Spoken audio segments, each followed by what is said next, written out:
2,000 metre start. So we'll have racing on the course here very shortly at the Nagambie Lakes Regatta Centre for the second day of this regatta.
Morning to those here at Nagambie and those joining us on the live stream as well. Full streaming provided here for the second and third days of this regatta. And those watching on the stream, you've got some great shots coming through from the start line of our 6 scullers in position and about to jump in the opening race of day 2 here, the first heat of 2 in the men's school open single scull over the 2,000 metre course. Again, it's all 2,000 metre racing today, as it was for the 24 races on Friday afternoon, the opening day of the regatta. And then a day of 1,000 metre racing to come on Sunday. But 106 races today. A very big day of racing in prospect, right through to about 5:15 this afternoon. The sun streaming across the Nagambie Lakes Regatta Centre and out the course, a wonderful sight at this time of day as we do await the commencement of the first of 2 heats in the male school open single scull Division 1.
And we are underway now in race one, the first of two heats of the Male School Open Single Scull Division 1, a slightly redrawn event from those going off the earlier version of the schedule. From yesterday, there were 3 heats scheduled, now have been combined into just 2, with a couple of scratchings in this event. So we're down to a field of 12 in the Division 1 Male School Open Single Scull, which means 2 heats of 6. And the top 4 from each heat will progress through to the final of this event. And that final will take place later on in this morning's program at 9:55 a.m. There will, in fact, be a B final and an A final, so a full set of exhaustive finals, as is usually the case in school events at these championship regattas. So the top 4 from this race to the A final. 5th and 6th place will race in the B final. Plenty of rowers from Ballarat Grammar in this opening heat. Half the field, in fact. It's Nagambie's Benjamin Shelton racing over in lane 2. And Lockie Heath of Ballarat Grammar in 3. Max Curry from Hawthorn lane 5. Jada Frith of Gippsland Grammar beside him. Then Charlie Savage from Ballarat Grammar and Jonty Fall from Ballarat Grammar as well. The 2 scullers closest to the spectator side of the course, or the camera side of the course, the northern bank at least here of the Nagambie Lakes Regatta Centre.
Heading up towards the halfway mark of this opening race, and certainly Jonty Fall from Ballarat Grammar is well placed over on this side of the course in lane 7, as is Max Carey from Hawthorn in lane 4 there in the centre of the course. Alongside him too, another of the Ballarat Grammar Scullers, Lockie Heath there, racing in lane 3. Those three certainly look to be in qualifying spots at this stage of proceedings.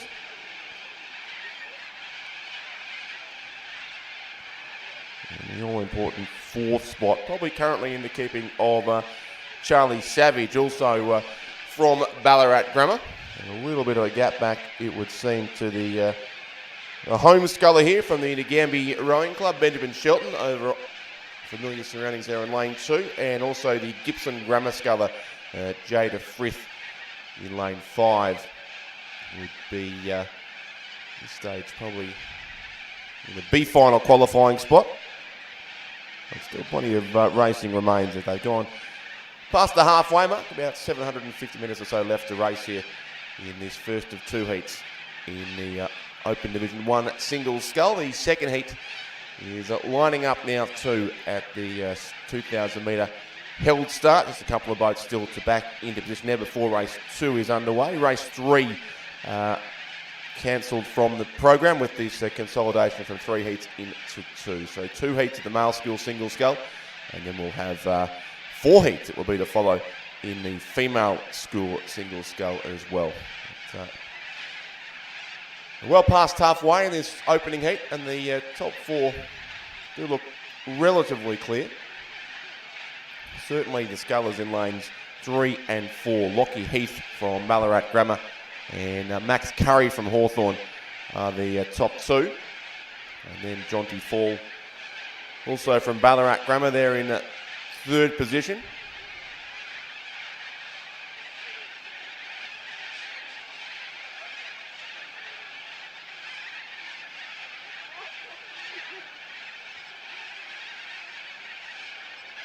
Lockie Heath in lane 3 was the winner of the Head of the Schoolboys title at Lake Wendouree in Ballarat a couple of, 3 weekends ago. In fact, I think it was that regatta.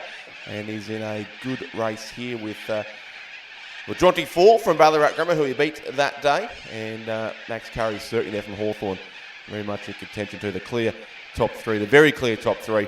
And they look to pretty easily in the end that will progress through to the final of this school single sculling race. 4th place, still some interest there. But I'd suggest it's still Charlie Savage of Ballarat Grammar. So very good chance that all 3 Ballarat Grammar scullers will go through from this opening heat. Still there too, Benjamin Shelton from Nagambie, who's not too far away from 4th spot, and Jada Frith of Gippsland Grammar rounds out the field of 6. But our leaders now are into the last 300 metres or so.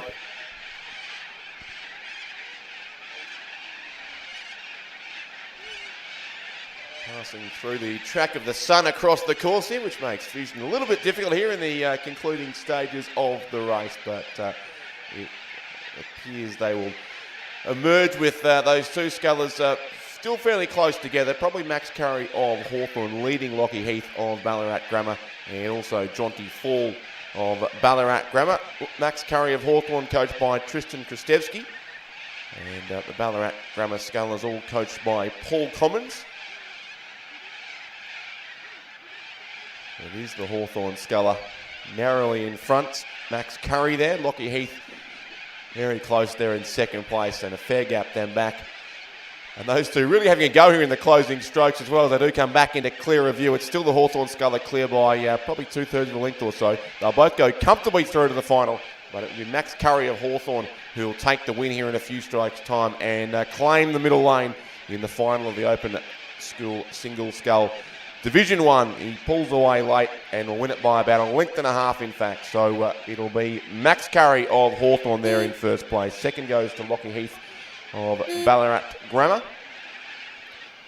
Racing prospect, you'd think, between those 2 at least in the final. And the 2nd heat, of course, still to come. Lane 7 will finish 3rd. Jonty Fall there for Ballarat Grammar, qualifying comfortably for the A final as well. And it will be 3 rowers going through from Ballarat Grammar, with Charlie Savage, lane 6, to join our top 3 into the A final And he'll finish about 2 or 3 minutes ahead of a very tight race for 5th and 6th as it turns out in the end. Probably the Nagambie sculler has his boat just clear still with a couple of strokes to go. And it looks like Benjamin Shelton will be the first to qualify for the B final. He finishes 5th and Jada Frith in 6th position for Gippsland Grammar. So that's our first heat concluded. It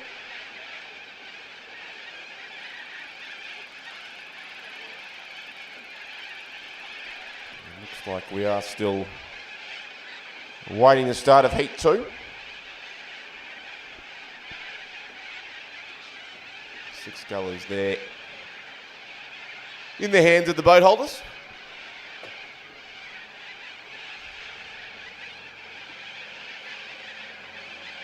Yesterday afternoon we were still seeking volunteers for some boat holder roles, so if you are keen to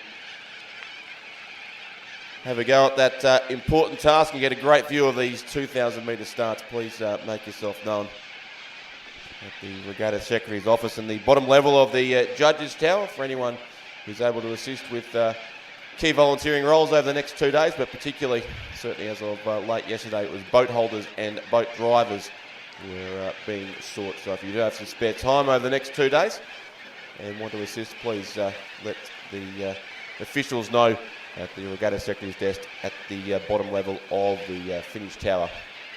And you can see from there how integral the role of the boat holder is, ensuring a fair start in these 2,000 metre races. So scullers not far away from a start. In fact, they're racing now in the second heat of the Male School Open Single Scull Division 1.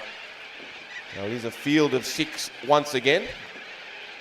Essendon's Rhys Davey over in lane 2 on the southern side of the course. Another sculler here from Ballarat Grammar, so 4 entrants across the 2 heats. It's Oliver Harris in lane 3 of this race. Nagambie's Noah Brandy is racing in lane 4. St Patrick's Angus Murfitt, another sculler from Ballarat, is racing in lane 5. Archie Critchell from Hawthorn, lane 6, looking to repeat the feats of Max Curry in winning the previous heat for Hawthorn. And then Daniel Souza of Carey Grammar racing in lane 7. So the field of 6 just on their way in this second heat. Again, the top 4 will move through to the A final, and the remaining 2 to the B final of the Male School Open Single Scull Division 1.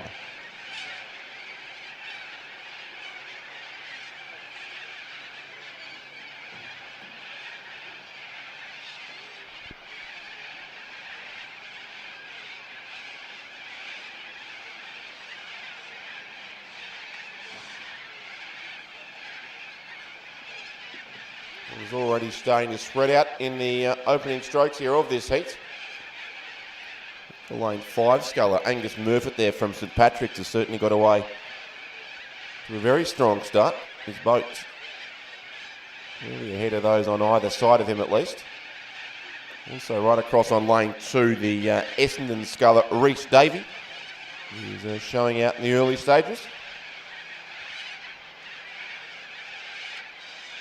And then across to the northern side of the course, pretty even still between Archie Critchell of Hawthorn and Daniel Souza of Carey Grammar. So they're likely to be the top 4 in the opening strokes of this race.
Still Angus Murphy of St Pat's and Archie Critchell of Hawthorn having a good battle down lanes 5 and 6 in this second heat of the Male School Open Single Scull Division 1. Also Ballarat Grammar's Oliver Harris is up into the top 4 now as well, alongside the Essendon Scull there. Reece Davey over in lane 2, so lanes 5 and 6 pretty close together, lanes 2 and 3 as well. Daniel Souza of Carey Grammar would be next, and then Noah Brandy of Nagambie in lane 4, the field of 6 in this race. The top 4 to move through, and as was the case in the previous heat, it's looking increasingly clearer as they make their way through now into the second half of this race. Positions yet to be sorted out, but certainly Angus Murphy from St Patrick's looks to have a good position on this side of the course, and across to the far side, the Essendon and Ballarat Grammar Scullers, certainly the next two. And also Hawthorn's Archie Critchell looking to be the 4 in the qualifying spots in the middle stages of this race.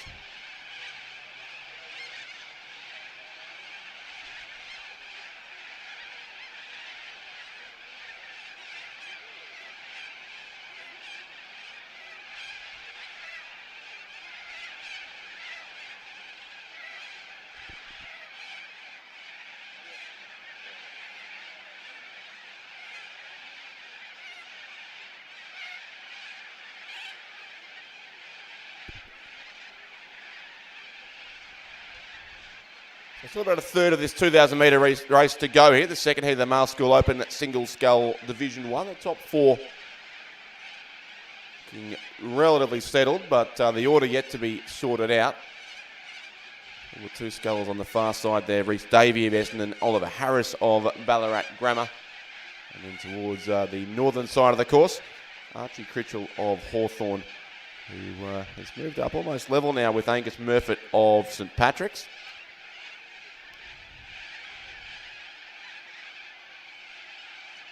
Maybe a couple of lengths back to Daniel Souza, the Carey Grammar Sculler, and also Noah Brandy from Nagambie. He's just had a couple of steering issues there in the centre of the course. The Sculler from Nagambie, but correcting now and continuing on his way. 5th and 6th place will go through the race in the B final at 9:20 this morning. In fact, at 9:50 it is. Race 29 at 9:50, the B final of this event, and then that'll be followed at 9:55 by the A final as well, one of the first finals on this morning's program. Reminder, of course, that presentations will take place at the conclusion of each race at the presentation pontoon right down, or just beside the finish tower here, so right at the end of the course. So place getting scullers and crews reminded to come straight from the finish of the race into the presentation pontoon, and you'll be awarded with your medals there straight after the conclusion of each of the races. So here come our 4 scullers now to conclude Heat 2 here, and it is the same top 4 as it's been for most of this race, but still pretty tight too between these 4 scullers. Angus Murphy of St Patrick's has certainly been joined by Archie Critchell of Hawthorn, looking to make it 2 wins in 2 races here, the Hawthorn Rowing Club. And then across to the far side, Oliver Harris from Ballarat Grammar, looking to qualify 4 scullers through to the A final, looking almost certain to do that there. The Paul Commons coach sculler, Oliver Harris from Ballarat Grammar, and Essendon's Reece Davey still looks likely to be there in 4th spot ahead of Daniel Souza from Carey Grammar. Those 2 on opposite sides of the course, which makes the race of 4th a little bit more interesting. But it does seem the top 4 just about sorted out. And the St Patrick's sculler Angus Murphy looking to hold on to the race lead here, but Archie Critchell from Hawthorn, also coached by Tristan Kristevski, as was the winner of our previous heat in the form of Max Curry. Chasing hard here, the Hawthorn sculler, but still it is just the slightly longer strokes of the sculler from Ballarat St Patrick's. Angus Murphy certainly being challenged later. The Hawthorn sculler may well get his boat in front here in the last couple of strokes and go through to take the centre lane. He will indeed by half a canvas. It's a win there to Archie Critchell of Hawthorn. So it's 2 from 2 for Hawthorn in the heats of this single sculling event. Second place just goes to Angus Murphy of St Patrick's. Third place then is Ballarat Grammar's Oliver Harris. And 4th will go to Reece Davey, the sculler from Essendon.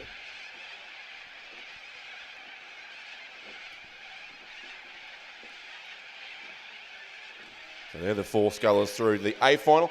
5th place then will be Carey Grammer, Daniel Souza, and 6th Noah Brandy from Nagambie.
Racing in the first of 4 heats now in the female school open single scull Division 1. A big field here across these 4 heats. A number of these riders competed yesterday in the under 21 single scull as well. That event won by Zara Kafuri of Yarra Yarra, who was up in heat 4 of this event. Several rowers from Yarra Yarra across the event with some pretty good form in these recent races as well. But heat 1, which is race 4 on the program, has Fintoner's Madeline Spano racing in lane 2, Geelong Grammar Montana Holland in 3, Ruby Gray from Yarra Yarra racing in lane 4, Barwon's Alice Joyce in lane 5, and then 2 scullers from Gippsland Grammar in lane 6 and 7, Ella Garand and Ruby Lindray, both of whom are coached by Nick Bartlett. And with 4 heats, it's just the top 2 who'll go through to the A final, so plenty of tight racing in prospect here across these next 4 races. 1st and 2nd to the A final, 3rd and 4th to the B final, and then 5th and 6th will race in the C final of this event.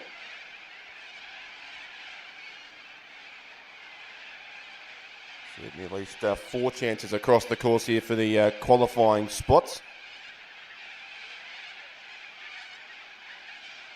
Very tight between our scullers in the middle lanes here. Ruby Gray, Alice Joyce and also Ella Garand would be the top 3. Maybe not quite in that order. I think the Gippsland Grammar sculler, Ella Garand, has a slight lead on Alice Joyce from Barwon alongside her.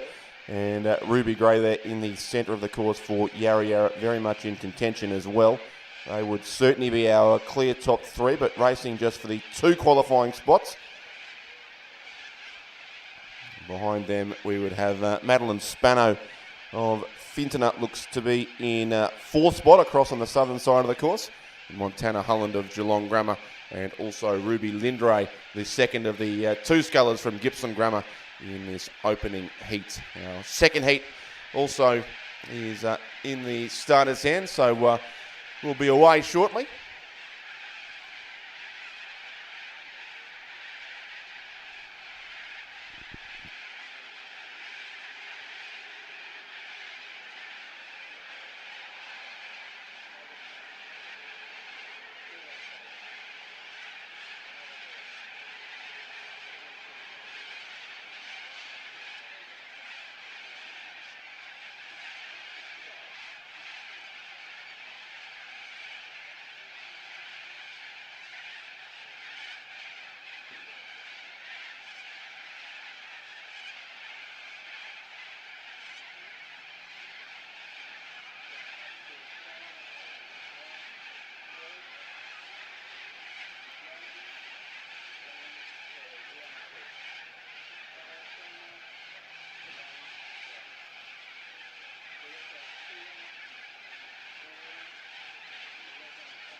And the top three remain the same here in this first heat of the Female School Open Single Scull Division 1, but Ella Rand from Gibson Grammar, coached by Nick Bartlett, has a narrow race lead, likely from very close there for second, really, with Ruby Gray of Yarra Yarra and Alice Joyce of Barwon, the next two scullers.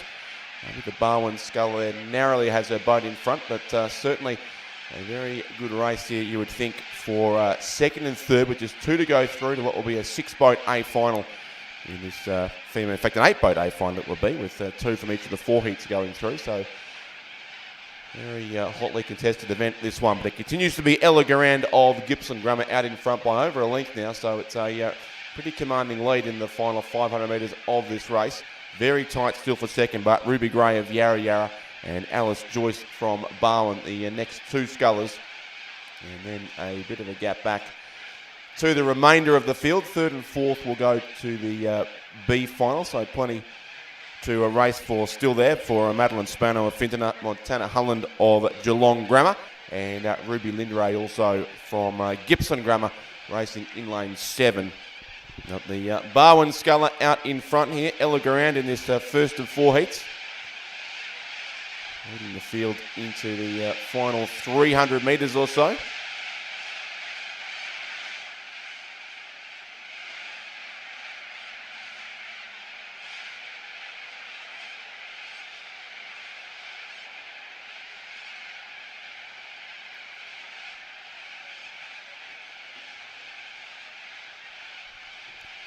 And that race for second remains very tight indeed, with Ruby Gray of Yarra Yarra and Alice Joyce of Barwon still just in the ascendancy there, the sculler from Geelong.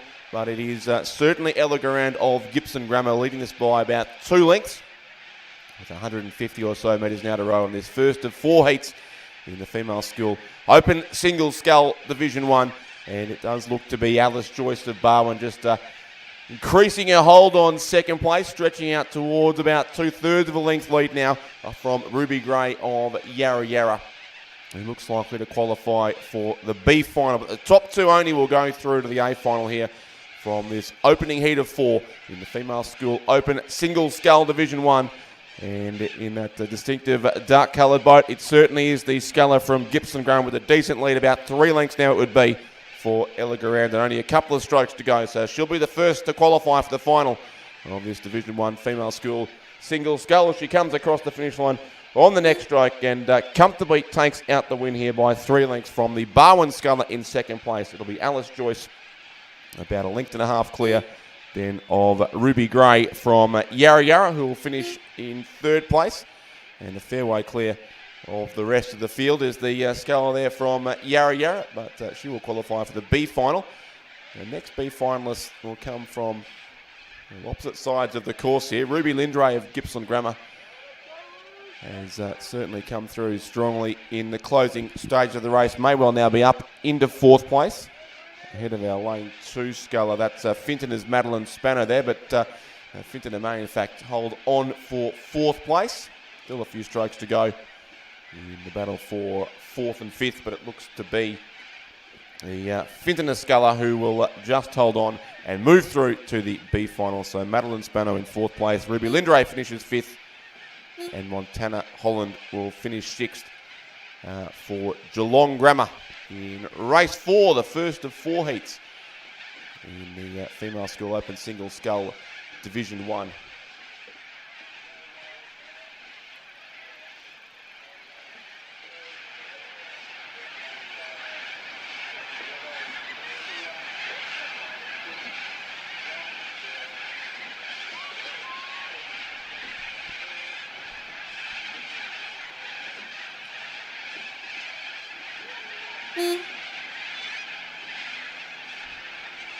Montana Holland is there for Geelong Grammar across in 6th place. That does conclude the opening heat.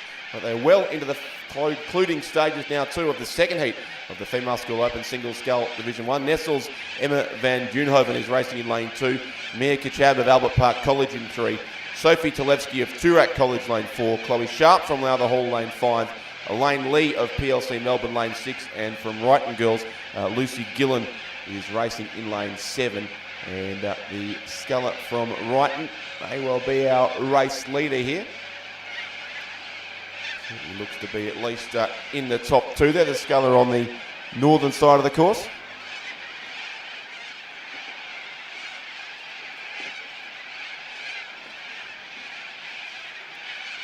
Closest competition coming from Mia Kachab of Albert Park College. I think that's the lane 3 sculler who's showing out well on the other side of the course. With the sculler from lane 2 from Nestle's a fair way back in the field at this stage. So they would be our top 2, Albert Park College and Wrighton Girls, looking to hold down the qualifying spots here. Chloe Sharp of Lowther Hall would be next by a length or so from Toorak College's Sophie Talevsky. And also there Elaine Lee from PLC Melbourne sitting in 5th spot ahead of Emma van Duynhoven, the Nestle sculler from Warrnambool over in lane 2. So top 2 to the A final, first and second to the A final, 3rd and 4th to the B final, and 5th and 6th into the C final in this heat, as was the case in the previous race. Those finals coming up from 10 a.m.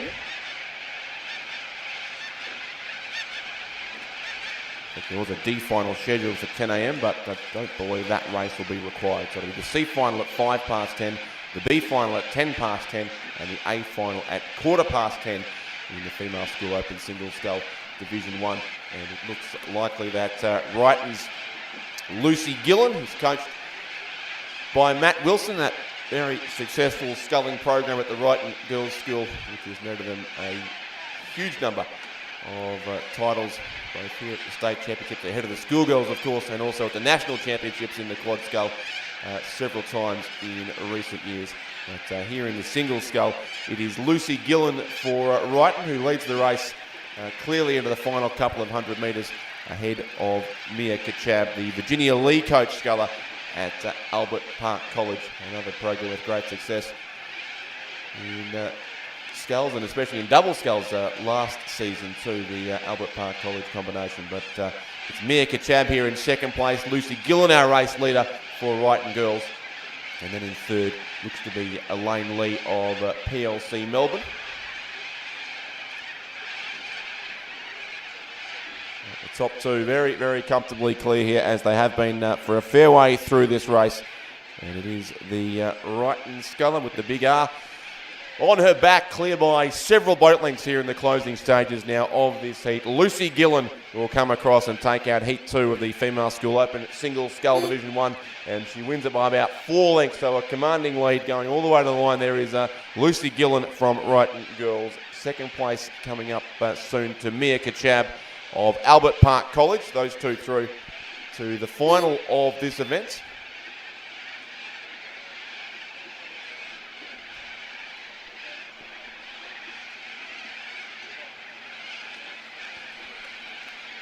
Lane 5 next, that's the Lowther Hall sculler. In fact, Chloe Sharp there, who'll finish in third place. So she'll move through to the B final, along with Toorak College.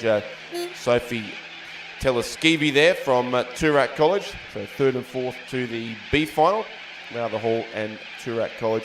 Then it will be the PLC Melbourne sculler Elaine Lee, who will finish in fifth place and progress to the C final. And sixth place then will go to Emma van Duenhoven of the Nestles Club in a few strokes' time over on the southern side of the course. So Wrighton and Albert Park College, our two qualifiers there for the A final, ahead of Lowther Hall and also Toorak College. Heat 3 about halfway through of the Female School Open Single Scull Division 1. Nagambie's Lily Rose Hall-Kraus racing in lane 2 of this race on the southern side of the course. Ballarat Grammar Meg Shaw in lane 3. Catherine Williams from Loretto Toorak in lane 4, and confusingly Chloe Cook of Loretto Ballarat racing in lane 5, so the two Loretto scullers in the centre lanes. Flora Gillies from Geelong Grammar in lane 6, and Beatrix Hearn of Sacred Heart is racing in lane 7.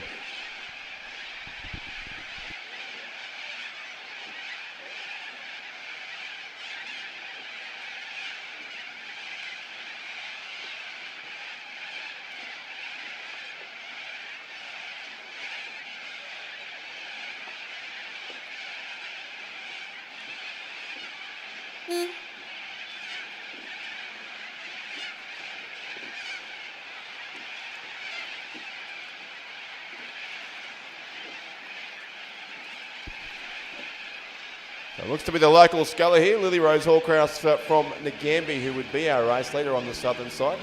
The relatively new local, racing last year the Bairnsdale Rowing Club, was Lily Rose Hall-Kraus, but now going here for Nagambie, and leading this field, it would seem, into the concluding few hundred metres of the race, with two more qualifying spots on offer here from this third heat of the Female School Open Single Scull Division 1.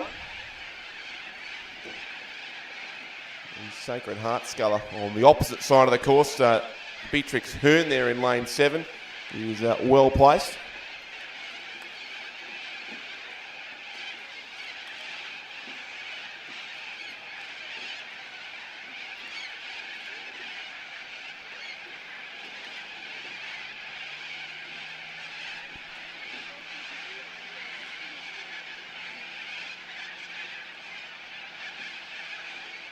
Completely sure we have the full field of 6 here either in this heat. It might just be 5 scullers on the course, but certainly is the sculler out on the far side there, emerging from the glint of the sun on the water.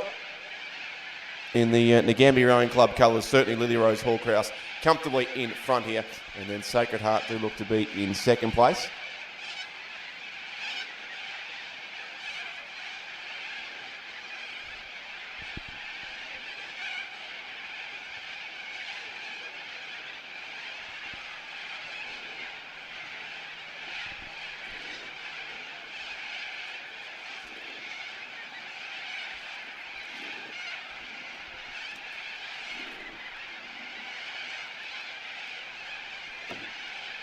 The sculler in lane 2, Lily Rose Hall-Kraus for the Nagambie Rowing Club, will take out race 6 by a commanding margin too, just like we saw Lucy Gillen from Wrighton do in the previous race, and rowing very comfortably indeed is Lily Rose Hall-Kraus out there on lane 2 of the Nagambie Lakes Regatta Centre. She'll go across in a couple of strokes time and take out this third heat of the Female School Open Single Scull Division 1. So a win there to Nagambie. And indeed in second place it will be the lane 7 sculler from Sacred Heart, Beatrix Hearn. Still a few strokes to go for her, so she'll also move through to the A final. It's like lane 3 Ballarat Grammar will be next, and lane 5 Loretto Ballarat. So it looks like the Loretto Toorak sculler, the one not present in the race, but the two Ballarat scullers will both go through to the B final. Meg Shaw will finish third, and fourth place will go the way of Chloe Cook. And then fifth will be Flora Gillies from Geelong Grammar in this race 6, the third of 4 heats in the Female School Open Single Scull Division 1. in the fourth heat. He's already halfway through as well.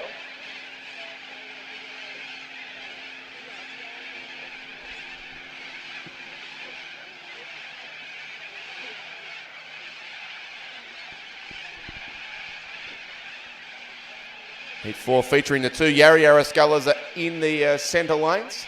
Sophia Miller, lane 4, Zara Kafuri, lane 5. And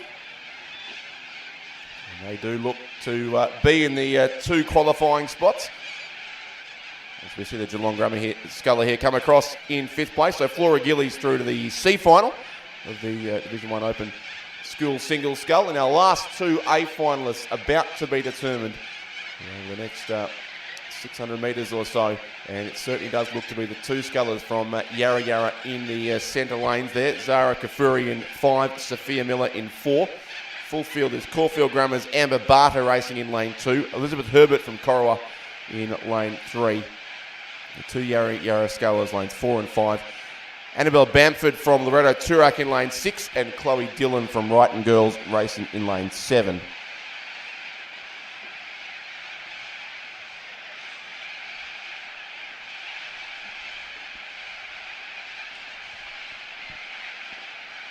Does look certainly to be Zara Kafuri here with her boat in front, the winner yesterday of the female under-21 single scull. Sophia Miller from Yarra Yarra with 5th in that same event. And both looking set here to qualify through to the final of the female school Open Single Scull Division 1. So Yarra Yarra sitting 1st and 2nd. 3rd place probably with Annabelle Bamford of Loretto Turak.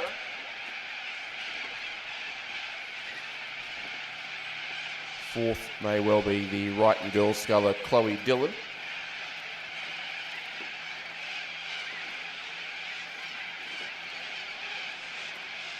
Again, that very tricky part of the course where it's difficult from here to see much at all without burning the eyes. It is a wonderfully sunny day here at Nagambie. Likely to get warm later on. And some wonderful conditions for racing here at the Nagambie Lakes Regatta Centre.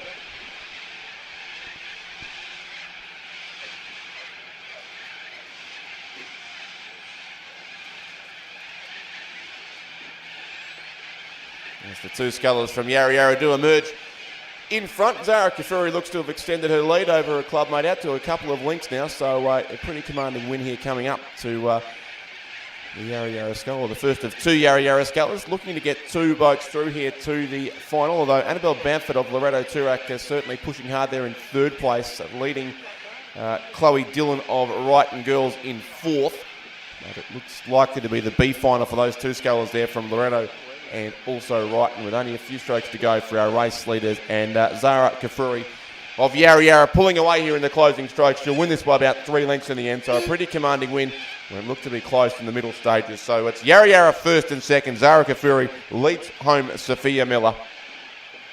Those two will meet again in the A final of the Female School Open Single Scull Division 1, which promises to be a very, very good race after 4 heats here. Annabelle Bamford of Loretto Turak will come across now into 3rd place. Chloe Dillon from Wrighton will finish 4th. 5th looks like a Caulfield Grammar sculler there out in lane 2. It is. That's Amber Barter, who's coached by Jasmine Bella Lowe.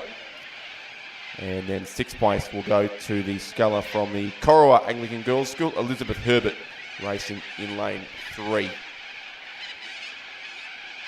Still a couple of scullers to make their way across the line.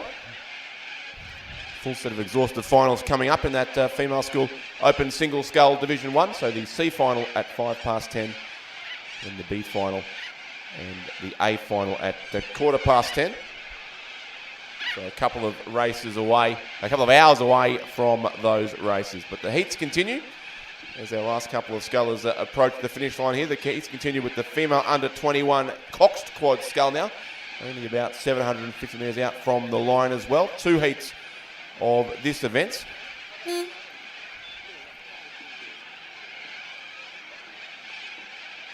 second heat is at the 2,000 metre start and about to be underway, but the first heat is in view here, and it's should be a field of 5.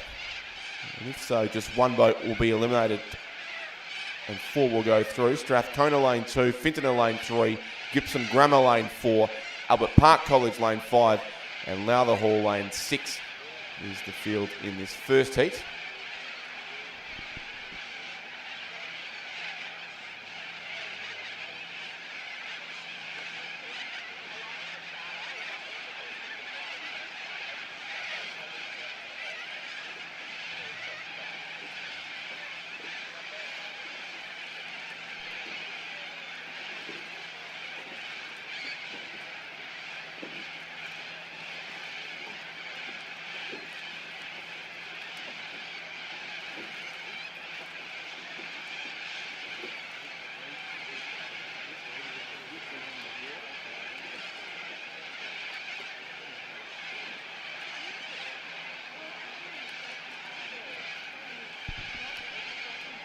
So all 5 boats definitely present here in this first heat. Strathcona, the far side, doing well, as Albert Park College in lane 5. That'd be our leading 2 crews.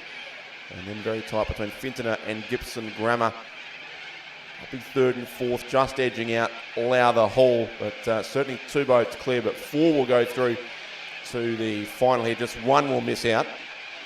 And the Strathcona crew on the far side, Charlotte Harris, Leah Leeton, Sophie McIntosh, Lily Douglas, and Miller Pitkinen.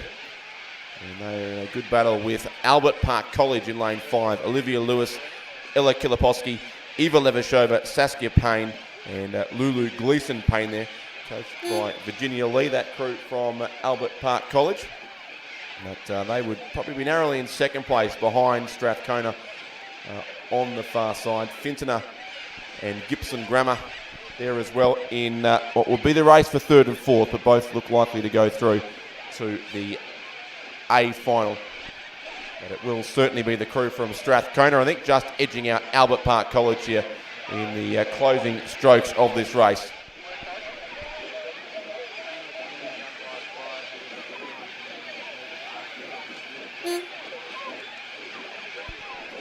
So Strathcona go across by just over a length there through to the final ahead of Albert Park College. Very close to 3rd and 4th. They'll both go through to the final, and lane 3 will just get the nod here by a canvas or so. Fintona 3rd, Gibson Grammar in 4th place, and then 5th will go the way of the crew from Lowther Hall, just narrowly missing out on a spot in the A final of the female under-21 Coxed Quad Scull. It's A finals only in these events, so no B final there for Lowther Hall, but the top 4 will move through to that final. That final was on at 10:20 this morning, the final on the under-21 Coxed Quad Scull. So Strathcona beat home Albert Park College in the first of 2 heats, and the second one is well underway with a field of 4, just 4 in the second heat, which does mean 1 crew will be eliminated. So 3 will move through from the second heat. Field of 4 is Ballarat City lane 3, Cardinia International College in 4, Banks lane 5, and Melbourne Girls College lane 6. And I would suggest that Cardinia International College may well have their boat in front in the middle stages of that race.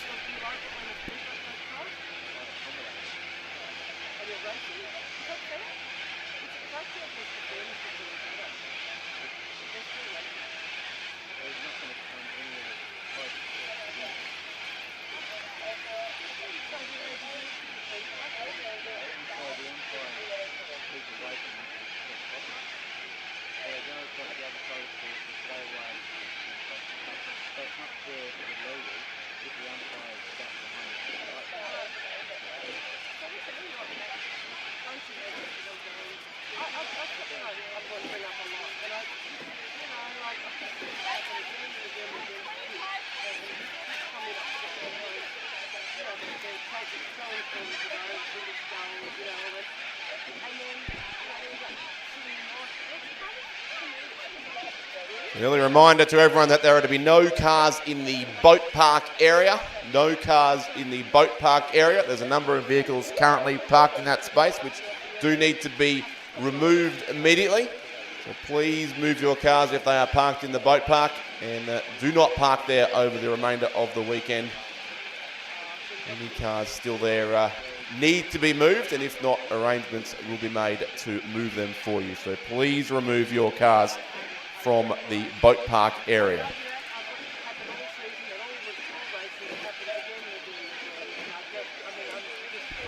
Four boats continue on their way here in this second heat of the female under 21 at Cox Quad Scull, and it certainly is the crew from Cardinia International College of Geelong who are in the ascendancy. Audrey Semyonov, Eliza Jenkins, Grace Holton, Eliza Dean and Natasha Bogdanovsky, coached by Wayne Nitschke and Anita Whitehouse, that combination from Cardinia. Second place alongside them in the centre lane looks to narrowly be the crew from Banks of Ellie Brennan, Susanna Lutz, Maisie Sincere, Abigail Schlicht and Ella Mitch, coached by Eleanor Crute.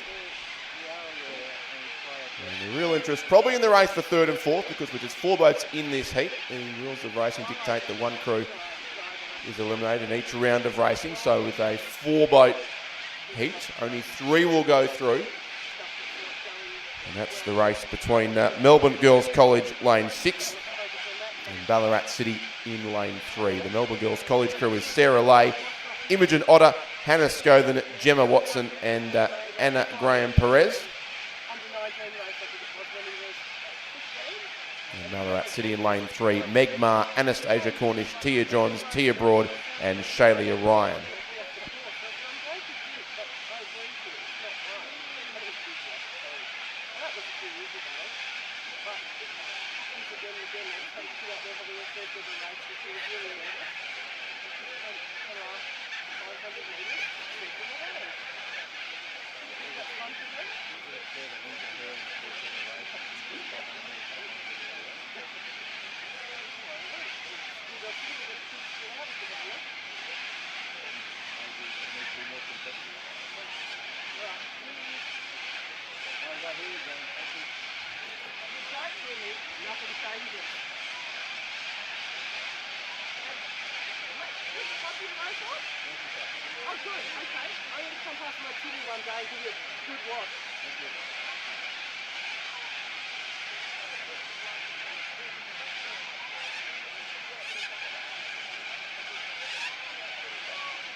The top three remain unchanged. Still Cardinia International College leading Banks, and Melbourne Girls College certainly now taking hold of this race for third place. Hannah Scothen and Gemma Watson, that crew combined yesterday to win the under 21 double scull event. So a pretty good crew there for Melbourne Girls College. Moving up late possibly to try and snatch a second spot as well alongside the crew from Banks. But certainly Cardinia International College have led this race from the very early stages, and they're holding clear by a bit over a length from Banks and Melbourne Girls College. Those will be the three qualifiers through to the final of the female under 21 Cox Quad Scull, joining the top four from the previous race. So a convincing win here to the crew from Geelong. Cardinia International College will go across by just over a length and take out the race from Banks. Will hold on to second. Out 2/3 of the length then to Melbourne Girls College in third place. So fairly tight between our top three. We'll race again in the final of this race. And just missing out will be the combination from Ballarat City racing in lane 3. So it's Cardinia, Banks and Melbourne Girls College to go through from the second of these two heats.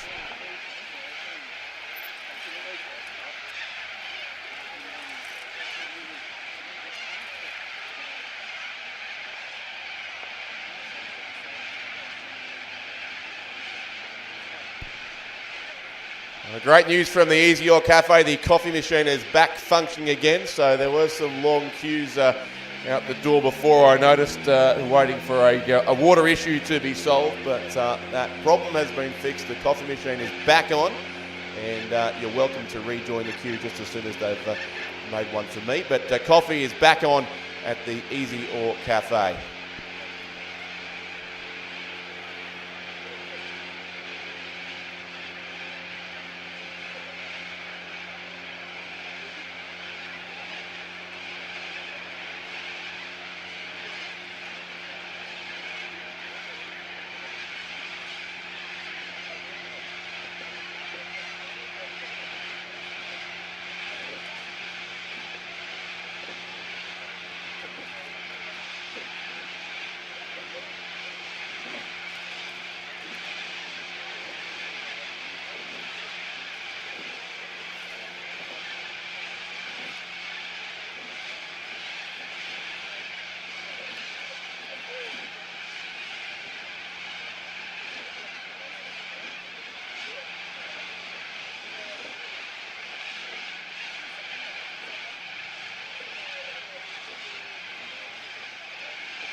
Into the heats now of the female under 21 Cox 4. From the quad scull we go to the Cox 4 again with 2 heats. 6 in this first heat, so 4 boats will go through to the final, utilising all 8 lanes here at Nagambie this weekend. So an 8 boat A final coming up in a number of these events.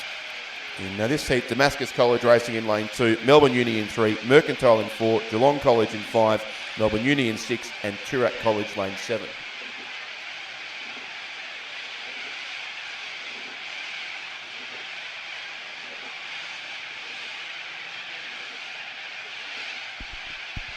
Further call for those level 1 officials that we requested earlier. Still waiting on level 1 officials from Carey Grammar, Geelong Grammar and Wesley College. Carey Grammar, Geelong Grammar and Wesley College.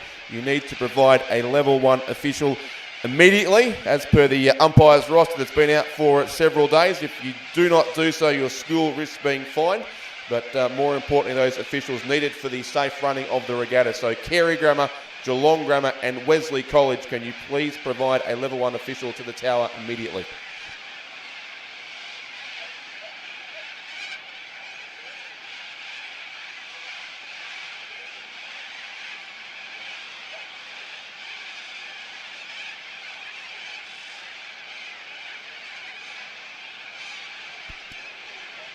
Looks like all 6 boats are present in this first heat. The leading pack at the moment, certainly obscured again by the sun on the course, but I'd suggest it's Melbourne University who'll be the first crew to emerge into clear sight ahead of Mercantile, and then Melbourne Uni's second crew over in lane 3. So it does look to be the 2 big Melbourne clubs with their boats in the qualifying spots at this stage of proceedings. It'll be 4 to go through, so 1 more crew you would think to join them, but certainly does appear to be Melbourne University lane 6.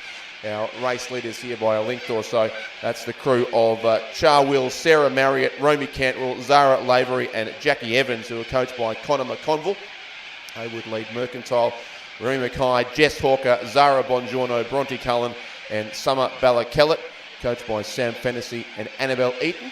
And then about 2 lengths back to the second of the Melbourne Uni crews, Mary O'Donnell, Tiffany Crossthwaite, Chloe Amling, Ellie McClure and Fiona Dow, coached by Connor McConville.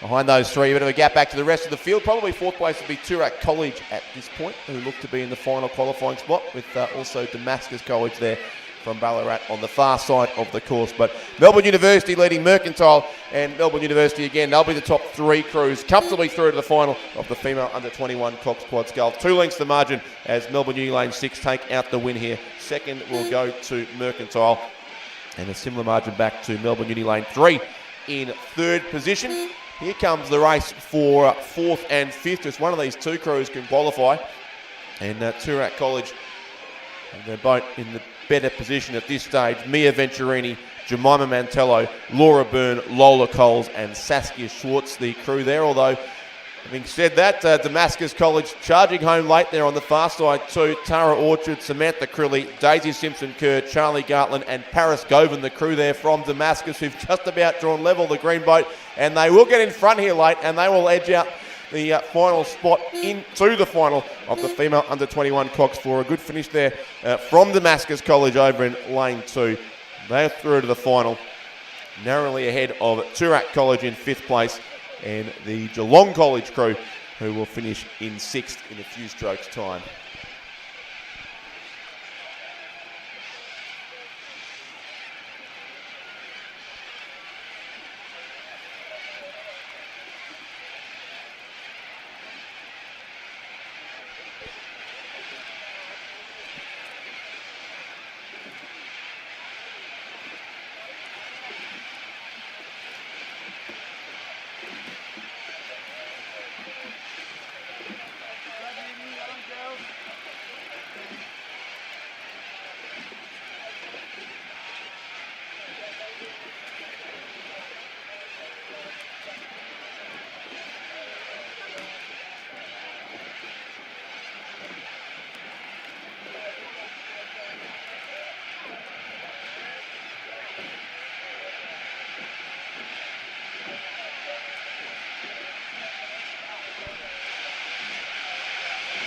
And the Geelong College come across the line. They'll finish in 6th place there in race 10. The female under 21 Cox 4, first of 2 heats.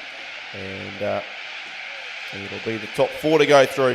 Melbourne Uni, Mercantile, Melbourne Uni and Damascus College, our qualifiers for the final. As we've got some 8s lining up at the 2,000 metre start as well. That's still one race away.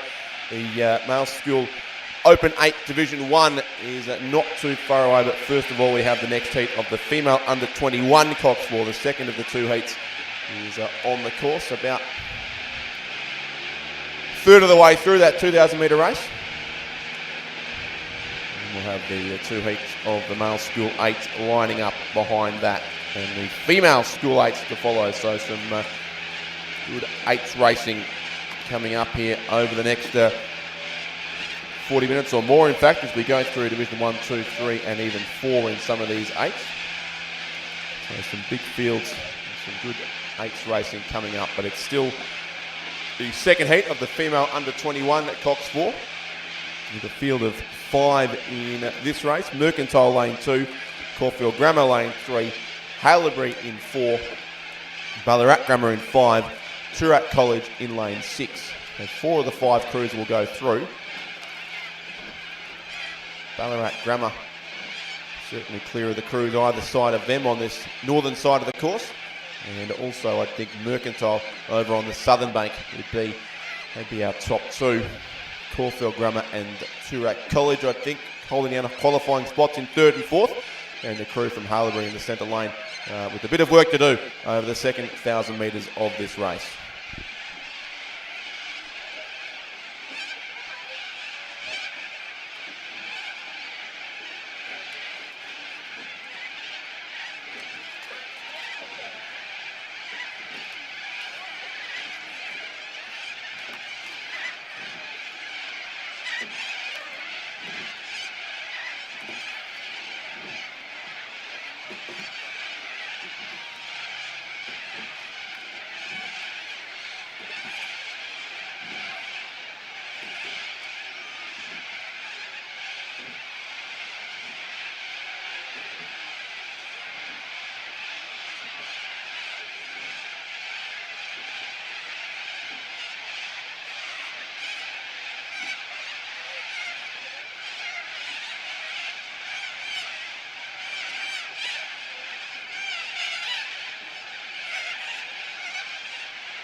The coffee machine is back in action at the Easy Or Cafe, so if you were in that long queue earlier this morning while they were fixing some water issues, you might now want to make your way back to the Easy Or Cafe.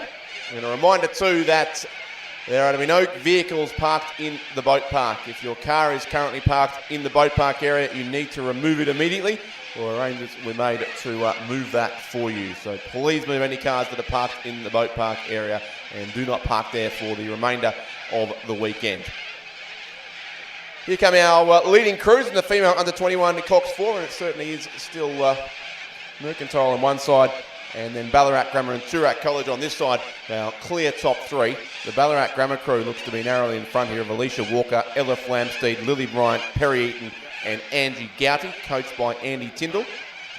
Ever so narrowly from Toorak College, Mia Hamilton-Smith, Lucinda Johnston, Maggie Davies, Charlotte Logan and Alice Peterson. And then across in lane 2, Mercantile, Bridget Somerville, Abigail Cox, Victoria Trenton, Olivia Nairn and Isabel Finch, the crew there, coached by Sam Fennessy and Annabelle Eaton, looking to join the other Mercantile crew that qualified from Heat 1, along with 2 crews from Melbourne University. So both those clubs will have 2 boats in the final, it would seem. interest here. Still in 4th and 5th, but it looks to be Caulfield Grammar holding off Haileybury still. The Caulfield crew of Sarah Rudden, Stella Mayer, Emily Thompson, Sophie Osmond and Jules Zadarsky, coached by Jasmine Bell Lowe. They're in 4th position. But a great race here for the lead between these top 3. All of them will qualify. Mercantile certainly moving up on Ballarat Grammar, who lead Toorak College still there. And maybe Mercantile sneaking into the lead here late in this race. Ballarat Grammar still just have their boat in front with a couple of strokes to go. They'll finish within half a length, these top 3, but they'll all go through to the final. And in the end, Ballarat Grammar will just hold on. It's Ballarat Grammar first, Mercantile second, Toorak College in 3rd place. But only half a length between our top 3 would suggest a great final is in the offing here in a couple of hours' time. Those 3 crews will all go through, as will Caulfield Grammar, who will finish in 4th spot, and then Haileybury in 5th will be the one crew to miss out from the second heat of the female under 21 Cox 4. And those top 4 go through to the final, which is race 38 at 10:35 this morning. So again, about 2 hours or so until these boats will be back on the water and racing for the medals at the Victorian Championships for 2023, as we see Haileybury come across the line too and conclude the race in 5th position.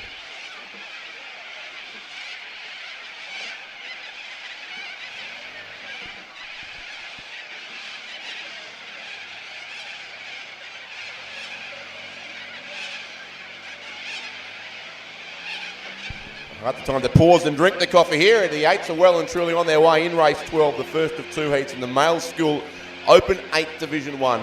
So 3 will go through to the A final from this race. So 3 from each heat. It'll be a 6-boat A final in the Open 8 Division 1. And this race we have Caulfield Grammar Lane 2, Geelong Grammar in 3, St Kevin's in 4, Kerry Grammar in 5 and Xavier College Lane 6. And the 5 crews are already well past the halfway mark. And it'll be St Kevin's, and alongside them Geelong Grammar likely to be our top 2, as they're in the starters' hands also for the second heat of this event. But the 5 crews in heat 1, around about a third of this race to go. So St Kevin's the crew to watch here in the centre lane, who competed well and won a medal at the New South Wales Championships a few weeks ago. Now competing for the Victorian title as well, in advance of course of their Head of the River coming up in 3 weeks' time here at Nagambie is the APS Heads of the River. And St Kevin's will be one of the crews to watch in that race, I've no doubt. It's the crew of Baptiste Kerr, James Berry, Maximilis Raffagnello, James Sutherland, Daniel DeMoro, Luke Ryan, Sam Chapman, James Ragg and Casper Reid, coached by Brendan Scott. The leaders there in the centre lane, probably by half a length or so from a good race behind them, certainly for the minor placings. Geelong Grammar very much in contention as well. Luca Clark, James Pincott, Dibden Fitzgerald, Lloyd Fedotto, Harry Willis, Thomas Parenk, Archibald Allen, Samuel Stringer and Ted Coakley. And then on lane 6, the crew from Xavier College, William McNamara, Lachlan Stewart, Felix Lynch, Lockie Severn, Indy Ronchi, Cormac O'Callaghan, James Power, Patrick Crowe and Zane Tackler, coached by Sean Lake. The Xavier crew winners at the Head of the Schoolboys at Ballarat about 3 weeks ago. In fact, the same day as St Kevin's are racing on the course up at Penrith. So those 2 crews, the 2 to watch here, it would seem ahead. Probably of Geelong Grammar still their 3rd, and also Kerry Grammar in between our couple of race leaders have a bit of work to do over the closing strokes to make sure they stay in the top 3.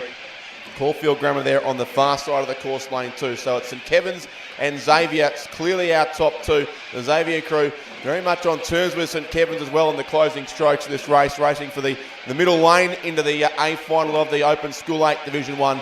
Xavier and St Kevin's, then Geelong Grammar holding on to the 3rd place. It'd be Carey and Caulfield back in 4th and 5th. Likely to miss out on the A final spot, it would seem. St Kevin's just holding on to the crew from Xavier College with only 5 or 6 strokes to go now. It is St Kevin's in front and just stretching out their lead over Xavier now as they do head towards the finish line in this first heat of 2 in the male school Open 8 Division 1. And it's St Kevin's clear by about 3/4 of a length. They will take out heat 1, the crew from St Kevin's on lane 4. Second goes to Xavier, 3rd Geelong Grammar, so they're all through to the A final of this race. 4th and 5th will be tight, but looks like Caulfield Grammar on the far side will take 4th. 5th goes to Carey. Those 2 crews will race in the B final of the Male School Open 8 Division 1. And those races coming up from 10:40 this morning, the B and A finals of the School Open 8s. So Heat 1 won by St Kevin's. Heat 2 is on the course. It's through the first 500 metres in the second heat.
It's going to be in the start for Heat 1 of the Female School Open 8 Division 1. That race coming up shortly. But Heat 2 of the Male School Open 8 Division 1 is on the course and about halfway through now as well. A field of 5 once again with 3 to move through to the A final. It is Brighton Grammar in lane 2, the Geelong College in 3, Scotch College in 4, Melbourne Grammar School lane 5 and Wesley College in lane 6, the field in this race. And in the centre of the course, the crew from Scotch College looks to be in the ascendancy there.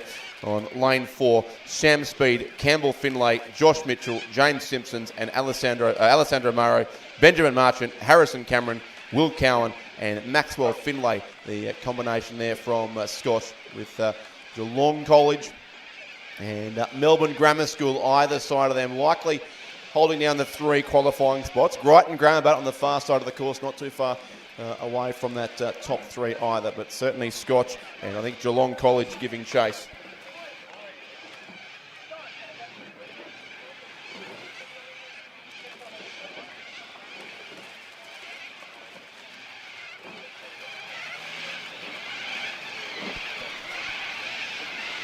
Certainly Geelong College giving Scotch a great race here in the centre lanes of the course. The crew from the Geelong College is Robbie Solly, Joshua Hunter, Lachlan Mitchell, Alexander Williams, Sam Thompson, Johnny Pring, Joe Osborne, Ted O'Malley and Sophie Richardson, the cocks of that crew.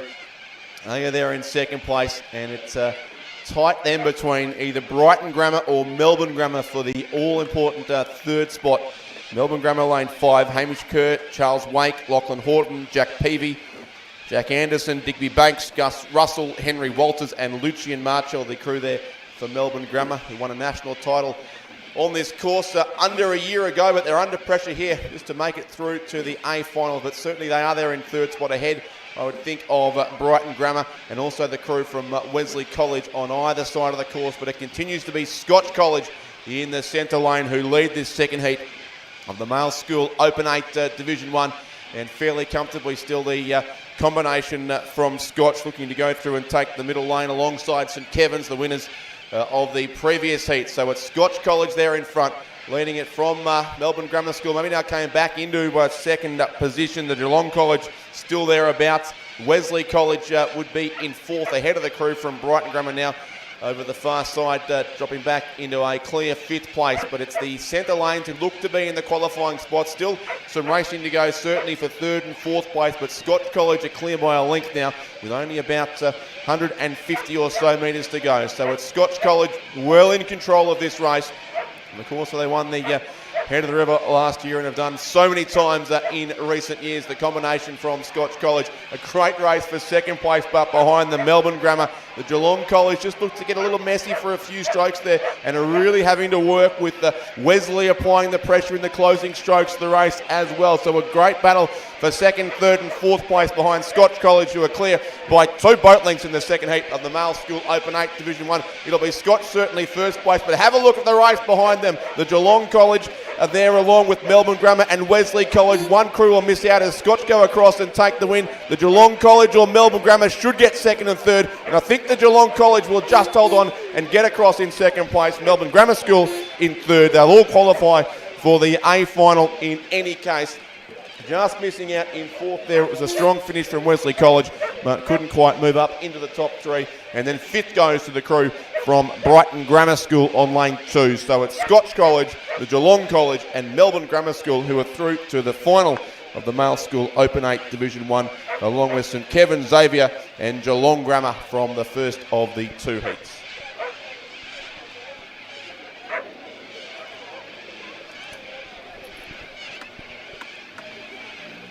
Straight back to the start line where the first of our School Girl Open 8 heats is about to begin.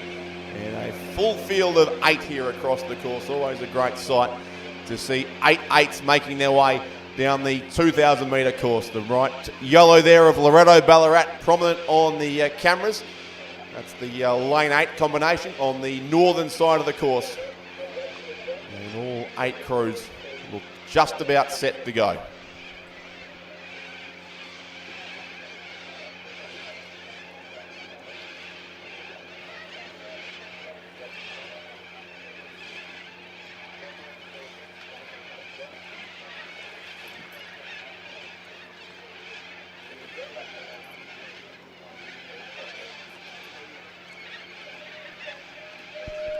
Now, while looking at the start line vision here, we've just had reports of a drone in the area of the start line, which means you probably can't hear me, but in any case, if you are in control of that drone or know who is, it should not be there. So please remove the drone from the start area.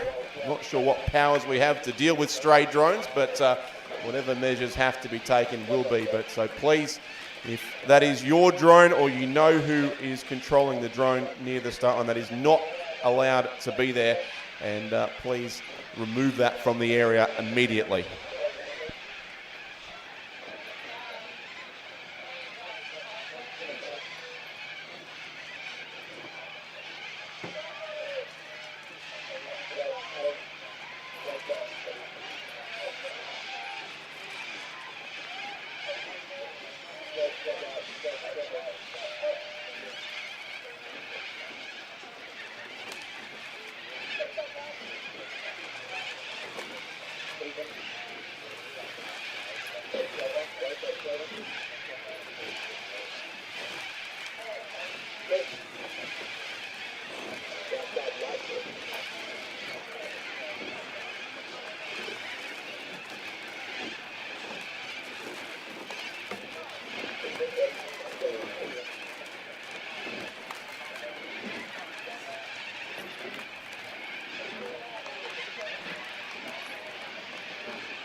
Well, they're well underway now in Heat 1 of the Female School Open 8 Division 1. They full field of 8 crews on their way. Lane 1, Loretto Toorak. Lane 2, Lauriston Girls. Lane 3, Melbourne Girls Grammar.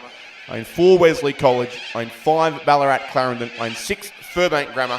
Lane 7, the Geelong College. And lane 8 is the crew from Loretto Ballarat.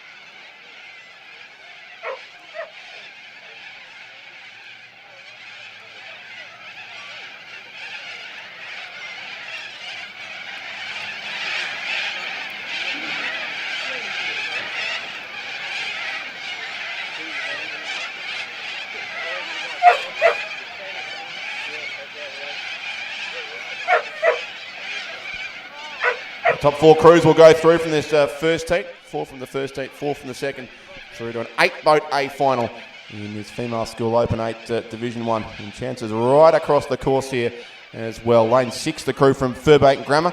They were the winners at Australian Henley last week after beating St Catherine's in the semi-final.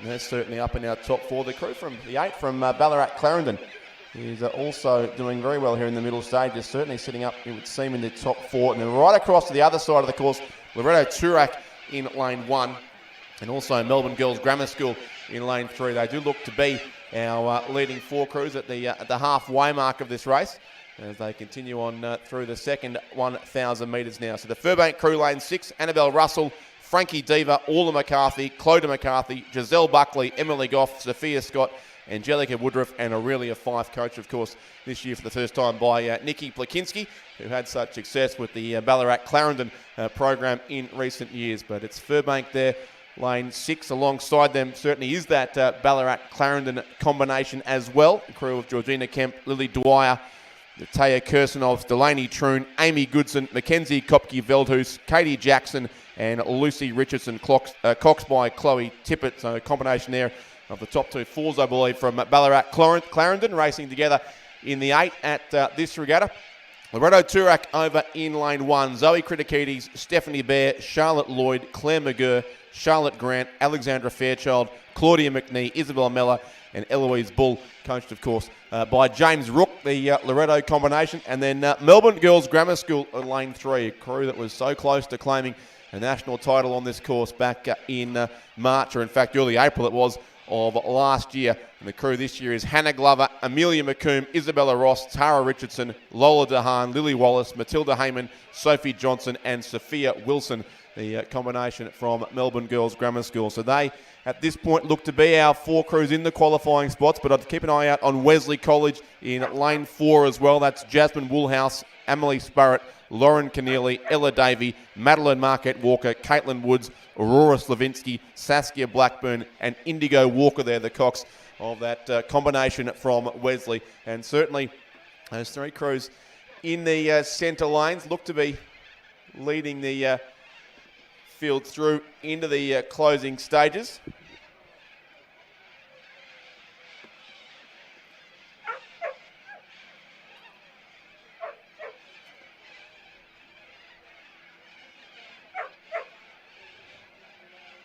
We're at the back of the field here, which has dropped right out of the race, and I suspect from their lane it is in fact the Furbank crew. So I'm not sure what's happened to Furbank there, but they were right up, seemingly up with the leaders of the race, and now very much not the case. So something clearly has come amiss there with that lane 6 combination. But the top 4 as a result there are relatively clear. Certainly Loretto Toorak over on the far side, along with Melbourne Girls Grammar School. The red of Ballarat Clarendon is certainly very much still there. And in between those couple of crews sits the combination from Wesley College. They look to be our qualifying crews. Also lane 8, the Loretto Ballarat combination, who are up close to the camera in the early strokes of the race from the start. They'd be sitting probably now in 5th position ahead of the Geelong College and also Lauriston Girls across towards the far side of the course. But Loretto Turak in lane 1 have their boat in front here. Look to be the first crew through to the final of the Female School Open 8 Division 1. Loretto leading it by be close to a length, I would think, from Melbourne Girls Grammar School. Very tight now, Wesley and also Ballarat Clarendon in 3rd and 4th. But with a Clearwater lead back to 5th place, they will be our top 4. And the qualifiers to the A final of the Open School Female 8 Division 1. It's Loretto Turak by a length and a half who come across and take out Heat 1. So a good win to them on the far side of the course. Loretto first, Melbourne Girls Grammar School in 2nd place. About 2 lengths back to Wesley College, who'll finish 3rd. 4th will be the crew from Ballarat Clarendon. 5th then will be Loretto Ballarat. Ahead of potentially Lauriston, in fact, in 6th place, I think it'll be. 7th then to the Geelong College coming up. And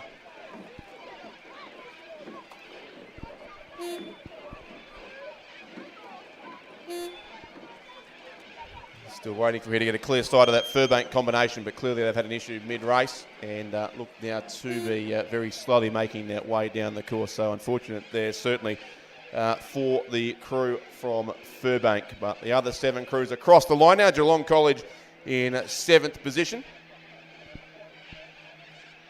And Heat 1 just about concluded.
So here does come the Furbank crew now to conclude that race. Unfortunately, just the 7 athletes in the boat as they row over the remaining couple of 100 metres of the course.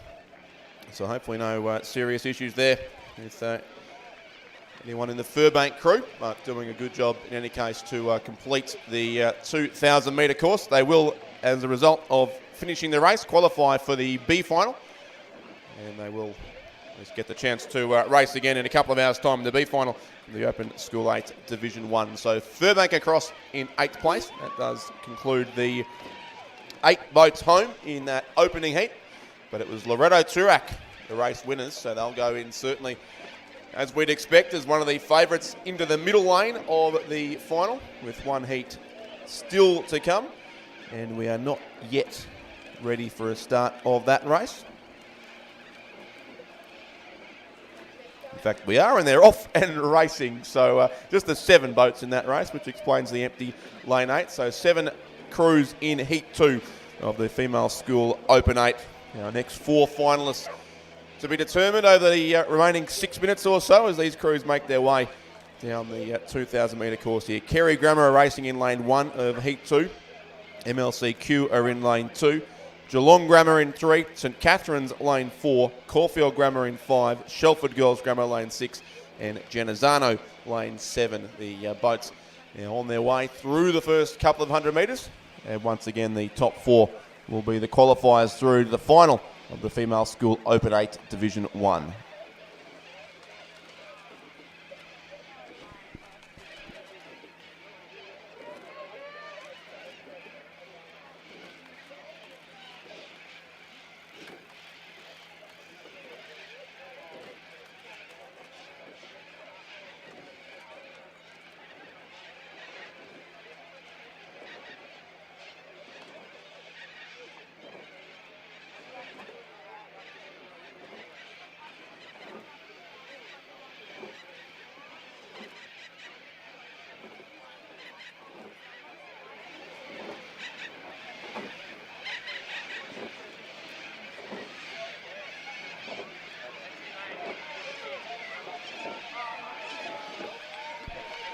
The two crews showing out in front in the early stages would be in lane 2 and lane 4. MLCQ in lane 2. Georgie Thomas, Amy Crow, Bella Oliver, Annabelle Rodard Bean, Holly Wild, Madeline Croker, Dominic Lovett, Meg Dumbrell and Ella Vanert. And St Catherine's in lane 4, Scarlett Shelton, Zoe Hall, Freya Cantwell, Zara Peel, Lucy Green, Chloe Nevin, Sienna Darcy, Jemima Wilcox and Scarlett Pringle. The cocks of that crew coached, as they have been for several years, by John Saunders and Bridget Carlisle.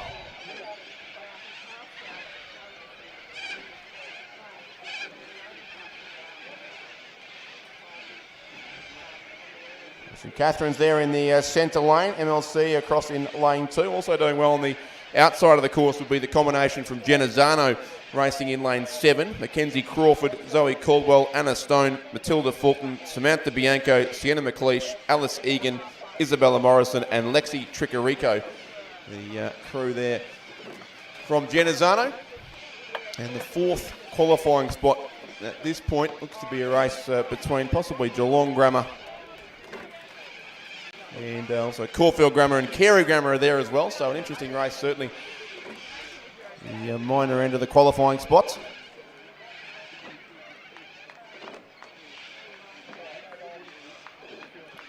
Most likely Geelong Grammar at this stage in lane 3. Matilda Hunt, Kitty Kisvada, Aisha Yates, Eve Grilvich, Claire Hamilton, Sienna Hewan, Quimby Yates, Emily Pincott and Olivia Mann. The cocks of that combination from the Geelong Grammar School. But St Catherine's, they're in the centre lane, who look to be very, very well positioned here with MLCQ also out in lane 2.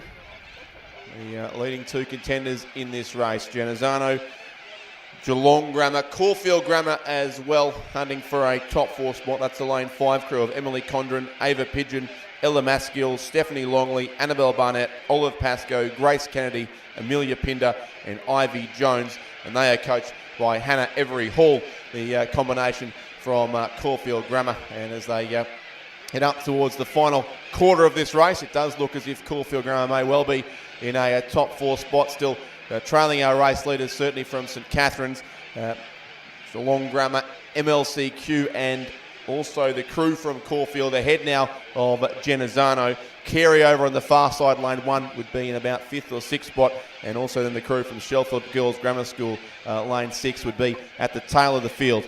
So around about a quarter of this 2,000 metre race to go, and it is the St Catherine's crew out in front, of course, on the same course where they very narrowly won the national title a year ago, and from there went on to great success at the Henley Royal Regatta in the middle of last year. So it's been certainly a very successful last 12 months or so for the first 8 from St Catherine's, who now lead this heat by what would seem to be a clear length from a chasing pack, and a pretty tight chasing pack too indeed, with MLCQ there along with Caulfield Grammar and Geelong Grammar as well. A very good race between those three. All three look likely to qualify for the A final, you would think, but of course plenty of racing to go for the preferred lanes behind our race leaders from St Catherine's, who look set to claim the centre lane alongside Loretto Turak, our winners of the first heat.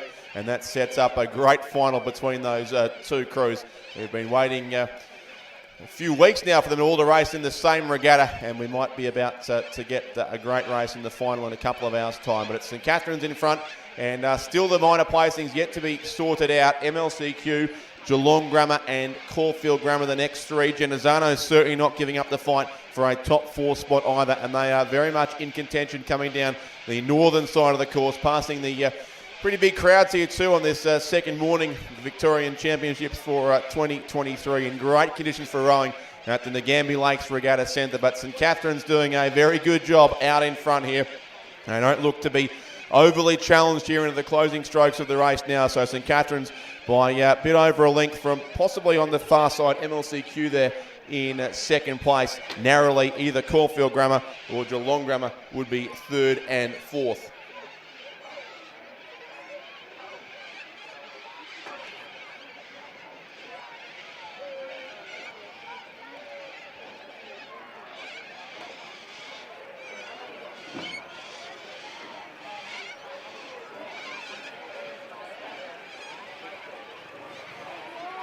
St Catherine's it is, under 100 metres to go now for our race leaders in this second heat of the Female School Open 8 Division 1. They're certainly clear in first spot. Likely to be MLCQ, I would think, second. Then either Geelong Grammar or Caulfield Grammar. And Genazzano fighting hard late in this race to try and sneak up into fourth spot maybe, but the wind will go the way of St Catherine's in the centre lane. A powerful finish from the St Catherine's crew, a length and a half to the good of MLCQ, who will finish certainly in second place. Third will go to Geelong Grammar, and the fourth and final qualifying spot will certainly still go the way of the crew from Caulfield Grammar, a bit over a length clear in the end of Genazzano. So Caulfield fourth, Genazzano finished fifth. Sixth place will go on the far side of the course to the crew from Carey Grammar, and then seventh will be Shelford Girls Grammar School in a few strokes' time as they head up into the final 100 metres of the race. So St Catherine's and Loretto Turak, the two heat winners in the Female School Open 8 Division 1, and they will meet again the top four from each of the heats in the A final of the Female School Open 8. That race coming up at 10:55. The B final at 10:50. And the A final at 10:55 of the Female School Open 8 Division 1. As we see Shelford come across the finish line now to conclude their race and conclude those two heats.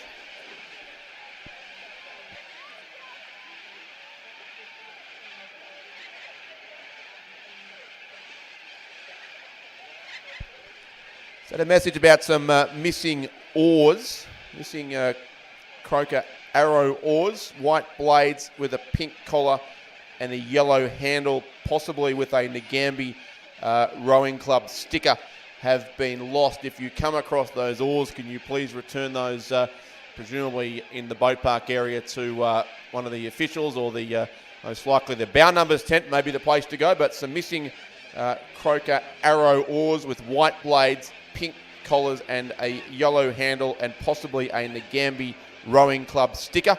If you come across a stray set of oars, please return those to the officials in the boat park so they can be reunited with their rightful owner.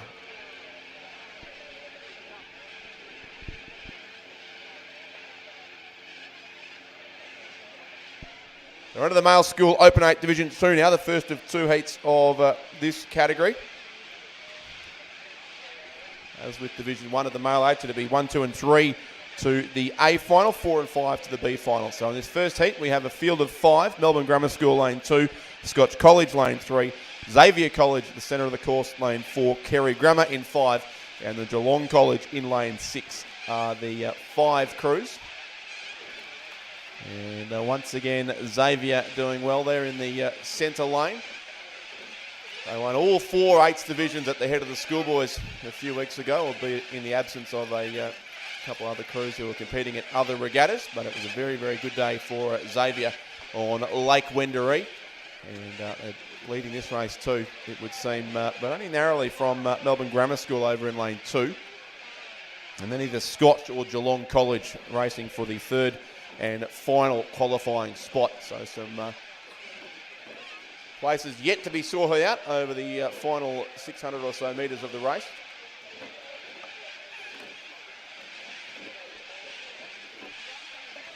Xavier College crew there in lane 4.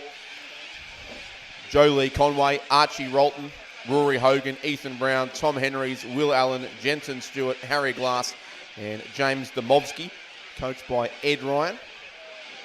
And they certainly do have their boat in front, but it's a narrow lead. Melbourne Grammar School will be second on the far side. Otto Smythe, Nicholas Plummer, Max Woods, Oliver Ebbels, Thomas Mitsikis, Sebastian Whiteley, Sebastian Crozer, Matthew Hamilton and Samuel Levini in that combination for Melbourne Grammar. And then very tight for third and fourth, Scotch and Geelong College, the two crews fighting at, it would seem, for one qualifying spot. And then we go back to the crew from Carey Grammar, who are in 5th position. So Xavier it still is, leading about 300 metres out, about to go past the yellow buoy, marking the 1,750 metre mark of this 2,000 metre course. So just on 250 to right now as our leading crew takes the field past that marker, and certainly looks to be the Xavier crew holding on. Geelong College on the northern side certainly do now look to be in the top three up ahead of Scotch College. So the Geelong College crew of Will Hunter, Hugh McDonald, Jack Manderson, Rory Dennis, Hugh Mason, Flynn Hanrahan, Xavier Ryan, Louis Quayle and Kieran Lane very much in contention now for a spot into the A final. Melbourne Grammar School still edging out Scotch on the other side of the course. It'll come down to the final strokes, but to determine who our last qualifier is going to be, you can pencil in Xavier College as the race winners here, and Melbourne Grammar School should take second place. But Scotch and the Geelong College a few lanes apart across the course. Maybe Scotch still just holding on to that all-important third spot with only now 3 or 4 strokes to go in the race for third and fourth. The win will go to Xavier. Second place with Melbourne Grammar School. Scotch and the Geelong College will hit the line very close together, but Scotch will go through.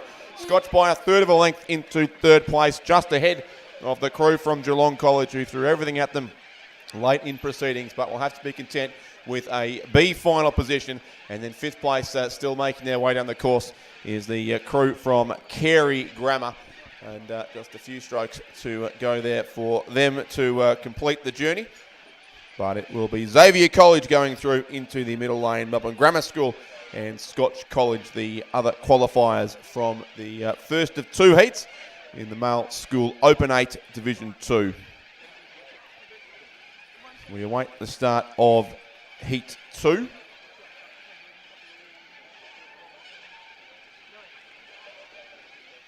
And right on cue, they are on their way from the 2,000 metre start.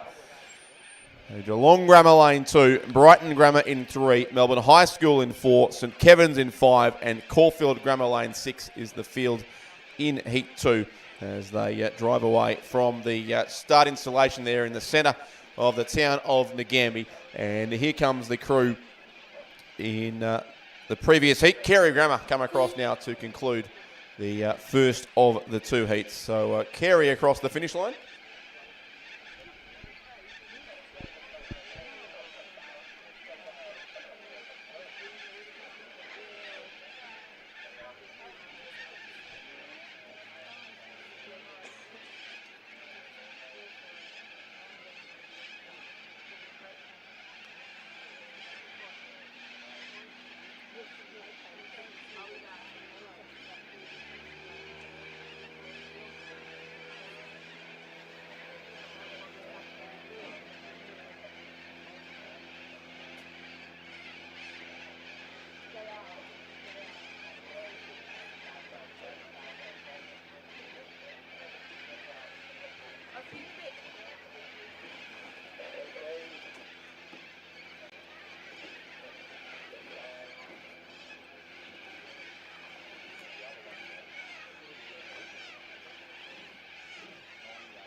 Approaching half distance now in the Male School Open 8 Division 2 second heat.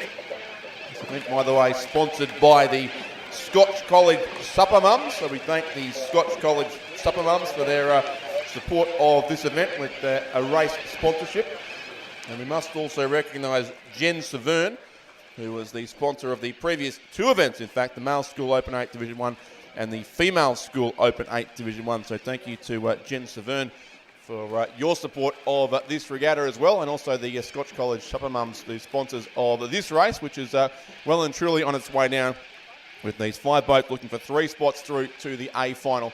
And it looks at this stage as if Geelong Grammar out on the far side are doing pretty well, along with St Kevin's in lane 5 to be our leading 2 crews. Narrowly from Melbourne High School might be there in 3rd spot, Caulfield Grammar as well, and then the crew from Brighton Grammar lane 3 would be in 5th position.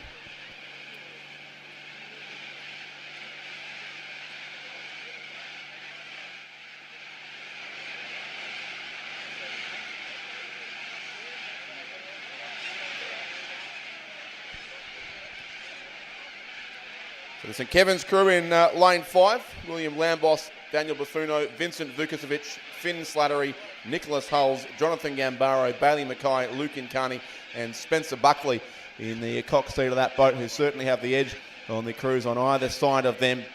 Their closest competition may well be coming from lane 2 with Geelong Grammar, Thomas Perry, Albert Mantello, Nick Barnes, Joshua Colley, Sebastian Strang, Ned Brown, Ned Laycock, Fred Mackay and Saskia Haslau in that crew. And also Melbourne High School still holding down a top 3 spot.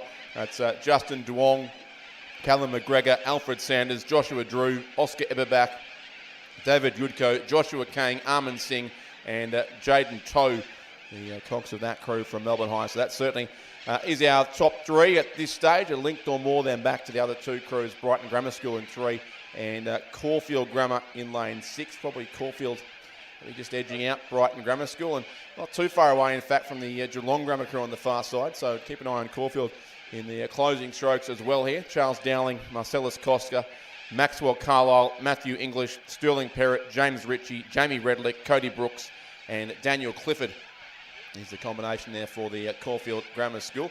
And the more they approach the closing section, the more it looks as if Caulfield are in fact very much ensconced in the top 3 and may well be ahead in fact of Melbourne High as well. So an interesting race again coming up, you'd think, for 3rd and 4th, as was the case in the previous heat between Scotch College and Geelong College. But certainly in this one it is the crew from St Kevin's who are out in front.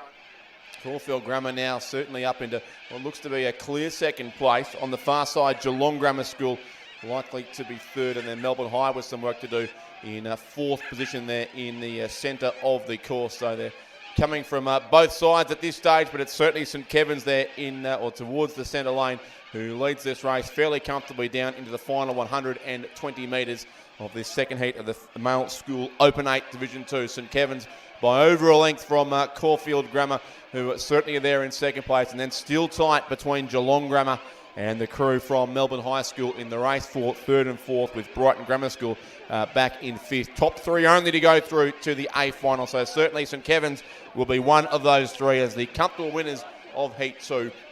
They're almost 2 lengths clear in the closing strokes from Caulfield Grammar, and an improving Geelong Grammar late in the race will certainly assure their 3rd place finish. And Kevin's going across and take the win, 2 lengths clear of Caulfield Grammar, and then about half a length back to Geelong Grammar 3rd. And in the end, they've pulled well clear of Melbourne High School, about a length and a half away in 4th place. And 5th will be the crew from Brighton Grammar School. So St Kevin's the winners there. Xavier College took out the previous heat. These 2 crews will take the centre lanes in the final to come in the male school Open 8 Division 2. The B final scheduled for 11 a.m. and the A final for 11:05. So some great finals to come shortly. We still have a few more heats before we do get to the first of our finals for the day.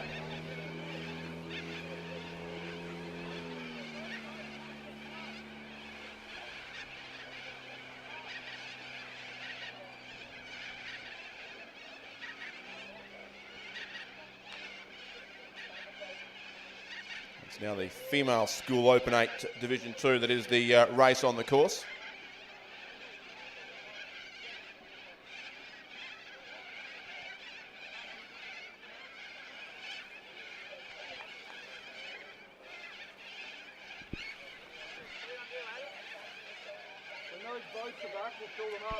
So heat 1 of 2, 6 boats in the opening heat.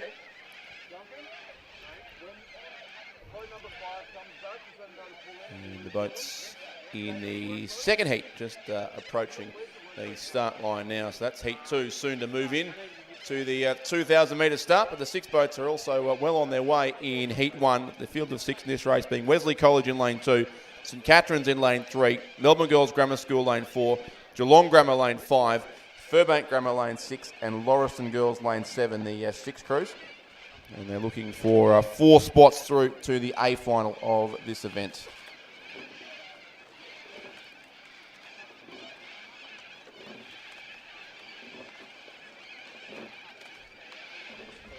Pretty even start between the crews, certainly in the middle lanes of this race as well. Possibly the Ballarat Grammar showing out, Furbank Grammar I should say, in this heat, showing out well in the early stages. Melbourne Girls Grammar School, a couple of lanes across from them as well. In the lane 3 combination, St Catherine's to be our leading few crews. Geelong Grammar there in lane 5 as well, so plenty of chances certainly in the middle lanes of this race. You just see that Wesley College on the far side have dropped back a little bit in the race, as possibly have the Lauriston crew on lane 7. So it's the crews on either side of the course at this stage in the B final spots, and the 4 crews in the centre lanes looking to maintain their A final qualifying positions. And possibly St Catherine's out to a narrow advantage now in the middle stages of the race, ahead of either Furbank or Geelong Grammar, but pretty close between our top few crews that we look for 4 qualifiers to go through to the A final.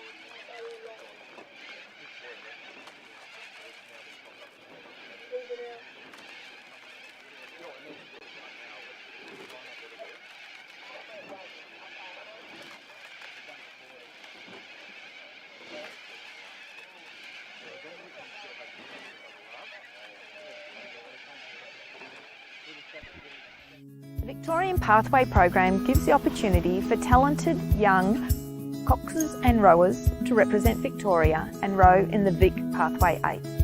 There are 2 crews selected, male and female 8. They compete in the Australian Pathway Regatta held in Penrith from the 26th to the 28th of April. Athletes need to be under 18. For further information, selection requirements and nomination forms for both athletes and coaches, go to the Rowing Victoria website, Pathway tab, and into the State Teams area. Coaches nominations are due on the 22nd of February. Athlete nominations are due by the 3rd of April. I encourage you to nominate early to enable selectors to monitor your progress during the season. If you have any questions, please contact me, Delwyn Oliver. I am the State Pathway Coordinator for Rowing Victoria. And Millie McIntosh. Right alongside them sits Melbourne Girls Grammar School, Sophie Davies, Emily Twitt, Emma Cafferty, Jessica McLennan, Emily Walters, Lulu Burney, Felicity Batten, Cara Duffy and Audrey Surace. The Cox there from Melbourne Girls Grammar, and Geelong Grammar School alongside them sit in 3rd position. That would be the clear top 3, and then either Furbank or Wesley.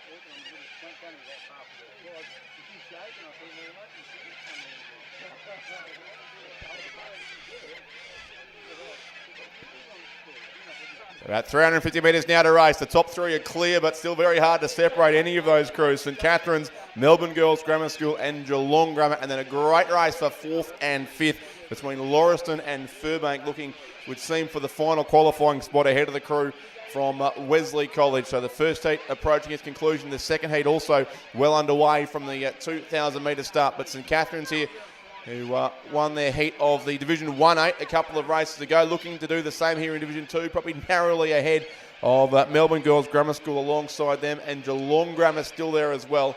There'd be barely a link between our top 3 crews, and then still it's Lauriston just narrowly now edging out Furbank Grammar and Wesley in the race for 4th, with 4 crews here to go through. So St Catherine's the crew in front, looking to just do enough to hold on and maintain their position at the head of the field and take the middle lane for the final to come in the Female School Open 8 Division 2. St Catherine's by probably about 3/4 of a length now, it would be, from Melbourne Girls Grammar School and Geelong Grammar in 3rd place. So our top 3 They've been close together right throughout the race, but they'll all move through to the A final in any case.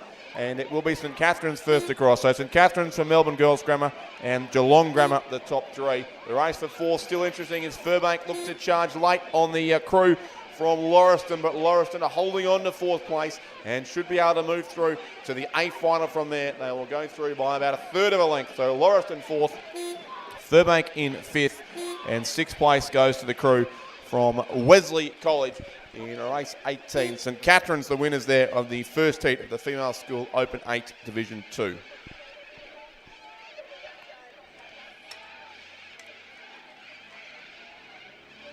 Second heat well underway. Field of six once again. MLCQ in lane 2. Loretto Turak in lane 3 have been dominant in this category of racing this season. Carey Grammar in 4, Ballarat Grammar in 5, Genazzano in 6, and the Geelong College racing in lane 7. And it is no surprise to see Loretto Turak out in front in this Division 2-8. The combination of Neve Thomas-Leach, Sophie Dole, Rowie Curry, Olivia Hope, Isabella Morello, Olivia Carroll, Bianca Court, Maisie Richards, Lucy March, and Sam Fennessy, the coach of that Loretto crew, who would have at least a length, it would seem, on the crew alongside them from MLCQ, who may well be in second place there. Sophie Lynn, Sarah Palavestra, Sophia Capiolis, Zara Kraus, Anna Jackson, Laura Taubman, Claire Wong, Emily Davies, and Kate Roscombe, the crew from MLC. And then across to the other side of the course, once again, it's close for third, fourth, and fifth. Possibly Genazzano from either Carey or Ballarat Grammar in those positions, looking to move through to the A final as well. But behind our dominant leaders here from Loretto Turak.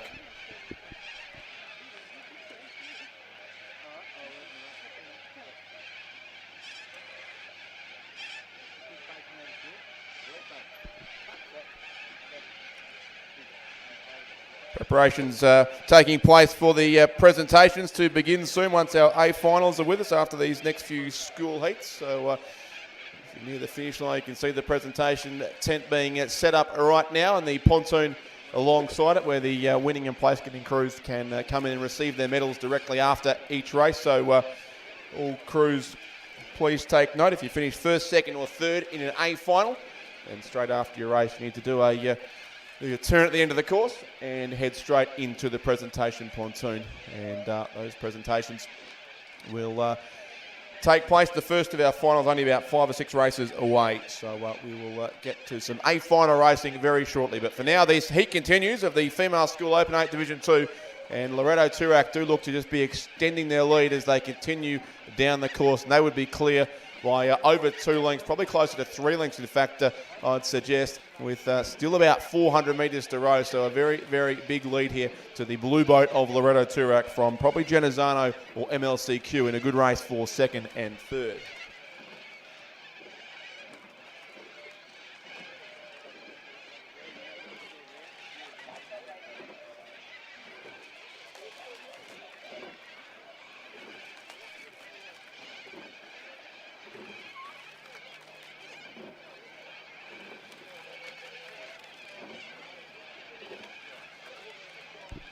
So into the closing strokes now of this race. Loretto Turak out in front still by at least a couple of lengths. MLC and Genazzano in the race for second and third. They'll both move through to the A final fairly comfortably. And then Carey Grammar, I suspect, the fourth place crew likely to go through as well, ahead of the Geelong College and Ballarat Grammar. They're in 5th and 6th position. But this crew from Loretto Turak is continuing their very strong form this season in the Female School Open 8 Division 2. And they would maintain a lead of at least 3 lengths, and very much in control of this race as they are inside now the red boys of the final 100 metres of the course as well. So a big win coming up here to Loretto Turak. St Catherine's, the winners of the first heat, were impressive as well. So those two crews will meet in the final to come, as they will in Division 1. They'll be side by side in the centre lane. So Loretto Turak come across and finished in a comfortable first place in race 19, the Female School Open 8 Division 2 second heat. It's won by the crew from Loretto. Second will go the way of MLCQ in lane 2. Third place then will be Genazzano, and fourth will indeed go the way of Carey Grammar. So they are the 4 qualifiers from the second heat. And 5th and 6th place will be pretty tight, but looks like it'll be the Geelong College just edging out Ballarat Grammar. And those 2 crews will go through to the B final of the Female School Open 8 Division 2.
This race is the preliminary race of the Male School Open 8 Division 3, so effectively a race for lanes here with these 6 crews, or 5 crews in fact, with the scratching of Melbourne Grammar School, and a comfortable lead here to St Kevin's, a very commanding lead in fact to the crew from St Kevin's.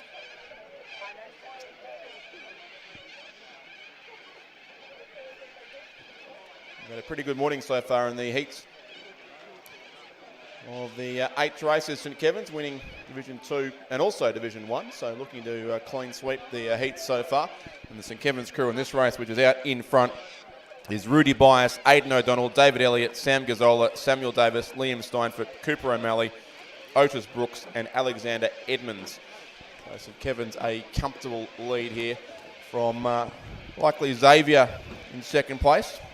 Jonty Brunt, Oscar McMillan, Matthew Voighton, Harrison Reynolds, Hugh Hickey, Fergus Willoughby Goff, William Quinn, Ben Walter and Will Newman. Just ahead of St Patrick's in third. Mike Blycher, William Charles, Marcus Gatt, Trenton Sands, Oscar Watkins, Coben Todd, Paddy Bennett, Thomas Stute and Patrick Stute, the cocks of that crew from Ballarat. So it is a preliminary race, so all crews will go through to the final, but the order to be, of lanes at least, to be sorted out, and certainly St Kevin's will secure themselves the centre lane with a comfortable win here in this preliminary race. Second and third becoming very tight as St Patrick's really wind up late in the race. Scotch College also there on the far side. St Patrick's trying to move up one spot and go past Xavier in the closing strokes. They've got about 40 metres to go. Xavier holding on. St Patrick's really pushing in these last couple of strokes. They will get close, but they might not quite get there. I think Xavier have hung on for second place. That is unofficial, but they'll progress in any case straight through to the final. And then Scotch would have been across in fourth place on the far side of the course, and fifth will go the way of the crew from Melbourne High School. So St Kevin's it was the comfortable race winners there, the preliminary race in the Male School Open 8 Division 3. Now, I may have done too good a job plugging in the Easy York Cafe before. I'm told the coffee queue currently is rather long. I have been advised there is another coffee van in the boat park area. So for those who've come from 500 metres away to join a very long queue, there is another coffee van available up in the boat park. So please feel free to decide which has the shortest wait times and queue accordingly. But there is, of course, the Easy York Cafe here in the finish tower, and also a coffee van available up in the boat park area as well.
Are you an under 18 athlete who has some ability in coxing or rowing?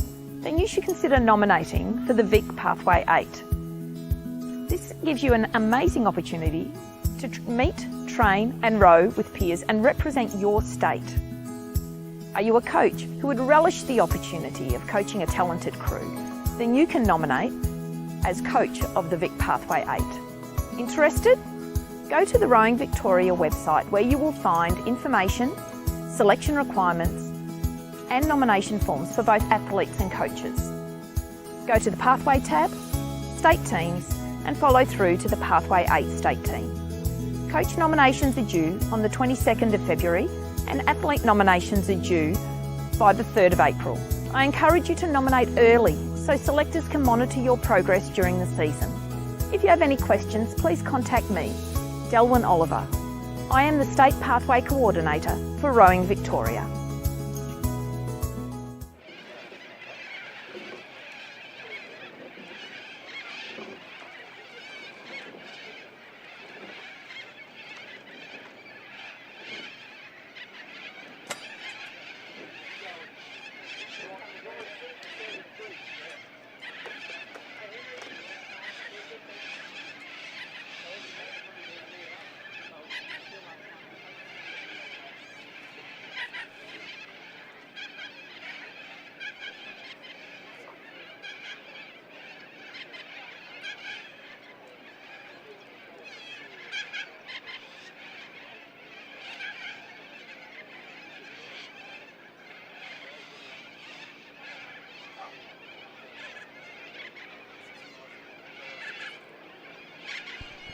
The preliminary race is now on the course in the Female School Open 8 Division 3. We also have preliminary races to come in the 2 Division 4-8s, male and female, before we get to the first of our finals, the men's club pair, coming up in around about 15 minutes' time. So we'll soon have some state titles to be determined, but for now it is the race for lanes in this Female School Open 8 Division 3. Heats, Furbank Grammar over in lane 1, Melbourne Girls Grammar School lane 2, well placed there on the far side of the course. Lane 3, the Geelong College, lane 4 is Lauriston, lane 5, Melbourne Girls College, lane 6 is MLCQ. Could be the other crew towards the top of the field, lane 7, Kera Grammar, and lane 8, of course, to also Loretto Turak, and Loretto may well be first crew through that 500 metre to go mark.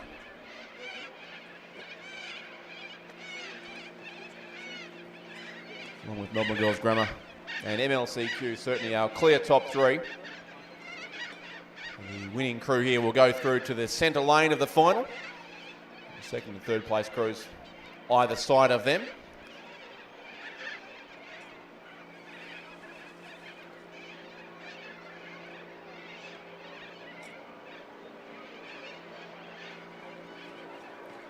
Around about 300 metres to go for our leading crew. So Loretto Turak on the northern side of the course, Melbourne Girls Grammar School right across on the far side.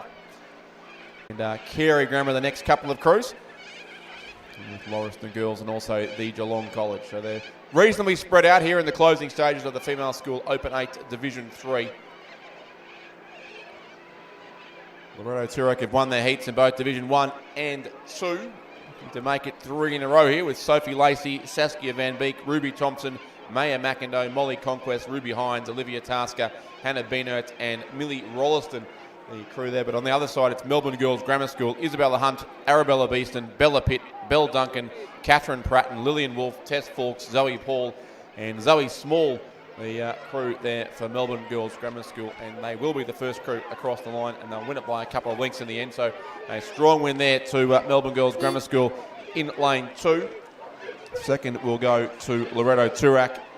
Third then looks to be the crew from MLC. And fourth place will be Furbank Grammar. So they will be our centre lane crews in the final to come. The Female Open 8 Division 3 is being raced at 11:25, the A final. The male race at 11:20 and the female at 11:25 as our top 4 across the line. Next will be lane 5, Melbourne Girls College. Finished 5th. 6th place to Carey Grammar. 7th then will be Lauriston, and 8th the crew from the Geelong College.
There's 3 boats on the course here in the preliminary race of the Male School Open 8 Division 4. It is Melbourne High School in lane 3, St Kevin's in lane 4 and Xavier in lane 5.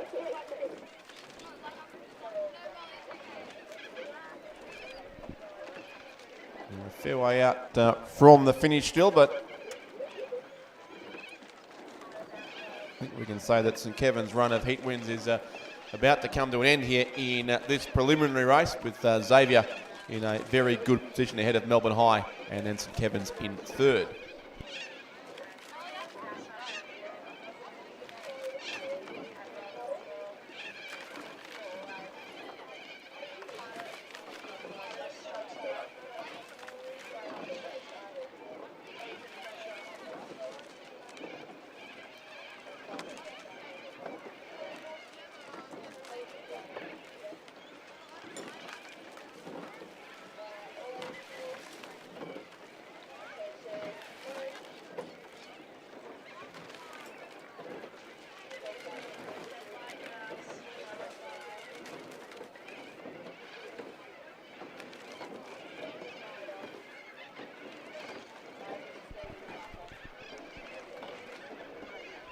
At 350 metres to travel here for the leading crew in this race, the Xavier College combination on lane 5. Ostra Postregna, Rocco Godino, Henry Kift, Andrew Punt, Simon DaCosta, Jamie Bevilacqua, Thomas Callahan, Hugh Lackle and Sebastian Walter is the crew for Xavier. I mentioned before, Xavier swept all 4/8s at the head of the schoolboys regatta 3 weeks ago on Lake Wendouree. And this was the crew that began that run with a pretty convincing win in Division 4. And they're doing exactly the same here once again. The combination from Xavier College ahead of Melbourne High School in second place. Raul Thomas, Sanjith Kaptakar, Yi Chen, Anderson Gong, Anton Krabel, Ashbig Sundaram, SK Sundaram, David Lee and Joe Lim is the Melbourne High School crew. And then St Kevin's in third, and it looks as if they might be a rower short in that boat, which would explain their positioning on the course for St Kevin's. But certainly it is Xavier College who are about to record a very, very comfortable win here with just a few strokes to go in this preliminary race of the Male School Open 8 Division 4. So it'll be Xavier College first across the finish line and will secure the centre lane for the final to come. They'll win this race by about 5 lengths it would be from Melbourne High School. He'll finish in second place. And then third is, indeed, yes, just a 7 rowing for St Kevin's. And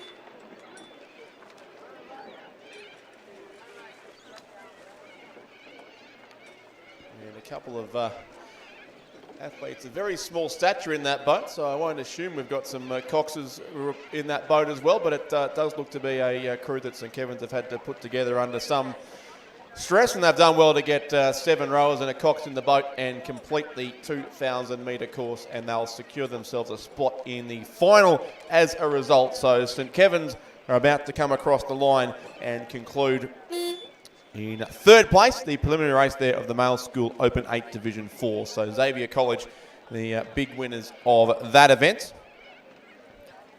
And that final will take place at 11:30 this morning. The Male School Open 8 Division 4. As we have a series of 8 races to conclude the morning racing, ending with the Men's Open 8 and Club 8 and Women's Open 8 and Club 8. Last couple of races before the lunch break, but we're a fair way away from that still. A couple of hours of great racing ahead of us and plenty of medals to be given out over the next couple of hours. Currently being prepared in the presentation area.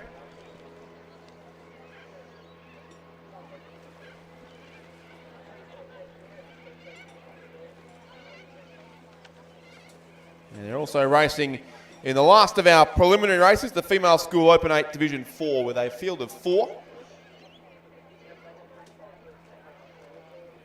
And in this race for lane, so all 4 crews to qualify through to the final, which will be the third last race of the first half of the day. That's 11:35. Race 50, in fact, will be the final of the Female School Open 8 Division 4.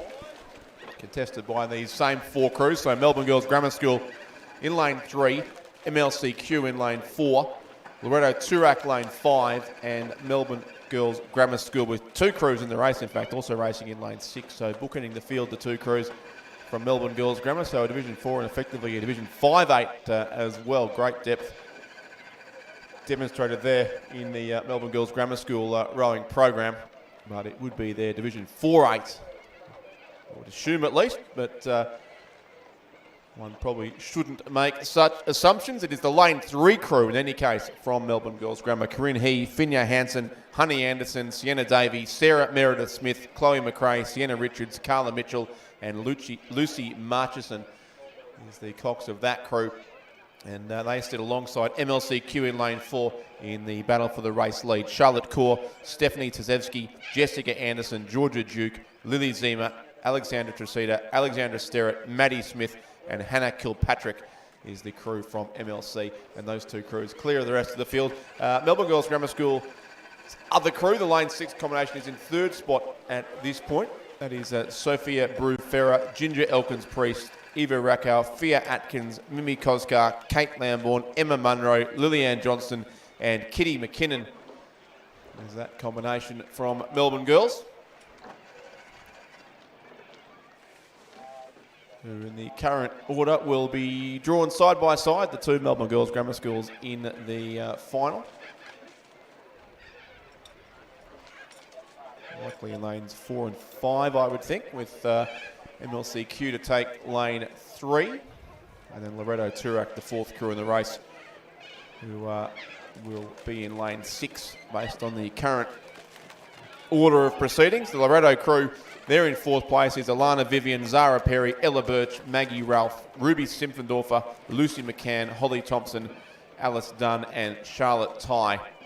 And they sit a length or so behind the third place crew from Melbourne Girls Grammar School. It's still tight between our top two, so we might have written off MLC a little prematurely here. They are really right up almost on terms now with Melbourne Girls Grammar School in the race for top spot and the centre lane. But these two crews will certainly meet again in a couple of hours' time. Race, as mentioned before, is timed for 11:35. It is still Melbourne Girls Grammar School just holding on ahead of MLCQ. And Melbourne Girls Grammar again there in third place. So about 120 metres out from the finish line. The last of our preliminary races as we're about to get underway. In fact, we are underway in the first of our A finals for the day as well. That race has just left the 2,000 metre start pontoon. But for now, it's Melbourne Girls Grammar School approaching the finish line on lane 3. And they will win by a length this preliminary race in the Female School Open 8 Division 4. Melbourne Girls Grammar School in first. Second will go to MLCQ. Third place, Melbourne Girls Grammar lane 6. And fourth place, about 2 lengths back, will be the blue boat of Loretto Turak on lane 5. That will conclude the preliminary race of the Female School Open 8 Division 4 and concludes our morning of heats and preliminary races. And we move now to our 2,000 metre finals. And in fact, 2 on the course at the same time, it would seem. So the men's club pair has been racing for a few minutes already, and those crews are well past the halfway distance of that race. So our first medals are about to be determined here on the Nagambie Lakes Regatta Centre on the second day of the Victorian Rowing Championships for 2023. And it's Mercantile, Melbourne University and Banks, the 3 crews here, fighting out for the win in the men's club pair. Mercantile crew lane 3, Ben Edmondson and Lachlan Wilmot. Melbourne University lane 4, Mitchell Hooper and Tom Hooper. And then Banks in lane 5, Heinrich Venschke and Kane Bullock. The crew coached by Brendan Scott. And it would be Melbourne Uni in the centre lane here, our race leader by a couple of lengths, it would seem, over Mercantile and Banks in the battle for second and third.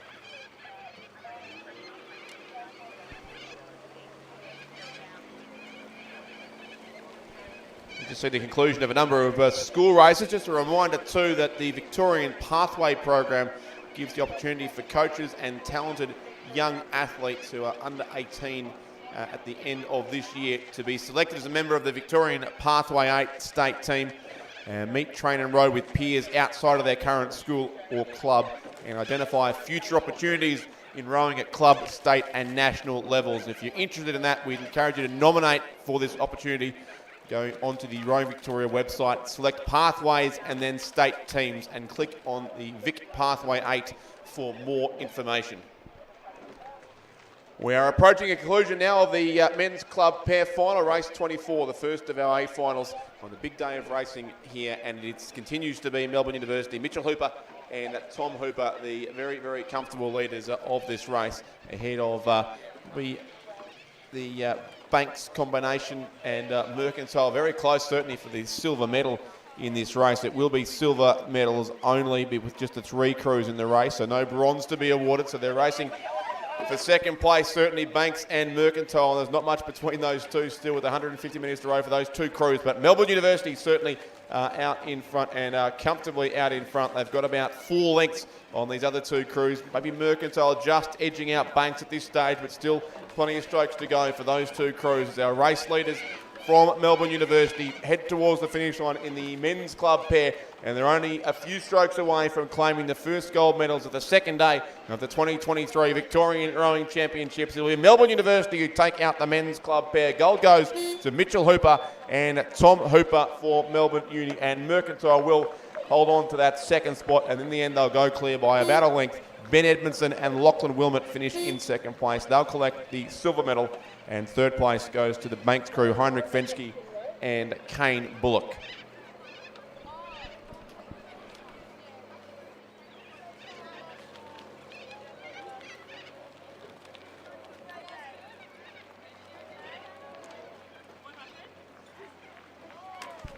Female club pair also on the course and approaching the final third of that race.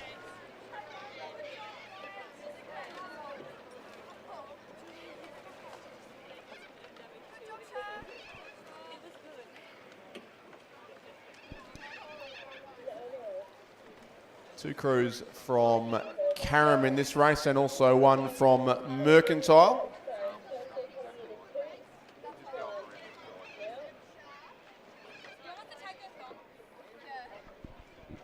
The Melbourne crew has scratched from the race in lane 6, so it is just a field of 3. So Carrum in 3 and 4, Mercantile lane 5. The 3 boats on the course, they've got about 650 metres to go.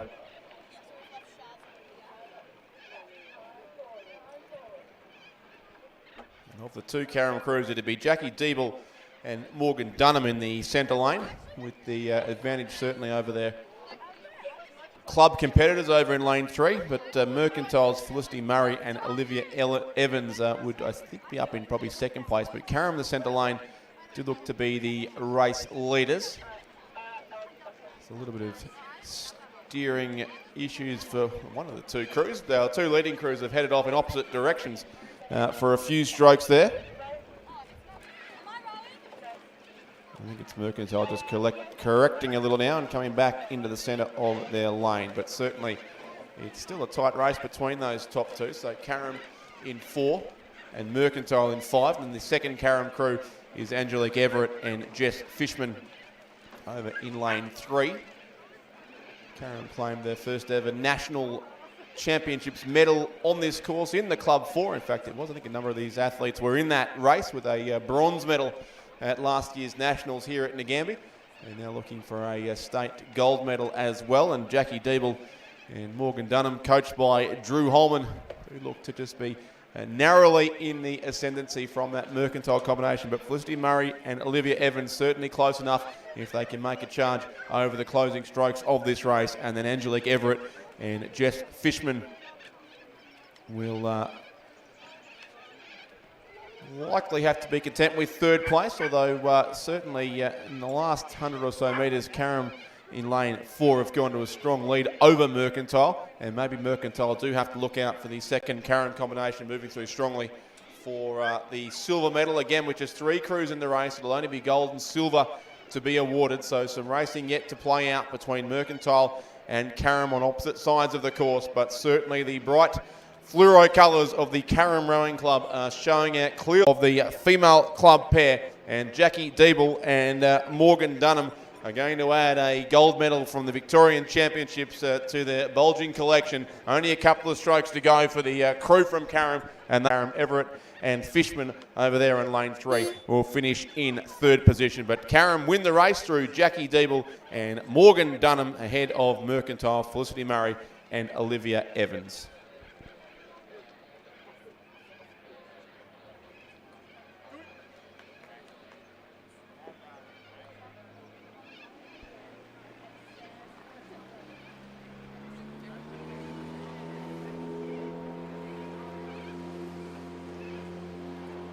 While that race was taking place, presentations also were happening to the men's club pair. The gold medalists there, Melbourne University, Mitchell Hooper and Tom Hooper, and the silver medal to Mercantile, Ben Edmondson and Lachlan Wilmot.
About to start here in race 27, the female club single scull. Race 26, in fact, already on the course as well, the male club single scull.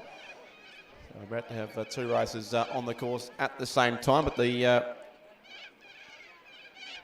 scullers, the 7 scullers in the female club single are at the 2,000 metre start with one scratch in there from Banks. So a field of 7 in that race, and a field of 8 in the male club single scull are around about the halfway marker of this race. Bradley Pearsall from Corowa in lane 1, Kane Grant from Melbourne University in lane 2, Andrew Lehane from Wendouree Ballarat in 3, Luke Cornilgi from Melbourne University in lane 4, Jackson Morris from Mercantile in 5, Sam Chin from Mercantile in 6, Angus McLaughlin of Mercantile in lane 7, and from Wendouree Ballarat, Joshua Matheson racing in lane 8. So that's the field of 8 in the men's club single scull. 3 rowers from Mercantile.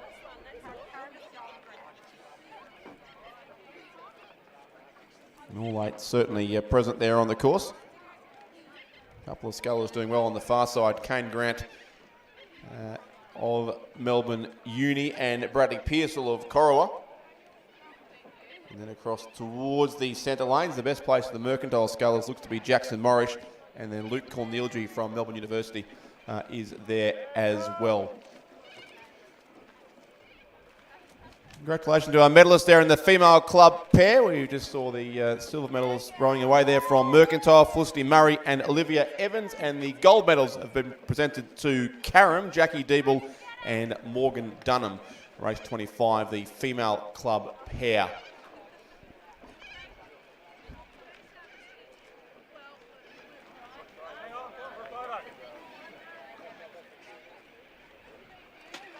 Criteria for the club races, for those who are not aware, as it is for those who have not represented Australia at senior or under 23 level in the past season and have not nominated for Australian selection in this season. So it is for effectively club rowers, hence the name. There is also a no composites rule, so obviously not relevant in the single scull, but in some of the bigger boats they must all be from the same club. So we'll see the club 8s on the course later on in the morning, and all entrants in the club crew must be from the one club, and also, yes, must not have represented Australia at senior or under 23 level.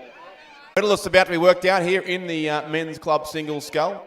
Still does look to be the lane 8 sculler too there from Wendouree Ballarat. Joshua Matheson is up there with our race leaders. Then the Mercantile sculler Jackson Morris looks to be the best placed of those, and 2 scullers still from Melbourne Uni, Luke Cornilgi and Kane Grant, I'd think, across in lane 2. He's very much in contention for a medal as well, just ahead of Bradley Pearsall, I should say, from Corowa. Andrew Lehane from Wendouree Ballarat, a little bit further back in the field with the other couple of Mercantile scullers. But still 3 or 4 across the course here, and difficult to line them up that far out. It's still Kane Grant from Melbourne University. In the middle then is Jackson Morris of Mercantile, and Wendouree Ballarat's Joshua Matheson look to be our top 3. Bradley Pearsall from Corowa is not too far away either, with only about 130 minutes to go for our leading scullers here. And the Melbourne Uni sculler Kane Grant, he looks to be narrowly in his field into the concluding strokes. Joshua Matheson of Wendouree Ballarat there in second place. Jackson Morris from Mercantile looks to be in bronze medal contention with only a few strokes to go, but certainly over in lane 2. Kane Grant from the Melbourne University Boat Club has just about got this race won with 40 metres to go. Very tight still for silver between Wendouree Ballarat and Mercantile, with a few strokes still for them to compete across the course, but it will be the Melbourne Uni sculler going across in first place. Kane Grant takes out the men's club single scull. Second will go the way of Wendouree Ballarat, Joshua Matheson the silver medal, and the bronze will go to Jackson Morris of Mercantile. Fourth place then will be Corowa's Bradley Pearsall over on the far side of the course. Fifth place, Luke Cornilgi of Melbourne University. And then the next 3 to come home, Angus McLaughlin in 6th. 7th will go the way of Andrew Lehane, and 8th place to Sam Chin of Mercantile.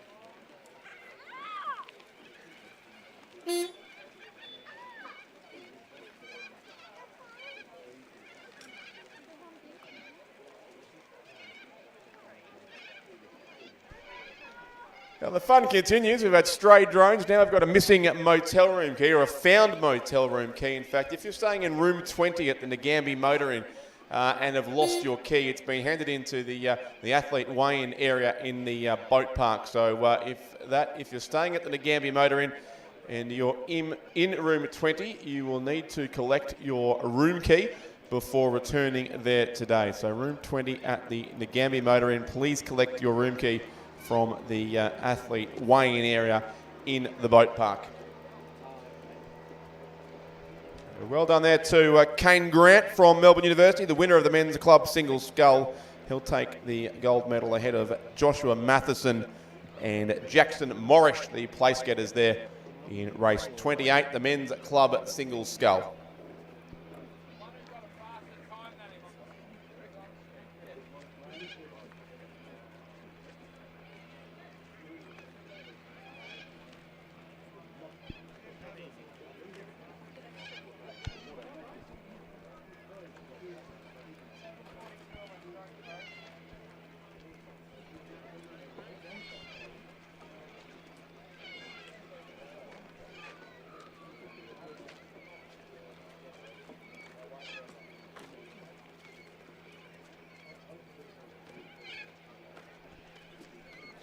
Presentation's about to take place also for the men's club single scull.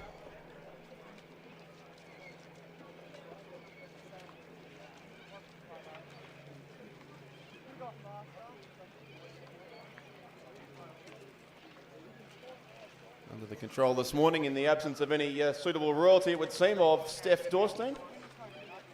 Handing out the gold medal shortly to the Melbourne University sculler Kane Grant, second place Joshua Matheson of Wendouree Ballarat, and third place Jackson Morris of Mercantile. So congratulations to our medalists in the men's club single scull. The women's club single scull is through the halfway mark, a field of 7. We saw them on screen back at the start a little while ago, but now well through the 1,000-metre mark, the field of 7 in this race. Molly Clark-Fernandez of Corio Bay in lane 1, Gemma Sibillan of Mercantile in 2, Lauren Murphy from Corio Bay lane 3, Ebony Ebenwalder from Ballarat City in lane 4, Emma Radmanik of Banks in lane 5, Janice Kelderman. All 7 rowers there, certainly on the course, and once again really spread out right across the field here. No heats, of course, in the in this event, so the winner can come from anywhere on the course.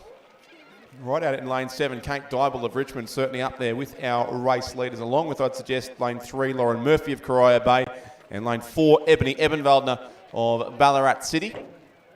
And also there, lane 6 from Mercantile, Janice Kelderman, who's coached by Annabelle Eaton. They would look to be our top 4 and probably the medal chances, but certainly Kate Dybel of Richmond has the advantage on the Mercantile sculler next to her. So lane 7 very much in a strong spot in this race. And then across to the other side, still Lauren Murphy just from Ebony Ebenwalder, and probably just behind those two, it'd be the lane 2 sculler from Mercantile, Gemma Sibillan. So Mercantile, a couple of medal chances here, but they've both got some work to do behind our race leader, certainly. Kate Dybel in the yellow and black of the Richmond Rowing Club on lane 7 does look to be our race leader. And seemingly extending her lead now into the final 500 metres. Very tight still for silver and bronze, with Mercantile's Janice Kelderman, Ballarat City's Ebony Ebenwalder, and Lauren Murphy of Corio Bay. Stretched out across the course, but likely in that order at this stage. So the minor medals yet to be sorted out, but certainly Kate Dybel of Richmond has put a gap back on the rest of the field with about 300 metres still to race. It is Kate Dybel for Richmond in the final of the female club single scull, leading it by a couple of lengths. Moving up into second place does look to be Janice Kelderman, the Mercantile sculler there on lane 6. And then in third, I'd say that Ebony Ebenwalder has opened up an advantage on Lauren Murphy. So Ballarat City third, Corio Bay in fourth place. And then fifth, maybe the next sculler from, in fact, the other Mercantile sculler, Gemma Sibillan across towards the far side, from Emma Radmanik in 6th, and Molly Clark-Fernandez in 7th position at this stage. But it's the Richmond sculler in front here. Kate Dybel of Richmond in the concluding stages of the female club single scull, and she has a pretty substantial lead, about 3 boat lengths it would be, over an increasingly good race for second place. Still Mercantile, Janice Kelderman looks to be there ahead of Ebony Ebenwalder of Ballarat City. They look almost certain to be our medalists now. There's more than a length back to Lauren Murphy of Corio Bay in 4th position. And then Mercantile's Gemma Sibyllin in 5th. But Kate Dyball from the Richmond Rowing Club has about 40 metres to go, and she has a clear lead here in the closing stage of the final of the female club single scull, and it will be Kate Dyball of Richmond who goes across and takes out the Victorian title in the female club single scull. Richmond first, about 4 lengths to margin back to Janice Kelderman, who will take second spot in the end fairly comfortably by a couple of lengths ahead of Ebony Ebenwalder of Ballarat City, who will finish third. In turn, she has a 1.5 length margin on Lauren Murphy from Corio Bay. Gemma Sibyllin of Mercantile will be 5th. 6th place will go the way of Banks Emma Radmanek, and 7th Molly Clark Fernandez from Corio Bay. So the 7 scullers all home, or almost all home, a couple still to go, but the order sorted out in the female club single scull.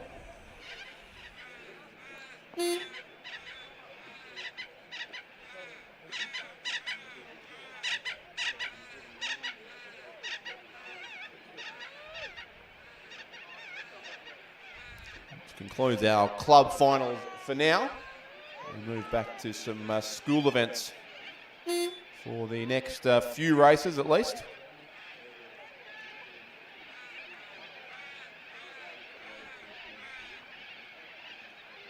These are the finals that we saw the heats of at the beginning of today. The Male School Open Single Scull Division 1 and the Female School Open Single Scull Division 1.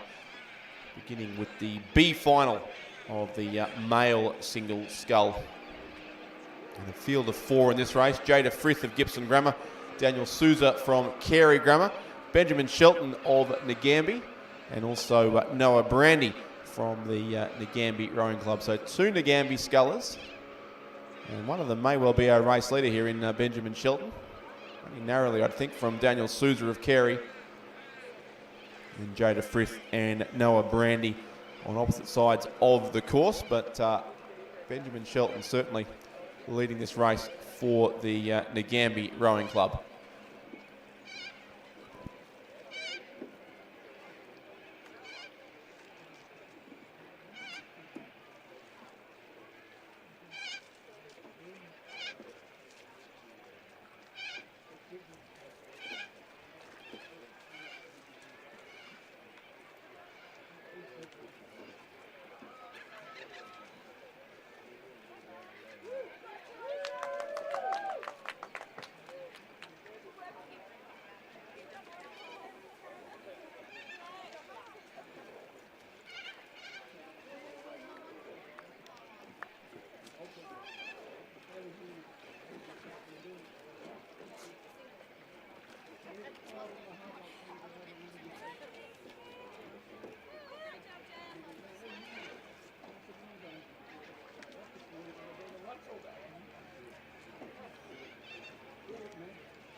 The B final continues in the Male School Open Single Scull Division 1, and the A final, in fact, also underway through the first 500 metres of that race. But in the B final, it continues to be Benjamin Shelton of Nagambie, who's just extended his lead a little, out to about 2 lengths now, over Daniel Souza of Carey Grammar. Jada Frith still there in 3rd place for Gibson Grammar, and Nagambie's Noah Brandy is back in 4th place. So the 2 Nagambie scullers, lanes 5 and 6, and Benjamin Shelton certainly is our race leader here. And about 200 metres still to race. But, likely little change in the order over the concluding stages here. So Ben Shelton has led this race since it first came into view. Still holding clear by about 2 lengths here.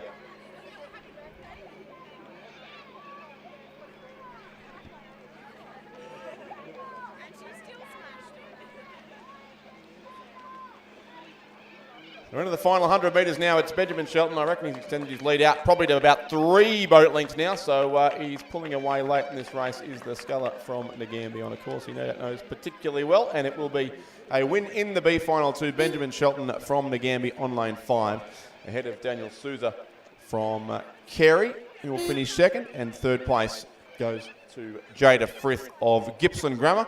And then fourth on lane 6 will be the second of the Nagambie scullers, Noah Brandy, who has just a few strokes to go to complete the course.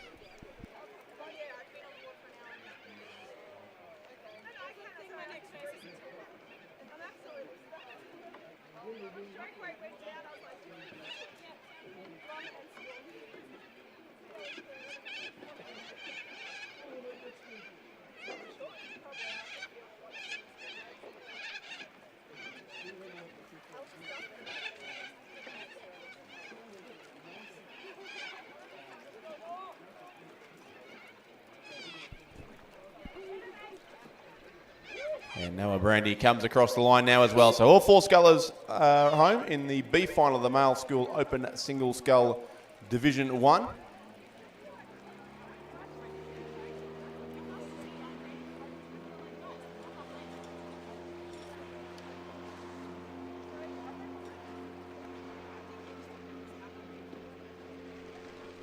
we have the A file now well and truly on its way down the course as well. Field of 8 here, 4 scullers from Ballarat Grammar, 2 from Hawthorn, but in the centre lanes, both of the heat winners. So St Patrick's and Essendon represented here. So Charlie Savage, lane 1, Oliver Harris in lane 2, Lockie Heath in lane 3, all scullers from Ballarat Grammar. Then 2 from Hawthorn in the centre lanes, Max Carey and Archie Critchell. And St Patrick's, Angus Murford in 6, Jonty Fall of Ballarat Grammar in 7, and Reece Davey from Essendon is racing in lane 8.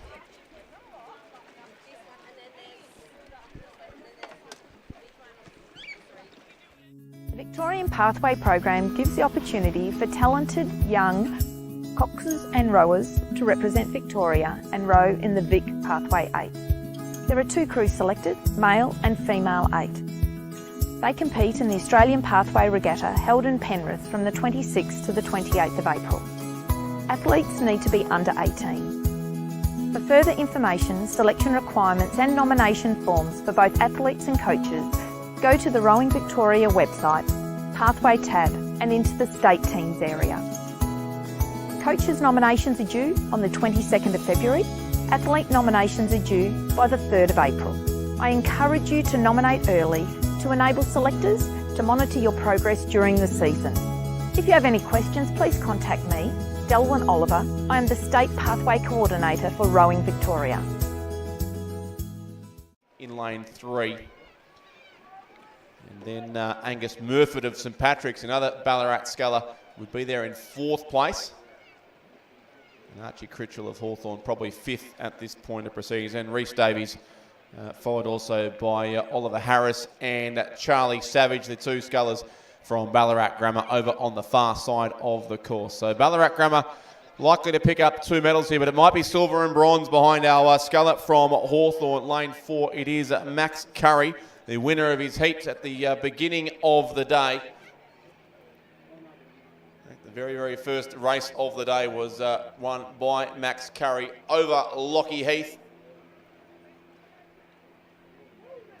And they're side by side here once again, it seems, in this final race. So Hawthorn in front, the 2 Ballarat Grammar scullers look to be racing for the silver and bronze medals. And then also Reece Davey and Angus Murford back in about 4th and 5th place. But the sculler from Hawthorn certainly continues to hold a lead here, a bit over a length. So the lane 4 sculler, it is Max Curry from the Hawthorn Rowing Club, looking set to take out the Male School Open Single Scull Division 1. And Max Curry goes across and takes the win by 2 lengths. So it's Hawthorn first in the Open Single Scull. Max Curry the gold medal. 2nd place will go to Lockie Heath of Ballarat Grammar. And 3rd will be lane 7, Jonty Fall, also of Ballarat Grammar. 4th place will be St Pat's sculler Angus Murford, just holding off Reece Davey of Essendon in 5th. 6th place then the 2nd Hawthorn sculler in Archie Critchell. 7th will be Charlie Savage, And 8th place, Oliver Harris, the two scullers from Ballarat Grammar over on the far side of the course. So just a couple of scullers still to come across to conclude the race. And a strong win there to Max Curry, the sculler from Hawthorn in the male school Open Single Scull Division 1.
It's coming in from the start of what will be the B final of the Open Female Single Scull.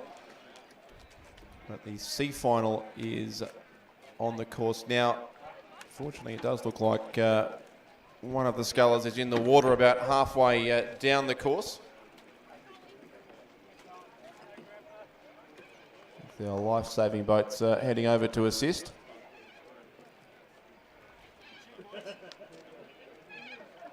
Got at least 5 scullers continuing to race down here.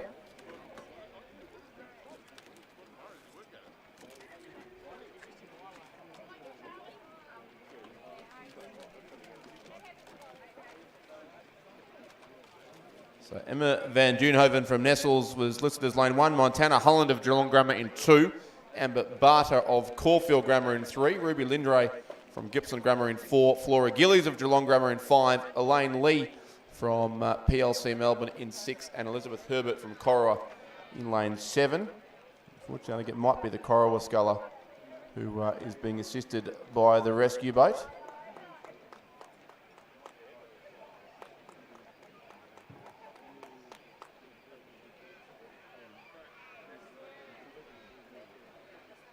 Caulfield Grammar's Amber Barter looks to be the race leader here, along with I think that's Elaine Lee of PLC Melbourne.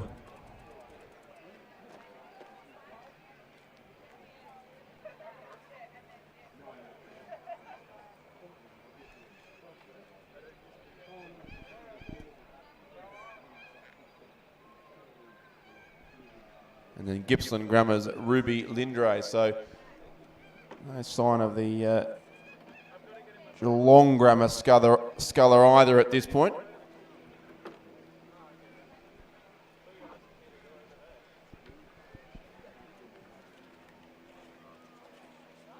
Certainly our leader is lane 3. That is the Caulfield Grammar sculler. Amber Barter, coached by Jasmine Bell-Low, and she's got a very comfortable lead in this C final of the Open Female Single Scull Division 1. A very good race for second behind her as well. Between, it is, PLC and Gippsland Grammar there battling second and third. So that's Elaine Lee and Ruby Lindray, those two scullers. One of the two Geelong Grammar scullers is over on the far side of the course,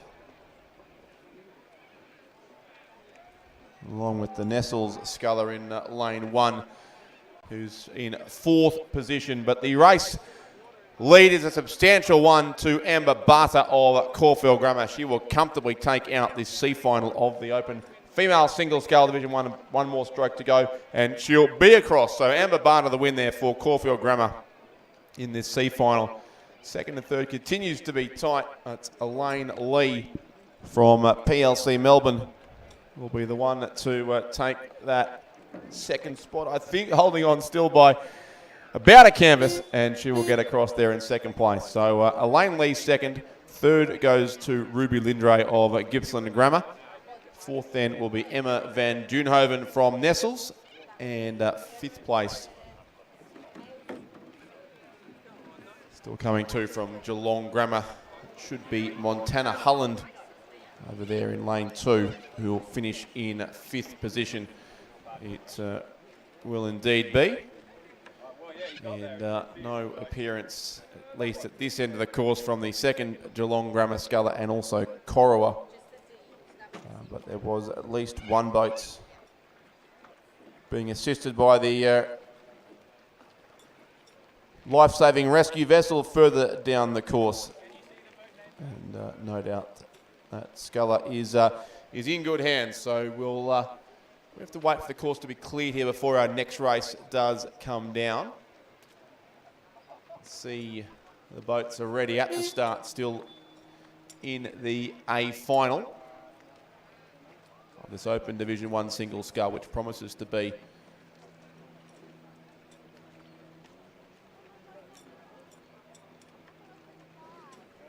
quite a race. But in fact, before the A final, we still have the B final to go.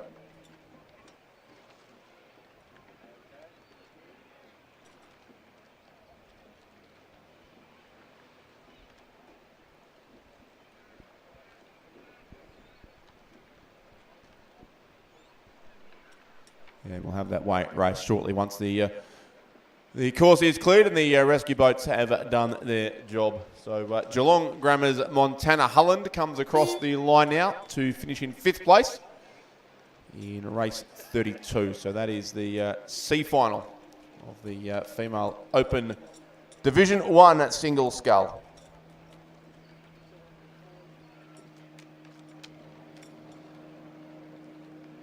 And yes, it is indeed the case that there are 2 separate rescues taking place here, so it does look like both the sculler from the lane 5 sculler from Geelong Grammar and the lane 7 sculler from Corowa have ended up in the water, and the officials are just working now to look after those rowers and also return the boats to the boating area.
you an under 18 athlete who has some ability in coxing or rowing?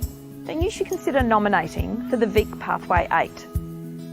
This gives you an amazing opportunity to meet, train and row with peers and represent your state.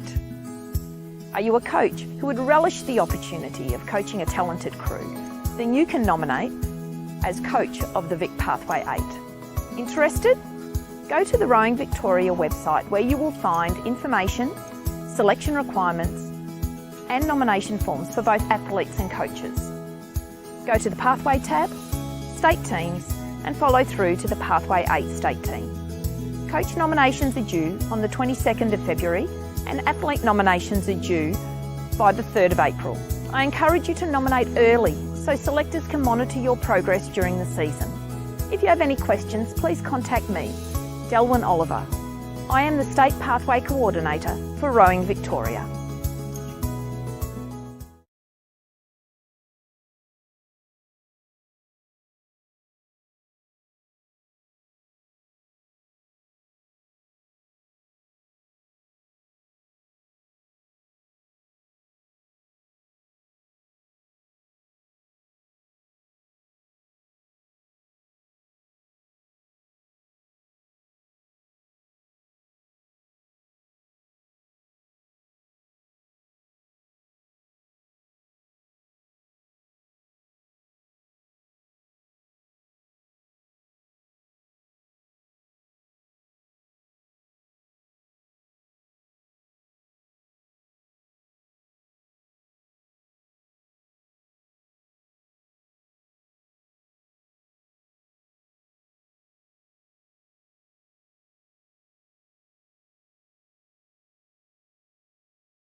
Well underway now in this B final of the School Open Single Scull Division 1. Chloe Cook of Loretto Ballarat is racing in lane 1. Madeline Spano from Fintona in 2. Chloe Sharp of Lowther Hall in lane 3. Ruby Gray from Yarra Yarra in lane 4. Meg Shaw from Ballarat Grammar lane 5. Annabelle Bamford of Loretto Toorak in 6. Sophie Teleskevi of Toorak College lane 7. And Chloe Dillon of Wrighton Girls in lane 8. So 3 Chloes in the race, would you believe, in lanes 1, 3 and 8. I suggest the leader is more towards the centre of the course. And Yarra Yarra's Ruby Gray, who narrowly missed out on a spot in the A final in a very tight heat much earlier today. Is racing here in lane 4. And does look to have her boat very close to, if not in the lead of this race.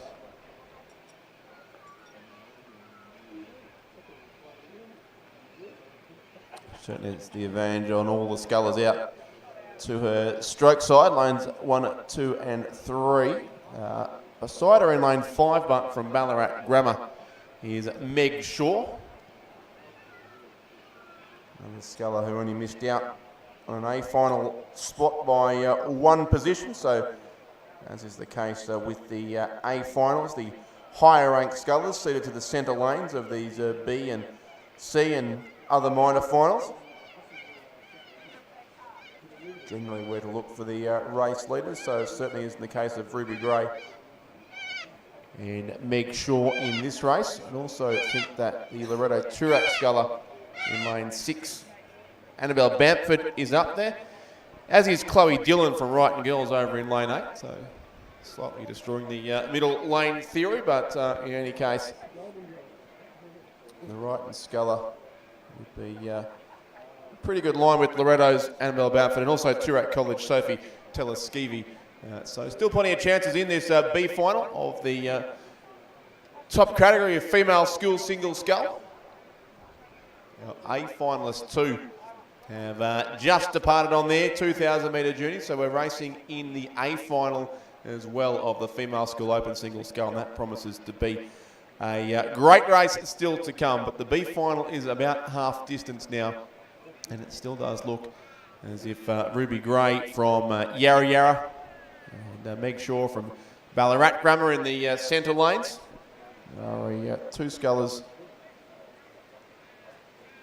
leading the field, but still a good line out to the northern side of the course, still alongside our centre lanes. Lane 7 there is the Toorak College sculler, Sophie Teleskevi, who may just have a slight advantage now on Loretto Toorak's Annabelle Bamford, and then the Wrighton sculler, Chloe Dillon, the best placed of the 3 Chloes in this race. Chloe Cook from Loretto Ballarat, lane 1. Chloe Sharp of Lowther Hall in 3, and also Madeline Spano of Fintona, lane 2. But those 3 far lanes back a little at this stage, well past the halfway mark of this race now in the B final of the female school single scull. And the A final you can see in the background too, making its way down the course. But the placing's yet to be sorted out still in the B final. Ruby Gray of Yarra Yarra does look to be the best placed sculler here. And certainly Toorak College moving through well in the middle stage. That's Sophie Teleskevi in lane 7. Meg Shaw is still there for Ballarat Grammar in lane 5, along still with Annabelle Bamford of Loretto Toorak sitting about 3rd or 4th. So it's all the scullers on the northern side of the course from lane 3 across to lane 8. About 600 metres still to race in this B final. Yarra Yarra leading here through Ruby Gray. Very big chance in the A final too, of course. Yarra Yarra with both Zara Kafuri and Sophia Miller in that race. But a very good field in the A final, already on their way down the course as well. And in fact, already through the first 500 metres of that race.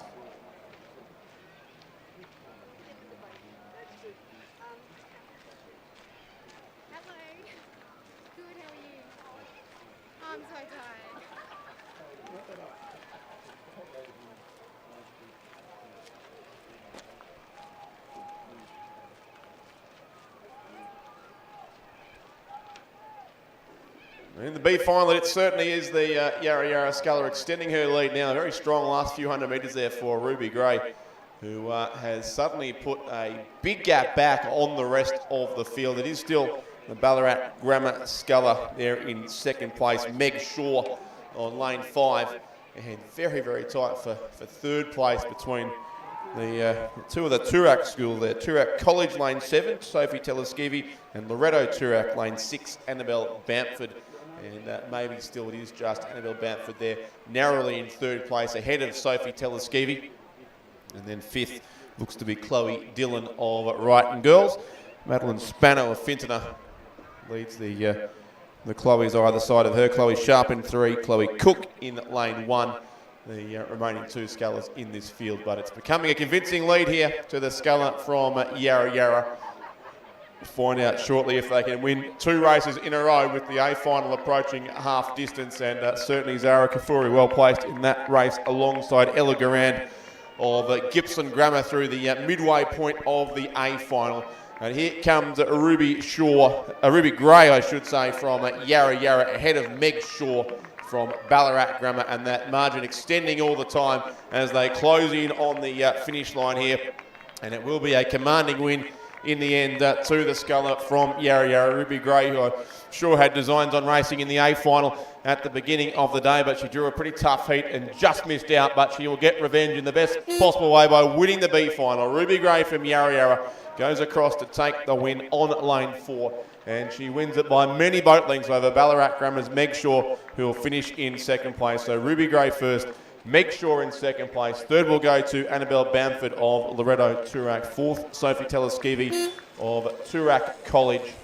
Fifth looks like may in fact be the Fintona sculler, Madeline Spano, who will get up into 5th place narrowly, I think. Then Chloe Dillon of Wrighton Girls, who just has to correct the steering after hitting a couple of boys towards the end of the race, but she'll hold on for 6th place. 7th goes to Chloe Sharp of Lowther Hall, and 8th place to Chloe Cook from Loretto Ballarat. Ruby Gray, the winner there of the B final for Yarra Yarra. As we look back down the course, and race 34 is approaching rapidly, the A final now of the Female School Open Single Scull Division 1. And it does look to be a race between 2 scullers there in the centre of the course. There's one sculler, just to confuse things, who looks to have gone a little badly off course. It might in fact be the Nagambie sculler. Now Lily Rose Hall-Krause, who's crossed from lane 6 to about lane 4. But our race leaders do appear to be the 2 of the heat winners there. Ella Garand of Gibson Grammar in lane 4, who's coached by Nick Bartlett at Gibson Grammar in Sale, and Yarra Yarra's Zara Kafuri, who was the winner of the under-21 single scull yesterday, and now looking to do the double with the school single scull as well. So it is Zara Kafuri narrowly from Ella Garand. It is indeed Lily Rose Hall-Krause there, who has gone across a couple of lanes, just slightly choppy conditions there out in the centre of the course now.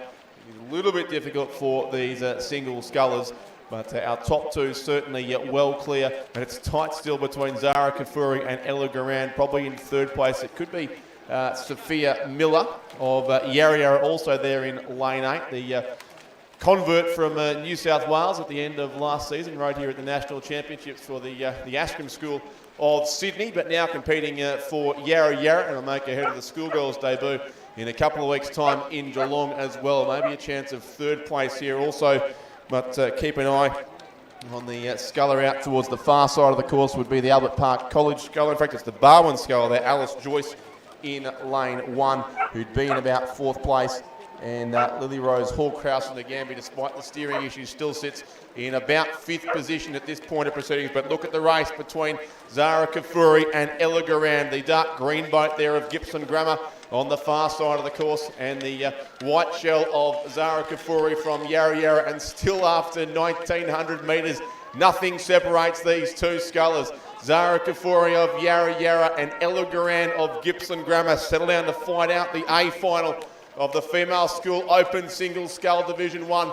This is a race befitting of Division 1-2, and there's still nothing between them. I think it's Yarra Yarra ever so narrowly, but Ella Garand throws everything late at Zara Kafuri here. There's only 3 or 4 strokes to go. It's Yarra Yarra, but only just. Zara Kafuri and Ella Grant will hit the line, almost locked together. It might be Gippsland Grammar, but I'll call that a photo, and we will wait for the official verdict. Gippsland Grammar and Yarra Yarra in the Female School Open Single Scull Division 1. What a race all the way down the course.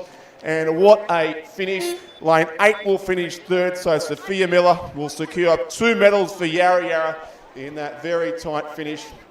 Barwon on the far side, Alice Joyce will finish in 4th place. 5th then will be Lily Rose Hall-Kraus, the sculler from Nagambie, on racing in lane 6. Next home will be the Wrighton Girls sculler, it looks like. Lucy Gillen there will finish in 6th place. 7th will go the way of Beatrix Hearn, and 8th place will go to Mia Kachab, and we will await confirmation on the winner of the Female School Open Single Scull Division 1.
So by 0.1 of a second, the Victorian title in the Female School Open Single Scull Division 1 goes the way of lane 4. Ella Garand of Gippsland Grammar has got up literally on the last stroke of the race. So lane 4, Gippsland Grammar, well done to Ella Garand and her coach Nick Bartlett.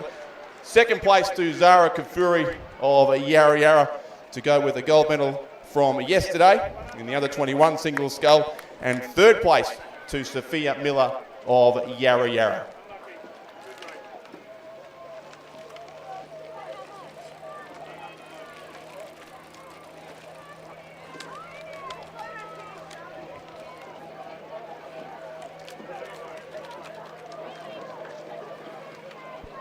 Racing continues quickly here, no time to draw breath after running upstairs to check the results here. It's the final of the female under 21 Cox Quad Scull.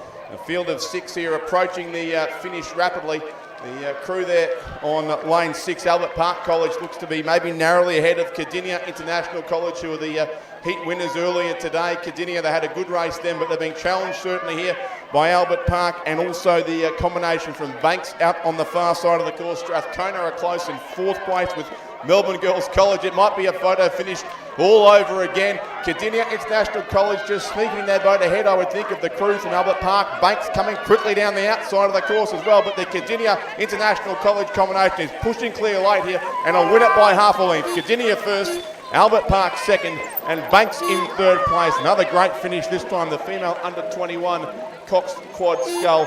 So Cardinia, Albert Park and Banks the medalist there. 4th place goes to Strathcona. 5th will be the crew from Melbourne Girls College on the northern side of the course. And then across to the far side, we have crews from Fintona, who will finish 6th, and Gippsland Grammar in 7th position. But the Victorian champions there, the Cardinia International College combination of Audrey Semyoniv, Eliza Jenkins, Grace Holton, Eliza Dean, and Natasha Bogdanovsky, coached by Wayne Nitschke and Anita Whitehouse.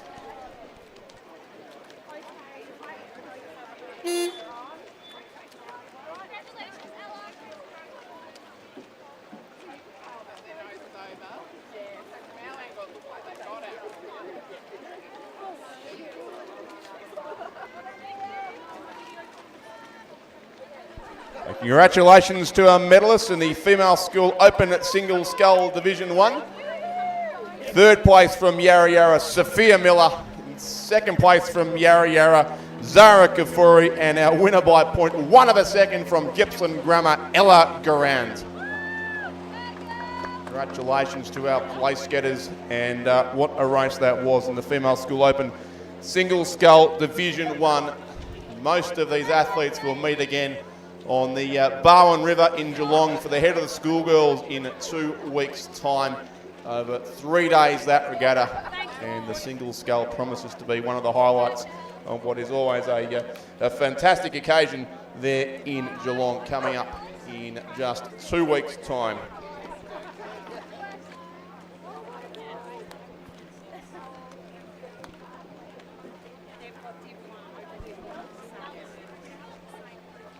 The racing continues thick and fast. The male under 21 Cox Quad Scull is now on the course with looks like one scratching here from the Trinity crew, but otherwise a field of 6 remains. Albert Park College in lane 1, Gippsland Grammar in 3, Wesley College in 4, Haileybury in 5, Geelong College in 6, and Xavier in lane 7.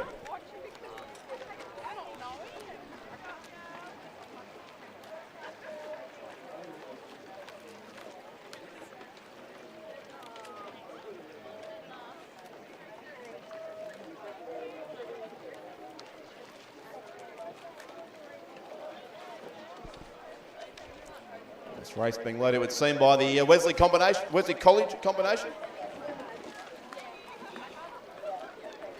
In fact, Haileybury, it may be the vacant lane. Let's see with the numbering here. It should be the Haileybury crew there in lane 5, who are our race leaders. That is Joshua Linders, Angus McIntyre, Charles Raymond, Maximilian Raymond, and Benjamin Reid, coached by Ashley Smallman. The combination for Haileybury ahead of Gippsland Grammar, over there in lane 3. Rowing the usual dark green boat, as we just saw Ella Garand do to win the single scull race, but in the white shell this time, Gippsland Grammar, Curtis Wilmot, Evan Lewis, Anthony Smith, Thomas Gillum, and Camden Bayer. And then a gap back to what would be then the Wesley College combination in 3rd. Tom Phillips, Brandon King, Sebastian Coral, Sam Church, and Archie Graham, the Cox of that crew for Wesley College. So the medalists to be a bit more sorted out this time than they have been in the last couple of races. And a comfortable lead to this Bow-Cox combination.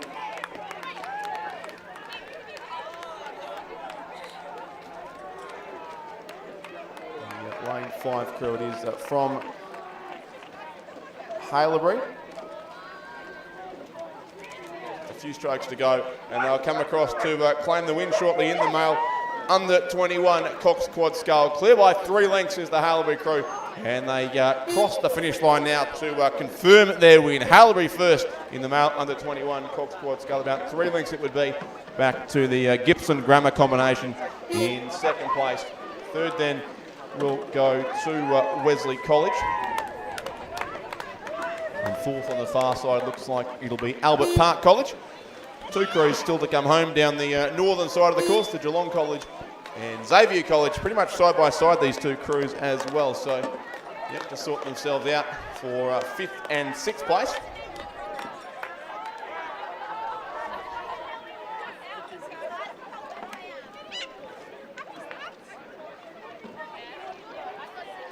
These crews seemingly determined to race this one right down to the finish line. The next race approaching quickly as well, being the final of the male under 21 Cox 4. And this is the male under 21 Cox Quad Scull. A couple of strokes to go, and the Geelong College just getting up ahead in the final few strokes of the crew from Xavier. So the Geelong College will be across to finish 5th, and Xavier College in 6th place in the male under 21 Cox Quad Scull. Congratulations to our medalists in the female under 21 Cox Quad Scull. Receiving their medals at the moment. The bronze medals being handed out there to Banks, Ellie Brennan, Susanna Lutz, Maisie Sincere, Abigail Schlicht, and Ella Mitch, coached by Eleanor Kreutz. Silver medalist from Albert Park College, Olivia Lewis, Ella Kiliposki, Eva Levashova, Saskia Payne, and Lulu Gleason-Payne, coached by Virginia Lee. And our champions, Cardinia International College, Audrey Semyonov, Eliza Jenkins, Grace Holton, Eliza Dean, and Natasha Bogdanovsky, coached by Wayne Nitschke and Anita Whitehouse.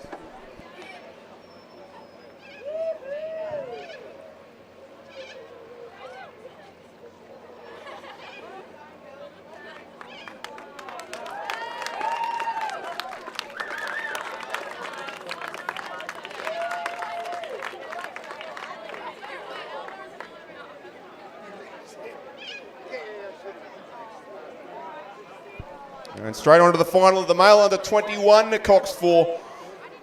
As always, several Ballarat schools competing in this event. St Patrick's over in lane 1 being one of those. Melbourne Uni in lane 2. Ballarat Clarendon at lane 3 are well placed. Mercantile lane 4. Damascus College lane 5. The crew, I think, at the rear of the field there. Melbourne Uni in 6 and Mercantile lane 7. So the race lead possibly with that Mercantile crew down the outside lane. Joshua Murphy, George Burney, Jake Polkinghorn, Oliver Scalzo and Jess Rawal. And then across to the other side, it's Melbourne University. So it'll be one of those two, you would think. Melbourne Uni, Ryan Cornelius, Massimo Marrow, Matt Porter, James Horton and Nicholas Geligotis. The two leading crews there. Ballarat Clarendon in between those two. Alexander Grove, Tristan Niehoff, Lachlan Clark, Jock Quartermain and James Tippett. Looks set for a bronze medal here, but Melbourne Uni certainly going for home strongly and looking to come over the top of Mercantile here in the closing strokes of the race. It is the Melbourne Uni boat narrowly in front. Mercantile still pushing hard late, opposite sides of the course. Melbourne Uni in front. They'll win it by half a length. Melbourne Uni just hold on ahead of Mercantile in second position. So lane 2 it is from lane 7. Our medalist in the male under 21 Cox 4. The bronze medal does go to Ballarat Clarendon College, who've had a very successful head of the lake last week, winning both the male and female Division 1 events. And now a bronze medal at the state championships as well. 4th place goes to Mercantile, lane 4. 5th place to Melbourne University, lane 6. So 2 Mercantile and 2 Melbourne Uni crews in the top 5. St Patrick's from Ballarat will finish in 6th place. And 7th will go to lane 5. That's Damascus College, also from Ballarat, to complete the male under 21 Cox 4.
Congratulations to our medalists in the male under 21 Cox Quad Scull. An in-boat presentation happening here for the crew from Haileybury.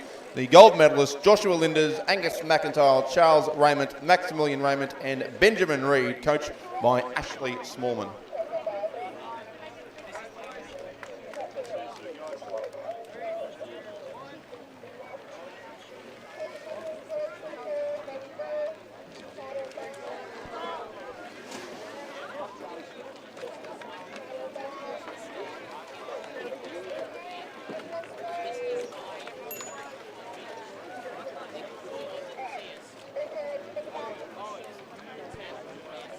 Silver medals soon to be presented to the crew from Gibson Grammar. And also the bronze medalist there, Wesley College.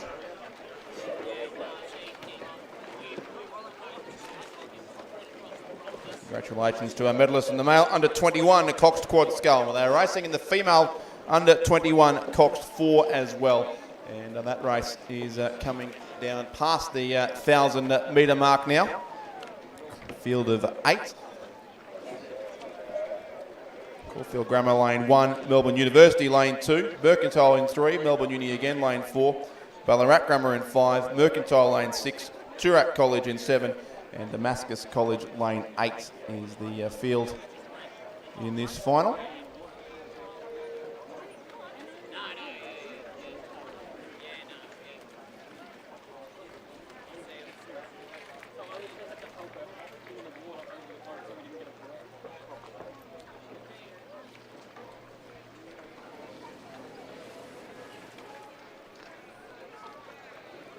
Possibly minus one of those crews, it seems, but they come through now with just on 500 metres to go, and certainly it is the Melbourne University, it'll be their lane 4 combination, who are the race leaders. Shah Will, Sarah Marriott, Romy Cantwell and Zara Lavery, coxed by Jackie Evans and coached by Connor McConville, the leading crew here for the Melbourne University Boat Club.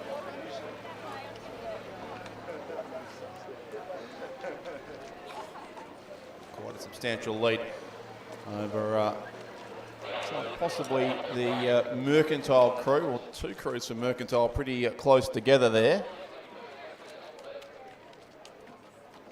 Along with Ballarat Grammar in the centre of the course. And then the second Melbourne Uni crew over on the far side. So a medalist will come from those. Mercantile just second at this stage. Remy Mackay, Jess Hawker, Zara Bongiorno, Bronte Cullen and Summer Bella Kellett, coached by Sam Fennessy and Annabelle Eaton. Just ahead of Ballarat Grammar beside them, Alicia Walker, Ella Flamsteed, Lily Bryant, Perry Eaton and Angie Gouty, coached by Andy Tyndall. And the other crew to watch out for in the closing strokes is Melbourne Uni on the far side. That is Mary O'Donnell, Tiffany Crossthwaite, Chloe Amling, Ellie McClure and Fiona Dow. They're also coached by Connor McConville.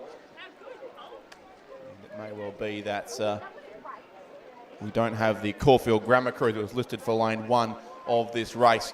But certainly Melbourne University well clear here in this final of the female under 21 Coxed 4. They've got about 50 metres to go now and are powering towards the line and away from the rest of the field. So the gold medal coming up to the Melbourne University Boat Club on lane 4. Melbourne Uni take out the win in the female under 21 Coxed 4.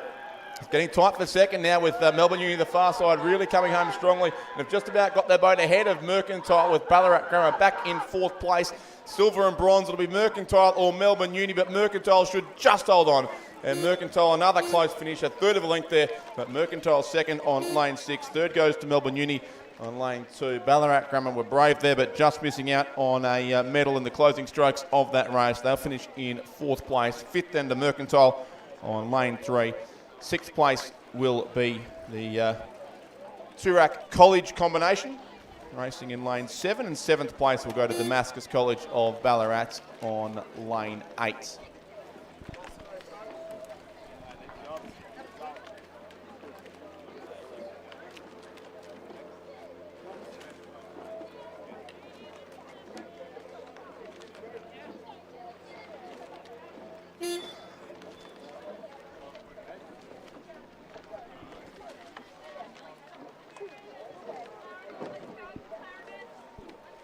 Damascus College in the distinctive dark green shell this time. They'll be across to conclude that race in 7th position. And the 8s are on their way, and on their way quickly in the final now, the B final. This is the Male School Open 8 Division 1. Brighton Grammar lane 3, Caulfield Grammar in 4, Wesley College in 5, and Carey Grammar in lane 6 will be narrowly in front here, racing for positions 7, 8, 9 and 10 in the Open 8, with 6 boats to come in the A final very, very soon. At this stage, it is certainly the crew from Carey Grammar about half a length in front of Wesley and Caulfield Grammar, very close really between those top 3. There'd be a length in it from 1st to 3rd, and then back to Brighton Grammar in 4th position. So our race being led by Carey. Looks like we're underway too in the A final. I'll have that race very shortly, but for now it's Carey who lead here through Walt Alexander, Beppy Daly, Harry Blue, Charlie Tracy, Luke Vallely, Thomas Voller, Heath Markovich, James Robson and Octavia Kagil, the cocks of that crew.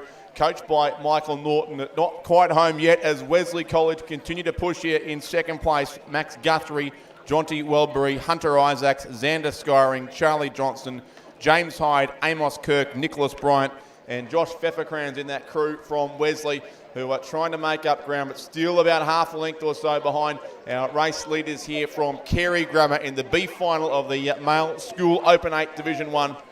About a length and a half it'll be from first to third place here. Very tight in the B final, but it'll be Carey Grammar first across.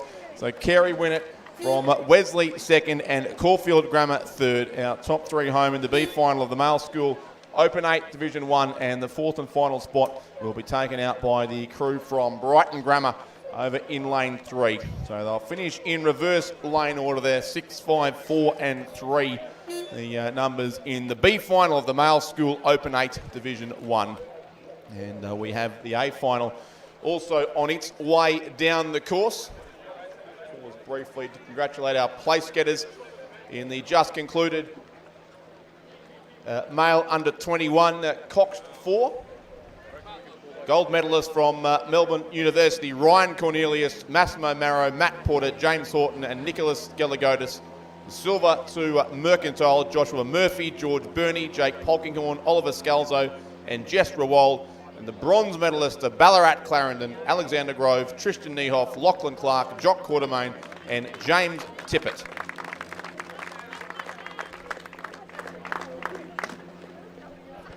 The 6 boats are coming in the Male School Open 8 Division 1, the top category of racing here for the Victorian title today. And of course these crews will be back here in 3 weeks' time for the APS Heads of the River. It's always a huge day of racing, but a state championship to be decided first of all between these 6-8s. Geelong Grammar in lane 2, Xavier College in 3, Scotch College in 4, such a history of success in this event. Beside them but St Kevin's lane 5 and Geelong College in 6 and Melbourne Grammar School, the reigning national champions, racing out in lane 7. So the 6 crews well and truly on their way and well past the halfway mark, so they'll be out to finish in the next couple of minutes here. And it is, as expected, a good battle certainly between Melbourne Grammar School on the outside and the 2 crews there in the centre lane. St Kevin's are there in lane 5, Scotch College beside them in lane 4. They look to narrowly be our top 3 just past the halfway mark of the race.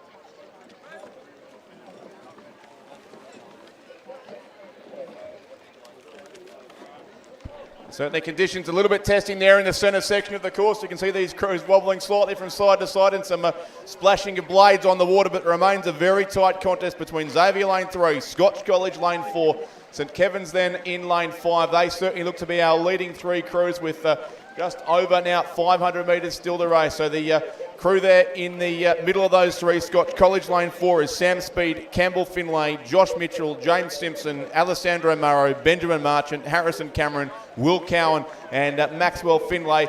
And either side of them sits Xavier lane 3, William McNamara, Lachlan Stewart, Felix Lynch, Lockie 7, Indy Ronchi, Cormac O'Callaghan, James Power, Patrick Crow and Zane Tackler. They're certainly our top 2 crews. Then St Kevin's it would be back in 3rd place. They medalled at the New South Wales Championships 3 weeks ago and they're currently in the bronze medal position here, but it's Scotch and Xavier, the 2 crews out in front of this race.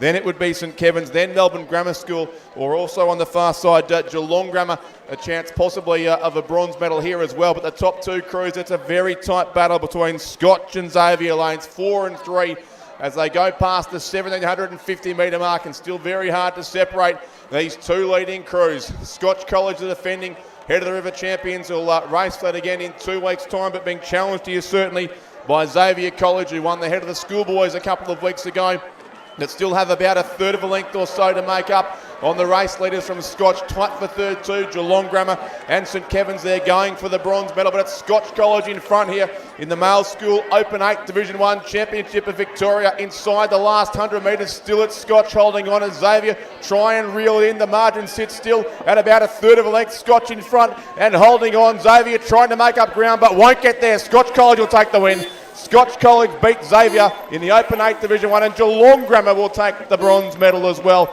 in a very close finish over the crew from St Kevin's in the end, who will just miss out on some silverware from this race. Next time will be lane 7. That's the crew from Melbourne Grammar School. And 6th place goes to Geelong College in a few strokes' time. But it was Scotch College there, challenged by Xavier very much over the concluding stage of the race, but doing enough to hold on and win the Victorian title. Scotch College take out the male school Open 8 Division 1. Second goes to Xavier, and the bronze medal to the crew from Geelong Grammar.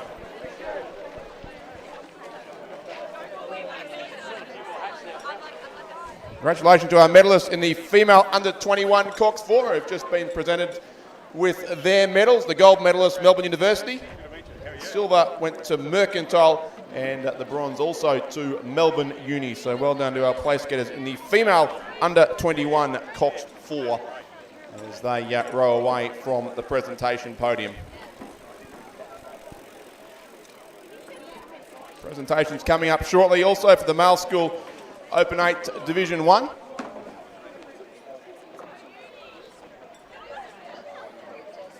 And we should be racing soon in the B final of the female Open Division 1-8, but race not quite yet commenced. The crews are in the blocks, and you'll note that Furbank, after that issue in their heat, have unfortunately had to scratch from the B final as well. So it is just a 6-boat race, and they'll soon be underway. And they are in fact underway right now from the 2,000 metre start. The 6 boats with lane 1 vacant.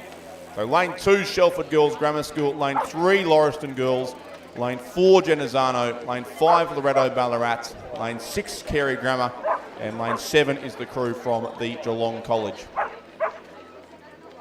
News from the Easy All Cafe is that the sushi has just arrived. The sushi now available. If you want to get in quickly, sushi has just arrived at the Easy All Cafe. If you're after an early lunch, or well, sushi is really suitable at any time of day. So make your way to the Easy All Cafe. Hopefully the queues may have shrunk a little since then.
Through the first 500 metres, in fact heading towards halfway in the B final of the Open School 8 Division 1.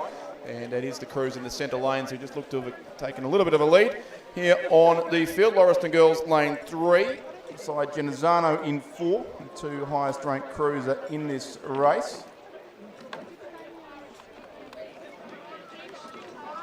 So the lane 2 combination, in fact it's Loretto Ballarat in 5 I should say, and Genazzano lane 4, the 2 centre lanes, with lane 1 now vacant. So Genazzano and Loretto Ballarat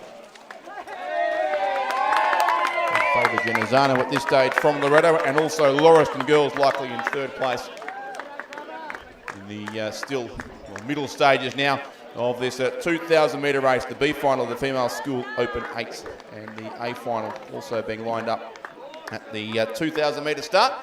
And presentations also soon to happen for our winning Male School Open 8s, as they try and more 3/8s end to end on a fairly short pontoon with that category of boat.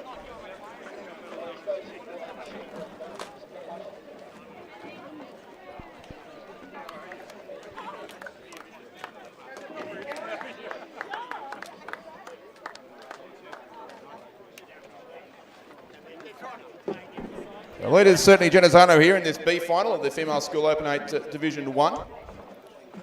Genazzano crew: Mackenzie Crawford, Zoe Caldwell, Anna Stone, Matilda Fulton, Samantha Bianco, Sienna McLeish, Alice Egan, Isabella Morrison, and Lexi Tricarico in that lead combination.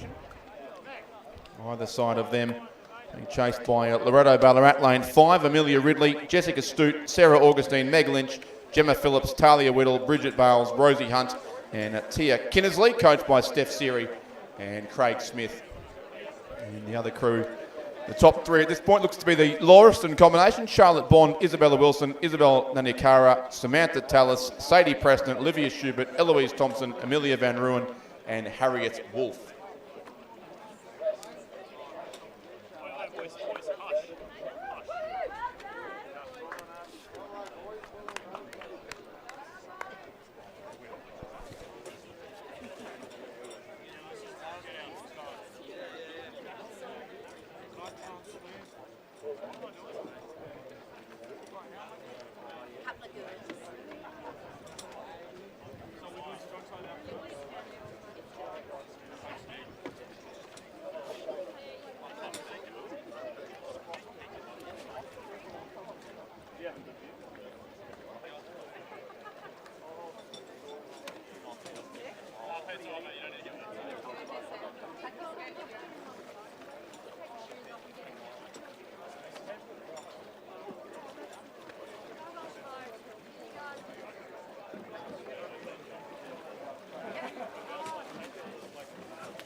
Congratulations to our place getters in the Male School Open 8 Division 1 who are about to receive their medals. That event sponsored by the Black Bull Golf Course in Yarrawonga. So we do thank the Black Bull Golf Course in Yarrawonga for their support of the Male School Open 8 Division 1. And we're about to see the medals being presented here as our female B final also approaches. So lots happening here as always. They're off in the A final as well, so action aplenty across the Nagambie Lakes Regatta Centre here at the B final here about to conclude, and the race still being led by the Genazzano combination from Loretto Ballarat and Carey Grammar. It looks like now up into third place ahead of the Lauriston combination. So the B final continues, and you see Genazzano holding on by just under a length, it would seem to be, from that Loretto Ballarat combination. So Genazzano, Loretto and Carey, the top three it would seem. Lauriston girls will try and make up some ground late in this one as well, but look to be just outside the top three at this stage. Then it's back to the Geelong College and also Furbank Grammar. Now 6 crews in the B final of the Female School Open 8 Division 1, but it's been Genazzano in control of this race since the early stages. They've got over a length now in the concluding strokes of the race, so it'll be a pretty handy win by around about a length and a half as they approach the line to Genazzano over the crew from Loretto Ballarat. Genazzano take out the B final in the Female School Open 8 Division 1. So Genazzano first, Loretto Ballarat second. Very tight for third in the end, but Carey will just hold on, I think. There, Carey third. Fourth goes to Lauriston. Fifth place will be the crew from the Geelong College, and sixth is Shelford Girls Grammar School. Congratulations to our medalists in the Male School Open 8 Division 1, and thanks again to our sponsor, the Black Bull Golf Course in Yarrawonga. Now, gold medalists from Scotch College just received their medals now. Second place was the crew from Xavier College, and in third place it was Geelong Grammar. Very tight finish there between Scotch and Xavier for the win. So Scotch, Xavier and Geelong Grammar, our place getters in the Male School Open 8 Division 1. Congratulations to them, and thanks to the Black Bull Golf Course in Yarrawonga, the sponsors of that event. The Female School Open 8 Division 1 is on the course. This event is sponsored by the Seabull Yarrawonga. So we've just seen the B final concluded and won by the crew from Genazzano. And now the A final. Without doubt, one of the highlights of the day. A very good field here in the Female School Open 8 Division 1. And thank you again to the Seabull Yarrawonga for their sponsorship of this particular race.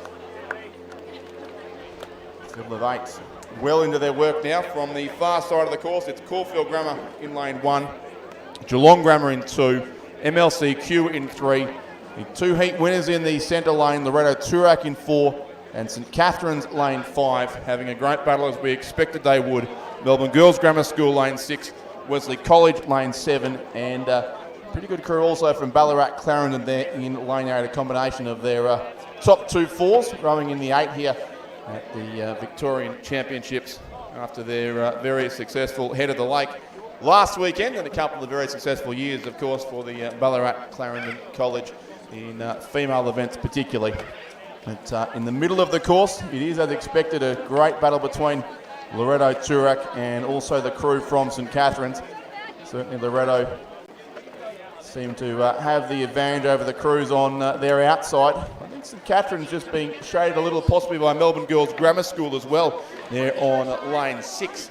Those 2 crews had a great race down this course at the National Championships final last year, with St Catherine's eventually emerging victorious on that day. But Melbourne Girls Grammar School certainly right up there with St Catherine's and Loretto Toorak in this race. They do seem to be our clear top 3, as they will shortly come past the 1,250 metre mark of this race. So 750 or thereabouts to go, and again they just pass through that slightly messier section in the middle of the course, but the crews seemingly holding their lines and their form fairly well at this stage, and it continues to be on for young and old between Loretto Toorak, St Catherine's and Melbourne Girls Grammar School. The 3 crews there in the centre lanes of the course. They've certainly got a little bit of an advantage back on the remainder of the field. I'd suggest 4th place might be lane 3, the crew from MLCQ. A little bit advantage then to Geelong Grammar and Caulfield Grammar on that side. And back to the northern side of the course, we have Wesley College in 7 and Ballarat Clarendon in lane 8. But our medalists look set to come from the centre lanes, but still 3 big chances here. Loretto Toorak in lane 4. Zoe Criticidi, Stephanie Bear, Charlotte Lloyd, Claire McGurr, Charlotte Grant, Alexandra Fairchild, Claudia McNee, Isabel Mellor and Eloise Bull. And a very quiet and reserved coach, James Rook, in command of that boat. St Catherine's lane 5, Scarlett Shelton, Zoe Hall, Freya Cantwell, Zara Peel, Lucy Green, Chloe Nevins, Sienna Darcy, Jemima Wilcox, Scarlett Pringle, coached by John Saunders and Bridget Carlisle. But they have got some work to do, St Catherine's. They've gone past the Melbourne Girls Grammar School, it seems, but Loretto seem to have almost a boat length or so on them now, with around about 400 metres still to race. And then the battle for third, either Melbourne Girls Grammar School or possibly also MLCQ on the other side of the course, coming through strongly late in the race, along with Geelong Grammar, and still Ballarat Clarendon lane 8 with the edge on the crew from Wesley College. But it's 3:50 to go in the Female School Open 8 Division 1 Championship of Victoria, and the Loretto Toorak Blue Boat has certainly got a commanding lead here on the remainder of the field. They lead St Catherine's in 2nd place, and the crew then from Melbourne Girls Grammar School look to be holding on to 3rd ahead of MLCQ. So these crews in the centre lanes putting on a great race as we expected that they would, but Loretto Toorak looking too good at this point, 150 metres out from the finish line, and their lead is out to a boat length now on St Catherine's still, who've got a similar margin back to Melbourne Girls Grammar School in 3rd position, MLCQ would be fourth from Geelong Grammar, Ballarat, Clarendon, Caulfield Grammar and Wesley College. But this has been a very, very strong performance by the Loretto-Toorak combination there in the blue boat in the centre of the course. They have clear water on the field and they are extending late. They've got a length and a half on the crew from St Catherine's, who've got a length in turn on Melbourne Girls Grammar School, but Loretto-Toorak will get the win. They'll win the Female School Open 8 Division 1. Loretto-Toorak Lane 4 are the champions of Victoria. Second place goes to the crew from St Catherine's. Third will be Melbourne Girls Grammar School. Fourth MLCQ. Ahead then of Geelong Grammar and Caulfield Grammar. It might just be fifth, or in fact it could be Ballarat Clarendon. There'll be no Caulfield Grammar 6th, Ballarat Clarendon 7th, Wesley College 8th, but Loretto-Toorak by a length and a half take out the Female School Open 8 Division 1, St Catherine's 2nd, Melbourne Girls Grammar School in 3rd place.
Presentation to follow shortly for the winning Division 1 Female School 8s there, and thank you once again to the Siebel Yarrawonga for their sponsorship of that particular event. And to all sponsors, we will recognise that as the program progresses. The B final on the course now in the Male School Open 8 Division 2. Field of 4 in this race, Brighton Grammar Lane 3, the Geelong College Lane 4 are the comfortable race leaders. Melbourne High School in 5 and Carey Grammar in lane 6 is the field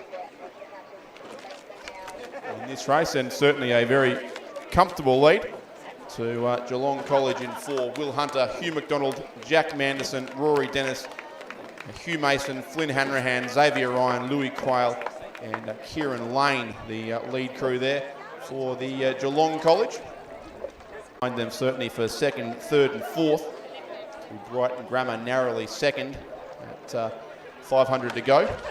Muhammad Ali, Hewitt, Go Edishank, Ethan Rowe, Kevin Liao, Michael Tweem, Manix Faveda, Kyle Roos, Spencer Kirkham and Henry Hoffman, the cocks of that crew, coached by Charlie Cass. Melbourne High School and Carey Grammar, the remaining 2 crews in that race. As we have also had a start in racing in the division, or the A final it is, of the Division 2 Male School Open 8. 6 crews are on their way.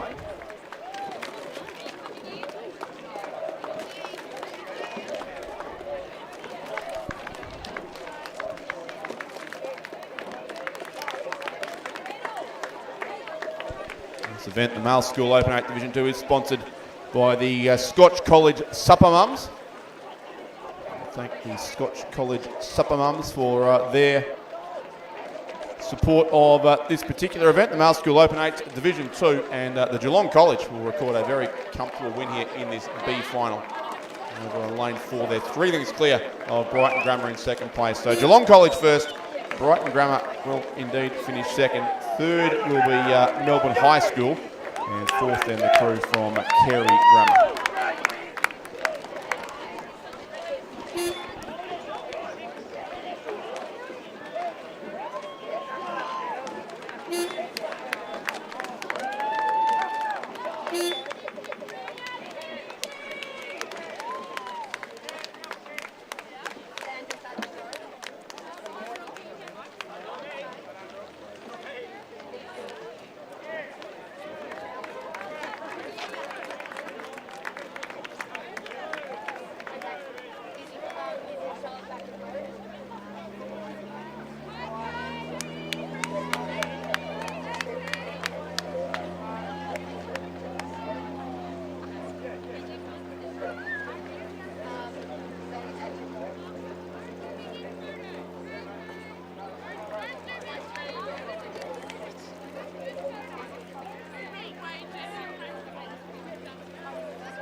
Six crews well and truly on their way in the A final now of the Male School Open 8 Division 2, and the St Kevin's crew on lane 4 looks to be in front in this race. The full field, the Scotch College in lane 2, Caulfield Grammar in 3, St Kevin's in 4, Xavier in 5, Melbourne Grammar School in 6, and Geelong Grammar in lane 7.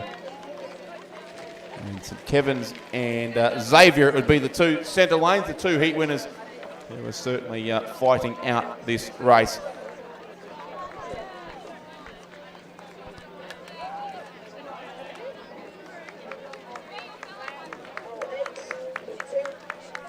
Presentation coming up shortly for the Female School Open 8 Division 1.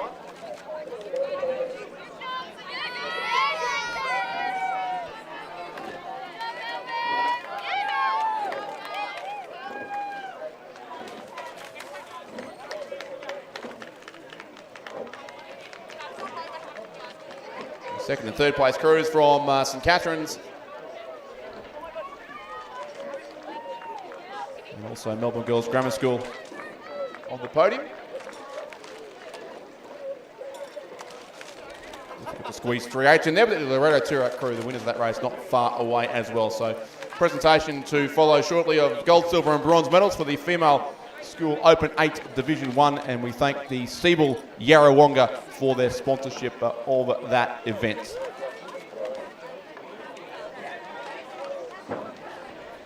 The 500 metres to go, but in the Male School Open 8 Division 2A final. And it does continue to be the two crews there in the centre line, St Kevin's and Xavier College, who lead out here. Scotch not too far away as well out there in lane 2. But St Kevin's and Xavier, I should say, the two leading crews. St Kevin's lane 4, William Lambos, Daniel Buffuno, Vincent Vukovic, Finn Slattery, Nicholas Hulls, Jonathan Gambaro, Bailey Mackay, Luke Incarni, and Spencer Buckley. And beside them, the Xavier crew, Joe Lee Conway, Archie Rolton, Rory Hogan, Ethan Brown, Tom Henrys, Will Allen, Jensen Stewart, Harry Glass, and James Domovsky, coached by Ed Ryan, the Xavier crew. And I'd certainly say they've got this race by about half a length at this stage over the crew from St Kevin's. And then tight for third with Melbourne Grammar School in 6 and Scotch College over in lane 2.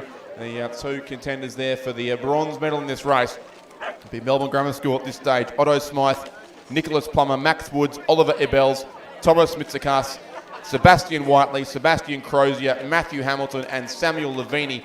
The combination there for Melbourne Grammar School in third place, looking to hold off the finish from Scotch College on the far side and maybe even make up some ground on St Kevin's there, who still sit in second place, about half length or so behind our race leaders from Xavier College. So Xavier still trying to hold on here in this Division 2-8, the head of the schoolboys winners from 3 weeks ago, looking to add a state title to their collection as well as they move on towards the head of the river in a couple more weeks back here at Nagambie. So the Xavier crew continues to hold sway in front here by half a length from either St Kevin's or Melbourne Grammar, getting certainly very interesting for the silver medal position with Scotch College down there in 4th place. But the Xavier crew out in front here, about to row past the presentation podium where they'll shortly receive gold medals of their own. But the Xavier College crew is in front by half a length. St Kevin still just holding off Melbourne Girls Grammar School in the race for second and third, but Xavier College will take out the School Open 8 Division 2. Xavier first, St Kevin second, and Melbourne Grammar School in third place. A link between our top three, so a very close finish there in the end between all of our medalists. Fourth goes to Scotch College, fifth will be Caulfield Grammar, and sixth place is the crew from Geelong Grammar.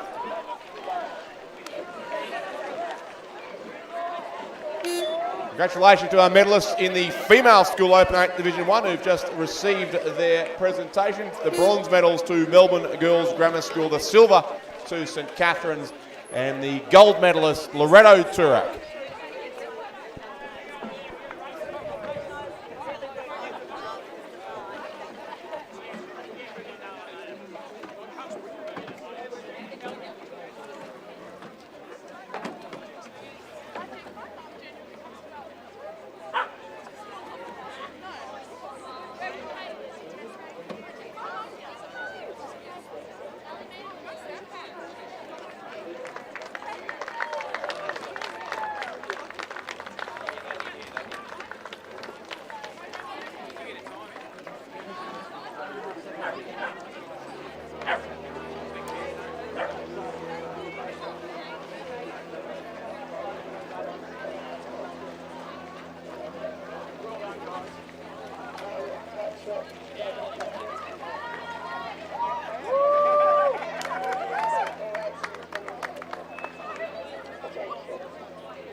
Is everyone ready? Now, all right, attention. Right?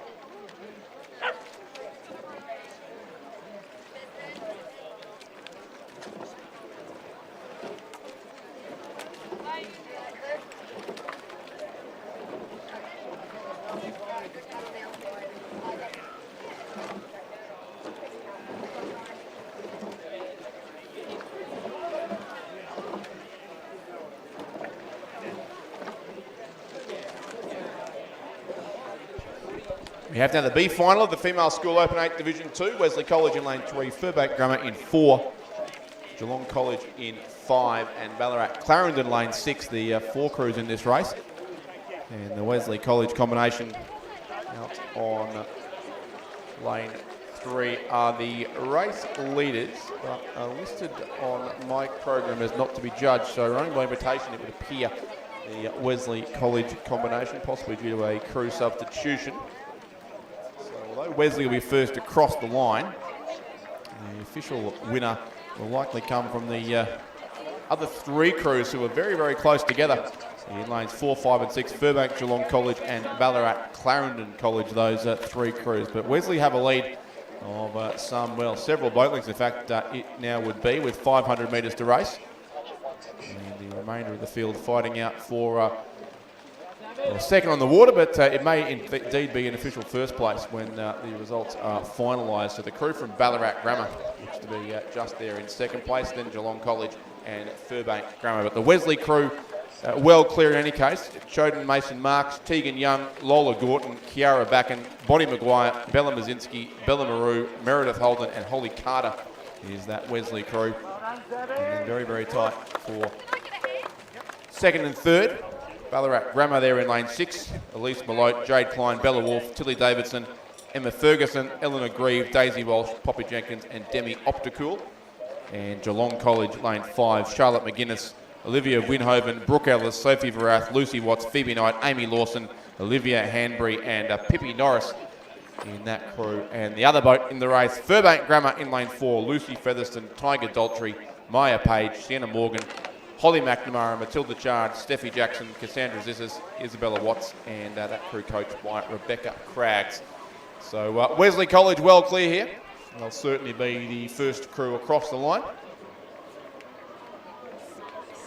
But rowing by invitation, so we'll actually have a pretty tight finish for the official first place between Ballarat Grammar and Geelong College, the two crews in lanes at 5 and 6. About 120 metres out from the finish line, but several lengths behind the crew from Wesley College, who will undoubtedly be the first crew across the line by a sizable margin. And some pretty good comfortable rowing out there on the far side of the course as well. So Wesley College go across. The official winner about to be determined here with Ballarat Grammar and the Geelong College crew trying to make up ground still. It's a canvas or so in favour of Ballarat Grammar. There's only 2 or 3 strokes to go now, and Ballarat Grammar should be able to hold on from there and will get across by that canvas margin, and they will effectively take out the win there in the Female School Open 8 Division 2 B final. So Ballarat Grammar the official winners over the Geelong College, and Furbank Grammar in third. Well, official in the sense that the first place crew was not to be judged. The official results only become official once the officials say they are, so that will be in the next couple of minutes. And as always, full official results available through the event page on the Rowing Victoria website. You can see all the draws for the entire 3 days of this regatta, as well as live results as soon as they are confirmed by our judges. So that will be coming through shortly on the website. Congratulations to our place getters in the Male School Open 8 Division 2. Our bronze medalists receiving their medals right now. That's the crew from Melbourne Grammar School of Otto Smythe, Nicholas Plummer, Max Woods, Oliver Ebbels, Thomas Mitsakis, Sebastian Whiteley, Sebastian Crozier, Matthew Hamilton and Samuel Levini. Silver medalists from St Kevin's, William Lambos, Daniel Buffuno, Vincent Vukovic, Flynn Slattery, Nicholas Hulls, Jonathan Gambaro, Bailey Mackay and Luke Incani, coxed by Spencer Buckley. And the gold medalists and Victorian champions in the Male School Open 8 Division 2 crew from Xavier College, Joe Lee Conway, Archie Rolton, Rory Hogan, Ethan Brown, Tom Henrys, Will Allen, Jensen Stewart, Harry Glass and James Domovsky. Crew was coached by Ed Ryan. So congratulations to our place getters in the Male School Open 8 Division 2.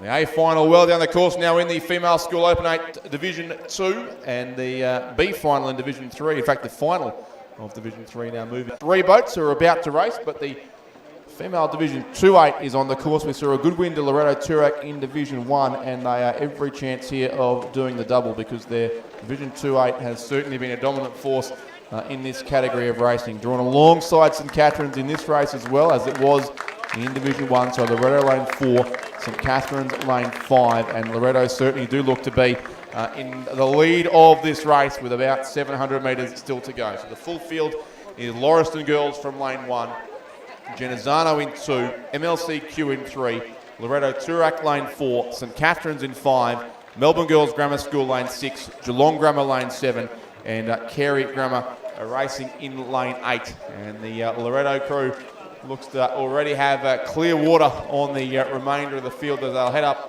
shortly with about, in fact, still about 700 or so metres to race. So we've got plenty of distance left in this one, but Loretto already have a clear length lead with their crew of Neve Thomas-Leach, Sophie Dole, Rowie Curry, Olivia Hope, Isabella Morello, Olivia Carroll, Bianca Court, Maisie Richards, and Lucy Marsh, coached by Sam Fennessy, the crew from Loretto, who certainly have clear water back on the remainder of the field.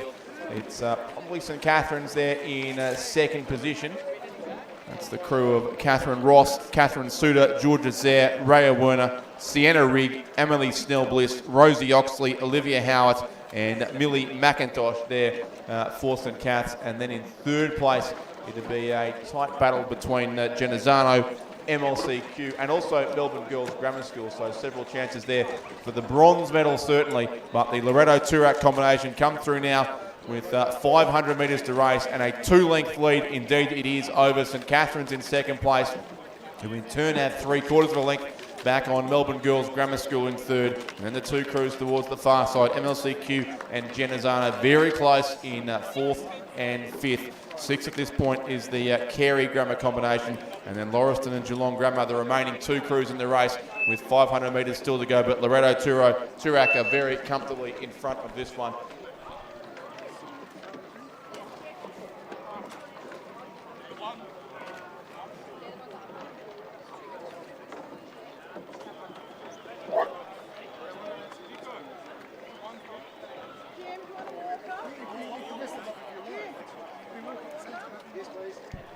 So Loreto-Toorak continue to extend their lead here. It's certainly out to about 2.5 lengths and growing on St Catherine's in second place. The crew from Melbourne Girls Grammar School looks to be relatively comfortable in third, and some very tight racing behind that for placings, really from 4 all the way down to 8. But Loreto-Toorak, that distinctive blue boat, they had a good win in Division 1 a couple of races ago, and now in Division 2 they look set to do the double. The crew from Loreto-Toorak by what will be quite a substantial margin too in this category of racing. So Loreto-Toorak in front, St Catherine's second, Melbourne Girls Grammar School third. The placings seem unlikely to change here over the concluding 100 metres of the race, and it's Loreto-Toorak winding their boat up towards the finish line. 3 or 4 strokes to go, and they'll be across to claim the Female School 8 Open Division 2 Championship of Victoria. Loreto-Toorak take out the win by some 2.5 lengths over St Catherine's. It'll be in second place. A neat leak then back to Melbourne Girls Grammar School, who will finish in third. MLCQ will get the better of their battle with Genazzano for 4th and 5th place. So MLC 4th, Genazzano, or Carey Grammar in fact coming home well late in the race, will just miss out, and it'll go Genazzano, Carey and Geelong Grammar, the placings as they come across the line. And 8th place goes to the crew from Lauriston Girls over in lane 1, but a substantial win there to Loreto-Toorak, who've won both the Open 8 Divisions race so far at this regatta.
Final is at Melbourne High School in lane 2, St Patrick's in 3, St Kevin's certainly there in lane 4, Xavier lane 5, don't appear to be there, and Scotch certainly in lane 6. Xavier taking out Division 2 earlier, but of course Scotch College narrowly winners in Division 1 and Division 3. It looks like it's going to go the way of St Kevin's, so the results certainly shared around so far as the schoolboy races are concerned. St Kevin's out in front here on lane 4, Rudy Bias, Aidan O'Donnell, David Elliott, Sam Gazzola, Samuel Davis, Liam Steinford, Cooper O'Malley, Otis Brooks and Alexander Edmonds, the crew, clear by around about a length from St Patrick's in second. Mike Bleicher, William Charles, Marcus Gatt, Trenton Sands, Oscar Watkins, Coben Todd, Paddy Bennett, Thomas Stute and Patrick Stute, the cocks of the St Patrick's crew. But it's a length between those two, and St Kevin's it will be in a couple of strokes time, who take out the win in the Male School Open 8 Division 3. St Kevin's first, just over a length the margin to St Patrick's in second place, and then third will go the way of the crew from Melbourne High School over on the far side of the course, and then fourth not present on the course for that race, 47. But St Kevin's the winners, they will take the state title in the Division 3 Male School Open 8.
Female School Open 8 Division 3 is racing, and we'll have presentations for Division 2 very, very soon. The Loretto Toorak crew certainly happy with their win in Division 2 and getting pretty used to collecting medals after a successful season for them. So those presentations will take place shortly for the...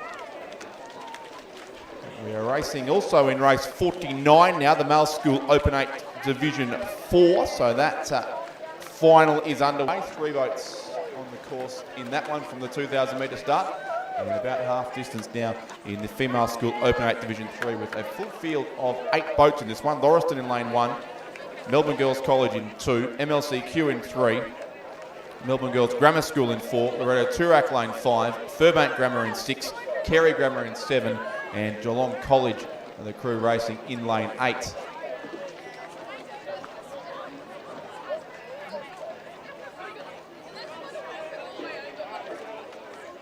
Here we've got the full field of 8 crews at this time around, and the leaders certainly are in the centre of the course, as you would expect. Loretto Toorak trying to make it 3 from 3 here with a win in Division 3, but they'll have their work cut out with Melbourne Girls Grammar School seemingly comfortably in advance of them. The lane 4 crew from Melbourne Girls Grammar School: Isabella Hunt, Arabella Beeston, Bella Pitt, Belle Duncan, Catherine Pratton, Lillian Wolfe, Tess Fawkes, Zoe Paul and Zoe Small in that lane 4 crew, and certainly a Clearwater lead from them over both Loretto Toorak and MLCQ and the Furbank Grammar crew.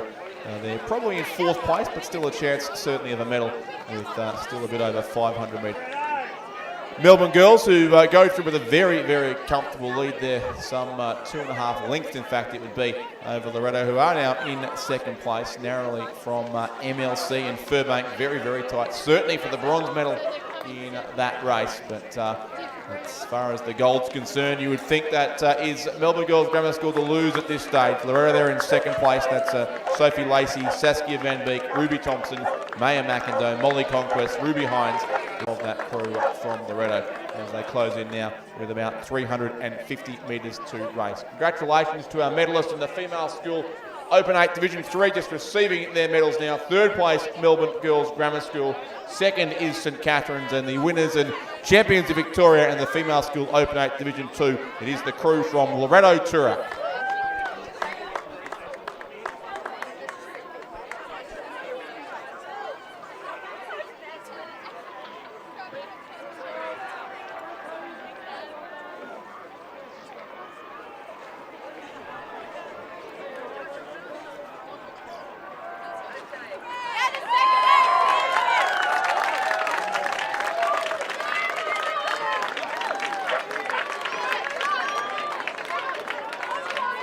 Here comes the crew from Melbourne Girls Grammar School in lane 4. They are well clear certainly of Loretto Toorak and either Furbank or MLCQ in the race for 3rd and 4th. But the substantial margin of victory has been extended more, I think, from Melbourne Girls Grammar School in the closing strokes of the race.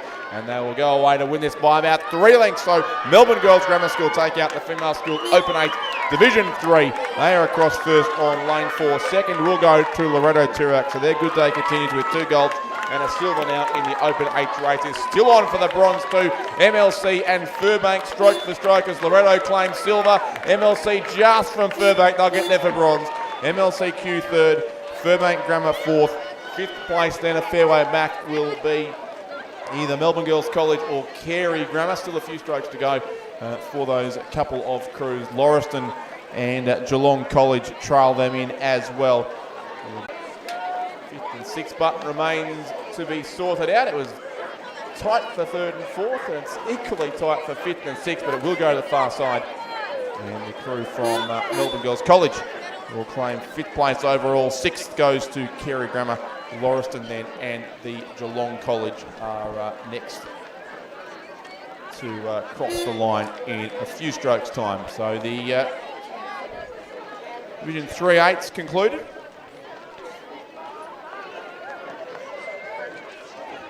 It's also concluded for Division 2 as the Geelong College crew comes across the line, passing the Loretto Toorak crew that's just collected their gold medals from Division 2. And we'll soon see the presentation for our Division 3 crews as well.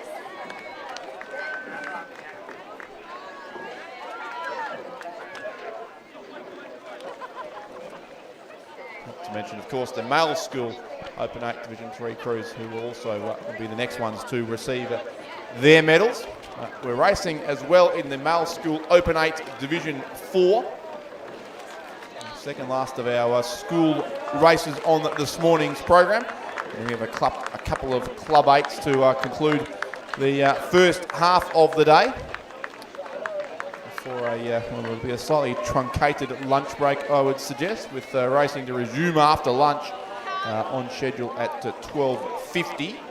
But still a few races to get to before then, of course, so we'll continue with the action on the course, and Xavier College are very much present and well clear in this Division 4 male school 8. Their crew is Oscar Postregna, Rocco Godino, Henry Kift, Andrew Punt, Simon DaCosta, Jamie Bevilacqua, Thomas Callahan, Hugh Lacal, and Sebastian Walter.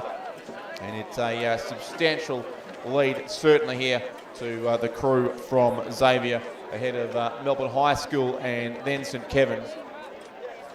The order unlocked. 4 race also on the course, so race 50.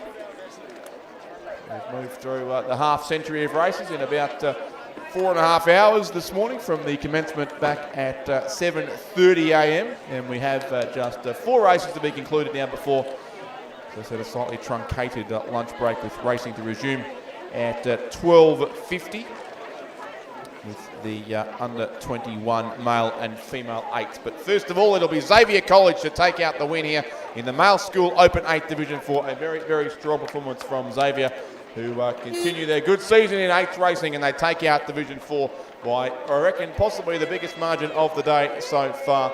Some 150 metres or so it would be from Xavier in first place back to Melbourne High School, who will finish in second place. They are Rahul Thomas, Sanjeev Kapatkar, Yi Chen, Anderson Gong, Anton Krebelj, Abhishek Sundaram, Akshay Sundaram, David Lee, and Joe Lim there, the combination for Melbourne High School, who are just approaching the finish line now.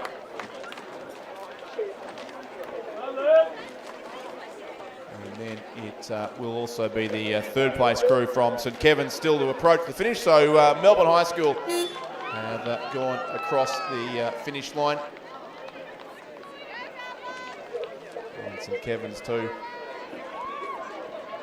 Some distance still to complete the course. Their crew is Fergus Murphy, Everett Pereira, Joseph Williamson, Joseph Smith, Flint. Simultaneous presentations. We're moving faster here, so bronze and silver's being presented at the same time. The bronze medals went to the crew from Melbourne High School, silver to St Patrick's Ballarat, and the gold medalists and champions of Victoria in the male school Open 8 Division through the crew from St Kevin's. Speaking of St Kevin's, they received their medals as behind them their Division 4-8 comes across the line. This is the crew who still rode their preliminary race with just 7, and they've done exactly the same in the final. So a very, very strong effort and a tiring effort, you can see from that St Kevin's crew, with the 6th seat empty. So clearly a crew with a couple of injury or sickness issues, but they've done very well to compete twice over 2,000 metres at the Victorian Championships for 2023. But it will be Xavier and Melbourne High School who take the medals from race 49. So congratulations to our medalists in Division St Kevin's, St Patrick's and Melbourne High School on the podium at the moment.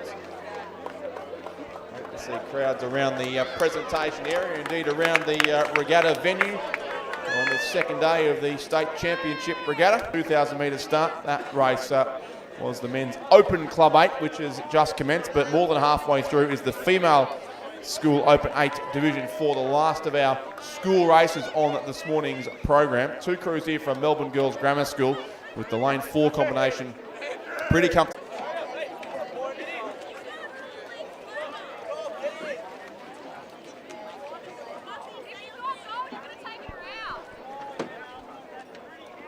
So Melbourne Girls Grammar School comfortably clear here with 500 metres to race in race 50. That is their lane 4 combination. That has a comfortable 2.5 length lead, it would seem, or maybe even slightly more than that on MLCQ and then Loretto Turak. But the Melbourne Girls Grammar School crew in lane 4, Corinne He, Finia Hansen, Honey Anderson, Sienna Davey, Sarah Meredith Smith, Chloe McRae, Sienna Richards, Carla Mitchell and Lucy Marchesan. It's about a length, in fact, it is between these two crews. MLC in second place, Ella Hosking, Stephanie Tedeschi, Jessica Anderson, Georgia Duke, Lily Zima, Alexandra Tracita, Alexandra Sterrett, Maddie Smith and Hannah Kilpatrick in the MLC crew. And then probably some 3 lengths or so. Then back to the third place crew. Looks to be Melbourne Girls Grammar School Lane 3, who would be there in bronze medal calculations, just ahead of Loretto Turak in this Division 4 race. But it is certainly Melbourne Girls Grammar School comfortably out in front, and they may well claim 2 spots on the podium here in Division 4, the last of our school races for the morning program, the Female School Open 8 Division 4, and it's 2 lengths the margin to Melbourne Girls Grammar School, who will come across shortly on lane 4 and take out the win. Melbourne Girls Grammar School are first, 2 lengths back to MLCQ in second place, lane 5. Third will indeed go the way. Fourth will be the crew from Loretto Turak, with a few strokes to go still down lane 6. So Melbourne Girls Grammar School, the winners there of Division 4 of the Female School Open 8. The presentation of those crews.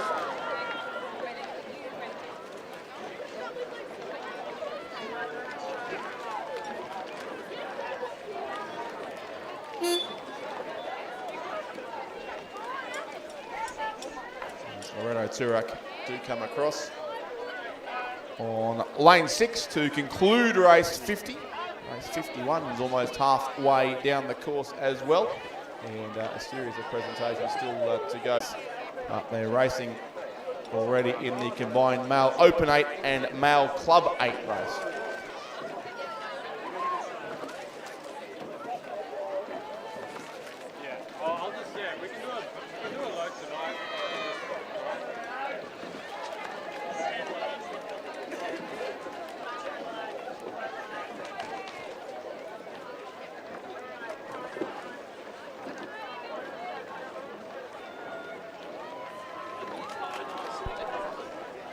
The latest in today's slightly unusual announcement, we've got a lost dog. A black collie dog has been located at the Regatta venue. If you have lost a black collie dog, we believe with a green collar, it is currently at the Loretto Turak tent. So if you've Loretto available to be claimed by its owner at the Loretto Turak tent, please. Into the concluding stages of this combined race here, the male Open 8 and the male Club 8, so 2 sets of medals in one coming up here. There are 5 crews in the race, but the 3 Open 8s are on the southern bank, Melbourne Uni, Mercantile and the Barwon Composite crew. And it's a good race between Melbourne Uni and Mercantile, as you've come to expect in these Open 8 races, and also the men's Club 8, Melbourne Uni and Mercantile, with Melbourne Uni certainly well clear in that race. But the 2 Open 8s going for the win here are certainly Melbourne University on the far side and Mercantile in the centre of the course. It looks like Melbourne Uni are going to claim 2 titles here in the space of about 15 seconds, with their Club 8 certainly well clear of Mercantile as well. But the leading crew on the Hamish Wynn-Pope, William Ackerman and Lucy Burnell in the Cox. And they're now 2 lengths clear of Mercantile, so certainly pulling away late in this one. The final of the Men's Open 8 Championship of Victoria, and the gold medals will go the way of the crew from Melbourne University as they come across now on lane 2. Melbourne Uni first, Angos, Wesley Hudson, Karsten Forsterling in the boat there with Luke Cornilgi, Tom Hooper, Mitchell Hooper and Jackie Evans. So Melbourne Uni take out the Club 8 and finish 3rd overall in that combined event. 4th place, but 3rd in the Open 8 goes to the composite crew, Barwon, Banks and Mercantile. And 5th place and 2nd overall in the Club 8 will go to the crew from Mercantile in lane 6. We're still win the men's Open 8 with their lane 2 crew and the men's Club 8 with their lane 5 crew. Presentation has just taken place to be the female school Q, 2nd Loretto Turak, and our winners of the Female School Open 8 Division 3, the crew from Melbourne Girls Grammar School. 51.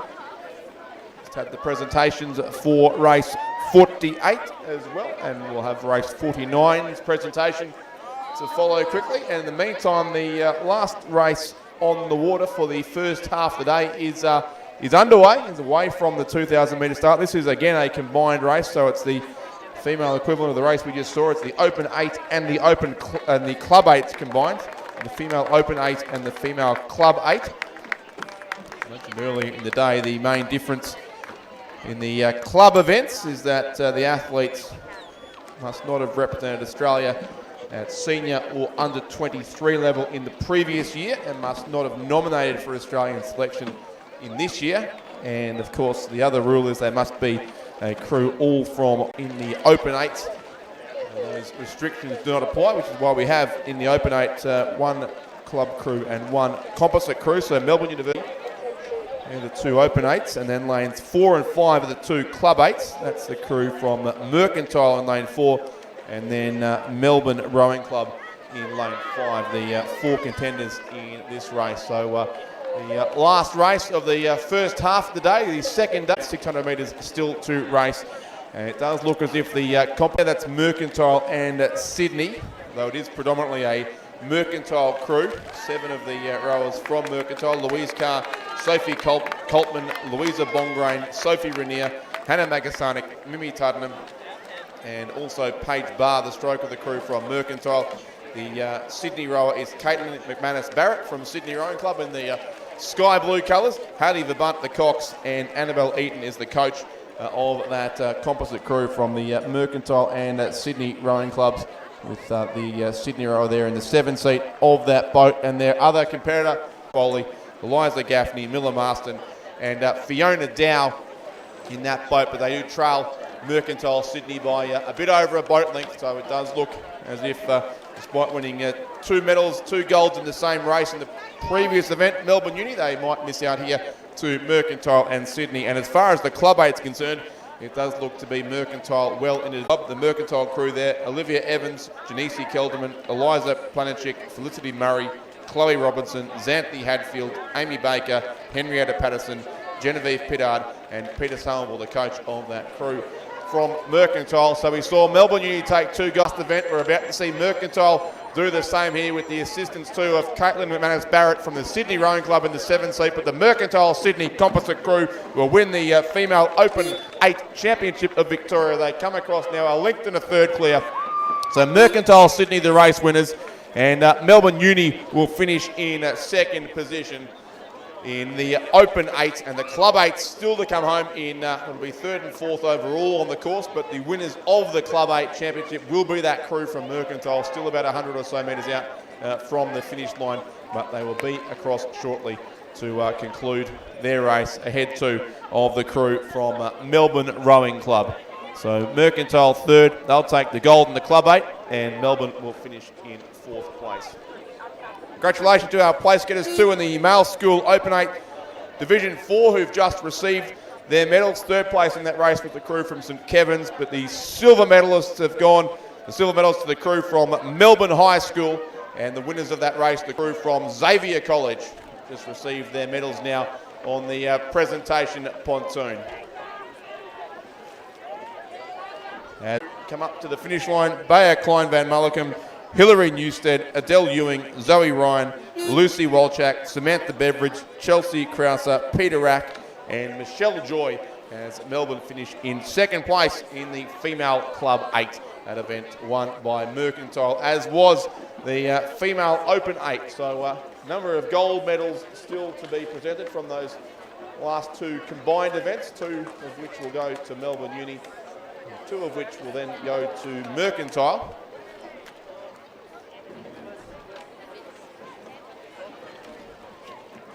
I think we do have one presentation still to come too for the female school Open 8 Division 4 before those club races.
And we are now underway with race 53, the first of a big afternoon of racing right through until 5:15.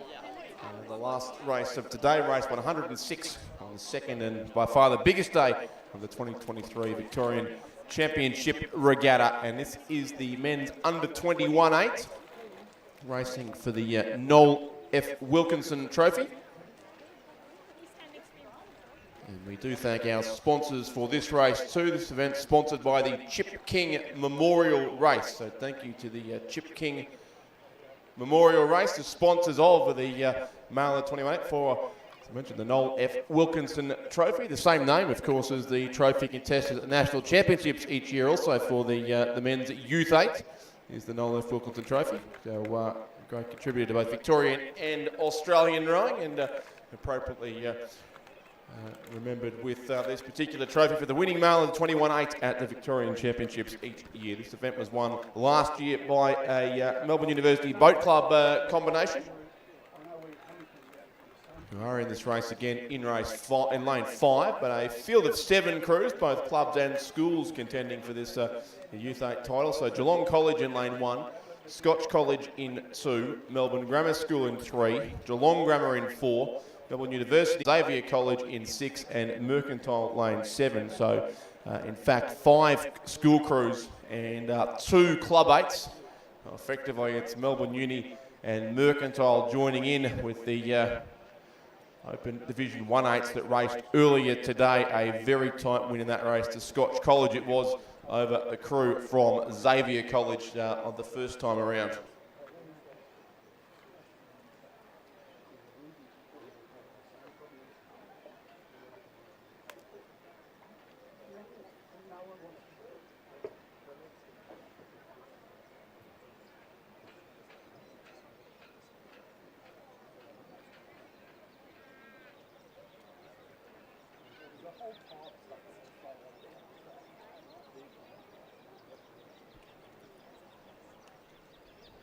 Already just about the halfway mark of this 2,000 metre race. Certainly the club crews from Melbourne Uni particularly is prominent in the middle stages here. They've moved a little bit away from the crews on either side of them, including Xavier College, who were narrowly second in the School 8 race earlier today.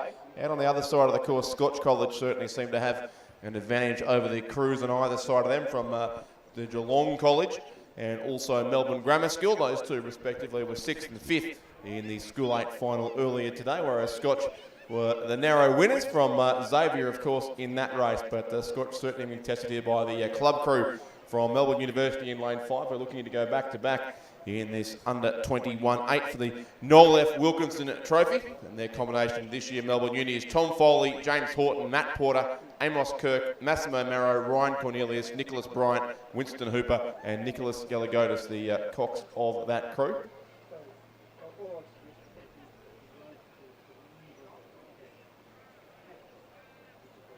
One or two names seem common to last year's crew and this year's, but so a largely new combination from Melbourne Uni, as often happens, of course, in this under 21 category, as lots of the rowers from last year no longer eligible to race as an under 21. But in any case, it is certainly Melbourne University in command here of this race for the male under 21-8 trophy. And in second place, it looks likely to be Mercantile on this side of the course, ahead of Scotch on the far side. So the 2 club 8s leading the school crews here. Mercantile's crew lane 7 is Benjamin Vandenberg, Jack Ivers, Joshua Murphy, Edward Finlay, Jake Pockinghorn, George Burney, Austin Rainier, Oliver Scalzo, Joshua Walder-Cox, and Dave Colvin and Al Matthews, the coaches of that Mercantile crew. But, expect the club crews to be a year or two older than most of these school 8s, at least in average terms. So it is probably the expected result here. Melbourne Uni from Mercantile, and then Scotch and Xavier putting on a great race once again. The Scotch and Xavier crews, they weren't separated by much in this morning's race, and now this is a race for a bronze medal at the very least between them. And Xavier College lane 6, Scotch College lane 2 will really go for this in the closing strokes of this race, I have no doubt. And then a little bit further back to Geelong Grammar, Melbourne Grammar, and the Geelong College, the other 3 crews in the race. But it is still on for these two lead crews here, Melbourne University Bike Club and then Mercantile, who trail them only narrowly now with about 150 metres still to race. So tight for the gold medal between Mercantile and Melbourne Uni. Tight for the bronze too, but I think Xavier might have turned the tables here on Scotch College in the race for third and fourth, and Geelong Grammar as well in between those two. A chance certainly to move up into fourth spot, but it's Mercantile trying to make up ground on Melbourne University now as they go inside the red boys. It's about 75 metres still to race. It's Melbourne Uni just ahead of Mercantile in the race for the Noel F. Wilkinson Trophy. Melbourne Uni leading Mercantile by about a third of a length. Only 2 or 3 strokes to go. Melbourne Uni lead Mercantile, and Melbourne Uni will get the win. Melbourne Uni by half a length in the end have taken out the male under 21-8. Melbourne Uni first, Mercantile in second place. They're well clear of these school crews. Xavier and Scotch can hardly be separated once again, but this time Xavier will get the vote across the line first. They've reversed the margin from earlier today. Xavier by a canvas will get a bronze medal for their efforts in that race. Fourth place goes to the crew from Scotch College. Fifth will be Geelong Grammar. Sixth then the crew from Melbourne Grammar School, and seventh the crew from the Geelong College. So the school crews largely repeat their placings, but Xavier do turn the tables on Scotch, but it's Melbourne University beating home Mercantile for the top 2 spots in the male under 21-8. They'll shortly receive their medals down at the presentation podium, and the very substantial Noel F. Wilkinson Trophy will also be awarded to the winning crew from Melbourne University.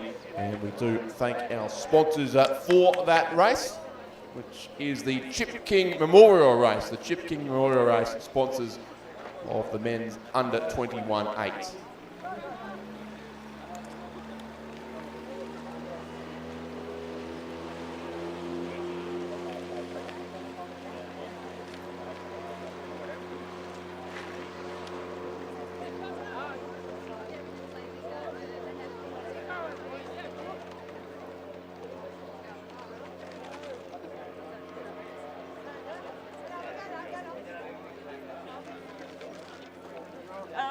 I'm going to go in and bring something, but I'll talk to you.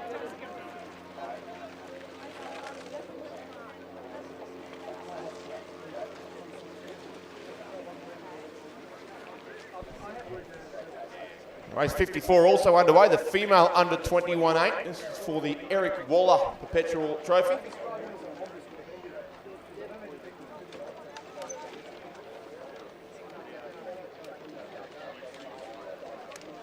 I recall Eric Waller himself presented in person last year at Lake Wendouree to the winning crew. This was also won by Melbourne Uni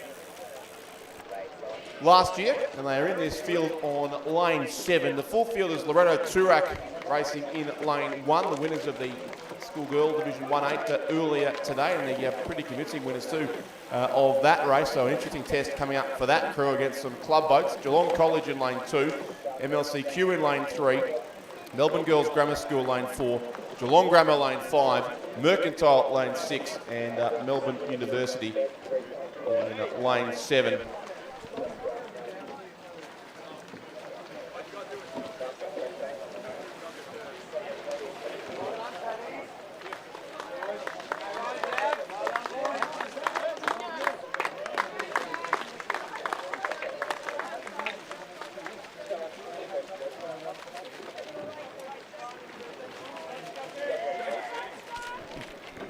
About 2/3 of the way through this race now, the female under 21 cox date for the Eric Waller Perpetual Trophy, and certainly that Loretto Turak crew is doing as they did in their school final, clearing out on all the school crews around them, but the competition coming from the northern side of the course, the two crews from Mercantile and Melbourne University, who were first and second in this race last year.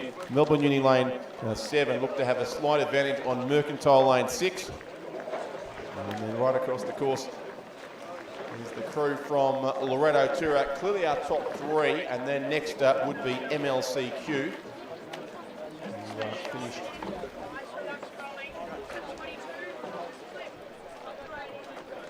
behind Loretto, obviously, in that A final that they won earlier today. As they approach the 1500 metre mark of this race, we should get a good look across the course and see how these crews line up. But certainly seems to be a race in 3 on opposite sides of the Nagambie Lakes Regatta Centre. So the crew of Mercantile in lane 6 is Zara Bongiorno, Bridget Somerville, Olivia Nan, Victoria Trenton, Abigail Cox, Jess Hawker, Remy Mackay, Bronte Cullen and Summer Bella Kellett. Alongside them is the crew from Melbourne Uni, who are the race leaders now with 500 metres to go. Mary O'Donnell, Charlotte Ball, Chloe Amling, Ellie McClure, Char Will, Tiffany Crossthwaite, Romy Cantwell, Zara Lavery and Jackie Evans, and Loretto Turak on the far side, narrowly third. Zoe Kritikidi, Stephanie Bear, Charlotte Lloyd, Claire McGurr, Charlotte Grant, Alexandra Fairchild, Claudia McNee, Isabel Meller and Eloise Bull. And that is the race, but the medals to be sorted out, you'd think, amongst those 3 crews. Back in the centre of the course, Melbourne Girls Grammar School and also MLCQ battling out for 4th and 5th ahead of Geelong Grammar and also the crew from the Geelong College. But it's Melbourne University lane 7, Mercantile lane 6 and the Loretto Turak crew across on the far side of the course. Certainly Melbourne Girls Grammar School coming through pretty strongly too in the centre lanes of the course. About 250 metres to go, less than that now, certainly for our race leaders. So Melbourne Uni looking to defend their title from last year on Lake Wendouree. They have the edge on Mercantile by about a third to half a length maybe now. Loretto Turak on the far side, the only danger, but they've got some work to do to close the gap in our leading 2 crews. Melbourne Girls Grammar School still there 4th and MLCQ in 5th ahead of the 2 Geelong crews in 6th and 7th place. So it's Melbourne University going for home in the female under 21-8 for the Eric Waller Perpetual Trophy. Melbourne Uni leading Mercantile. Loretto across on the far side, still racing on their own, is certainly going to score a medal here, but it might be a bronze, I suspect, to go at their gold from earlier today, because the gold in this race is going the way of the Melbourne University Boat Club, who will take the double in the under 21-8. Melbourne University first, Mercantile just second by a canvas, edging out Loretto Turak in a very tight finish there for 2nd and 3rd, but certainly Melbourne Uni had the win by almost a length. Silver goes to Mercantile, bronze to Loretto Turak, 4th Melbourne Girls Grammar School, 5th will be MLCQ, 6th place then Geelong Grammar, and 7th Geelong College. Those couple of crews still to come home to complete the 2,000 metre course, but a great race there between the School 8 of Loretto Turak and the 2 Club 8s from Melbourne Uni and Mercantile, and it's Melbourne University who emerged victorious. They win both the men's and the women's under 21-8s. We have the presentation of medals occurring right now for the male under 21-8s.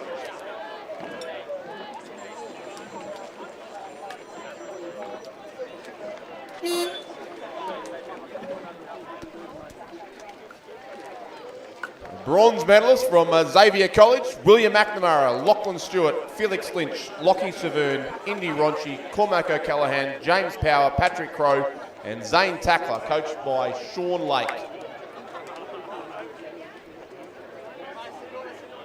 Received their medals. The silver medalists also from Mercantile, Benjamin Vandenberg, Jack Ivers, Joshua Murphy, Edward Finlay, Jake Polkinghorn, George Burney, Austin Rainier, Oliver Scalzo and Jess Rawol, coached by David Colvin and Alistair Matthews. And our gold medalists, the Victorian champions for 2023, Melbourne University Boat Club, crew of Tom Foley, James Horton, Matt Porter, Amos Kirk, Massimo Marrow, Ryan Cornelius, Nicholas Bryant, Winston Hooper and Nicholas Galagotis, the Cox of the Melbourne Uni crew. Congratulations to our place getters and champion in the male under 21-8.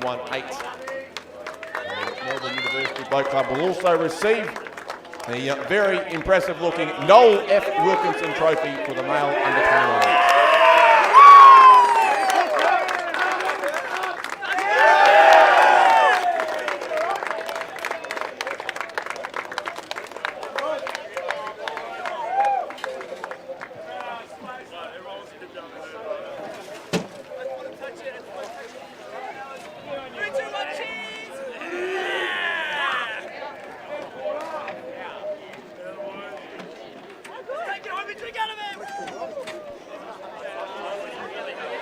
Double sculls racing on the course too at the moment, the first of 2 heats in the female club double scull.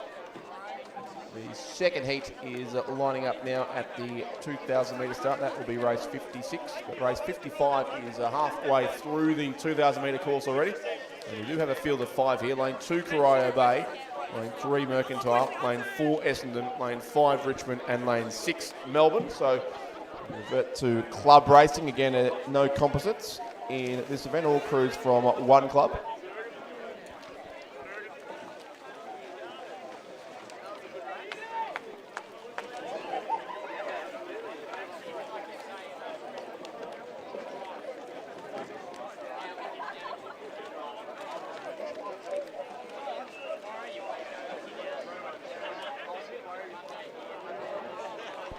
Five crews in this race, racing for 3 spots through to the final of the female club double scull. There have been a couple of late scratchings in the second heat, which actually means I think we're left with a field of 8. But by virtue of being a late scratching, the draw could not be redone into a straight final, so we do still have 2 heats. And 2 crews from this heat will be eliminated. The race being led, it would seem, by Richmond on lane 5. No surprise to see Kate Dybel in that combination, who won the single scull event earlier today. So Kate Dybel of Richmond here with Helen Pearce, the leading double scull. And by a pretty substantial margin too. To then a good race for second, third and fourth spot, certainly, as they come through with 500 metres to race, and it is very tight indeed for second and third particularly. Both those crews likely to qualify for the final, but we had there the Essendon combination, Alessia Mazziero and Rachel Hatherley. And also the crew from Melbourne there, Lucy Wolchak and Chelsea Krauser, and then Corio Bay, Sydney Arnold and Lauren Murphy, the 3 crews past that camera with 500 to go, with not a great deal between them at all, racing just for 2 spots into the final. And then in 5th place it was Mercantile, Gemma Sibyllin and Janice Kelderman.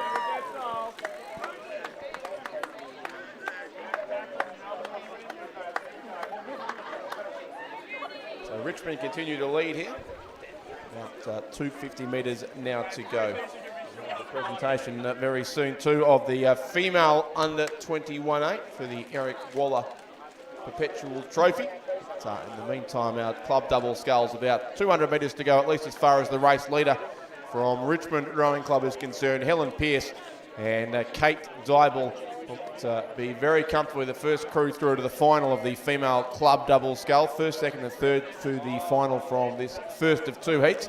But a good race behind them. 3 boats right across the course. Melbourne in 6, Essendon in 4, Corio Bay in 2. The 3 contenders, and 3 into 2 does not go as far as the qualification is concerned for the final of this race. Richmond will have 1 spot sewn up, but Melbourne, Essendon and Corio Bay still difficult to split those 3 with less than 100 metres now to race. So Richmond is out in front. Helen Pearce and Kate Dybel look set to take out the first heat of the club women's double scull. Second will be tight. Essendon dropping back a little. I think Melbourne will get one of the spots, and maybe Corio Bay on the far side of the course as well. Richmond across and have taken the win. Second will be very tight, but they'll both qualify in any case. It looks like maybe Melbourne beating Corio Bay, but very close between those 2. It will matter not as both qualify in any case. Essendon just missing out in 4th place, and then 5th going to the crew from Mercantile. In race 55, they'll finish in 5th position and will miss out on a spot in the final. Just 3 spots on offer from this first heat of the female club double scull, and it looks like just 2 spots on offer from the second heat, because the field of 5 is down to a field of 3, and the last place double scull will presumably be eliminated from this race, which will leave a 5-boat final in the female club double scull. And it is up to the discretion of the regatta officials as to how that progression will take place. So it's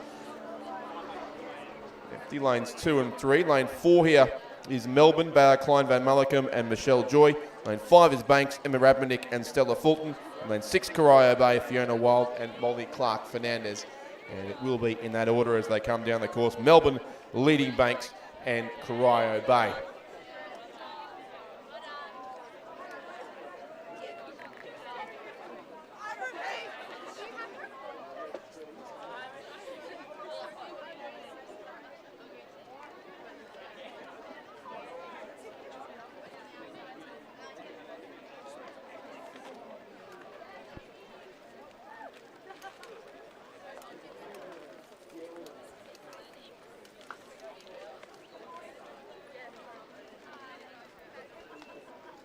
The presentation shortly too of the medalists in the female under 21 8s, along with the presentation of the Eric Waller Memorial Trophy, or Perpetual Trophy I should say.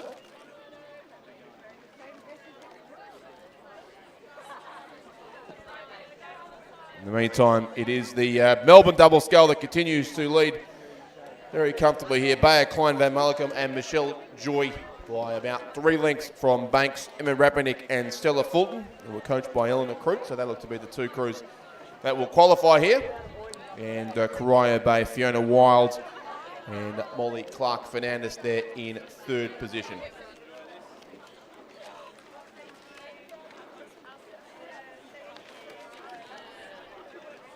The race continues. We've got dual presenters once again here for the medals in the female under 21 8. So congratulations to our medalists. The bronze medals to Loretto Turak, Zoe Kritikidi, Stephanie Bear, Charlotte Lloyd, Claire McGurr, Charlotte Grant, Alexandra Fairchild, Claudia McNean, Isabel Mellor and Eloise Bull, coached by James Rook. Silver medals to Mercantile, Zara Bongiorno, Bridget Somerville, Olivia Nan, Victoria Trenton, Abigail Cox, Jess Hawker, Remy Mackay, Bronte Cullen and Summer Bella Kellett. They're coached by Sam Fennessy and Annabelle Eaton. And the gold medal and the Eric Waller Perpetual Trophy goes to the crew from Melbourne University, Mary O'Donnell, Charlotte Ball, Chloe Amling, Ellie McClure, Char Will, Tiffany Crosswaite, Romy Cantwell, Zara Lavery, Jackie Evans and coach Connor McConville. Congratulations to our place getters and Victorian champions in the female under 21 8. And congratulations too to the Melbourne double scull of Bea Klein Van Malcolm and Michelle Joy, who've just completed a substantial win in Heat 2 of the female club double scull. Melbourne first, Banks second, Rapinick and Fulton. They'll both progress through to the final of this event, and 3rd place will go to the Corio Bay combination in the club women's double scull. Fiona Wild and Molly Clark-Fernandez, the 3rd boat home in that 2nd and final heat of this event, and they'll progress through to the final, which will be race 80 later on this afternoon's program.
The Victorian Pathway program gives the opportunity for talented young coxers and rowers to represent Victoria and row in the Vic Pathway 8. There are 2 crews selected, male and female 8. They compete in the Australian Pathway Regatta held in Penrith from the 26th to the 28th of April. Athletes need to be under 18. For further information, selection requirements and nomination forms for both athletes and coaches, go to the Rowing Victoria website, Pathway tab and into the State Teams area. Coaches nominations are due on the 22nd of February. Athlete nominations are due by the 3rd of April. I encourage you to nominate early to enable selectors to monitor your progress during the season. If you have any questions, please contact me, Delwyn Oliver. I am the State Pathway Coordinator for Rowing Victoria. Hawthorn, Critchell and Curry, who both raced in the single scull final, racing in lane 2, and then the rest of the field as per the program for race 58. So that's Gippsland Grammar in 3, Caulfield Grammar in 4, Albert Park College in 5, Corowa in 6, and Melbourne High School in lane 7. So this is the final currently on the course of the male school open double scull Division 1. Was drawn to be 2 heats, but with a couple of scratchings there, the heats not required.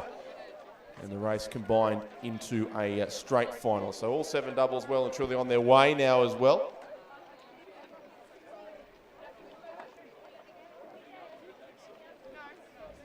Certainly you expect the Hawthorn combination to be prominent there. Archie Critchell and Max Curry after their performance in the singles sculls, and does appear to be the case. Also the bright red colours, which would be the Corowa Rowing Club red. Eric Hogan and Lockie Hogan on the other side of the course. That combination coached by Wes Canny certainly leads the crews on either side of them.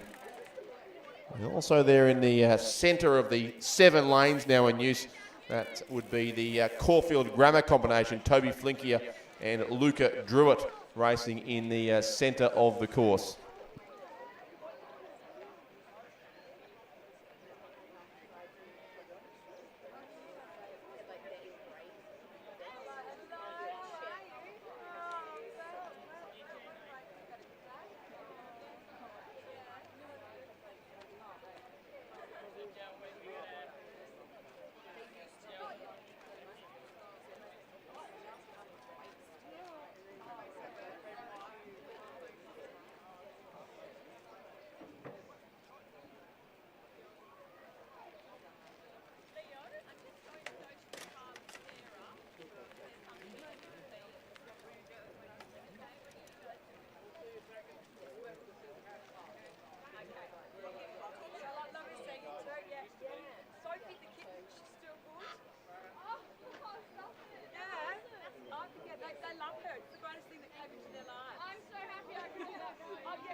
The Hawthorn double certainly prominent in this race.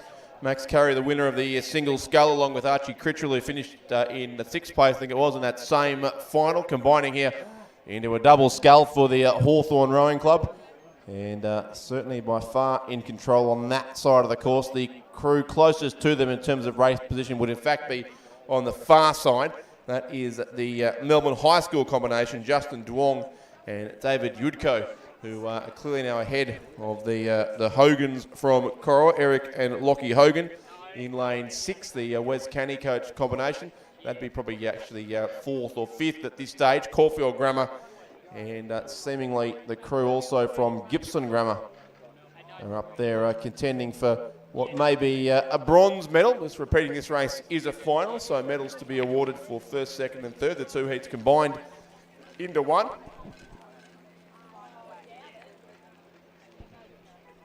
And they're through with less than 500 metres to go, with our race leaders are well past that point already, and the combination from Hawthorn just extending their lead all the way down the course here now. Archie Critchell and Max Curry, coached by Tristan Krustevsky at the Hawthorn Rowing Club, and they have certainly a substantial lead over what may yet be a good race for certainly the minor placings here. Melbourne High School and Gibson Grammar there, Evan Lewis and Thomas Gillum racing for the bronze medal. Alongside them, Caulfield Grammar, Toby Flinkier and Luca Druitt, who are coached by Emily Shaw and Mia Antonopoulos, who are currently 4th, but certainly not without a hope of a late charge towards the medals here. But no late charge needed from this Hawthorn combination. They're still 150 metres out from the finish, but they have a substantial lead here in the final of the male school open double scull. It is Hawthorn in front and pretty much daylight second behind this very, very good Hawthorn combination. Great results in the single scull. Clearly the gold medal there going to Mac Curry, and now in combination with Archie Critchell, looks certain to make it 2 gold medals from today's racing. Still Melbourne High School in 2nd place and Gibson Grammar 3rd, but here comes the Hawthorn combination to take out the win in the male school open double scull. It is Hawthorn first, across the line now very, very comfortably in front in this combined race 57 and 58. Second place will go to Melbourne High School on lane 7. So they're across the line soon to claim the silver medal. And the bronze will go the way of Gippsland Grammar on lane 3. Thomas and Gillum there for Gippsland Grammar. Take the bronze. Albert Park College, in fact, on the far side will take 4th. That is Lewin Harridge and Luca Mercuri. 5th will then go to the Caulfield Grammar combination. And 6th and 7th still to complete the course. The red boat there of Corowa will finish in 6th place. And the second crew from Albert Park College will finish in 7th. That's the lane 5 combination. So a combined race there. In the male school double scull. And we will shortly, I believe, have the presentation of medals to those 3 place getters as well.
Pardon? Free speed. What? Yeah, I know. It's aerodynamic. Presentation of medals coming up now for the male school open double scull. As our next race also on the course is the female school double scull Division 1 heat. The first of 2 heats in that race. And they have come through the 1,500 metre marker of that race already with a field of 7, in fact a field of 8 here right across the course. They are fairly spread out in this race in the final 500 metres, at least for our leading couple of crews. And maybe will be Corowa in lane 8, who were the first crew past the 1,500 metre mark. Summers Hogan and Anastasia McFarlane, coached by Wes Canny and Emily Tidd. And then right across to the other side of the course, we have the crew from Albert Park College, Ella Kiliposki and Olivia Lewis, coached by Virginia Lee. That's the top 4 to go through from this particular race. We'll pause briefly to congratulate our place getters in the combined race 57 and 58, which was the male school open double scull Division 1. The bronze medal there to Gippsland Grammar, Evan Lewis and Thomas Gillum. The silver medal to Melbourne High School, Justin Duong and David Yudko. And the gold medal to Hawthorn, Archie Critchell and Max Curry.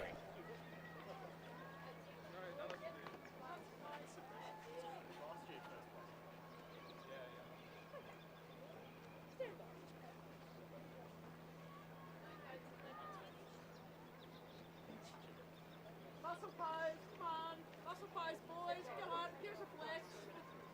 Yeah, that's it. Remember, Hyde's got it going. Come on, boys. Muscle pose. Yeah, muscle pose. That's the way to do it.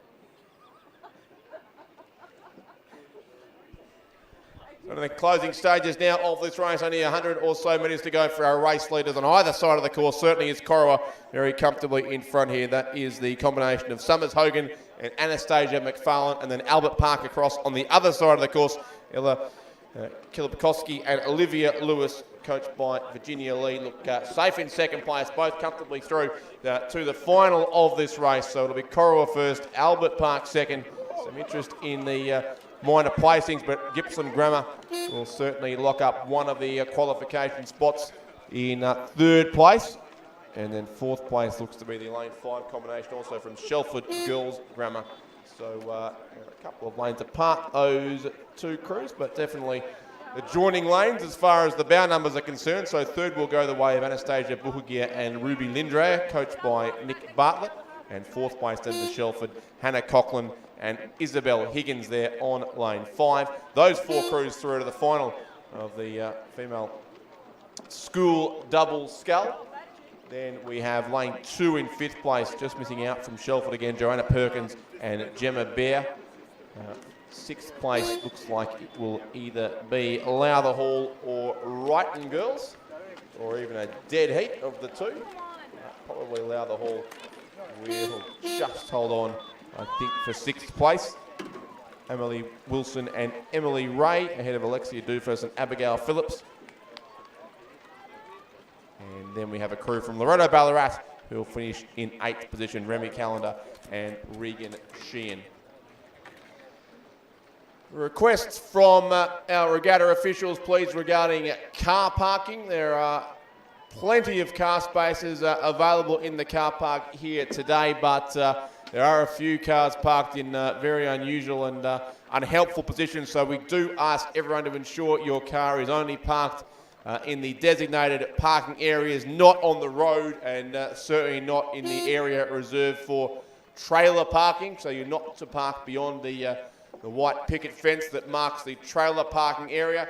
And we do ask for your cooperation not to park on the road or to otherwise block access. There are many, many car parks available across the venue. There is no shortage of space at this particular regatta, but you do need to ensure you park in a designated area and don't block access to other vehicles or park on the road or anywhere else that seems inappropriate. So please use discretion and park wisely around the regatta venue over the course of this weekend.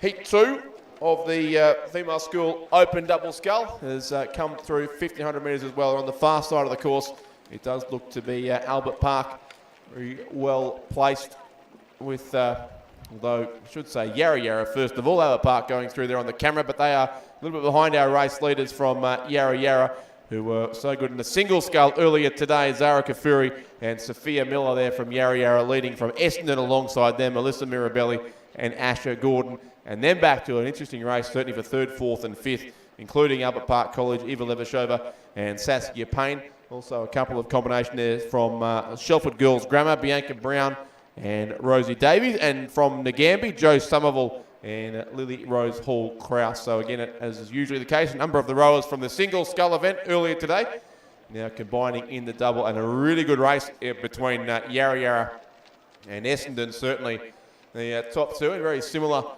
predominantly red colours there towards the far side of the course. I think Yarra Yarra do have their boat narrowly in front with just under 250 to go. But it's still tight there with Zara Kafuri and Sophia Miller of Yarra Yarra racing against Essendon's Alyssa Mirabelli and Asha Gordon, who are coached by Barry Gardner and Marie-Claire Gemmell. So those two certainly will comfortably go through. Shelford looks to still be third ahead of Nagambie.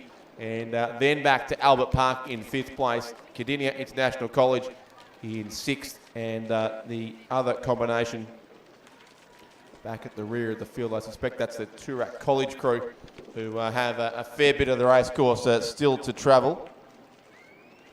But at the lead now, just putting the foot down in the late strokes of this race, is this very, very good combination from Yarra Yarra. I suspect conserving a bit of energy for the final. I've had a couple of races already this morning. Have both Zara Kafuri and Sophia Miller. Zara Kafuri narrowly beaten in the single scull to in that great finish with Ella Garand of Gippsland Grammar, but they get the win here in the double scull. So Yarra Yarra first will be a crew to watch in the final of this race. About 2 lengths clear of Essendon, Alyssa Mirabelli and Asha Gordon in 2nd place. And 3rd will go indeed to Shelford, Bianca Brown and Rosie Davies. And the final qualifier for the final will be the Albert Park combination. So Eva Levashova and Saskia Payne.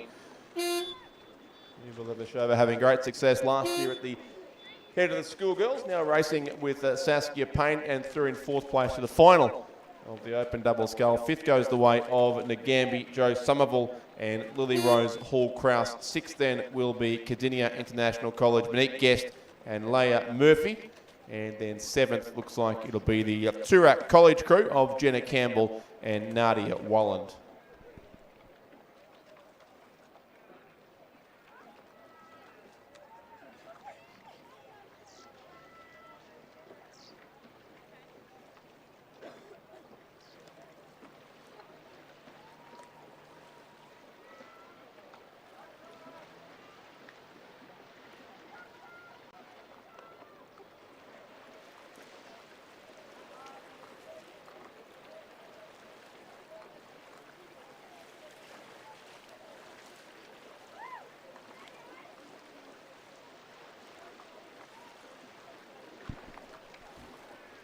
Toorak College double scull, just a few strokes to go to complete the course. Our next race is already past 1500 as well.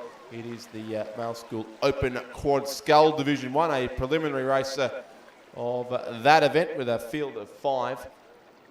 Being led pretty comfortably by St Kevin's in lane 6, closest to the spectator side of the course, as Toorak College come across and complete the previous race. So in this race for lanes, but it is certainly a very, very comfortable lead to the crew from St Kevin's. We do look to be one crew short from the advertised start list, but certainly St Kevin's there in lane 6. Daniel DeMoro, James Ragg, Luke Ryan, Sam Chapman and Casper Reed in the boat there for St Kevin's.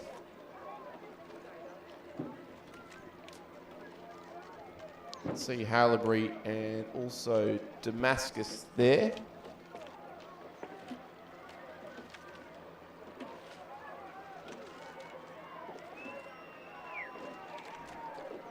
Hamilton and Alexandra, in fact, and Damascus, so maybe Haileybury, the missing crew. But all will go through to the final in any case. Ballarat Grammar there on the far side of the course, likely sitting in 3rd place. 2nd is Hamilton and Alexandra, Angus Stewart, Harry Doherty, Hugo Dabenig, Will Merrin and Jake Alexander. And they're being challenged late in the race, certainly by Ballarat Grammar too. Lockie Heath, Charlie Savage, Jonty Fall, Oliver Harris and Shalia Ryan, coached by Paul Commons. That all 4 boys rode in the final of the single scull earlier today, now combining into the quad. But the win goes the way, certainly, of the lane 6 crew very comfortably. St Kevin's there across the line to take the win. Tight for 2nd. I think Ballarat Grammar may have got that late. They really wound up over the last couple of 100 metres. And a crew to watch, I think, in the final, that Ballarat Grammar combination. But some interesting tactics from these crews across the races for lanes. So unofficially, Ballarat Grammar, Hamilton and Alexandra. And then the crew also from Damascus College. But those results yet to be confirmed. But in any case, all will progress to the final.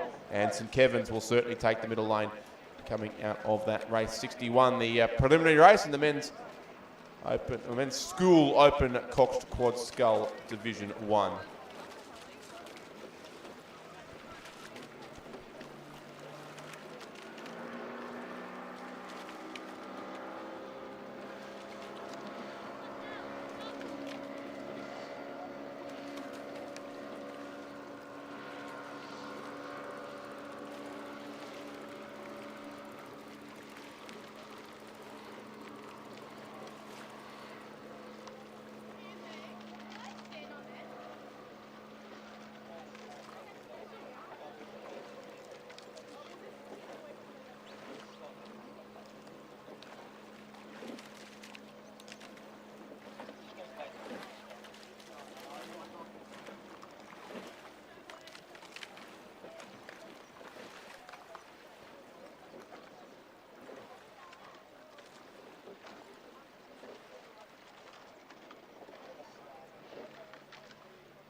Preliminary race now in the Open School Cox Quad Scull Division 2. Field of 4 in this event. And once again, pretty spread out in this preliminary race. Gippsland Grammar Lane 3, Damascus College Lane 4, Hamilton and Alexandra Lane 5, Wesley College Lane 6. And as was the case in the previous race, it is the Lane 6 school from Melbourne comfortably leading in this preliminary race. This time around is Wesley, Brandon Ting, Max Melbourne, Tom Phillips, Sam Church and Archie Graham in that boat for Wesley College. And then second place across to the other side of the course would be Gippsland Grammar, Jack Courtney, Jada Frith, Lagan Jossie, Samuel Reynolds and Lachlan McColl. Damascus College would be there in third, Jet Incole, Conal Sear, Hunter Bennett, Joachim Henderson and Ivy Story. And Hamilton and Alexandra in fifth place. In lane 5, I should say, but in fourth place, Henry Russell, Daniel Duffy, Malachi Duggan, Clyde Innes and Adam Cameron in that boat. And the placings look unlikely to change here over the concluding strokes. All, again, will progress to the final in any case, which will be raced at later on this afternoon, the final of the Male School Open at Cox Quad Scull Division 2. And certainly Wesley College a long way in front here. And they'll win this race for lanes by the best part of 3 lengths on the finish line in a couple of strokes' time. So it'll be Wesley first, Gippsland Grammar will take second, Damascus College third, and Hamilton and Alexandra in fourth place. Last year that Hamilton and Alexandra College were celebrating their sesquicentenary, so 150 years of education at the Hamilton and Alexandra College in Western Victoria. Now 151 years, of course. I'm not sure if there's a word for that rolls off the tongue quite like a sesquicentenary does, but in any case, a long and storied history at that institution, and great history of participation in the sport of rowing as well. And they'll be across shortly into fourth position, the Hamilton and Alexandra combination there on lane 5.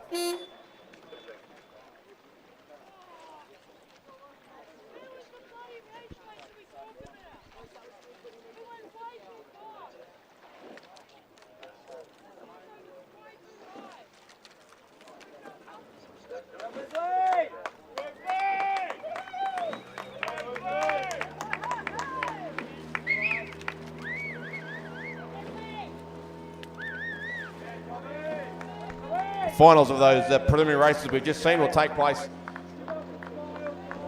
later on this afternoon. The Division 2 that we've just seen raced will be on at 3:45, scheduled for 3:45, and the Division 1 race, which was one race earlier, scheduled for 3:40 this afternoon. So these crews back on the course and racing in the Cox Quad Scale Finals in around about an hour and a half's time. And we have another preliminary race on the course now as well, the Male School Open Cox 4 Division 1, to be followed by Division 2, so the 2 Cox 4 events currently being raced to. Race 63 is the preliminary in Division 1. St Patrick's Ballarat in lane 2, Caulfield Grammar in lane 3, St Kevin's in 4, Carey Grammar in 5, Ballarat Clarendon in 6, and Scotch College in 7. Ballarat Clarendon triumphed last week, just last Sunday, in the head of the lake. That regatta unique to Ballarat, where the 6 or 7, I think, local schools in total battle it out in their own regatta on Lake Wendouree, and Ballarat Clarendon emerged victorious in both the female and the male Division 1-4 events. And they are very well placed here, that Ballarat Clarendon combination, once again in this preliminary race. Crew of Alexandra Grove, Tristan Niehoff, Lachlan Clark, Jock Quartermain and James Tippett, coached by Ian Peel. And Ballarat Clarendon have probably not quite a length, but it is a lead over St Kevin's there in the centre of the course, who I think would be in second place. And then Scotch College in third. St Kevin's crew, Matisse Kerr, James Berry, James Sutherland, Maximus Raffanello and Spencer Buckley.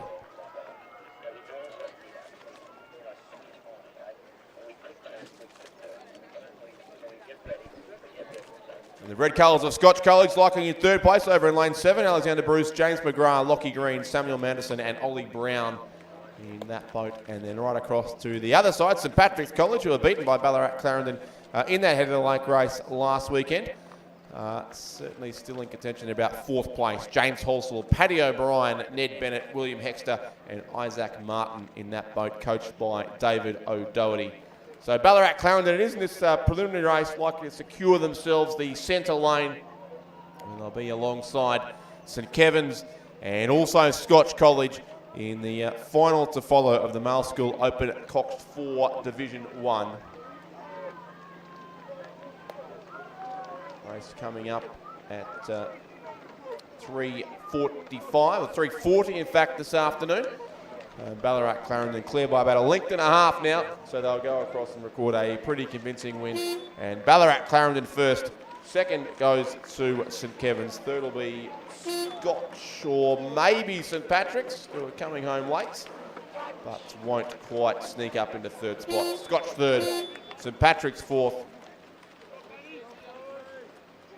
Carey in fifth, and Caulfield Grammar will finish sixth. So Ballarat Clarendon go through in top spot to the final of the Division 1-4 at 3:40.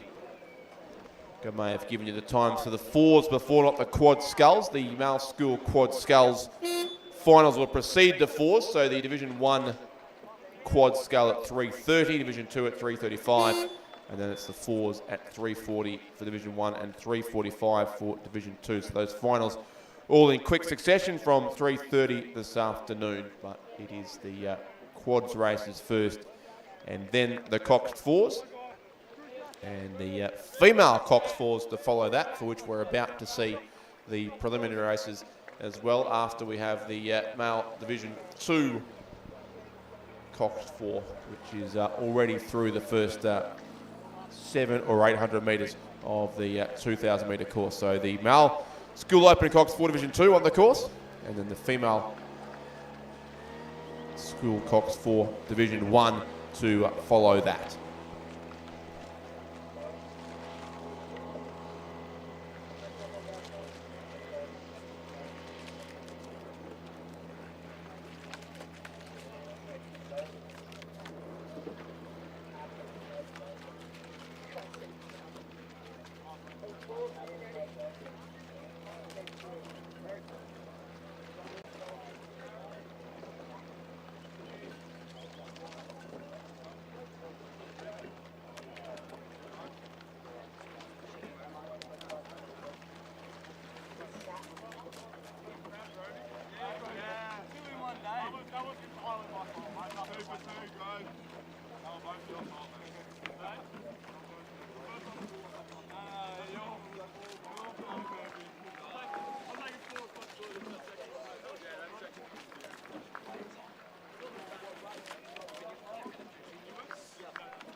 A familiar side here in fours racing. Ballarat Clarendon out comfortably in front once again, this time in Division 2 of the School Open Cox 4. The crew of James Forsyth, Charlie McClure, Zachary Lane, Alexander Moffat and Cooper Knoll, coached by Richard McClure. Clear by several boat lengths in this race for lanes from Scotch College, who would be second. Jonathan Harper, Harrison Lodge, Nathan Merrigu, George Clifford and Ashford Carley in that Scotch combination. And then Carey and Ballarat Grammar battling out for third place, but they'll all meet again in the final in any case in a couple of hours' time. So just a preliminary race here, but a strong performance from that tandem rig boat of Ballarat Clarendon College over on the far side of the Nagambie Lakes Regatta Centre, and they cross the line now to take out race 64. So Ballarat Clarendon finish in first place. A substantial margin back to Scotch, who'll be second. 2 lengths then to Carey third. Ballarat Grammar just seems to have switched off very late in this race. They look to be in an easy third place a couple of 100 metres ago. But now it's Carey certainly third. And maybe St Patrick's would sneak past Ballarat Grammar too very late in this race on the line. That's a dead heat if ever I saw it in a preliminary race. But in any case, they will both go through to the next round of racing. They'll race for the medals in a couple of hours' time, and no appearance there, it seems, from Geelong Grammar.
Mate, they're all foxes. Scotch would have been having a beer. No, Scotch would have been having a beer.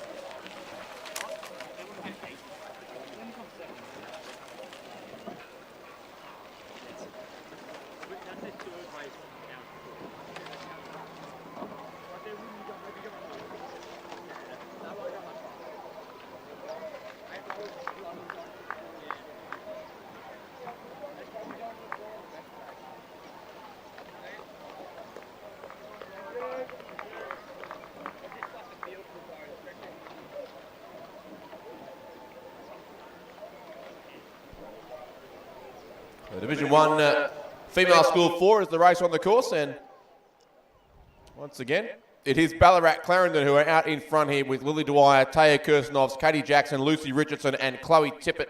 The crew there coached by Matt Olver. Again, the head of the Lake winners from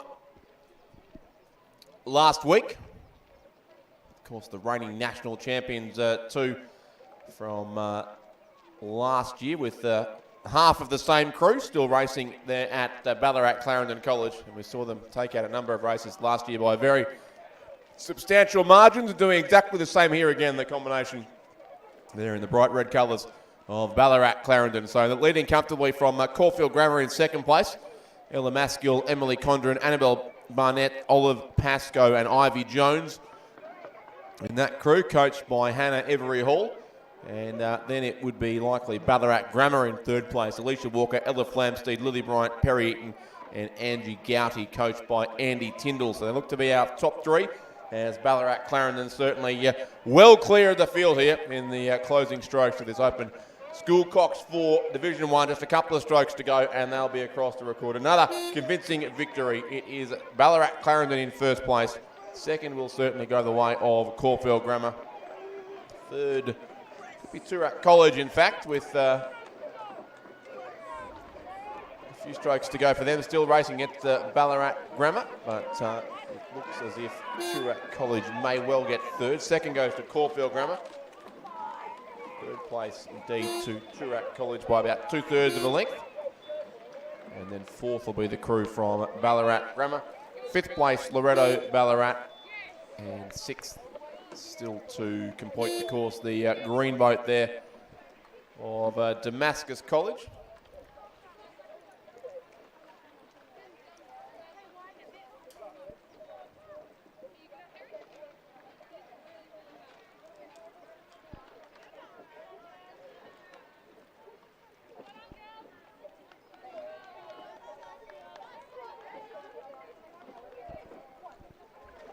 Damascus across the line shortly as well in that green boat.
Division 2 now of the female school Cox 4 is again a preliminary race. No, in fact, it's a heat this time. So we had the previous heat removed from the program. This is a first of 2 heats. It'll be only 1, 2 and 3 to the final in this case with a 4-boat field.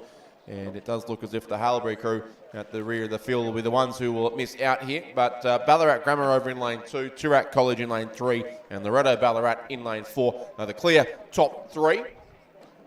Too much between our leading 2 crews. Loretto lane 4, Bridget Bales, Jessica Stute, Amelia Ridley, Rosie Hunt and Tia Kinnersley. And Ballarat Grammar lane 2, Eloise Adam, Winnie Taylor, Olivia Mole, Ella Gleeson and Ava Crocker is the combination there. So the 2 Ballarat schools at the head of the field. Toorak College sit pretty firmly ensconced in 3rd place with Mia Venturini, Jemima Mantello, Laura Byrne, Lola Coles and Saskia Schwartz, the crew there. And then it's Haileybury in 4th place, Ellen Reddle, Chelsea Jarrett, Estella Werner, Vivian Robinson and Tessa Searle. So 2 heats required here in the Division 2 female school 4. Second heat to follow with 4 boats in it. Is already halfway down the course, in fact, and the next race also about to commence, the Division 1 female school 4, which is a preliminary race. It's a quad scull, in fact, that race, which is just beginning at the 2,000 metre start as this Cox 4 race comes to its conclusion here at the finish line. And it is, in the end, Ballarat Grammar who've moved a length or a little more now clear of Loretto Ballarat in the final strokes of the race to claim the win. So Ballarat Grammar, the first crew through to the final of the Division 2 female school 4. Second place, Loretto Ballarat. Third is Toorak College. And 4th will be the crew from Haileybury. So the top 3 there through. And 3 more finalists to join from the second heat, which is well and truly underway, past halfway in fact, and into the third 500 of their race. Of course, the 1,000 metre start will be in use for all of tomorrow's racing. So we had 2,000 metre racing yesterday afternoon and throughout today. And tomorrow is all 1,000 metre racing, the third day of the Victorian Rowing Championships for 2023. The crew's already passed where that 1,000 metre start mark will be. The field of 4 here in this second heat. Kerry Grammar lane 2.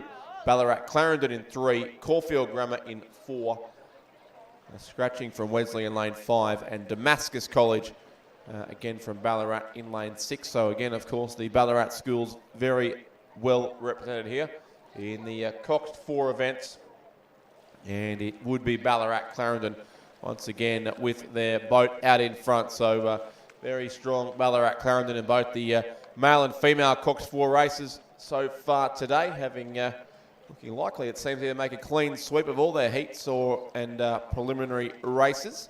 Although still a bit of distance to travel here for the crews in this race, about 600 metres or so. So Ballarat Clarendon, Georgina Kemp, Mackenzie Kopke Veldhuis, Amy Goodson, Delaney Troon and Samantha Crellin.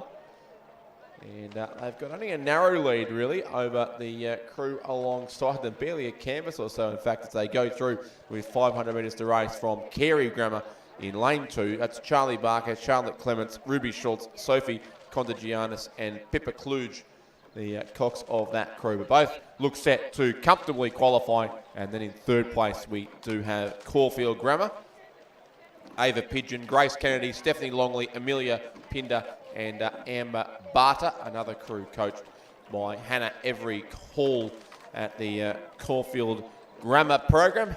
Hannah Every Hall had great success, of course, with Wesley College and their female program a couple of years ago with the drought-breaking Head of the River win. In fact, 2 in a row Head of the River wins here at Nagambie for Wesley College. But, now coaching at Caulfield Grammar, and her crew sitting in 3rd place here in this race. Damascus College would be 4th. Isabella Pearce, Laura Bilsma, Nia Madigan, Lillian Leonard and Pippa Watt, who were coached by Bailey Wilson, but they have some 3 or so lengths to make up on the top 3 crews. So Ballarat Clarendon still holding sway just as they pass the yellow marker of 1,750 metres travelled down the 2,000 metre course here. They've only got less than an eighth of the race to go now, and still really only a canvas or so between these two crews. It was that close with 500 metres to row. It still is now with 150 to go, but not yet sure if either crew really feels the urge to sprint for the finish here, with passage assured through to the final. It's only a couple of hours away. They will race for the medals and the state champion title. So both crews seemingly content with their position. Ballarat Clarendon maybe just extending their lead a little now, out to about half a length over the crew from Carey Grammar on the outside of the course. So they'll win comfortably enough in the end, the crew from Ballarat Clarendon College. But should be a great race in the final when they compete once again against the Carey crew and the top three from the previous heat, which were headed by Ballarat Grammar. So Ballarat Clarendon win heat 2 of the Division 2 female school 4. Carey Grammar in second place. Third will go in a few strokes time to the crew from Caulfield Grammar. And then fourth it will be Damascus College, with a few strokes to go to complete the 2,000 metre course.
The preliminary race now in the female Division 1 school coxed quad scull, with big field in this race. 7 of the 8 lanes filled, just one scratching there from the Loretto Ballarat crew, it looks like, in lane 4. So we have Corowa lane 1, Cardinia in 2, Fintona in 3, a vacant lane 4, Wrighton Girls in 5, Gibson Grammar in 6, Melbourne Girls College in 7, and Strathcona lane 8.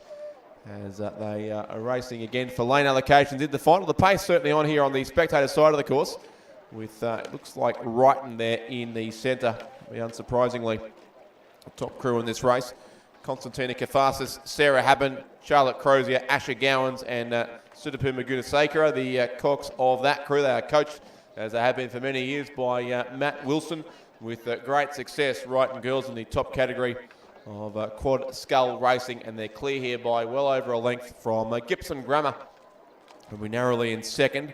Zaha Rose Beatty, Ella Garand, Zoe Hornline, Hannah Roberts and Kayla Young. They are coached by Nick Bartlett, and right alongside Gibson Grammar is Melbourne Girls College. Zoe Core, Imogen Otter, Mia Harrison, Gemma Watson and Grace Illingworth. Should at this point recognise Melbourne Girls College for their provision of the boat holders for this afternoon's racing too. So a number of Melbourne Girls College students out there in the sun and the heat today, holding boats at the 2,000 metre start for the entire afternoon of racing. So we do thank them for their work in that regard. But it's Wrighton Girls still the leaders here from Gibson Grammar and Melbourne Girls College. They're all going through to the final. In any case, this is a race for lanes, a preliminary race. So it'll be Wrighton who take the top spot, you would think, and go through with the centre lanes. Gibson Grammar should hold off the crew from Melbourne Girls College late in this race. Strathcona and Cardinia International College, next two crews on opposite sides of the course, then Corowa and also the crew from Fintona. So Wrighton have switched off here late in this race. They may not quite get the win. In fact, Melbourne Girls College looking to come over the top of them late. Gippsland Grammar there as well, but Wrighton will just do enough. So it's Wrighton, Gippsland and Melbourne Girls College in that order as they came across the line. Tied also for 4th and 5th. And that was either Strathcona or the crew from Cardinia. Not particularly sure on that one, so we'll let the judges sort it out, but they'll progress through to the final. In any case, 6th now comes across. That's the crew from Fintona.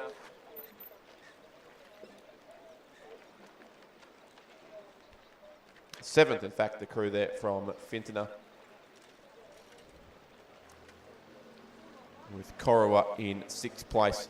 So we'll await confirmation of 4th and 5th there, but in any case, it's a preliminary race, so they'll all go through to the final, just the lane draw to be sorted out. But no doubt about our winners. They didn't have to do a great deal in the last 100 metres or so of the race. It was Wrighton Girls from Gippsland Grammar and Melbourne Girls College in the preliminary race for lanes in the female Division 1 school quad scull.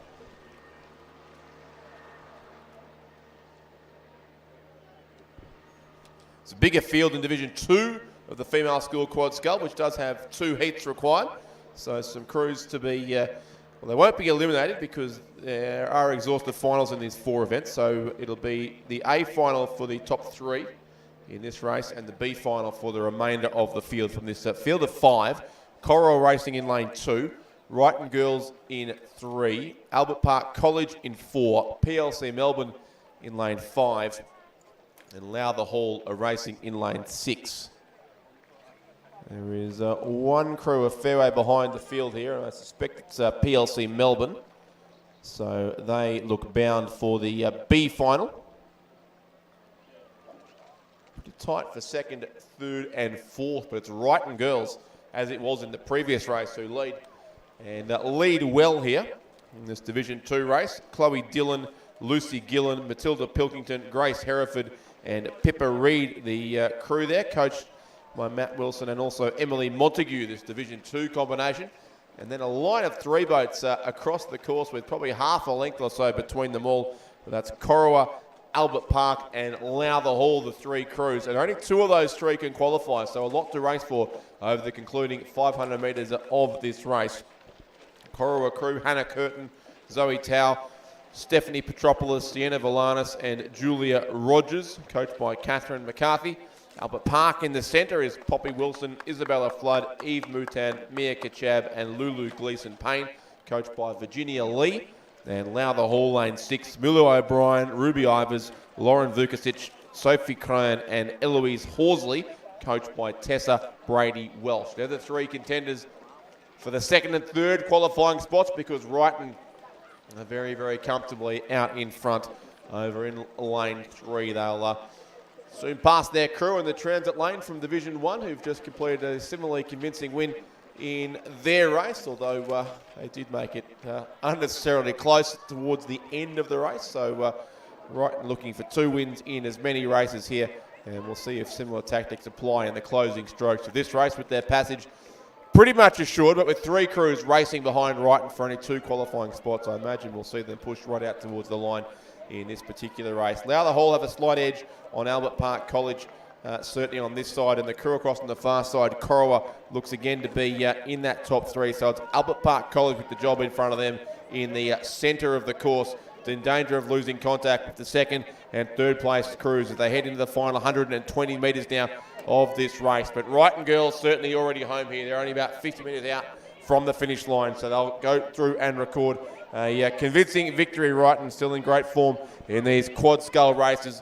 It'll be Wrighton from likely to be the Lowther Hall combination, or Corowa still there on the far side as well. But lane 6 and lane 2 very close together. Once more, it'll be lane 6 who goes through. So Lowther Hall 2nd, and then Corowa in 3rd place. 4th narrowly goes to Albert Park College, who will race in the B final, and they'll be joined there by PLC Melbourne in 5th place in a few strokes' time to conclude race 70. But a strong win there once again to the Wrighton combination, beating home Lowther Hall and Corowa Anglican Girls School, who will all qualify for the final of the female Division 2 school quad scull.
Second heat now in race 71, the second heat of the female school quad scull, Division 2.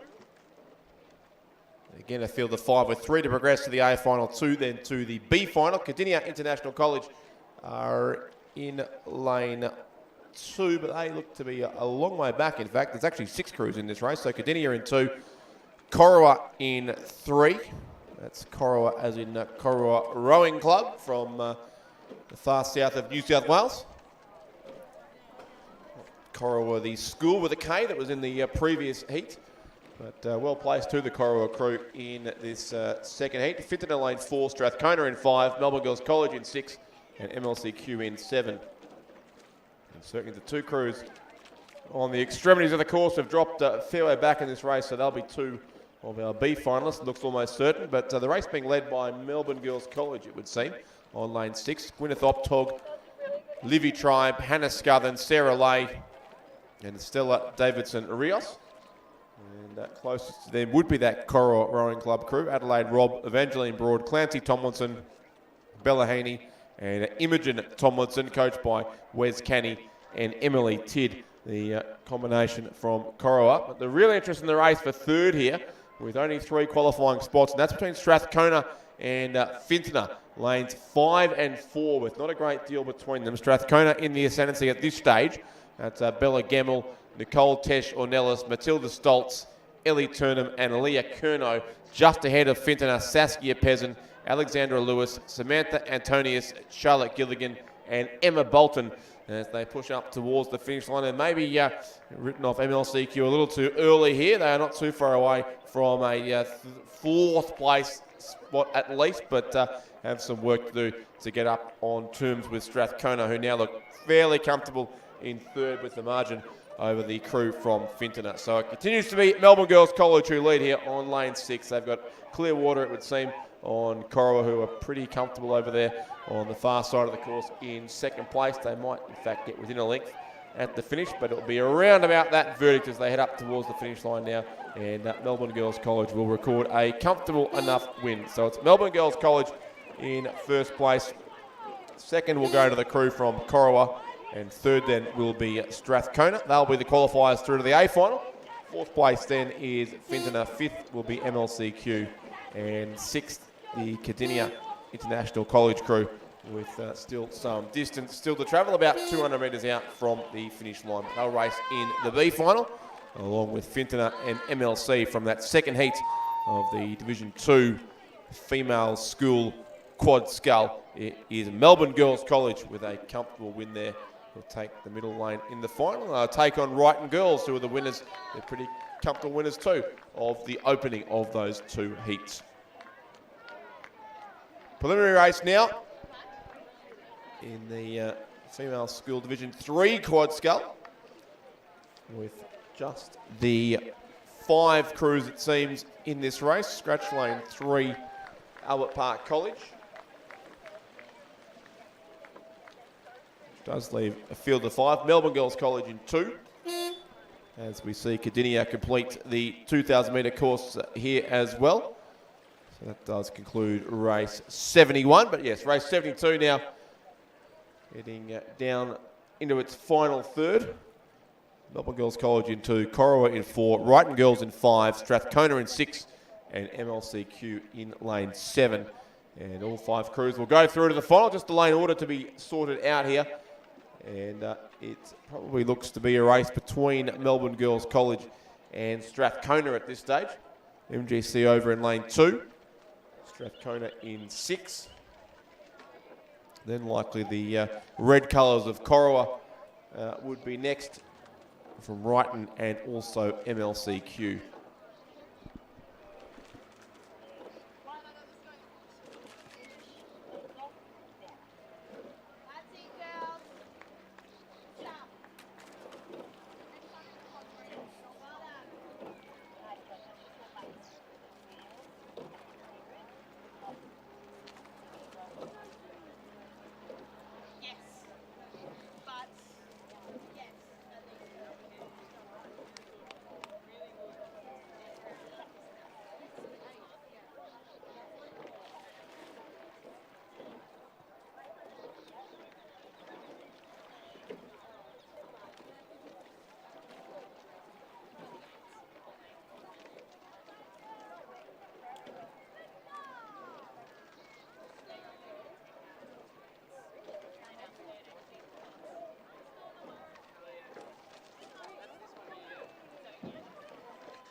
Passing the 750 metre mark now, our leading crew, which is the one from Strathcona in lane 6 in this preliminary race of the Division 3 female school quad. Any rather interesting for second place behind the Strathcona crew, right, and certainly moving through strongly, along with MLCQ.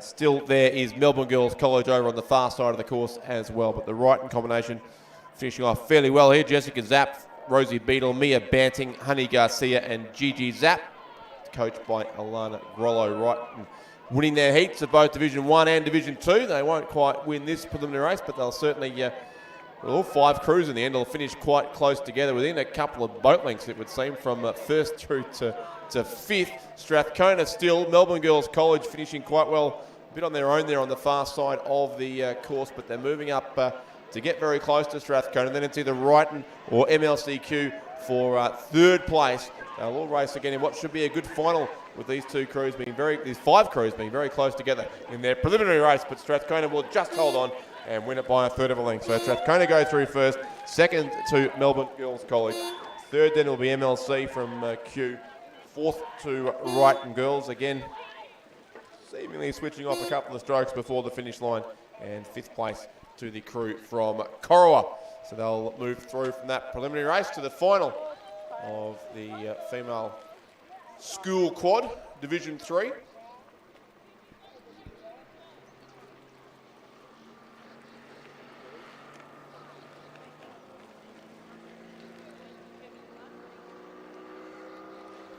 Final will take place right towards the end of today's program. Race 100, in fact, today is the female school Division 3 quad. And it's time for 4:45.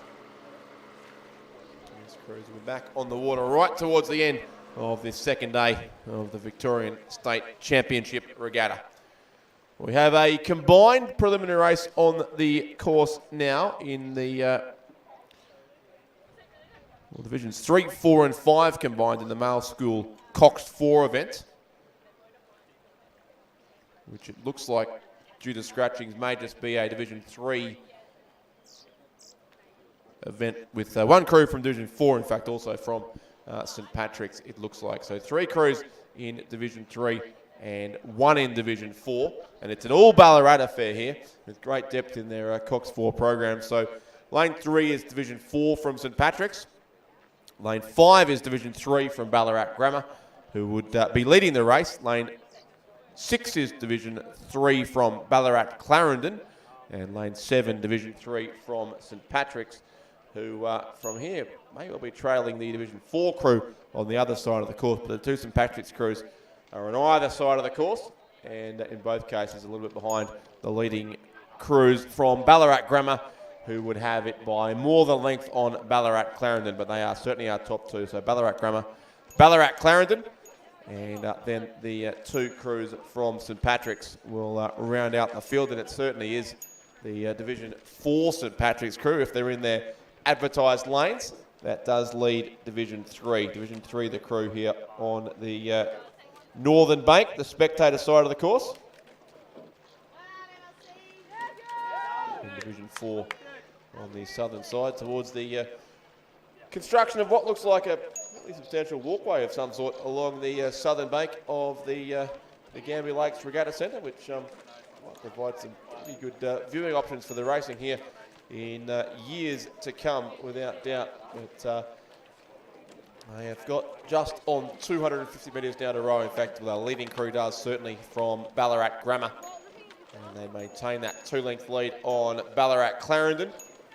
And St Patrick's to be at 3rd and 4th. So again, they'll go through from this preliminary race to a final.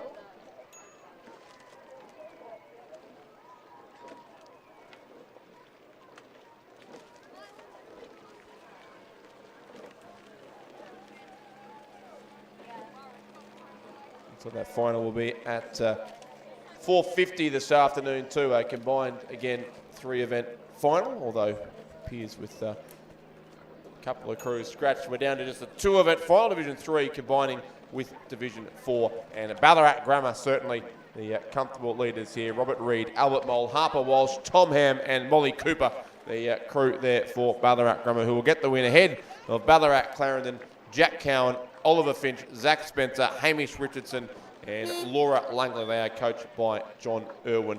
And St Patrick's coming home quickly to over there in the far side as we see Ballarat Grammar come across for the win.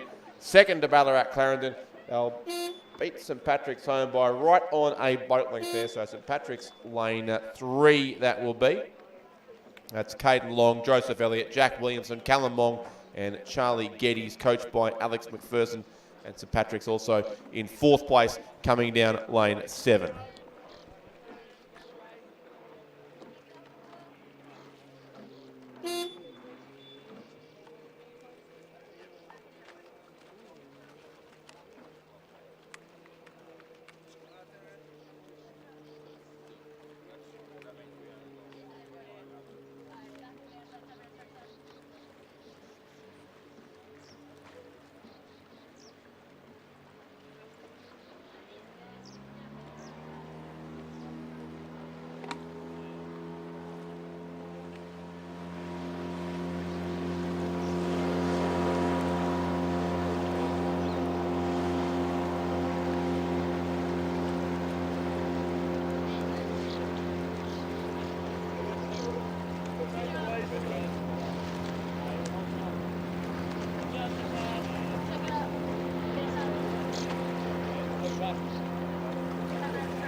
Call for Paul Elliott. Paul Elliott, if you're in the Regatta venue, we have an item of property you might like to get back. Paul Elliott, can you please make yourself known at the Regatta Secretary's desk in the bottom level of the finish tower, please. Paul Elliott.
So the preliminary race now of the female school Division 3 Cox 4, with Ballarat Clarendon in lane 2, Melbourne Girls Grammar School lane 3, Loretto Ballarat lane 4, Ballarat Grammar in 5, and Caulfield Grammar lane 6 going through the 1,500 metre mark now.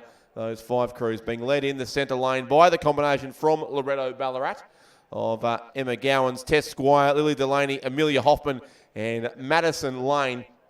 And they would lead by a length or so from Melbourne Girls Grammar School. Sarah Casserly, Sophie Long, Harriet Cogler, Arabella Simmons and Tilly Unsworth. And then in third place, probably Ballarat Clarendon over on the far side. Emily Davies, Annabelle Maloney, Maya Salmi, Kate McClure and Kitty Young. They're coached by Claire Boatman.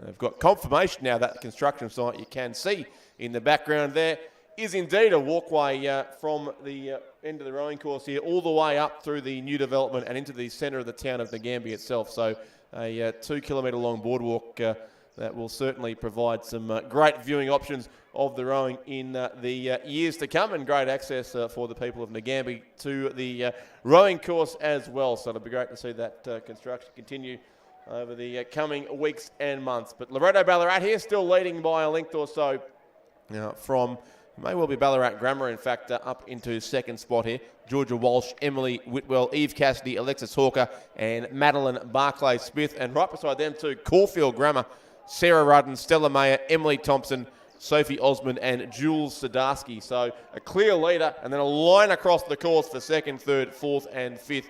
All crews will progress to the final. They might be trying to save themselves for that as well. But certainly is Loretto Ballarat comfortably clear now by a couple of lengths, with Ballarat Grammar, I think, just second. And Caulfield Grammar, Melbourne Girls Grammar, Ballarat Clarendon. These four crews will hit the line very, very close together behind our race leaders from Loretto Ballarat. Still looks like Ballarat Grammar or maybe Ballarat Clarendon now for second spot, finishing late. Ballarat Grammar will just hold on, then Ballarat Clarendon, then very tight again for fourth and fifth. I think it was Melbourne Girls Grammar School, lane 3 just in fourth place. Caulfield Grammar in the end back in fifth. But largely academic, those placings, given they'll all race again in the final, although lane allocations may yet be important, although we've seen no great signs of the wind that was forecast for today. So very fair conditions right across Nagambie still at this stage of proceedings. But Loretto Ballarat certainly the favourites there after a 2-length win. But very tight then behind them, Ballarat Grammar and Ballarat Clarendon. Narrowly second and third, it looked like, then Melbourne Girls and Caulfield Grammar in race 74, the Division 3 Female School 4.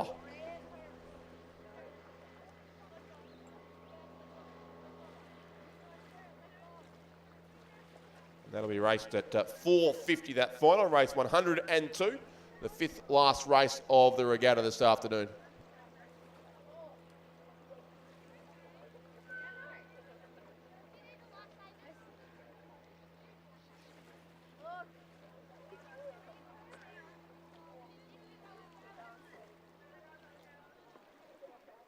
Three crews on the course now in race 75, the Division 4 now, Female School Quad.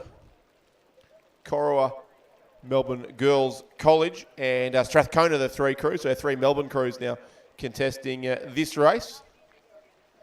As we move from Coxed 4 racing to Coxed Quad Sculls.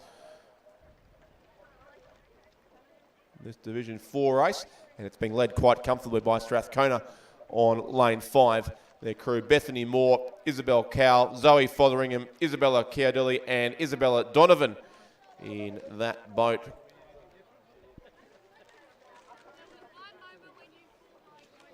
They've got about 3 lengths on Melbourne Girls College. Isabel Gilbert, Manon Shaw, Kiara Marigi, Lucas Sherman and Sarah Wills. And then Corowa in third place, Emma Wang, Ruby Dargaville, Joy Wang, Emily Bell and Zoe Norman. The combination there for Corowa. But this is once again a preliminary race, so all crews to go through to the final in this Division 4 event, Female School Quad Scull.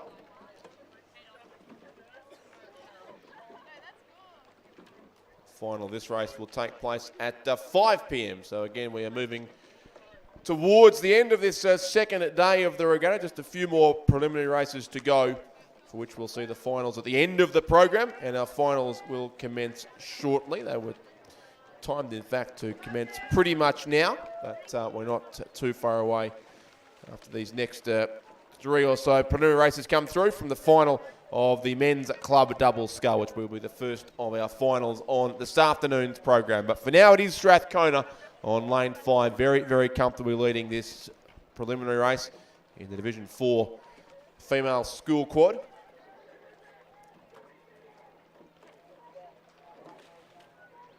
A real urgency required from this crew in the closing stages, but certainly maintaining some pretty good timing and cohesion in that boat as they push now into the final 100 metres of the course. So Strathcona well clear, Melbourne Girls College certain to finish in second place, and Corowa will be third. The final still to come in a couple of hours for these crews.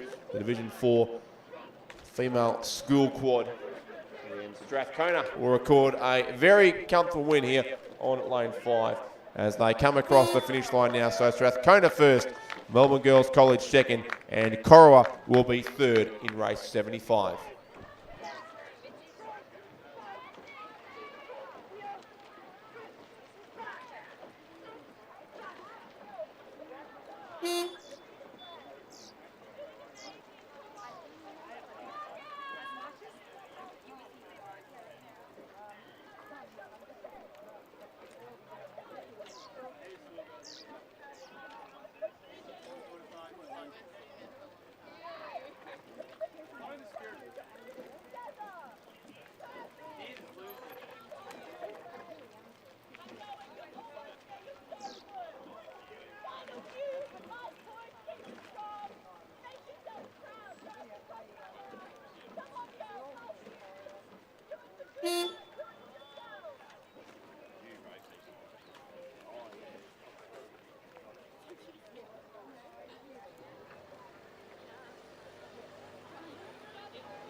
Ready to go in the preliminary race. It's the Division 4 female school 4.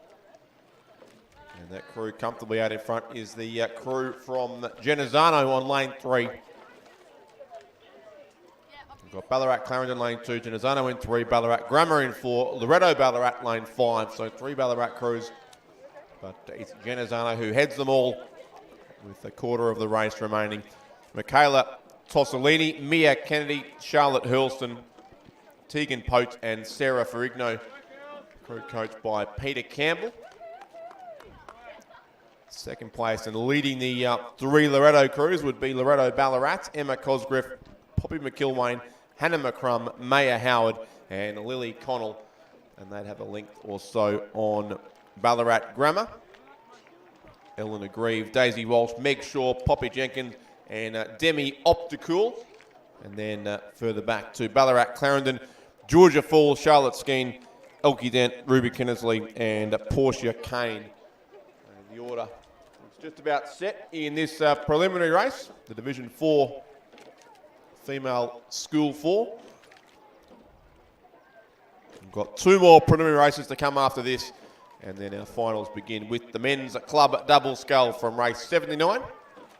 We have all finals through to the conclusion of racing, race 106 at 5:15 or thereabouts this afternoon. But Genazzano it is here, continuing very comfortably in front of this field of otherwise 3 Ballarat crews. The yellow there of Loretto Ballarat clearly in second place, Ballarat Grammar third, and Ballarat Clarendon in 4th position.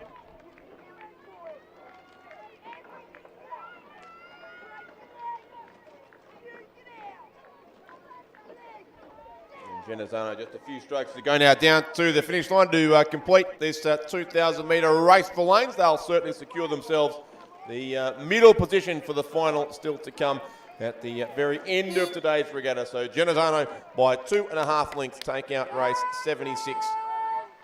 The Division 4 female School 4 preliminary race. Loretto Ballarat will be second. Ballarat Grammar finish in third. And Ballarat Clarendon in fourth place.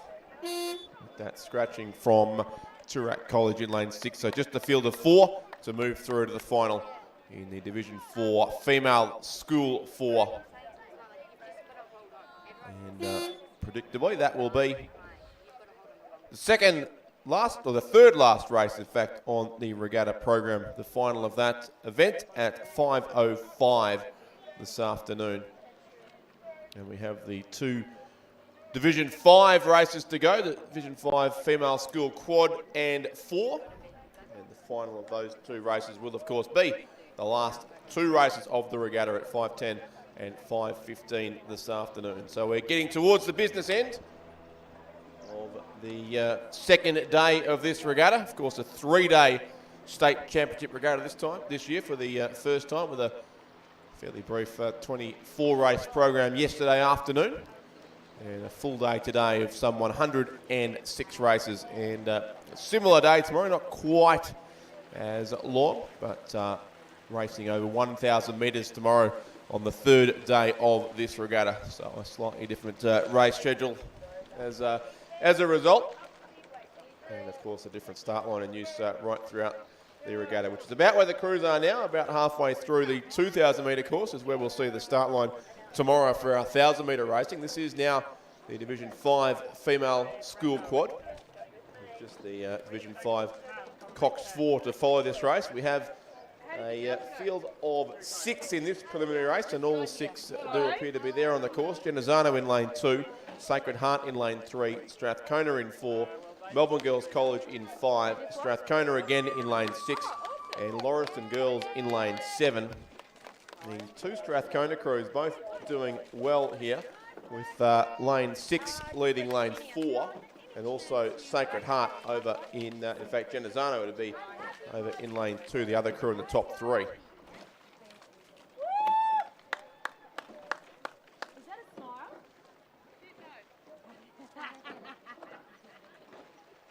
You know, actually, she smiled yesterday when they were getting to she even had Dawson's smile. I almost said something really embarrassing. That's her mum's job. Anyway, and then I was like, anyway, so she's there, she's like this, and then like, okay, photos, and come on, take a smile, tea.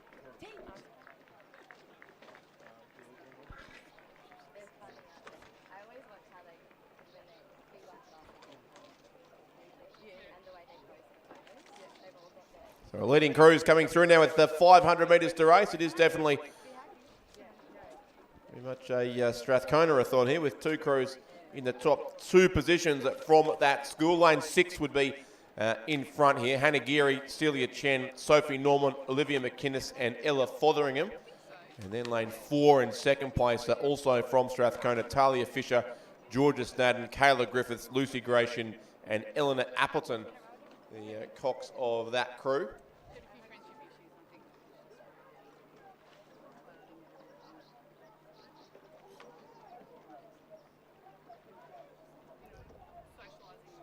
In third place, certainly Genazzano over in lane 2. Sophia Mercadante, Kira Wheeler, Eliza Rooney, Florence Christians and Jacqueline Power, coached by Isabel Passaris and Peter Campbell. So lanes 6, 4 and 2, the even-numbered lanes doing the best here. 2 crews from Strathcona, 1 from Genazzano. And then the odd-numbered lanes would trail them down the course in the opposite order, in fact. So it's lane 3 from lane 5 from lane 7. So a rather interesting sort of sideways arrow formation there on the course at the moment for those into patterns and such things. But it's lane 6 certainly Strathcona leading, Strathcona lane 4, Genazzano in 2, Sacred Heart in 3, followed by Melbourne Girls College in 5, And Lauriston girls lane 7 doing their best to break up the arrow formation by making a bit of a late charge against Melbourne Girls College there in the centre of the course. So the symmetry may not last for too long, but certainly a neat line across the course of our top 3 crews, with Strathcona leading Strathcona and Genazzano. And those 3 certainly will take the middle lanes in the final still to come at almost the end of today's program. The penultimate race of the day will be the final of this Division 5 female school quad. And it will certainly see 2 crews from Strathcona in the centre lane. Strathcona lane 6 take out the win. Strathcona lane 4 will finish in second place. And then Genazzano over in lane 2 will shortly finish in third. And these 3 crews will meet again in the final, along with our next 3 crews still to come home. Sacred Heart will be next. That's Ruby Davey, Hannah Glover, Olivia Broadbent, Sophie Whelan and Charlotte Shooten. The cocks of that crew from Sacred Heart. And as anticipated a couple of 100 metres ago, it will be Lauriston girls in the end, moving past Melbourne Girls College for 5th and 6th. As Sacred Heart go across, certainly Lauriston do look to be using a bit more power in these closing strokes. And the crew from Melbourne Girls College, so they'll finish 5th, the Lauriston crew, 6th, the Melbourne Girls College. And they're just about all across the finish line now in that preliminary race. The second last of our preliminary races for the day. And the last one of those is already well and truly underway. We won't be too far away from the underway in the first of our finals as well. You can see already that the crews are lining up at the 2,000 metre start for the men's club double scull. It'll be a field of 5 in that race, so a couple of vacant lanes with some scratchings in that event, which we'll go through very soon. In fact, up on screen now you can see Melbourne Uni and Banks, the 2 scratchings, lanes 4 and lane 7. So a field of 5 remain in that final, soon to be underway at the 2,000 metre start. But for now, the race on the course is the Division 5 female school Cox 4 race, which has Ballarat Clarendon in lane 2, Ballarat Grammar in 3, Loretto Ballarat with 2 crews in the race, lanes 4 and 6, either side of the crew from Genazzano there in lane 5. So otherwise surrounded by crews from Ballarat, as is so often the case in Cox 4 racing. And in the centre of the course, I would suggest it's the Ballarat Grammar, in fact Loretto Ballarat I should say, in the yellow colours there, who are showing out in a very, very strong lead of this race. Loretto Ballarat lane 4, that's Olivia Jones, Tess Clark, Abby Britt, Jane McInnes and Holly Boyd. The crew there for Loretto. Second place may well be Ballarat Clarendon there on the far side of the course. Mabel Goss, Phoebe Marr, Taylor Mason, Anna Anderson and Georgia Lennox. But some good racing too on the northern side between the Genazzano combination and the second of the Loretto Ballarat crews. Genazzano probably narrowly with the edge there over Loretto. That's their crew of Claudia Lucci, Alice Birrell, Eliza Hines, Hannah Courtney and Zara Lanane. They're coached by Daniel Parrish and Peter Campbell. And the second crew from Loretto in lane 6, Zali Klein, Alexandra Grieve, Poppy Charlson, Taylor Keane and Sienna Hoyles in that boat. And then we have Ballarat Grammar as well, Elise Malott, Bella Wolfe, Tilly Davidson, Jade Klein and Ella Sidebottom, the combination there. So all crews again to move through to the final from this preliminary race. About 400 metres to go for our race leaders, certainly well clear. The combination from Loretto Ballarat in the centre of the course. Ballarat Clarendon on the far side, still tight with Loretto Ballarat's second crew, lane 6, Genazzano in 5. Difficult to separate those two. And the Ballarat Grammar certainly in 5th position. They are racing from the 2,000 metre start, and the first of our finals to the men's club double scull is underway, race 79. So we're not too far away from the distribution of the first of our medals on this afternoon's program. As our medal presenters, in fact, are moving right back into position now to prepare for the finals to come, the next 26 or 27 race, I think it would be, with presentations to follow after each one. And a reminder to all crews that that is the procedure.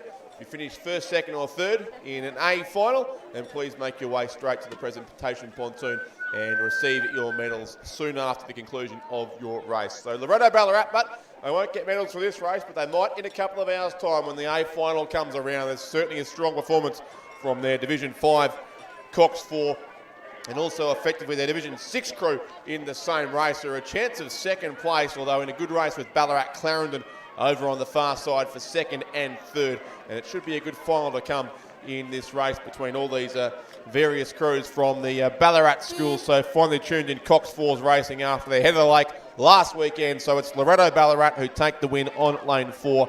They're the first crew through to the final. Ballarat Clarendon will indeed finish second. Third place will be Loretto Ballarat lane 6 by about a length ahead of Genazzano, who finished 4th.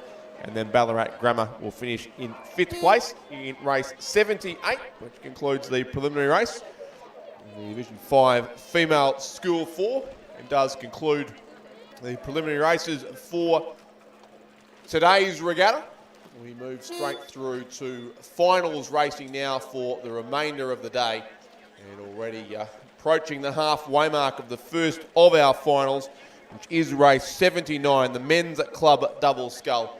And the 5 crews in that race already well and truly underway. The female club double scull is lining up at the 2,000 metre start as well. Those boats about to be on their way, so we'll have the first 2 of our A finals with us in a pretty quick succession.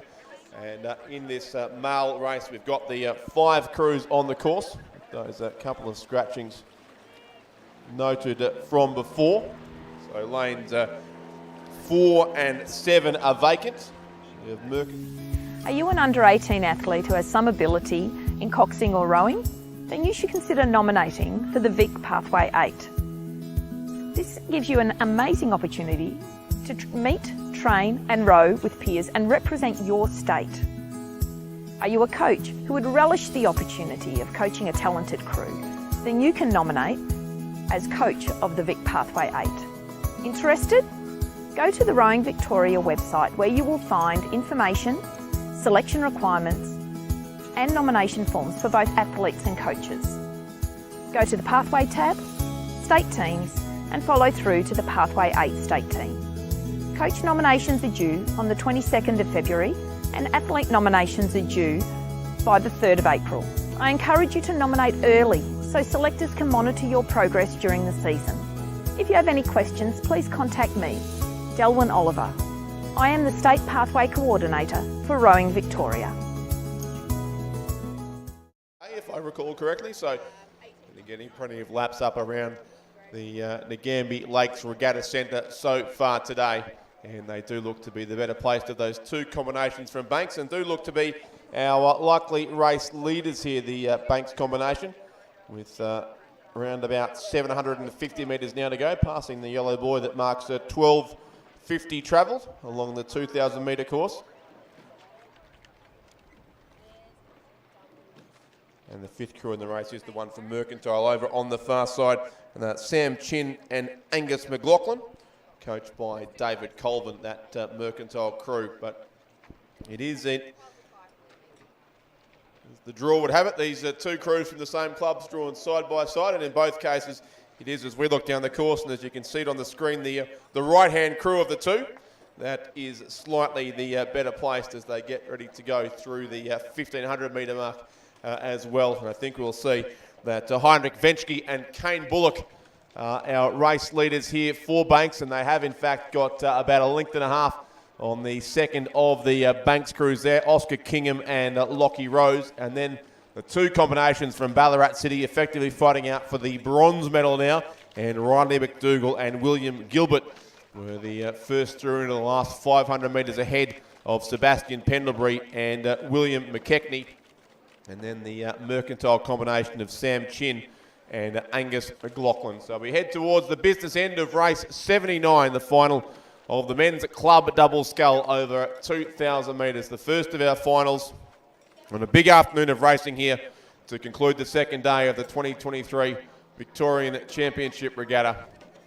And it is certainly Banks first and second at this stage, looking to Quinella the medals in this race, with Heinrich Vensky and Kane Bullock still sitting a couple of wings clear of Oscar Kingham and Lockie Rose. So the All Banks affair continues down towards the concluding 150 metres now of this race, but it's Banks in front, Vensky and Bullock from Kingham and Rose, the two crews there in the always distinctive colours of the Banks Rowing Club. And then third place we knew was going to go to Ballarat City from quite a while back, but it looks definitely it will be the combination on lane 2 of McDougall and Gilbert, who are not too far away, in fact, it must be said, from Banks in second place there. So Kingham and Rose may need to lift in the closing strokes here just to make sure that silver medal, but it's going to be Heinrich Vensky and Kane Bullock of the Banks Rowing Club with a couple of strokes to go, who will take out the gold here in the men's club double scull. So it's Banks gold and Banks silver as well.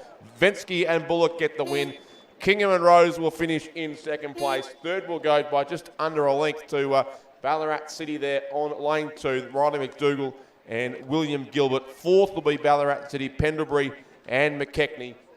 And then fifth place will go in a few strokes' time to the combination from Mercantile, Sam Chin and Angus McLaughlin in our first final of the afternoon, race 79, the men's club double scull. And it's Banks who take the Quinella here, with Heinrich Vensky and Kane Bullock the winners of the race. And we'll have presentations shortly, and hopefully those three crews will make their way straight to the presentation pontoon. And their medals will be promptly handed over.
So congratulations to our medalists in the men's club double scull, who are receiving their medals now, or will very shortly. Our gold medalists there, Heinrich Vensky and Kane Bullock from Banks.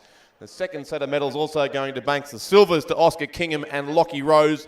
And the bronze medals shortly will be presented to Riley McDougall and William Gilbert of Ballarat City. Now, the subject of medal presentations, a notice to all medalists in school events today that there will be a need for you to exchange your medals for the correct school's medal. So if you finish first, second or third in a school event, please report to the Regatta Secretary's office with your medals, and they will be exchanged for the correct school medal. There is a slightly different medal for the school and non-school events. So if you medal in a school event, can you please report with your medals to the Regatta Secretary's office, and that will be exchanged for the correct medal. That applies to school events only, so not schools rowing in club events, but any school events. please ensure that you do report to the Regatta Secretary's office with your medal if you finished in first, second or third, and that will be exchanged for the correct medal. And the racing continues here with race 80, the female club double scull. A field of 6 in this race. Corio Bay lane 2, Banks in 3, Richmond in 4, Melbourne in lanes 5 and 6, and Corio Bay lane 7. So 2 Corio Bay combinations here, as well as 2 from Melbourne. But leading the race looks to be Richmond here once again. Helen Pearce and Kate Dybel, who had a very strong win in their heat earlier today. Kate Dybel also the winner of the single scull event earlier today, and looks set to add another gold medal to the collection here with Helen Pearce rowing in the female club double scull. Ahead of Melbourne in second place, Bayer Klein Van Malcolm and Michelle Joy, who was certainly a pretty clear second, and then a great race for the bronze medal with Corio Bay on the far side, Fiona Wild and Molly Clark-Fernandez, and then on the northern side, another Corio Bay crew, Sydney Arnold and Lauren Murphy, locked in a battle with Melbourne's Lucy Wolchak and Chelsea Krauser. So any of those 3 crews a chance of the bronze, I would suggest. Ahead then of Banks, Emma Radmanik and Stella Fulton. But it is Richmond out in front here. A strong win coming up to them, just as it was to Kate Dybel in the club single race in the first half of today's program.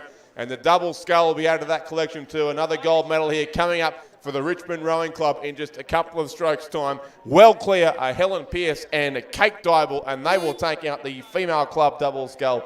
So it's Richmond first, winning it by about 3 lengths on the line to Melbourne in second place. That's Bayer Klein Van Malcolm and Michelle Joy in second. And the race for bronze will go the way of Corio Bay. It will be their lane 2 combination taking the bronze medal. Fiona Wild and Molly Clark-Fernandez. Corio Bay also 4th, Sydney Arnold and Lauren Murphy. 5th place will go to Melbourne, Lucy Wolchak and Chelsea Krauser. And in 6th place, it will be the Banks combination, Emma Radmanik and Stella Fulton, as all 6 crews are across the line now in the final of the female club double scull.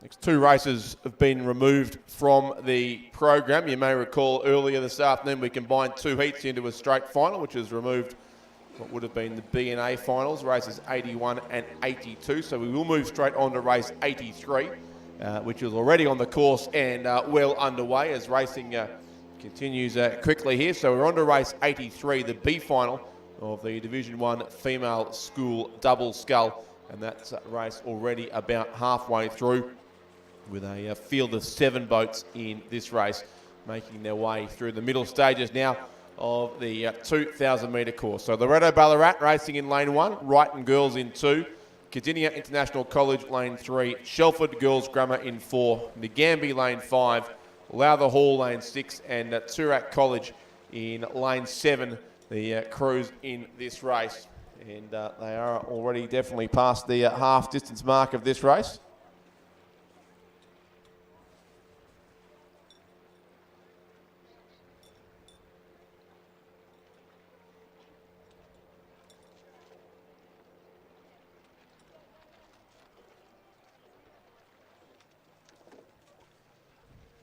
Looks like there might be 1 crew missing 2 out there on the, or not there on the course.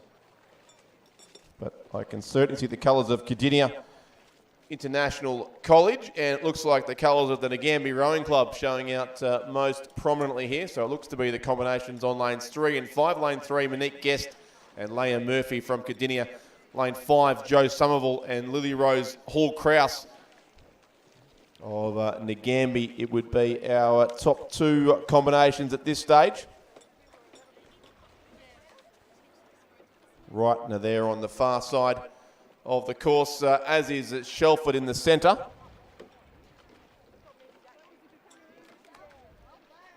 Lane 6 and 7, Lowther Hall and Toorak College as per the program. So it might be Loretto Ballarat, lane 1, who are not there. Always distinctive in the bright yellow of Loretto. So it does appear they are not in this race. So Heading through with just over about 600 metres now to race in this B final, and the A final already underway as well from the 2,000 metre start, well underway that race. They come through now with just on 500 metres to race, and it certainly is the Nagambie combination there with, in fact, quite a comfortable lead as they go through in the last quarter of the race. Joe Somerville and Lily Rose Hall-Kraus in this B final for Nagambie, ahead of Cardinia International College, Monique Guest and Leah Murphy. Congratulations to our medalists in the female club double scull as well. I can see the gold medalists there on the pontoon about to receive their medals after the official photos have been taken.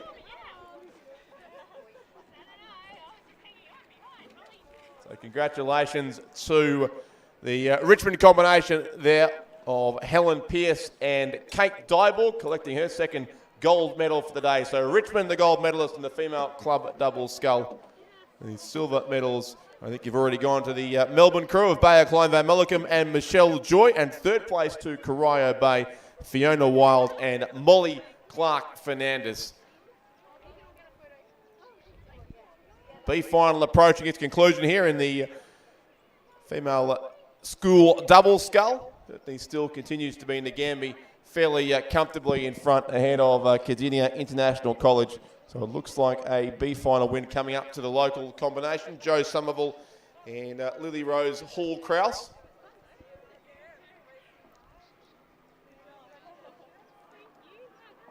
Cardinia there in second place, still Monique Guest and Leah Murphy. Then Shelford it would appear to be with the Blue Blades, Joanna Perkins and Gemma Bear in the centre of the course.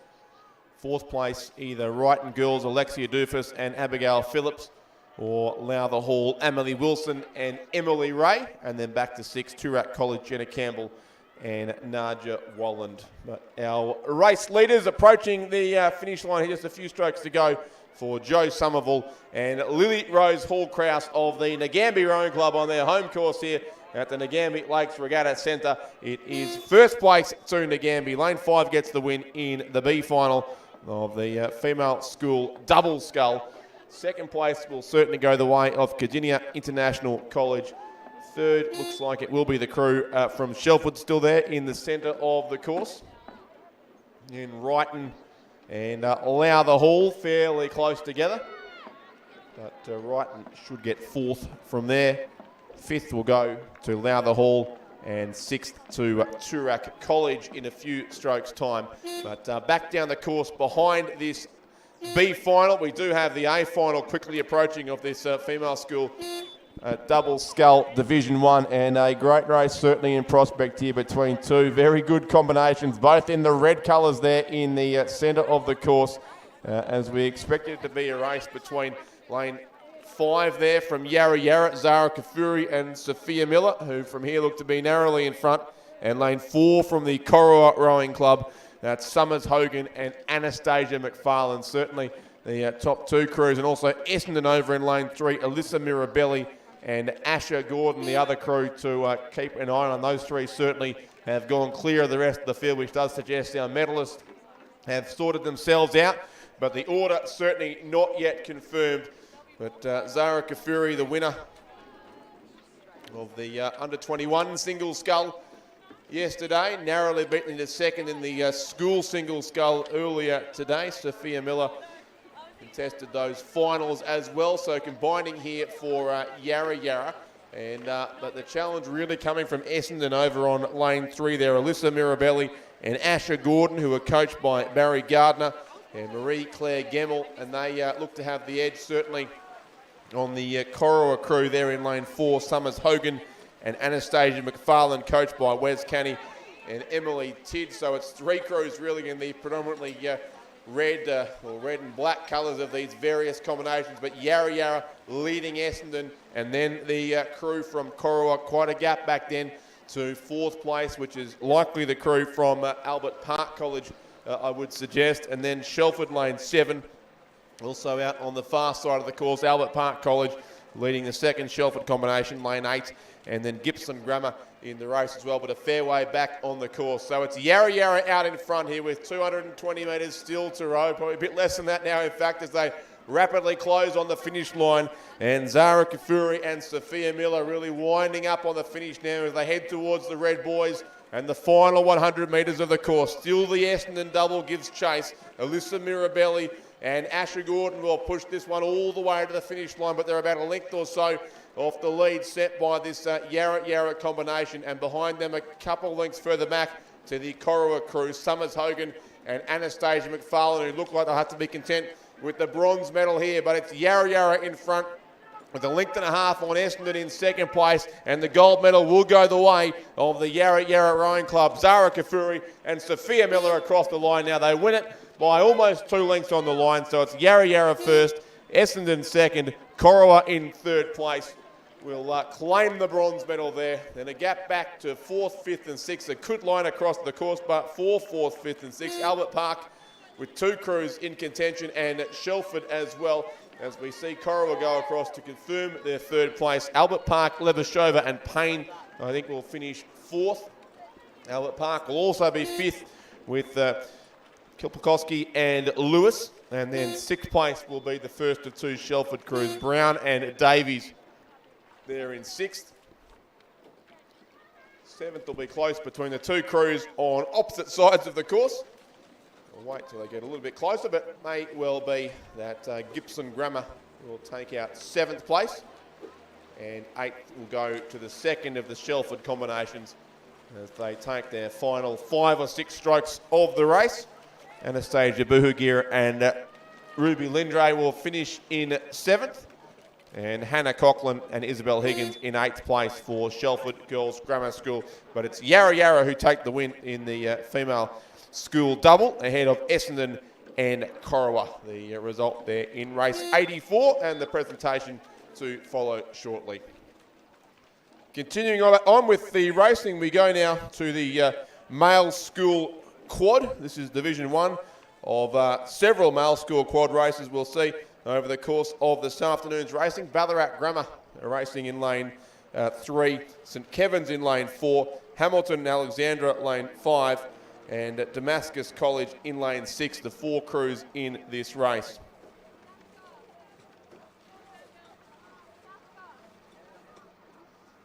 We're on the far side, the crew from Ballarat Grammar, Lockie Heath, Charlie Savage, Jonty Fall, Oliver Harris and Shaylia Ryan, coached by Paul Commons. Happy birthday to Lockie Heath's father, who is watching the regatta. I'm not sure if he's here today or watching the live stream, but happy birthday in any case to Mr. Heath, whose son Lockie has had a busy few weeks for Ballarat Grammar and a busy day in the single scull today as well, now in the quad scull, but just narrowly trailing the St Kevin's combination here, who'd be our race leaders: Daniel DeMoro, James Ragg, Luke Ryan, Sam Chapman and Casper Reid, who've got around about 2/3 of a length on that Ballarat Grammar combination. And also on this side of the course, the crew from Damascus College, Harrison Kennett, Flynn Rivet, Rowan Shalito, Cooper Reid and Matilda Watt, who would be still there in 3rd place as they race for the medals here in this final. But it's going to be St Kevin's out in front here, who've still got almost a length now on Ballarat Grammar from Damascus, and then Hamilton and Alexandra College in 4th place, but St Kevin's clear by a length, and they will take out the Division 1 male school Cox Quad Scull. St Kevin's first, a neat length back to Ballarat Grammar in 2nd place. 3rd will go the way of the crew from Damascus College, and then in 4th it will indeed be the Hamilton and Alexandra combination from Western Victoria to complete the course shortly. Angus Stewart, Harry Dorahy, Hugo Dabenig, Will Merrin and Jake Alexander, the combination there from Hamilton and Alexandra College in Hamilton, of course. And as that crew comes across the line,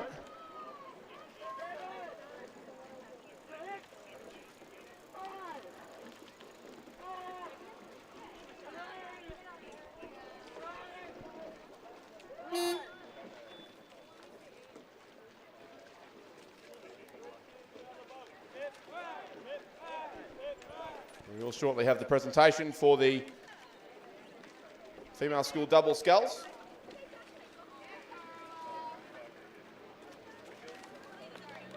going to say a brief pause of action on the course, but there's not, because our next final is underway, the Division 2 male school quad. We've seen Division 1 won by St Kevin's. Division 2 is now on the course and already through the first 500 metres of their race. And lining up at the 2,000 metre start is the next of our races as well.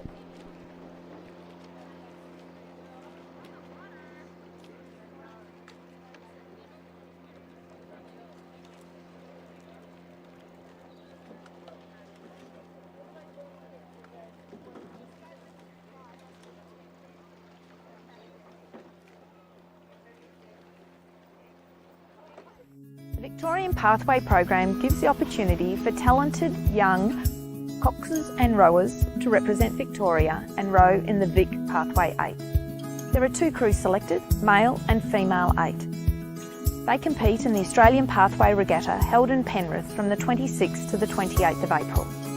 Athletes need to be under 18. For further information, selection requirements and nomination forms for both athletes and coaches, go to the Rowing Victoria website, Pathway tab, and into the State Teams area. Coaches nominations are due on the 22nd of February. Athlete nominations are due by the 3rd of April. I encourage you to nominate early to enable selectors to monitor your progress during the season. If you have any questions, please contact me, Delwyn Oliver. I am the State Pathway Coordinator for Rowing Victoria.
To our place getters in that female school open double scull, a bronze medalist from Corowa, Summers Hogan and Anastasia McFarlane, silver medalist from Essendon, Alyssa Mirabelli and Asher Gordon, and the gold medalist from Yarra Yarra, Zara Kafuri and Sophia Miller.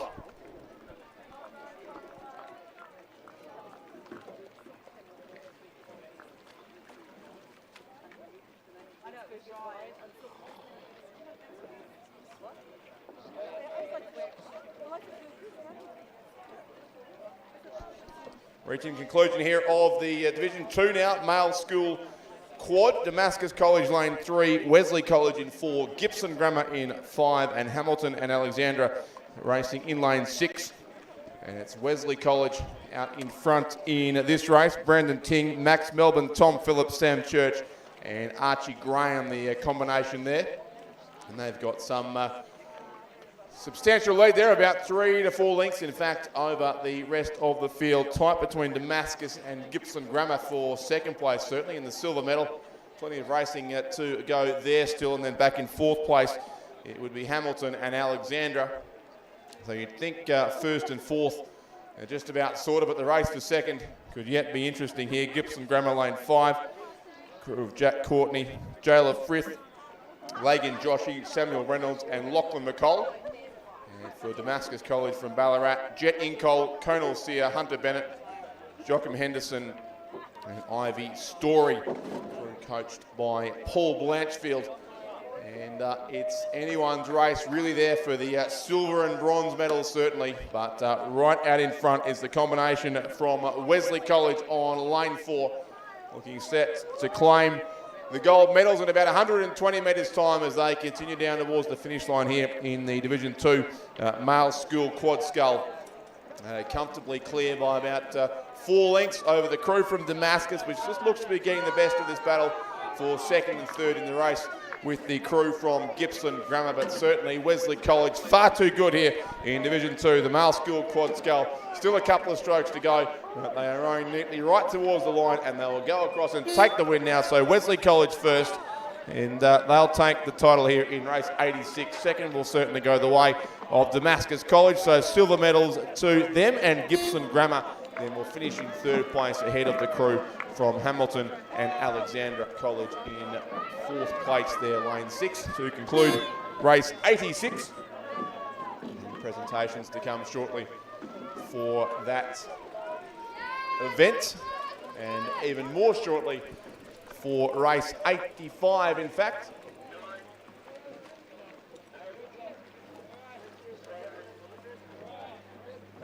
Is happening right now, so we're seeing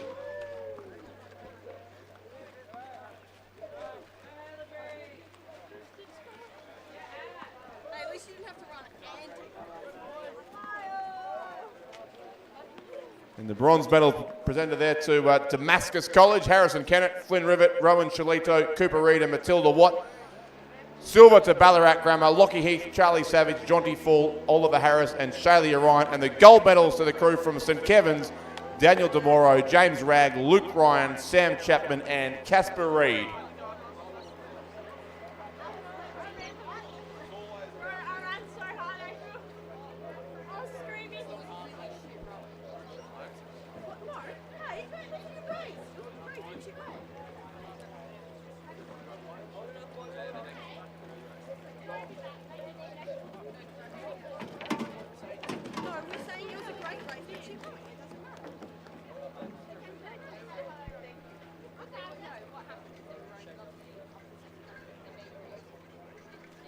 Racing now in Division 1 of the male school 4 as well, with a field of 6 well on their way from the 2,000 metre start as the presentations continue there for after race 85.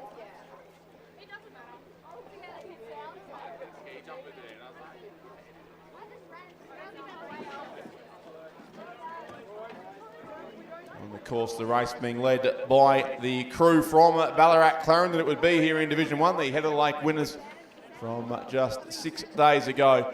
As these crews continue down now with around about 750 or so metres to go towards the finish of this race. The Male School Open for Division 1. Ballarat Clarendon there in lane 4. Alexander Grove, Tristan Niehoff, Lachlan Clark, Jock Quartermain and James Tippett the Cox. The crew coached by Ian Peel. And they look to have the lead by more than a length it would have to be over St Kevin's there in second place on lane 5. And also Carey Grammar out towards the far side of the course in lane 2.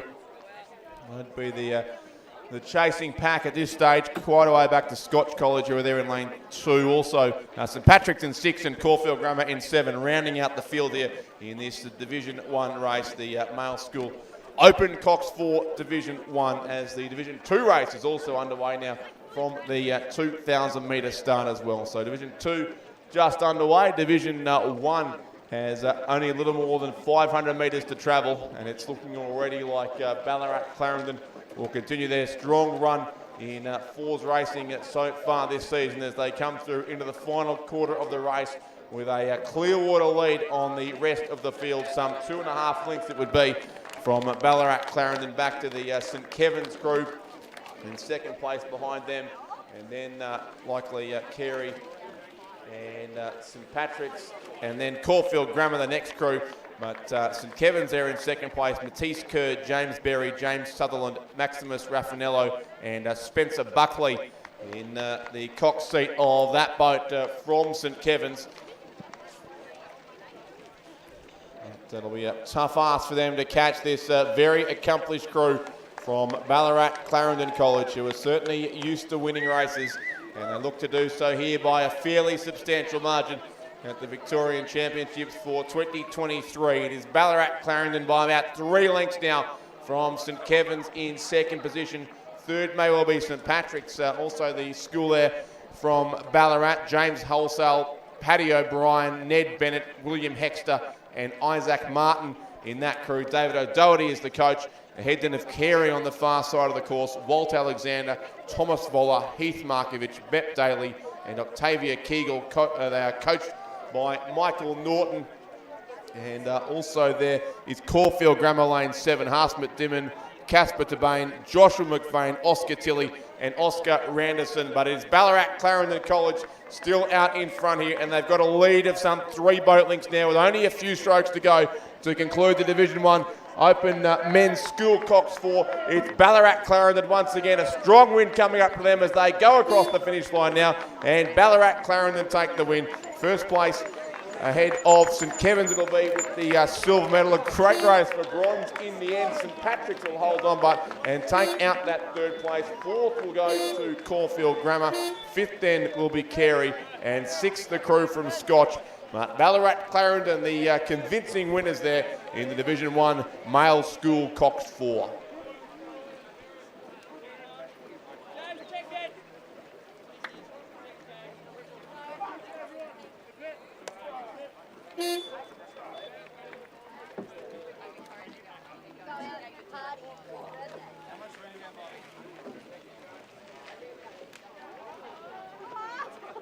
I don't believe everything they say. Oh, I mean, if you want it, you can. My birthday's April.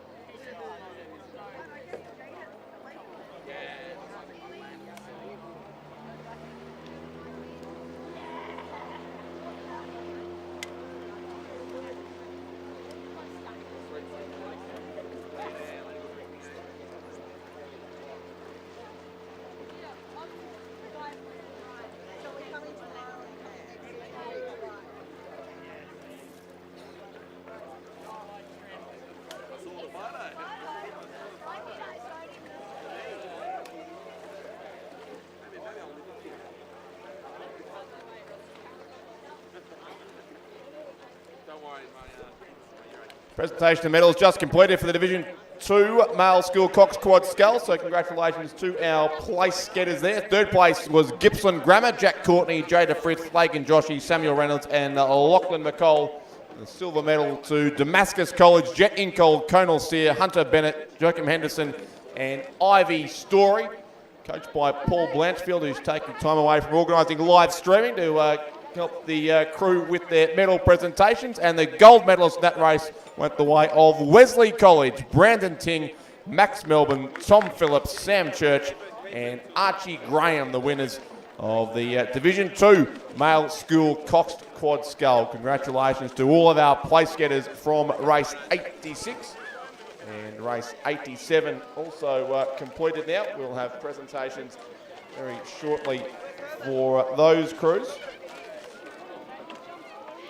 Won convincingly by Ballarat Clarendon College. But Division 2 is on the course now of the Male School Cox 4. St Patrick's College again there in lane 2. Carey Grammar in 3. Ballarat Clarendon looking for 2 in a row in lane 4 are extremely well placed, it must be said, with only about 600 metres still to race. Scotch College lane 5 and Ballarat Grammar in lane 6 round out the field of 5 here, racing for the medals in Division 2 of the Male School Open Cox 4. And the Ballarat Clarendon combination has again a substantial lead as they come through with 500 metres to race. It would be very similar to the previous race. In fact, about 2.5 lengths is their margin over from that crew on the far side of the course, being looks like St Patrick's there in 2nd place and Carey Grammar thereabouts as well. Also coming through the crews from Ballarat Grammar and Scotch College, but Ballarat Clarendon certainly comfortably clear here. James Forsyth, Charlie McClure, Zachary Lang, Alexander Moffat and Cooper Knoll, the crew coached by Richard McClure. A good race behind them certainly for 2nd, 3rd and 4th with St Patrick's, Carey and Ballarat Grammar. All chances there of taking a medal from this race. Looks to be simply Ballarat Grammar lane 6, Xander Borum, Benjamin Meakin, Hugh Geddes, Thomas Unwin and Will Beachy. On the other side it'll be Carey just ahead of St Patrick's, the Carey crew, Liam Waldron, Charlie Tracy, Harry Blue, James Robson and Pippa Kluge.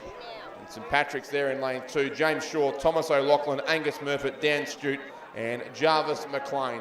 But it was a substantial win to Ballarat Clarendon in Division 1. They are just coming into the pontoon now to receive their gold medals And they're going to win 2 races in a row here too. The red colours there of the Ballarat Clarendon College, and there'll be similar margins across these 2 divisions, around about 3 lengths on the line, as the Division 2 crew still has about some 60 metres to go, but they are certainly comfortable clear of a great race between Carey and Ballarat Grammar for the silver medal. Carey, I think, just ahead there, and St Patrick's finishing quickly as well. But Ballarat Clarendon will make it 2 from 2 in the Cox 4 events. They've won Division 1, and now they take out Division 2 by an equally substantial 3-length margin. Ballarat Clarendon in first place. Second will indeed be the crew from Carey Grammar. St Patrick's will get the bronze with a late surge over the top of the crew from Ballarat Grammar. And then Scotch College will finish in 5th position in race 88, the Division 2 Male School Cox 4.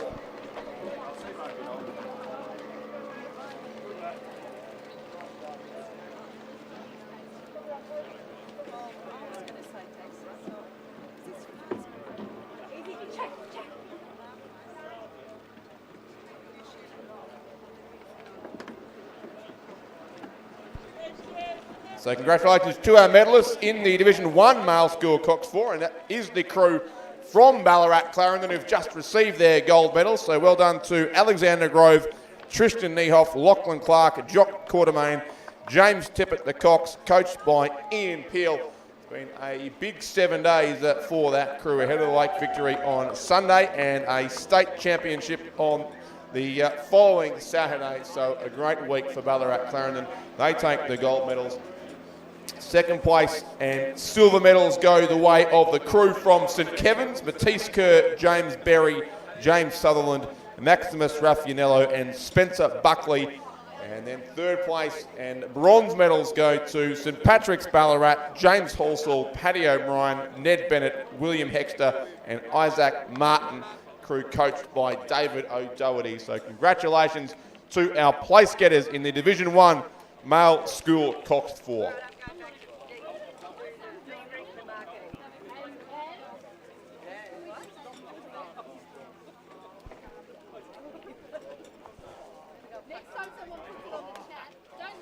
Just a reminder too of that notice about medals from earlier, which by the way does not apply to the crews most recently presented, of the need to return to the Regatta Secretary's office to exchange your medals from this morning for the school races for the correct school medals. So if you won or placed in a school event this morning, please ensure you bring your medals back to the bottom of the finish tower and exchange those for the correct version as soon as possible.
Are you an under-18 athlete who has some ability in coxing or rowing? Then you should consider nominating for the Vic Pathway 8. This gives you an amazing opportunity to meet, train and row with peers and represent your state. Are you a coach who would relish the opportunity of coaching a talented crew? Then you can nominate as coach of the Vic Pathway 8. Interested? Go to the Rowing Victoria website where you will find information, selection requirements and nomination forms for both athletes and coaches. Go to the Pathway tab, State Teams and follow through to the Pathway 8 State Team. Coach nominations are due on the 22nd of February and athlete nominations are due by the 3rd of April. I encourage you to nominate early so selectors can monitor your progress during the season. If you have any questions, please contact me, Delwyn Oliver. I am the State Pathway Coordinator for Rowing Victoria.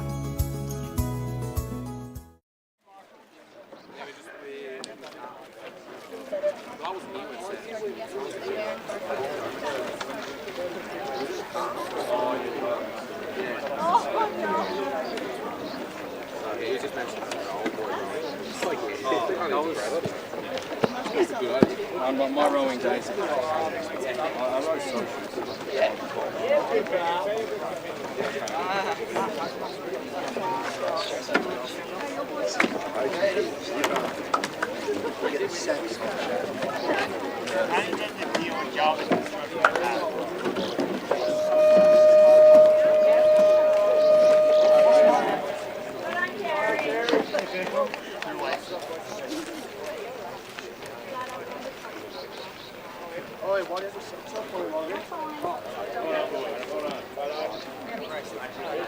If we had done that every other race in the season, if only.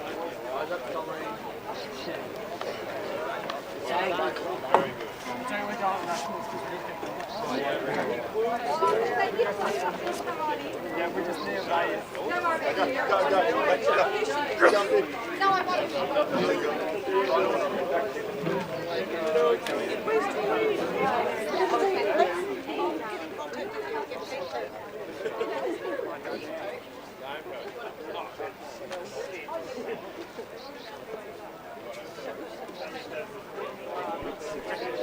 Ballarat Clarendon have won the last 2 races in a row. They're receiving their medals now for the Division 2 male school Cox 4. So congratulations to our place getters there. The winners from Ballarat Clarendon, James Forsyth, Charlie McClure, Zachary Lang, Alexander Moffat and Cooper Knoll. Second place from Carey Grammar, Liam Waldron, Charlie Tracy, Harry Blue, James Robson and Pippa Kluge. And our bronze medalists from St Patrick's, James Shaw, Thomas O'Loughlin, Angus Murphy, Dan Stute and Jarvis McLean. The place getters there in the Division 2 Male School Open Cox 4. And there's every chance Ballarat Clarendon will win 3 in a row here with the Division 1 Female School 4 now on the course. And the crew in the centre lane is the Ballarat Clarendon combination. And they do look to be in the front of this race. The full field is Damascus College in lane 1, Carey Grammar in 2, Toorak College in 3, Ballarat Clarendon lane 4, Caulfield Grammar in 5, Ballarat Grammar in 6 and Loretto Ballarat, the crew racing in lane 7. But certainly Ballarat Clarendon there in the centre of the course has their boat in front by a couple of boat lengths from, it looks like the crews probably either side of them would be 2nd and 3rd. Caulfield Grammar and Toorak College certainly prominent. And again, next to them, it would be Ballarat Grammar, the lane 6 combination, who are certainly in a very tight battle for potentially a silver or a bronze medal. But behind this very strong and very successful crew from Ballarat Clarendon, Lily Dwyer, Taya Kirsanovs, Katie Jackson, Lucy Richardson and Chloe Tippett coxing the crew. They are coached this year by Matt Oliver, and they look to be continuing on their winning run here. The Ballarat Clarendon combination again winning ahead of the lake just 6 days ago last Sunday, and now looking to add a state title to their bulging trophy cabinet, the crew from Ballarat Clarendon. But a really good race behind them certainly for 2nd and 3rd. Ballarat Grammar looked to be narrowly 2nd here. Alicia Walker, Ella Flamsteed, Lily Bryant, Perry Eaton and Angie Gouty. They are coached by Andy Tyndall, and they lead ever so narrowly from the crew beside them. Caulfield Grammar, that's Ella Maskill, Emily Condren, Annabelle Barnett, Olive Pascoe and Ivy Jones, coached by Hannah Every Hall. And they certainly now are our clear top 3 and likely to be our medalists in this Division 1 Cox 4 event. The rest of the field headed by Loretto Ballarat lane 7 and Toorak College in lane 3. And further across to Carey Grammar in 2 and Damascus College from Ballarat in lane 1 as they close in now on the final 300 metres of the race. At least our race leaders certainly do that. The Ballarat-Clarendon combination clear by what would again be some 3 or so lengths. It's been similar margins to Ballarat-Clarendon in the last 2 races. A really good race behind them, but for second place still, with Caulfield Grammar fighting back on the crew from Ballarat Grammar. They'll each, you would think, finish with a medal here, but the colour yet to be determined. And Ballarat Grammar will have to work hard to hold off this strong finish from Caulfield Grammar towards the end of the race. Loretto Ballarat and Toorak College, 4th and 5th, and it's Carey and also Damascus College. But it is the crew from Ballarat Clarendon out in front once again, as we've seen them do so many times over the past couple of years. They're clear here again by about a 3-length margin as they go inside the final 100 metres of the race in very calm conditions here in the finish section of the course. It's Ballarat Clarendon clear once again here. They've won the last 2 races in the male Division 1 and Division 2 Cox 4s. And now the female Division 1 Cox 4 will go their way as well. It's 3 from 3 for Ballarat Clarendon as they come across the finish line now and win race 90. Ballarat Clarendon lane 4 finish in first place. It will be about 3 lengths once again, so almost identical results in 3 consecutive races there to the Ballarat Clarendon crews. Second will go the way of Ballarat Grammar in second place. Third then looks to be Caulfield Grammar, about 1.5 lengths further back on lane 5. 4th and 5th will be tight here. Loretto Ballarat will sneak into 4th place just ahead of, or will they? I think they did. In any case, Loretto Ballarat and Toorak College very close there for 4th and 5th place, just outside the medal. 6th will certainly go to Carey, and 7th will be Damascus College, but it's Ballarat Clarendon who take out the female school Open Cox 4 Division 1.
Race 91 is just a 2-boat race. One thing for certain, that the Ballarat Clarendon streak won't continue for another race because they're not contesting this. It is, in fact, the B final of the Division 2 Female School 4. So, and it is, there has been a substitution in this race, which does mean that the Damascus College crew is rowing by invitation due to a substitution. So effectively, Haileybury guaranteed a B final win here, the lane 5 combination, but it is Damascus lane 4, Haileybury lane 5, and in any case, Haileybury do seem to be the better placed of these 2 crews as they head through the halfway mark of the race. We're racing also in the A final, which does see Ballarat Clarendon a good chance of another win alongside Ballarat Grammar in that race. A great field in the Division 2 Female School Cox 4 A final, which is just on its way there from the start. Toorak College lane 2, Carey Grammar in 3, Ballarat Grammar in the centre lane alongside Ballarat Clarendon, and Loretto Ballarat in 6, and Caulfield Grammar lane 7, the 6 crews in that race. And we'll have a look down the course shortly and see how those boats line up, but we will have a presentation very shortly as well to the Division 1 fours. And I can tell you that the Haileybury crew continues to lead race 91, the B final here of this Division 2 female school 4. That's their crew of Ellen Riddell, Chelsea Jarrett, Estelle Werner, Vivian Robinson and Tessa Searle, who leads the Damascus College crew, who are rowing by invitation.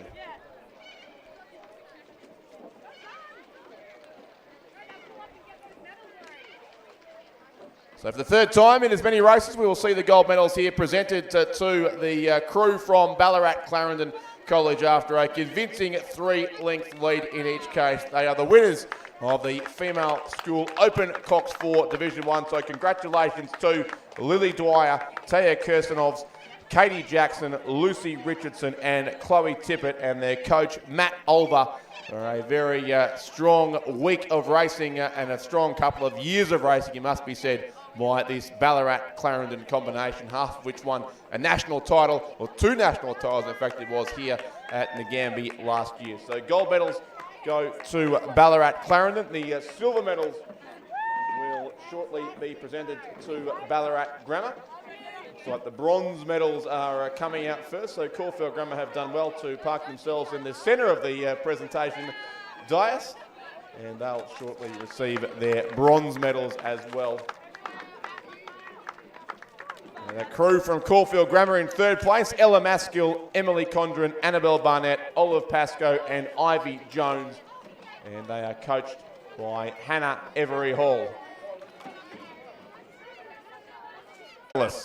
From Ballarat Grammar, Alicia Walker, Ella Flamsteed, Lily Bryant, Perry Eaton and Angie Gouty. Crew is coached by Andy Tyndall. So congratulations to our place getters in the Female School Open Cox 4 Division 1.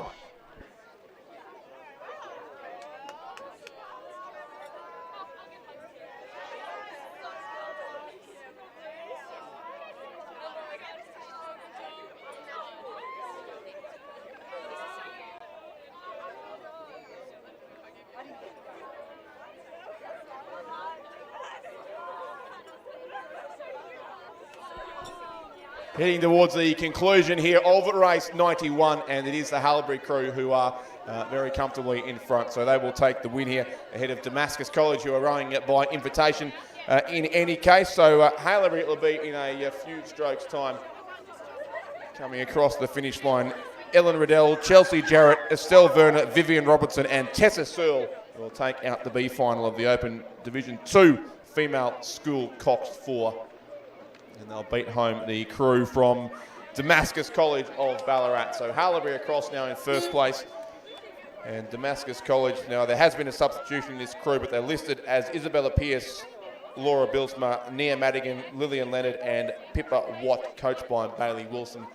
At least one of those names is not correct, but a substitute there in the bow seat of the boat. And they are rowing by invitation, but they conclude the 2,000 metre course and at least were able to participate in the B final of the Open Division 2 Female School Cox 4, the event won by Haileybury. And the A final is on its way. There's a note from the Easy Oil Cafe that they are closing in approximately 20 minutes. So if you've got any last ditch food requirements, please get in quickly to the Easy Oil Cafe at the base of the finish tower. There is, however, no more coffee available. The machine has been switched off and is being recharged for tomorrow morning, so no coffee available, but there is still some food and other drinks available for sale at the Easy Oil Cafe for the next 20 minutes or so. So get in quickly if you're after a last-minute stack from the Easy Oil Cafe.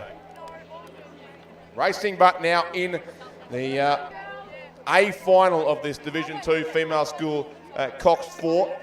And it is a good race of 6 crews across the course here. Toorak College lane 2, Kerry Grammar in 3, Ballarat Clarendon thereabouts again in, or Ballarat Grammar I should say in lane 4, but Ballarat Clarendon certainly still there in lane 5 as well. Loretto Ballarat in 6 and Caulfield Grammar lane 7. It is a good line of 3 or 4 across the course. The lead's not with Ballarat Clarendon, but it's probably either Ballarat Grammar or Carey Grammar beside them, lanes 3 and 4. And then tight with Ballarat Clarendon and Loretto Ballarat as well. So the three Ballarat schools certainly contending strongly in the closing stages of this race, along with Carey Grammar over in lane 3. But plenty of chances remain, probably 4 chances for 3 medals here, with around about 600 metres to go as they head up towards the final quarter of this race. And going through in the lead narrowly on the far side of the course does look to be the crew from Carey Grammar in lane 3, at half a length from Ballarat Grammar, and then a length or so further back to Ballarat Clarendon and Loretto Ballarat, who may well therefore be racing for the bronze medal in this race. And then a bit further back again we go to Toorak College and also Caulfield Grammar. But the race lead with Carey, Charlie Barker, Charlotte Clements, Ruby Schultz, Sophie Condagianis and Pippa Kluge. And then chasing them certainly is Ballarat Grammar, Eloise Adam, Winnie Taylor, Olivia Mould, Ella Gleeson and Ava Crocker in that boat. And then Ballarat Clarendon looking to close the gap. Georgina Kemp, Mackenzie Kopke-Veldhuis, Amy Goodson, Delaney Troon and Samantha Krell on the cocks of that boat. Ahead then of Loretto Ballarat, who are 4th, but only about 2 lengths away from 1st, it must be said. That's Bridget Bales, Jessica Stute, Amelia Ridley, Rosie Hunt, and Tia Kinnersley, and they are coached by Craig Smith. So these crews settle down to fight out the medals over the final 200 metres now at the Nagambie Lakes Regatta Centre, late on the second day of the Victorian Rowing Championships for 2023. It was Carey by half a length with 500 to go, but possibly Ballarat Grammar have made up some of that ground now too.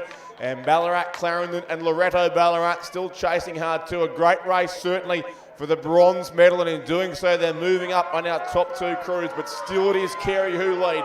We're about to hit the red, boys, so about 110 metres out from the finish line. The Carey crew in the yellow colours on the far side of the course still holds the advantage over Ballarat Grammar by probably about 2/3 of a length, so it should be enough from here with about 75 metres still to row. It is Carey in front, Ballarat Grammar second, Ballarat Clarendon third, a length or so further back, and Loretto Ballarat trying to reel them in late in the race, but the margins will be too great late in this one, and Carey Grammar will hold on to win this by almost a length. So Carey take the win in Division 2. Second place will go to Ballarat Grammar. A length and a third then back to Ballarat Clarendon with 2/3 of a length on Loretto, who will finish 4th. So very tight between our top 4 crews. 5th goes to Toorak College and 6th will be the crew from Caulfield Grammar.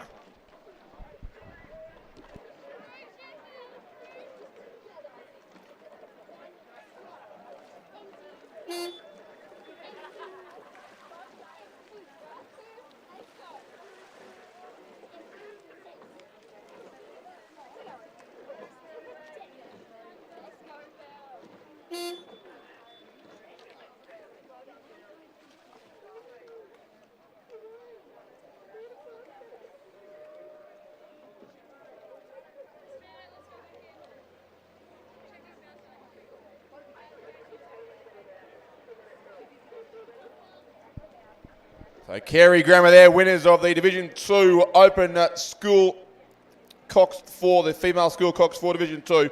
Carey from Ballarat Grammar and Ballarat Clarendon will receive their medals shortly, but back down the course and only about 800 metres out from the finish is the Division 1 Cox Quad Scull female final. So what we go from the Cox 4s after a few races to the Quad Sculls. This is the top division race in that category. Finton lane 1, Cardinia lane 2, Melbourne Girls College in 3, Wrighton Girls lane 4, Gibson Grammar in 5, Strathcona in 6, and Coral lane 7.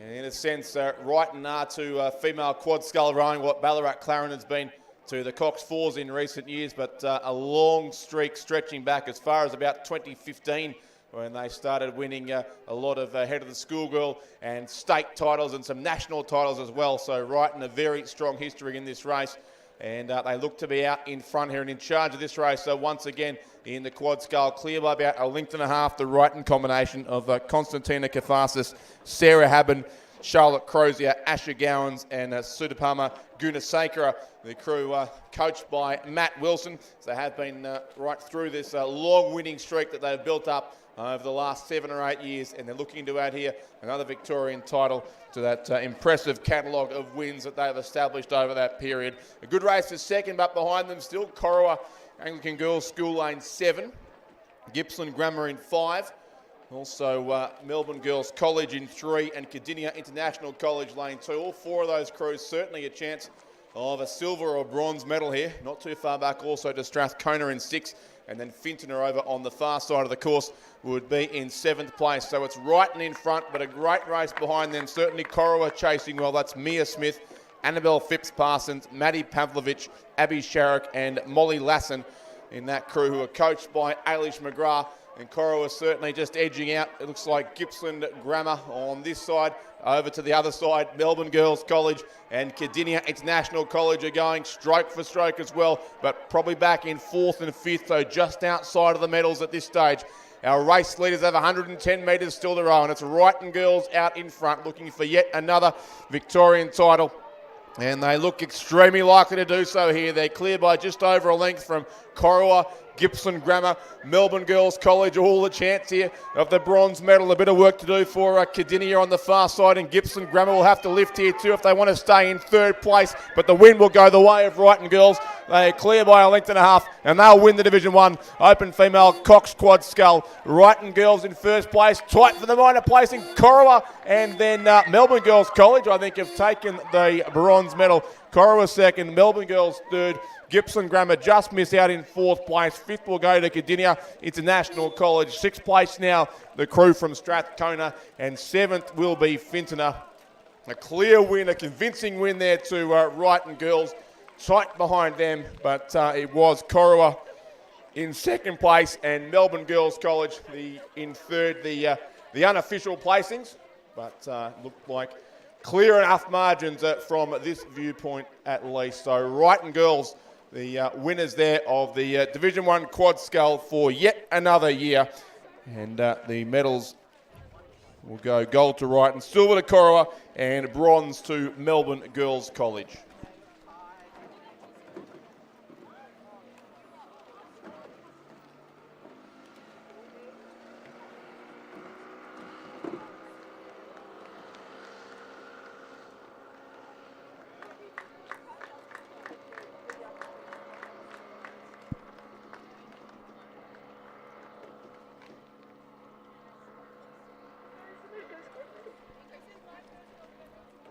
Presentation of medals happening here for the Division 2 Female School Cox 4. 3rd place, Ballarat, Clarendon, Georgina Kemp, Mackenzie Kopke Veldhuis, Amy Goodson, Delaney Troon, and Samantha Crellin. 2nd place and silver medals to Ballarat Grammar, Eloise Adam, Winnie Taylor, Olivia Mole, Ella Gleeson, and Ava Crocker. And the gold medals go to Carey Grammar, Charlie Barker, Charlotte Clements, Ruby Schultz, Sophie Condagianis, and Pippa Kluge. Congratulations there to our medalists in the Female School Open Cox 4 Division 2. And next race quickly making its way down the course, race 94, the B final of the Division 2 Open School Cox Quad Scull.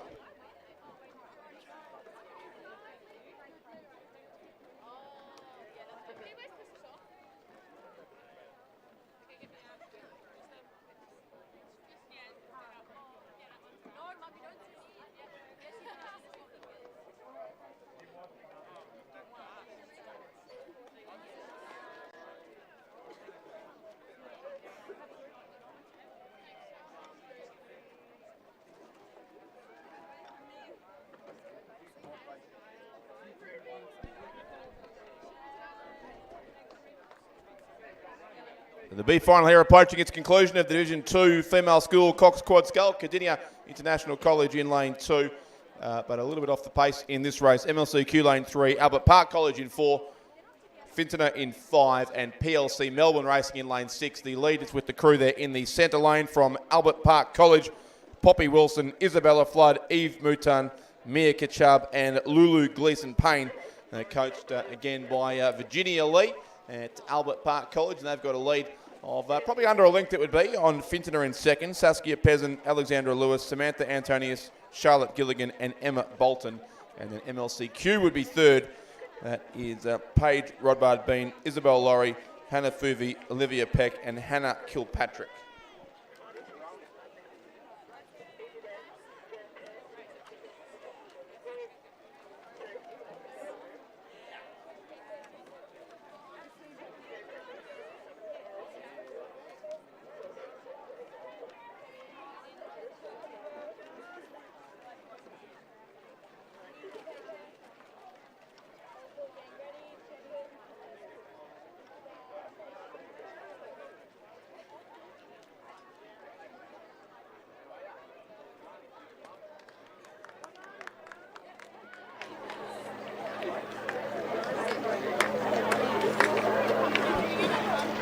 Closing strokes of this B final, still fairly close between our top three crews, about a length and a third only separate all three, but the order remains unchanged. Albert Park College from Fintona and MLCQ, our clear top three. PLC Melbourne in fourth place and Cardinia International College over on the far side of the course will complete the field of five as our race leaders head towards the finish with almost a boat length lead now. It would be for Albert Park College ahead of the crew from Fintona. So Albert Park College lane 4 take out race 94, the B final of the Division 2 female school quad.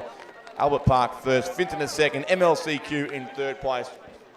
Fourth will go to PLC Melbourne and fifth to the crew from Cardinia International College.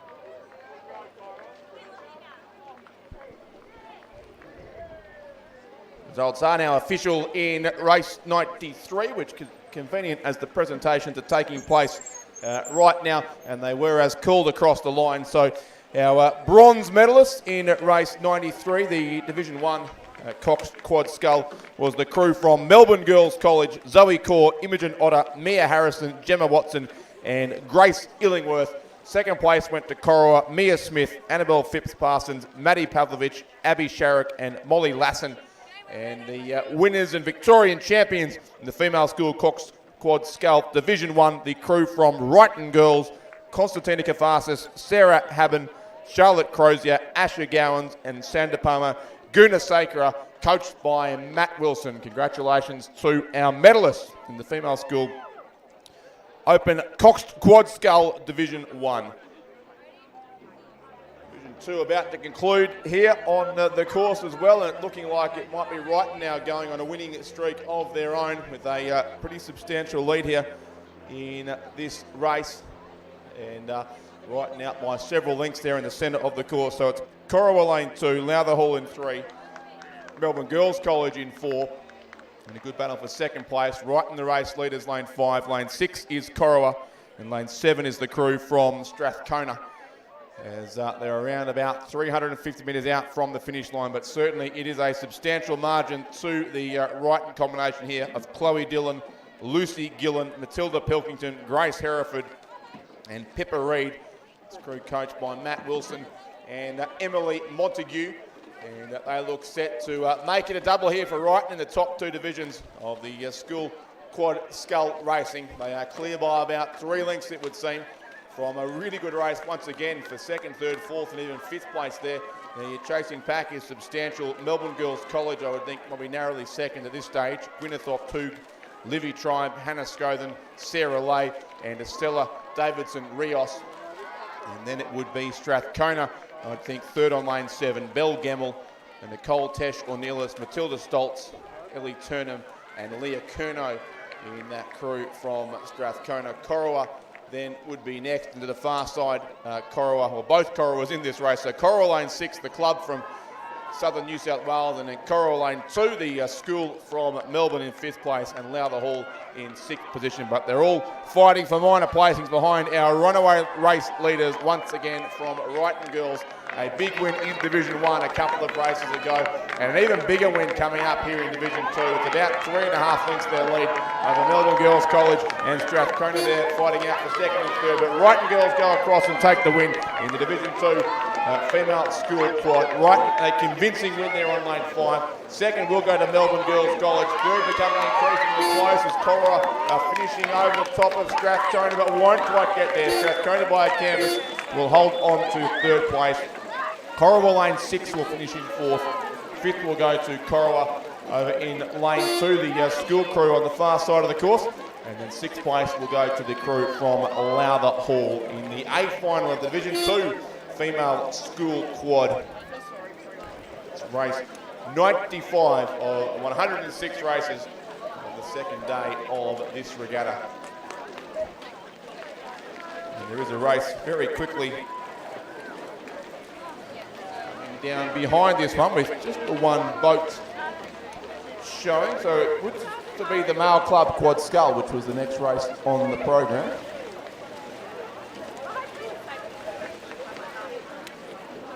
This is the Trinity crew, it looks like. So it is, yeah, it's one of those two crews in that race. So no appearance possibly from the Banks crew.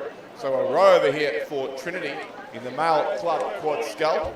Not seeing too much of Trinity today, but they're going to claim a gold medal late in proceedings, so a productive visit to Nagambie nevertheless for the Trinity combination here of James Salamone, James Burnett, Vanch Badwar and Jackson Harrison in the male club quad scull. They'll come across and take the win now, so it's Trinity who take the gold medals in race 96. They win the male club quad scull in what appears to be a row over here with no appearance from the second crew listed, which was the Banks combination. So there'll be gold medals to Trinity in race 96. Presentations to come shortly after we have our female quad sculls presented with their medals as well. Another race also on its way down the course. We're up to the female club 4 now. They field at 6. Crews from Mercantile, 2 crews from Melbourne, 1 from Melbourne Uni and 1 from Carrum, which are the 2 halves of their pairs that finished 1st and 3rd in the club pair race earlier today. The winners defending their title from 1 year ago. Watch out for the Carrum crew there in lane 7, but I suggest they're being shaded by Melbourne at this point, but also across on the other side of the course, the 2 crews from Mercantile, in fact, have completely cleared out on the rest of the field, or so it would seem. There's quite a gap across the course between the 2 halves of the race, and it does look like they've only got 5 of the 6 crews present as well, just to complicate things. So it's a little bit like the straight 6 at Flemington here. They've split to opposite sides of the course. We've got 2 Mercantile crews down the flat side and 2 Melbourne and 1 Carrum crews down the grandstand side of the course. But it would appear that 2 Mercantile crews are in the ascendancy over on the far side lane. 3 for Mercantile is Eliza Planachik, Louise Carr, Amy Baker, Sophie Coltman, and their coaches Annabelle Eaton and Peter Somerville. Of course, Coxless boats here in the Club 4 race. The second Mercantile crew beside them, Olivia Evans, Xanthi Hadfield, Hannah Magasanik, Henrietta Patterson, again coached by Annabelle Eaton and Peter Somerville. And then we have back on this side of the course, the crew from Melbourne, Bayer Klein Van Mullicum, Peter Rack, Samantha Beveridge and Zoe Ryan. And beside them then sits Carrum, Jackie Deeble, Jess Fishman, Angelique Everett and Morgan Dunham. They are coached by Drew Holman. The Carrum crew training, of course, out of the National Water Sports Centre at Carrum. It still looks to be a race for the bronze medal, but on the grandstand side of the course, or the spectator side, On the far side, it's the two Mercantile crews, certainly lane 3 leading lane 2 as far as Mercantile are concerned, about a length between those two crews. And similar back on this side, Melbourne lead Karen by around about a boat length as well. And then the 5th place crew towards the centre of the course is the second of the two Melbourne combinations. That's the crew in lane 5, Adele Ewing, Hilary Newstead, Lucy Wolchak and Chelsea Krauser. And we have confirmation here coming in late that Melbourne University were a scratching from this race, which does certainly explain their absence. But it's Mercantile out in front over on the far side. They certainly look set to take the gold medal, and very likely 2 medals here, with Melbourne still edging out Carrum in the race for 3rd and 4th place. So Mercantile looking for the Quinella here out on the far side of Lake Nagambie. It's been a good intra-club race there as they again go past that construction of the new walkway that we built along the side of the course here at the Nagambie Lakes Regatta Centre. And it is Mercantile clear by 2 lengths. So Mercantile 1st and 2nd. It'll be the race for 3rd becoming exciting too as Carrum start to lift up late. But it'll be Mercantile who take the win. In the lane 3 combination, Planachik, Carr, Baker and Coltman, the winners for Mercantile. 2nd place goes to Evans, Hadfield, Magasanik and Patterson, the 2 Mercantile crews, 1st and 2nd. Carrum trying to make up ground here, but a couple of steering issues too, I think, and it will remain a length or so, the margin to Melbourne Rowing Club. So they will take the bronze medal there. Bayer Klein Van Milliken, Peter Rack, Samantha Beveridge and Zoe Ryan finish in 3rd place. 4th will go to Carrum, and then 5th will go to the 2nd of the Melbourne crews who are racing in lane 5. So it's Mercantile 1st and 2nd, and Melbourne 3rd in the female club 4. Presentation's underway right now for what was race 95, the Division 2 female school quad. Congratulations to all our medalists there. 3rd place, Strathcona, Belle Gemmell, Nicole Tesh, Ornelas, Matilda Stoltz and Ellie Turnham, coxed by Leah Kerno. Silver medals to Melbourne Girls College, Gwyneth Oppoog, Livy Tribe, Hannah Scothen, Sarah Lay and Estella Davidson Rios. And our gold medalists and Victorian champions in Division 2 was Wrighton Girls, Chloe Dillon, Lucy Gillen, Matilda Pilkington, Grace Hereford and Pippa Reid, coached by Matt Wilson and Emily Montague. Congratulations to all of our medalists and place getters in the Division 2 Female School Open Coxed Quad Scull. Those medals have been presented now.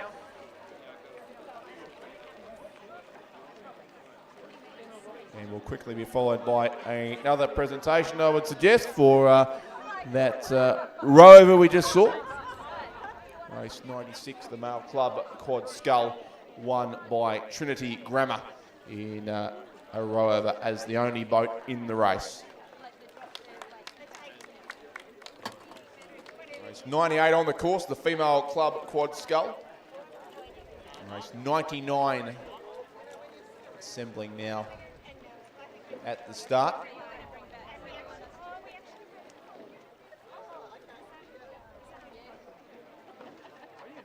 The Victorian Pathway program gives the opportunity for talented young coxers and rowers to represent Victoria and row in the Vic Pathway 8.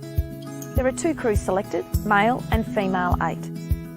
They compete in the Australian Pathway Regatta held in Penrith from the 26th to the 28th of April. Athletes need to be under 18. For further information, selection requirements and nomination forms for both athletes and coaches, go to the Rowing Victoria website, Pathway tab and into the State Teams area. Coaches nominations are due on the 22nd of February. Athlete nominations are due by the 3rd of April. I encourage you to nominate early to enable selectors to monitor your progress during the season. If you have any questions, please contact me, Delwyn Oliver. I am the State Pathway Coordinator for Rowing Victoria.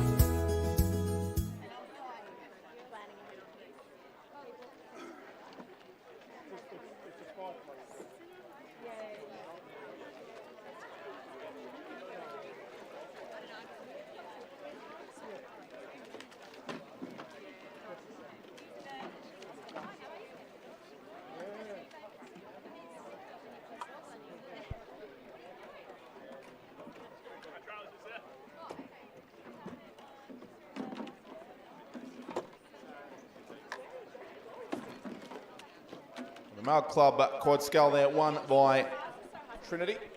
They look to be leaving the boating area in a slightly non-standard way, but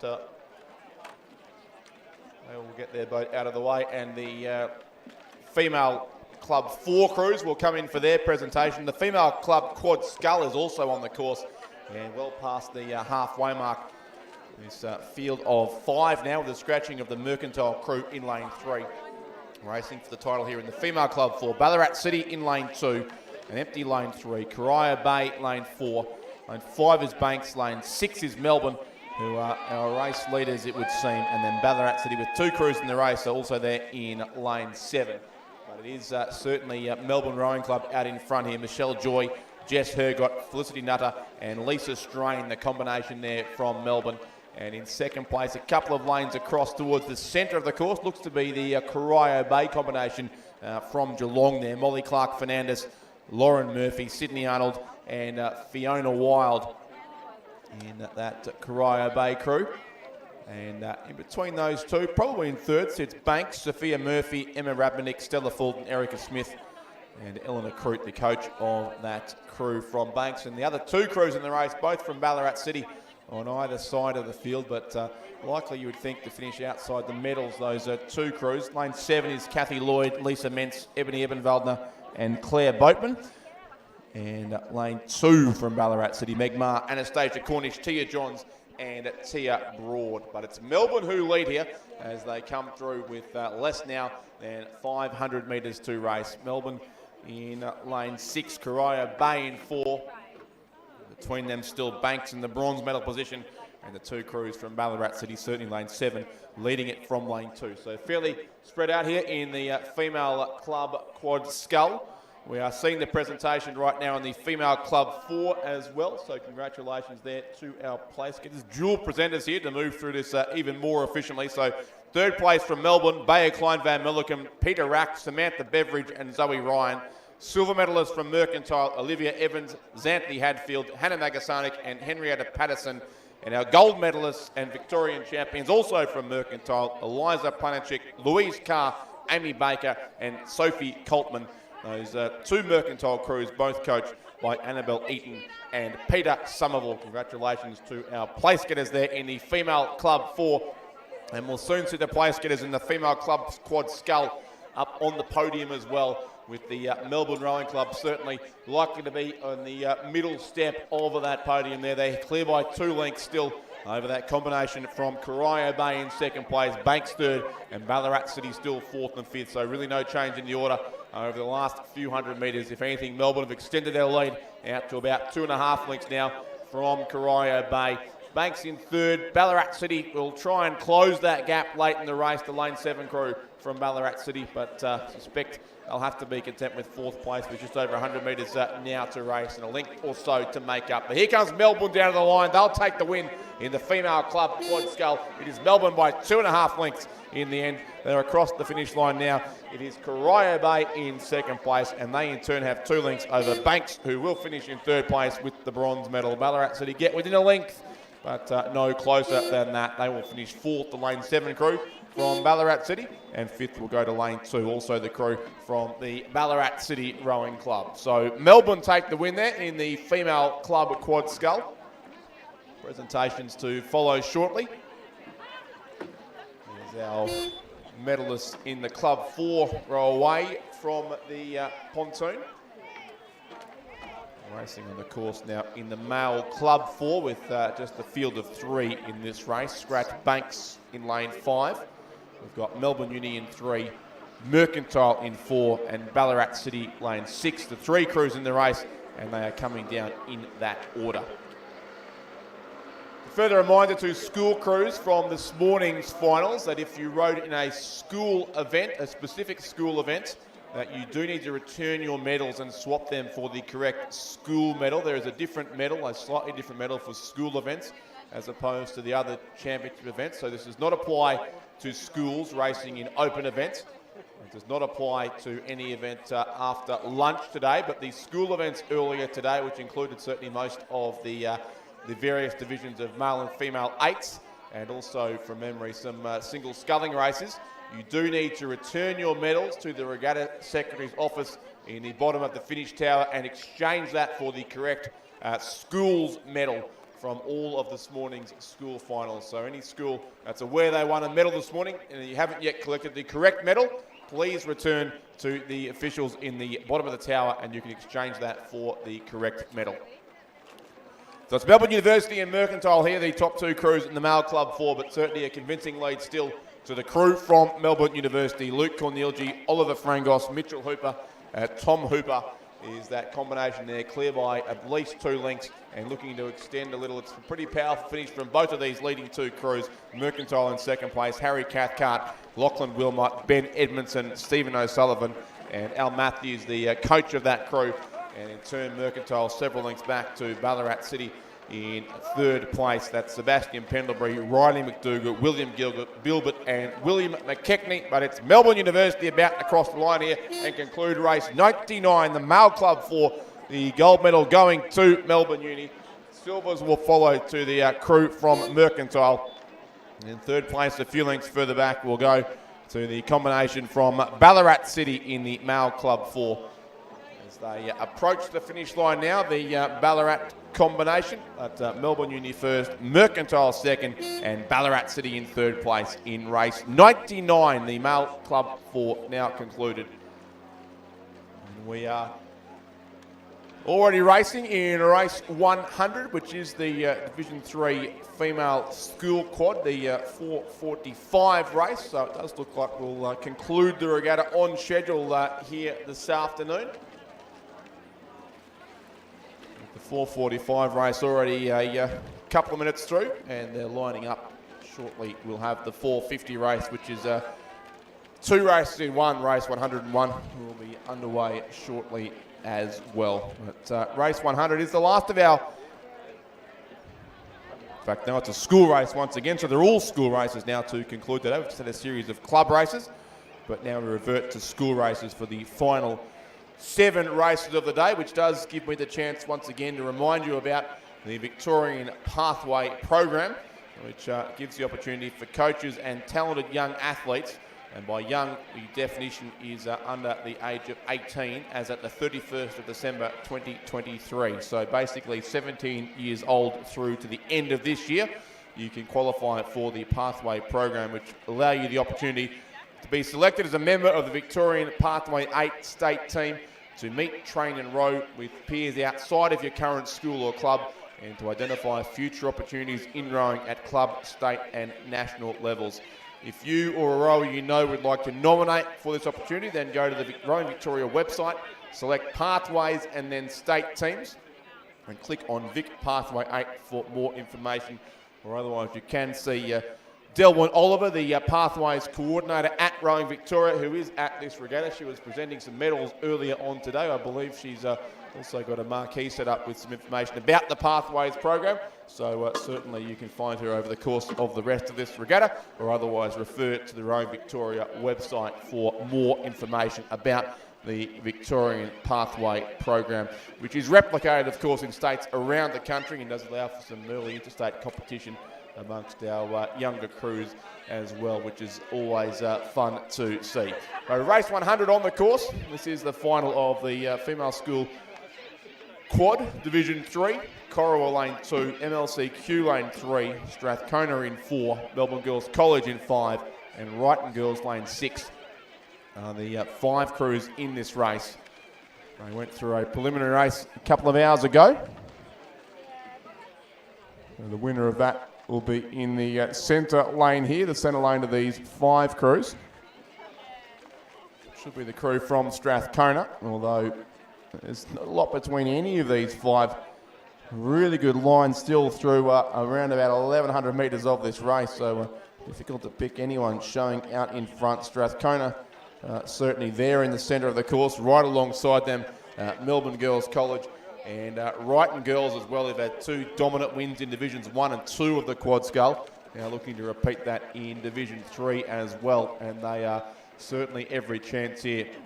I reckon there's only a couple of lengths between the entire field here in this race, but possibly just Strathcona Melbourne Girls College, and then Wrighton our top three. So the crew there from Strathcona in the centre lane is Jasmine Harvey, Amelia Bowers, Maddie Cootie, Holly Lewis and Esther Young. And right beside them sits Melbourne Girls College, Lucinda Optug, Kimmy Nguyen-Toy, Claudia Bell-Smith, Olivia Kavka and Lila Artavilla in that crew from MGC. And they may well just have a narrow advantage on the crew from Strathcona. And Wrighton certainly still thereabouts as well over in lane 6 as they come through now with a quarter of the race to go. It is very close there between Strathcona and Melbourne Girls College. Nothing between those two at all. In fact, then MLCQ would be in third place before Corowa and also the Wrighton combination. No, in fact, it was Wrighton and Melbourne Girls College who are having the really close battle there. They're in order across the course, in fact, as they come into the concluding stages of this race. So the Wrighton crew of Jessica Zapp, Rosie Beadle, Mia Banting, Honey Garcia and Gigi Zapp is very much in contention as well. They are coached by Alana Grollo, as Wrighton do look to make it 3 from 3 in these quad scull races.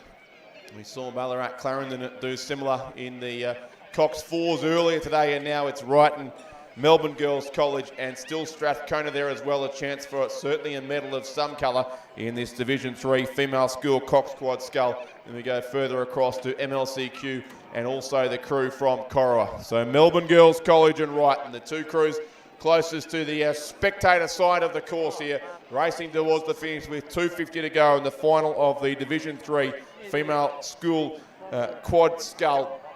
And it's still very tight between those two, Melbourne Girls College and Wrighton. Then a couple of links it would be back to Strathcona in third, so I think the bronze medal will be the best they can hope for now, and they need to hold off MLCQ as well, with Corowa then a couple of links further back. But Melbourne Girls College have lifted here and gone for home about 150 metres out. They've certainly got their boat clearly ahead now and extending their lead on Wrighton Girls, so it was very close with 500 metres to go. Melbourne Girls College ever so narrowly, but a strong last 500 from the Melbourne Girls College combination, and they look likely to go away and win this race by clear water in the end. So a really powerful last couple of 100 metres coming up from this Melbourne Girls College combination. They do extend their lead out to Clearwater over Wrighton, still holding off Strathcona in the race for second and third ahead of MLC, but it's Melbourne Girls College and they'll win this by a length and a half, so a very strong finish indeed. They take out the Division 3 female school quad. Melbourne Girls College in first place. Look at the excitement there as they come across and claim the state title. Second place goes to Wrighton Girls. Third is the combination from Strathcona. Fourth will be MLCQ. And fifth on the far side, the crew from Corowa. But Melbourne Girls College very, very strong there over the closing quarter of the race. They have taken out the Division 3 female school quad ahead of the crew from Wrighton and Strathcona there with the bronze medals.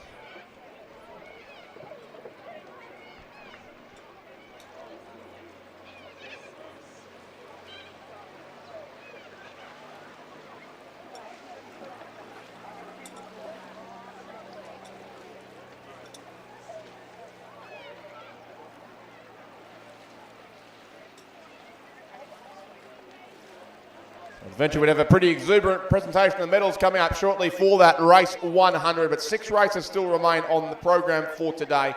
And we have 2 events in one here, which is the combined school Cox 4's divisions at 3 and 4. It was originally Division 5 as well, but that crew has been scratched. So 4 crews remain, as was the case in the preliminary race. The male school Cox 4 divisions 4 and 5, or divisions 3 and 4 in fact, are the crews left. So we have Ballarat Clarendon Lane 2, Ballarat Grammar Lane 3 and St Patrick's Lane 4, all Division 3 crews, and then St Patrick's in Lane 6, a Division 4 crew. So an all Ballarat affair here. And as was the case, I think, in the preliminary race, the St Patrick's Division 4 crew looks to be leading their Division 3 crew, but the race for the win is happening on the other side of the course between Ballarat Clarendon and Ballarat Grammar, with Ballarat Clarendon narrowly in front here. That's Jack Cowan, Oliver Finch, Zach Spencer, Hamish Richardson and Laura Langley, coached by John Irwin. Ahead of Ballarat Grammar second, Robert Reid, Albert Mole, Harper Walsh, Tom Ham and Molly Cooper in that boat for Ballarat Grammar. And at this stage, the bronze medal will certainly go to St Patrick's, and it looks likely to be what's listed as their Division 4 crew on lane 6 of Caden Long, Joseph Elliott, Jack Williamson, Callum Long, and Charlie Geddes. That crew coached by Alex McPherson, and the other crew from St Pat's is Oscar Watkins, Coben Todd, Paddy Bennett, Thomas Stute, and Liam Shaw. They are coached by Lachlan Simpson, but it is Ballarat Clarendon still clear by the best part of a length here ahead of Ballarat Grammar at the front of the field. Into the red boys they go, about 70 metres in fact to race for these leading couple of crews.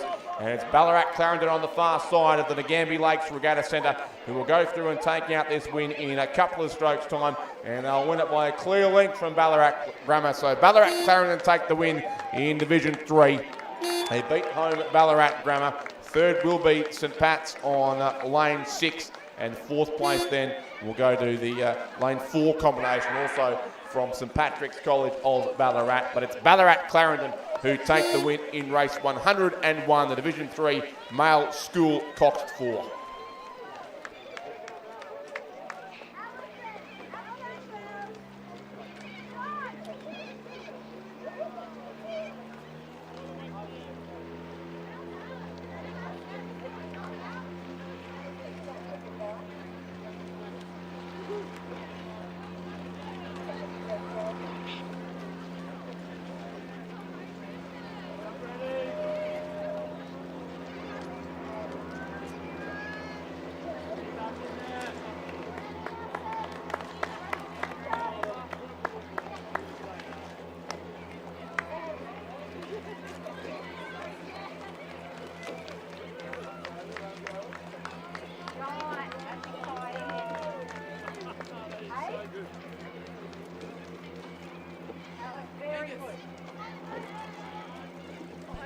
Presentation of medals here for race 100, the Division 3 female school quad. In third place we had the crew from Strathcona, Jasmine Harvey, Amelia Bowers, Maddie Cootie, Holly Lewis and Esther Young. The silver medals going the way of Wrighton girls, Jessica Zapp, Rosie Beadle, Mia Banting, Honey Garcia and Gigi Zapp, coached by Alana Grollo. And the race was won by the crew from Melbourne Girls College, Lucinda Optug, Kimmy Newentoy, Claudia Bell-Smith, Olivia Kavka and Lila Artavilla. Congratulations there to our medalists in the female school quad scull Division 3.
On to now the final of the Division 3 female school 4 with a field of 5 in this race. Melbourne Girls Grammar School racing in lane 2, Ballarat Clarendon lane 3, Loretto Ballarat in 4, Ballarat Grammar in 5, and Caulfield Grammar lane 6 is the field in this race. And once again, through almost 1,300 metres, not a lot between our leading crews. Likely to be Loretto Ballarat there in the centre of the course in the yellow colours, narrowly from the red of Ballarat Clarendon alongside them in lane 3. They do look to be our top two, those two Ballarat schools, and then possibly Ballarat Grammar or Melbourne Girls Grammar School in the race for third, but narrowly through in front, and very narrowly, in fact, by about half a length, is that combination from Loretto Ballarat.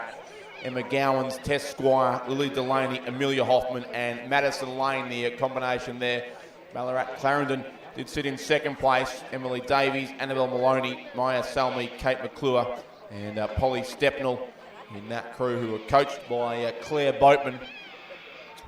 And then they have put a length or so back on the rest of the field. Very tight, certainly for third place, between Melbourne Girls Grammar School, Sarah Casserly, Sophie Long, Harriet Cogler, Arabella Simmons, and Tilly Unsworth. On the far side of the course, and also in lane 5, the Ballarat Grammar crew, Georgia Walsh, Emily Whitwell, Eve Cassidy, Alexis Hawker, and Madeline Barclay-Smith. And in 5th place would be the crew from Caulfield Grammar. On lane 6, Sarah Rudden, Stella Meyer, Emily Thompson, Sophie Osmond, and Jules Zadarsky. Crew is coached by Jasmine Bell Lowe. So it is Loretto Ballarat still narrowly in front here in the centre of the course. Ballarat Clarendon certainly giving a great chase down the water here over the last 200 metres or so. They are making up a little bit of ground, and they do seem to be getting ever closer to our race leaders from Loretto Ballarat. So it'll be one of those two crews from Lake Wendouree that triumph here. Still it is the yellow colours of Loretto showing out narrowly in front. A good race for third too, still with Ballarat Grammar and Melbourne Girls Grammar School, but it's Loretto in front. Ballarat Clarendon looking to try and close a little bit with every stroke they take, but the finish line is getting very, very close for the crew from Loretto Ballarat, still clear by around about a third of a length. And they've got about 30 metres to row now. Loretto Ballarat leading Ballarat Clarendon and lifting late the crew from Loretto. And they will get there and hold on by half a length. Loretto Ballarat take the win. A hard-fought win there in the Division 3 Cox 4. Loretto Ballarat first. Ballarat Clarendon in second place. Tight also for third, but it will go the way of Ballarat Grammar. So it is a Ballarat trifecta in Division 3. 4th place goes to Melbourne Girls Grammar School. And 5th the crew from Caulfield Grammar. But it's Loretto Ballarat, the winners of race 102. The Division 3 female school 4 goes to the crew in yellow from Loretto Ballarat. And we'll have a presentation shortly for that race, as we are seeing right now for the male school Cox 4s, Divisions 3 and 4 combined.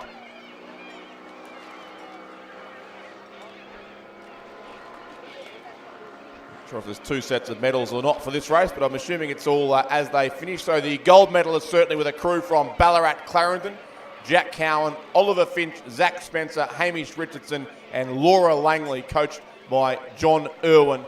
Second place was Ballarat Grammar, Robert Reid, Albert Mole, Harper Walsh, Tom Ham, and Molly Cooper. And then bronze medalists to the crew from St Patrick's, Caden Long, Joseph Elliott, Jack Williamson, Callum Mong, and Charlie Geddes, coached by Alex McPherson. Congratulations to our Victorian champions and place getters in the male school Division 3 Cox 4.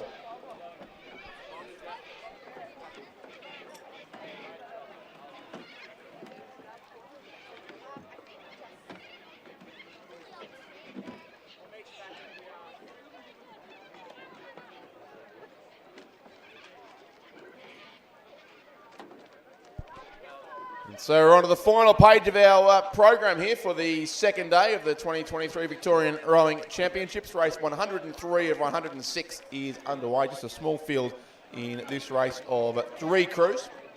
So it'll be gold and silver medals only for this next event. Corowa Anglican Girls School are in lane 3, Strathcona in 4, and Melbourne Girls College in 5. This is the Division 4 female school quad.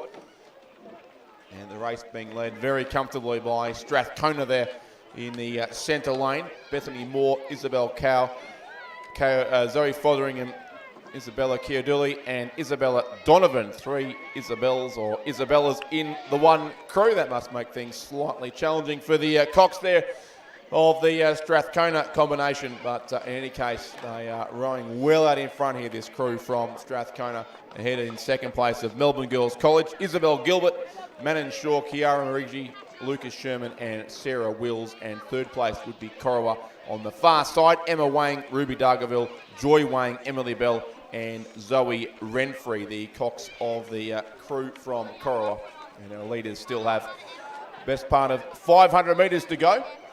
And is Strathcona going through there. Some great shots again from the 1500 metre mark of that crew moving through. We'll have live streaming, of course, all through tomorrow's 1,000 metre racing as well. I assume our 2,000 metre camera moves down to the 1,000 metre start, so we get a good look at both ends and the middle of the course, as it will be in the 1,000 metre races. So again, if you can't be here at Nagambie tomorrow and you want to keep track of the regatta, you can certainly do so through the link on the Rowing Victoria website. We've been streaming live all day today and all day tomorrow, as well, as is becoming, I think, standard at these championship regattas now. That technology allows us to do so. I certainly know the head of the schoolgirls in 2 weeks will also be live streamed, those 3 days of racing in Geelong. And I assume the APS Head of the River has been for the last several years as well. And I can also confirm that the National Championships from Perth will be live streamed. All 7 days of action from the Champion Lakes Regatta Centre over in Western Australia will be live streamed in the last week of March, and in fact into early April, that regatta commencing on the last Monday in March, and yes, concluding with the Interstate Regatta. I think it's Sunday the 2nd of April. So all that action, if you can't make it to Perth, is available on a live stream through the Rowing Australia website for that regatta. But more importantly, tomorrow's racing here at Nagambie also available live through the website. But watching the finish of this race here, Strathcona continue to comfortably lead the crew here with the various Isabels and Isabellas in the boat. Bethany Moore, Isabel Cowell, Zoe Fothering, Isabella Chiodulli and Isabella Donovan, the cocks of the crew from Strathcona, who will, in the matter of 2 or 3 strokes, be the champions of Victoria and the Division 4 female school quad. It is Strathcona who go across on lane 4 and take a very comfortable win here in race 103, winning it by about 4 lengths it would be from Melbourne Girls College, who will finish in 2nd place and receive the silver medals. And then 3rd place also will go to the crew from Corowa across in lane 3.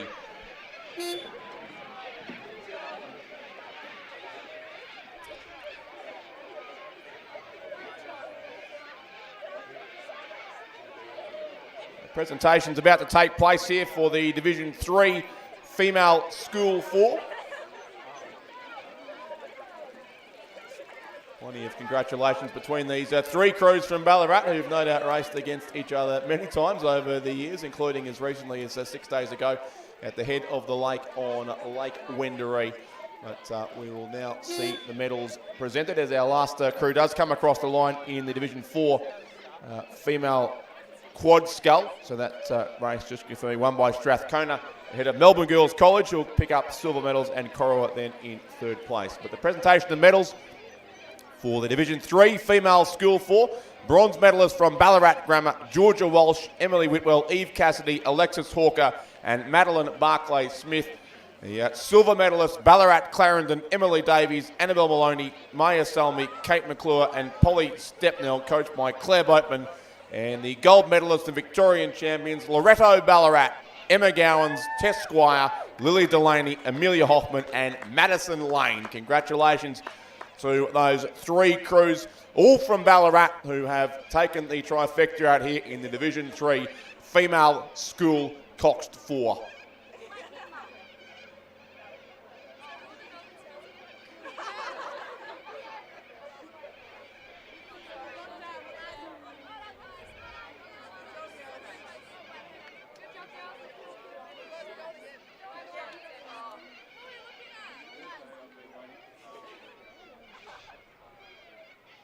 Back down the course, the Division 4 female school 4 is approaching its conclusion. Around about 650 metres out from the finish line are the 4 crews. Ballarat Grammar lane 3, Genazzano lane 4, who look to be narrowly in front of this race. Loretto Ballarat lane 5 and Ballarat Clarendon lane 6. So it was an all Ballarat affair on the podium we just saw, but I think Genazzano looks set to spoil the party in this race as the only Melbourne crew in the field, but likely you would think at this stage to take out the gold medal in this race, the crew from Genazzano, as they all do come now through with 500 metres to race, and it certainly is Genazzano who lead it by about 1.25 lengths, in fact, from Loretto Ballarat in 2nd place.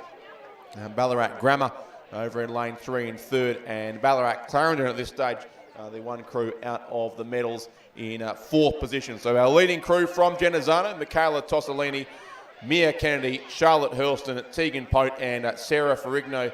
They are coached by Peter Campbell, and they're being chased by Loretto Ballarat in second place. Emma Cosgriff, Poppy McIlwain, Hannah McCrum, Maya Howard and Lily Connell in the cock seat of the Loretto Ballarat combination. Winners of Division 3 a few minutes ago, and now looking for a medal also in Division 4, but the Genazzano crew looks like they'll be a hard one to catch, leading out by still over a length now with just on 250 metres still to race. Third place will be the crew from Ballarat Grammar over in lane 3, Eleanor Grieve, Daisy Walsh, Meg Shaw, Poppy Jenkins and Demi Opticool, and then Ballarat Clarendon on this northern side. The finish tower side of the course in fourth place at this stage of proceedings. Georgia Fall, Charlotte Skeen, Elkie Dent, Ruby Kinnersley and Portia Kane.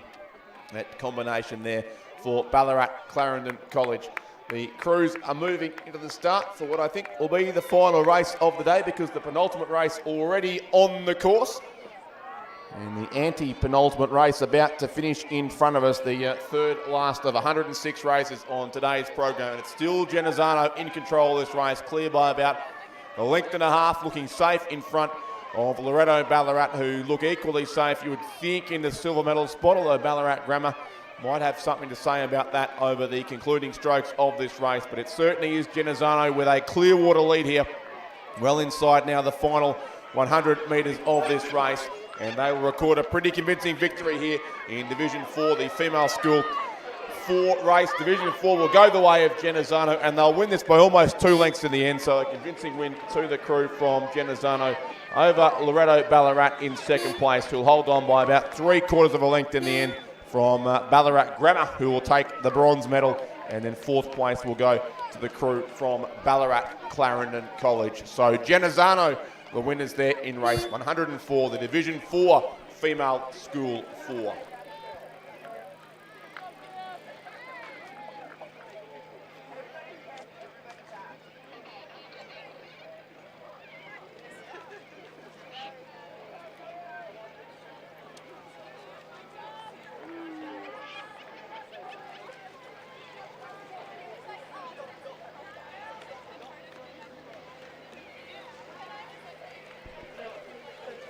Division 5 race on the course, the Division 5 Female School Quad, and it will be followed by the Division 5 Female School 4, the last 2 races on the program. They are in the blocks for race 106, and they are halfway down the course in race 105. So our last 2 Victorian champions for day 2 of this regatta are about to be crowned over the next 7 or 8 minutes or so. Still looking to be a little bit away from the start in race 106. Not timed, of course, to begin until 5:15, so we are still some 90 seconds or so away from the scheduled start time of that race, which is certainly a great recovery from our officials and athletes to get this regatta right back on schedule before the final race of the day.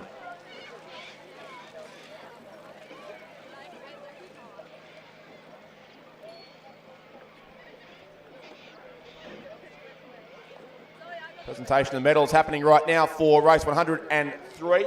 The gold and silver medals only here, it looks like. So the silver medal went to the crew from Melbourne Girls College: Isabel Gilbert, Manon Shaw, Kiara Marigi, Lucas Sherman and Sarah Wills. And our gold medalists, the crew from Strathcona: Bethany Moore, Isabel Kao, Zoe Fotheringham, Isabel Chiodoli and Isabella Donovan, the combination there from the Strathcona School, who've received their gold medals. Congratulations to our place getters there in the Division 4 Female School Quad. We're about to find out the place getters too in the Division 5 Female School Quad, with a field of 6 on their way down the course. Lauriston Girls in lane 2, Genazzano in 3, 2 crews from Strathcona lanes 4 and 5, who look every chance to add to their Division 4 victory from a couple of races ago. Then Sacred Heart lane 6 and Melbourne Girls College in lane 7. But the 2 Strathcona crews in the centre of the course may well look to Cornell at the podium here. The only danger would seem to be Genazzano out in lane 3, the winners of the previous race, of course, which was a Cox 4 compared to the Quad Skull in this particular race. But it's certainly a pretty handy lead there to Strathcona in lane 4, the top placed of those 2 Strathcona crews, and they are currently sitting first and second. So Strathcona lane 4 leads, Hannah Geary, Celia Chen, Sophie Norman, Olivia McInnes and Ella Fotheringham. And Strathcona second on lane 5, Talia Fisher, Georgia Snadden, Kayla Griffiths, Lucy Gratian and Eleanor Appleton, the cocks of that crew. And then in third place, Jenna Zano at this stage, Sophia Mercadante, Kira Wheeler, Eliza Rooney, Florence Christens and Jacqueline Power, coached by Isabel Pasaris and Peter Campbell. And we are racing 2 in the last race of the day. They're already a few hundred metres into that race, so short of the start pontoon here shows it now absolutely vacant, and will remain that way for the remainder of the day, and in fact for tomorrow as well, given we're racing from the 1,000 metre start tomorrow. So we've done our work from the 2,000 metre start for this regatta in 2023. At least until we race here at the head of the river in 2 weeks' time from today. The APS heads of the river here at the Nagambie Lakes Regatta Centre on Saturday, the 18th of March. In fact, no, it's 3 weeks from today on Saturday, the 25th of March. There's quite a lot happening in the next few weeks. Head of the schoolgirls in 2 weeks, heads of the river in 3 weeks, and the National Championships follow soon after that. But here comes the 2 crews from Strathcona. It's an intra-school battle for the win here, but it still looks to be the lane 4 combination. That's the crew with Olivia McInnes in the stroke seat and the Lucy Gratian stroke crew there in second place on lane 5. So Strathcona lane 4 leads Strathcona lane 5, and Genazzano lane 3 looking almost certain to be our 3 medalists here in the penultimate race of the second day of the 2023 Victorian Rowing Championships at the Nagambie Lakes Regatta Centre. Strathcona in lane 4 will go across and take the win, and they'll win it by 2 lengths. So Strathcona will win the Quinella here in the Division 5 female school quad. Lane 5 will finish in second place, and then a fair gap back of some 3 and a bit lengths to Genazzano it will be, who finish in third and will claim the bronze medal, with the presentations to come shortly to those top 3 crews. Fourth place then is the Sacred Heart combination racing in lane 6. Fifth place will go to the crew on the far side, that's Lauriston Girls, and then 6th will be Melbourne Girls College, as the next 3 crews come across to conclude the second last race of the day in a few strokes time. Presentations already happening here also for the previous race 104. As we still see the conclusion of 105, that is the Lauriston crew.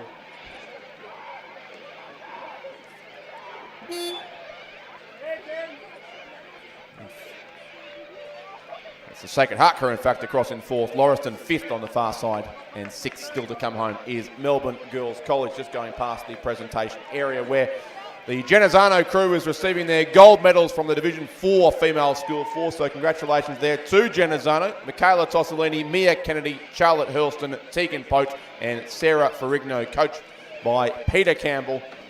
The silver medals to Loretto Ballarat, Emma Cosgriff, Poppy McIlwain, Hannah McCrum, Maya Howard and Lily Connell.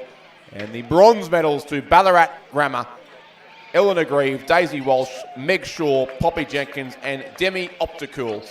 The place getters there. So congratulations to our place getters and Victorian champions in the Division 4 female school 4. That was race 104. Race 105 has just concluded there in the background, with Melbourne Girls College going across in 6th place, but Strathcona the first 2 spots, and Genazzano the bronze medals there, which will be received shortly. And in the meantime, they continue down the course in the last race of the day, race 106, the Division 5 female school Cox 4. Again, plenty of Ballarat crews in this race, and also one from Genazzano. So it's Ballarat Grammar in 2, Loretto Ballarat with 2 crews in the race on lanes 3 and 4, Ballarat Clarendon in 5, and Genazzano there, the sole Melbourne crew in the race, racing in lane 6. And it's looking very likely that once again we'll see plenty of Ballarat crews on the podium here. They may yet be able to take all 3 spots, but the race certainly being led by the Loretto Ballarat number 1 combination.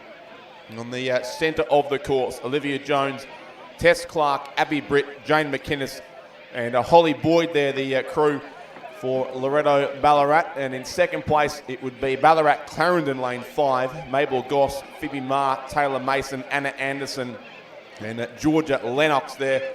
in second position.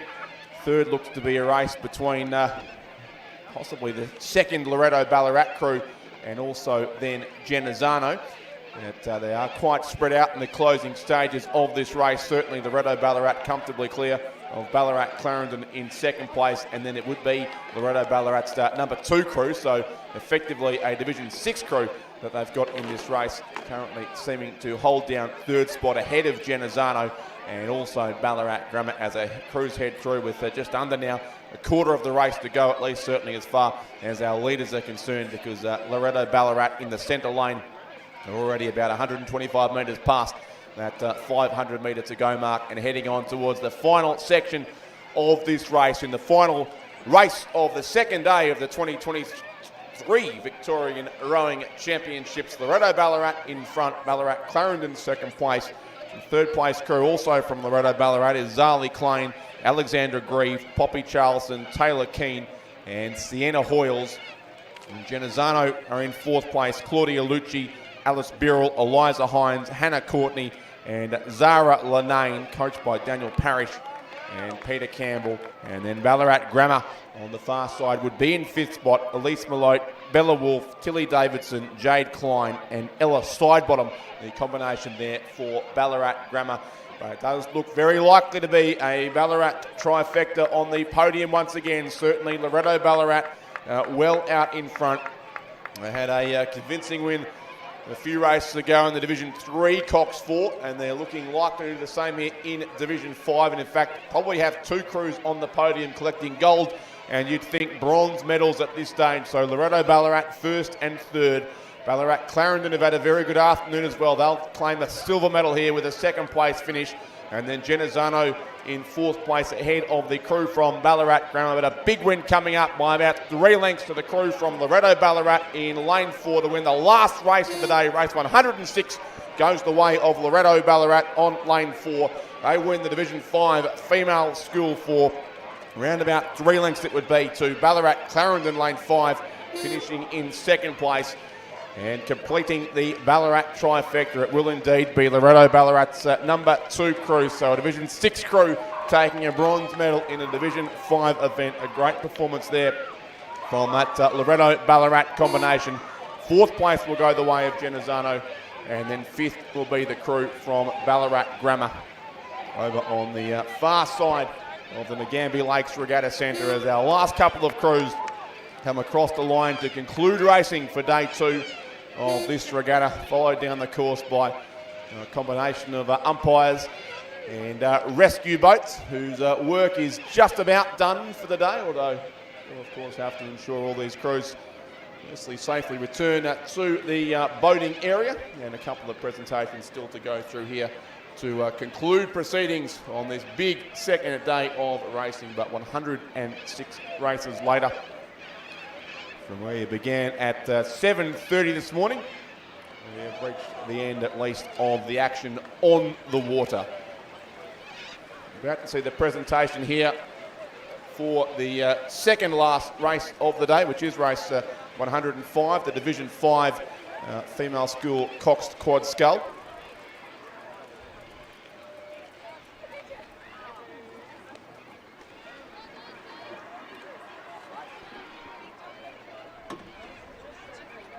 The presenters stand by once again to pass the medals out under the very efficient, and I can assure you very officious guidance today of Steph Dorstein as Master of Medals, practicing for her trip to Western Australia for the Nationals to do the same job in a few weeks' time. And the medals here being presented to our place getters in the Division 5 female school quad. So the bronze medals going to the crew from Genazzano, Sophia Mercadante, Kira Wheeler, Eliza Rooney, Florence Christens and Jacqueline Power, coached by Isabel Pasaris and Peter Campbell. Silver medals to Strathcona, Talia Fisher, Georgia Snadden, Kayla Griffiths, Lucy Gratian and Eleanor Appleton. And the gold medals also to the crew from Strathcona in the centre of the podium, Hannah Geary, Celia Chen, Sophie Norman, Olivia McInnes and Ella Fotheringham, the winning crew from Strathcona, who've taken the top 2 spots on the podium, and Genazzano there in third place. So great race there for the crews from Strathcona particularly, who've taken the gold and silver medals in the Division 5 female school coxed quad scull. We do have one more presentation to complete this afternoon.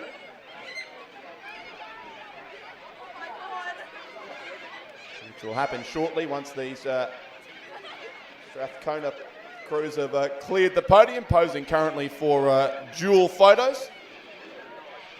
Too usual to see two crews from the same school on the podium in a championship regatta. But we do see it here in race 105. We'll see it again too in race 106 with two crews from Loretto Ballarat. So certainly an occasion worthy of celebrating, and Strathcona doing exactly that. And Division 1 quad scull, of course, as they head to the schoolgirls title to defend in a couple of weeks' time after their win last year, their first ever win last year at the head of the schoolgirls in 2022. And as I mentioned before, that regatta will be fought out in 2 weeks' time. That's a 3-day regatta in Geelong from Friday to Sunday. So beginning, 2 weeks from yesterday, in fact, the head of the schoolgirls in Geelong. Racing does commence a little later tomorrow morning, so we get an extra half hour of sleeping. 8 a.m. is the opening race on the final day of the Victorian Rowing Championships for 2023. And a relatively short program of only 76 races, so we'll conclude around 4:20 tomorrow afternoon. So racing from 8 a.m. until 4:20 with heats to open the day. And the women's B quad scull as the first event on the program. 2 heats of that at 8 and 8:05 a.m.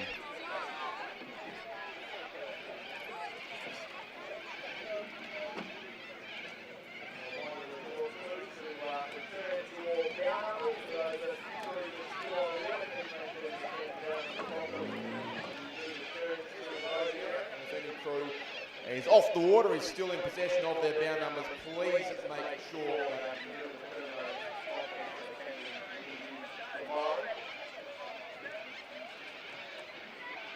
reminder too about parking. You did have a request earlier today to ensure that you're only parking at designated parking areas and not blocking the roadways.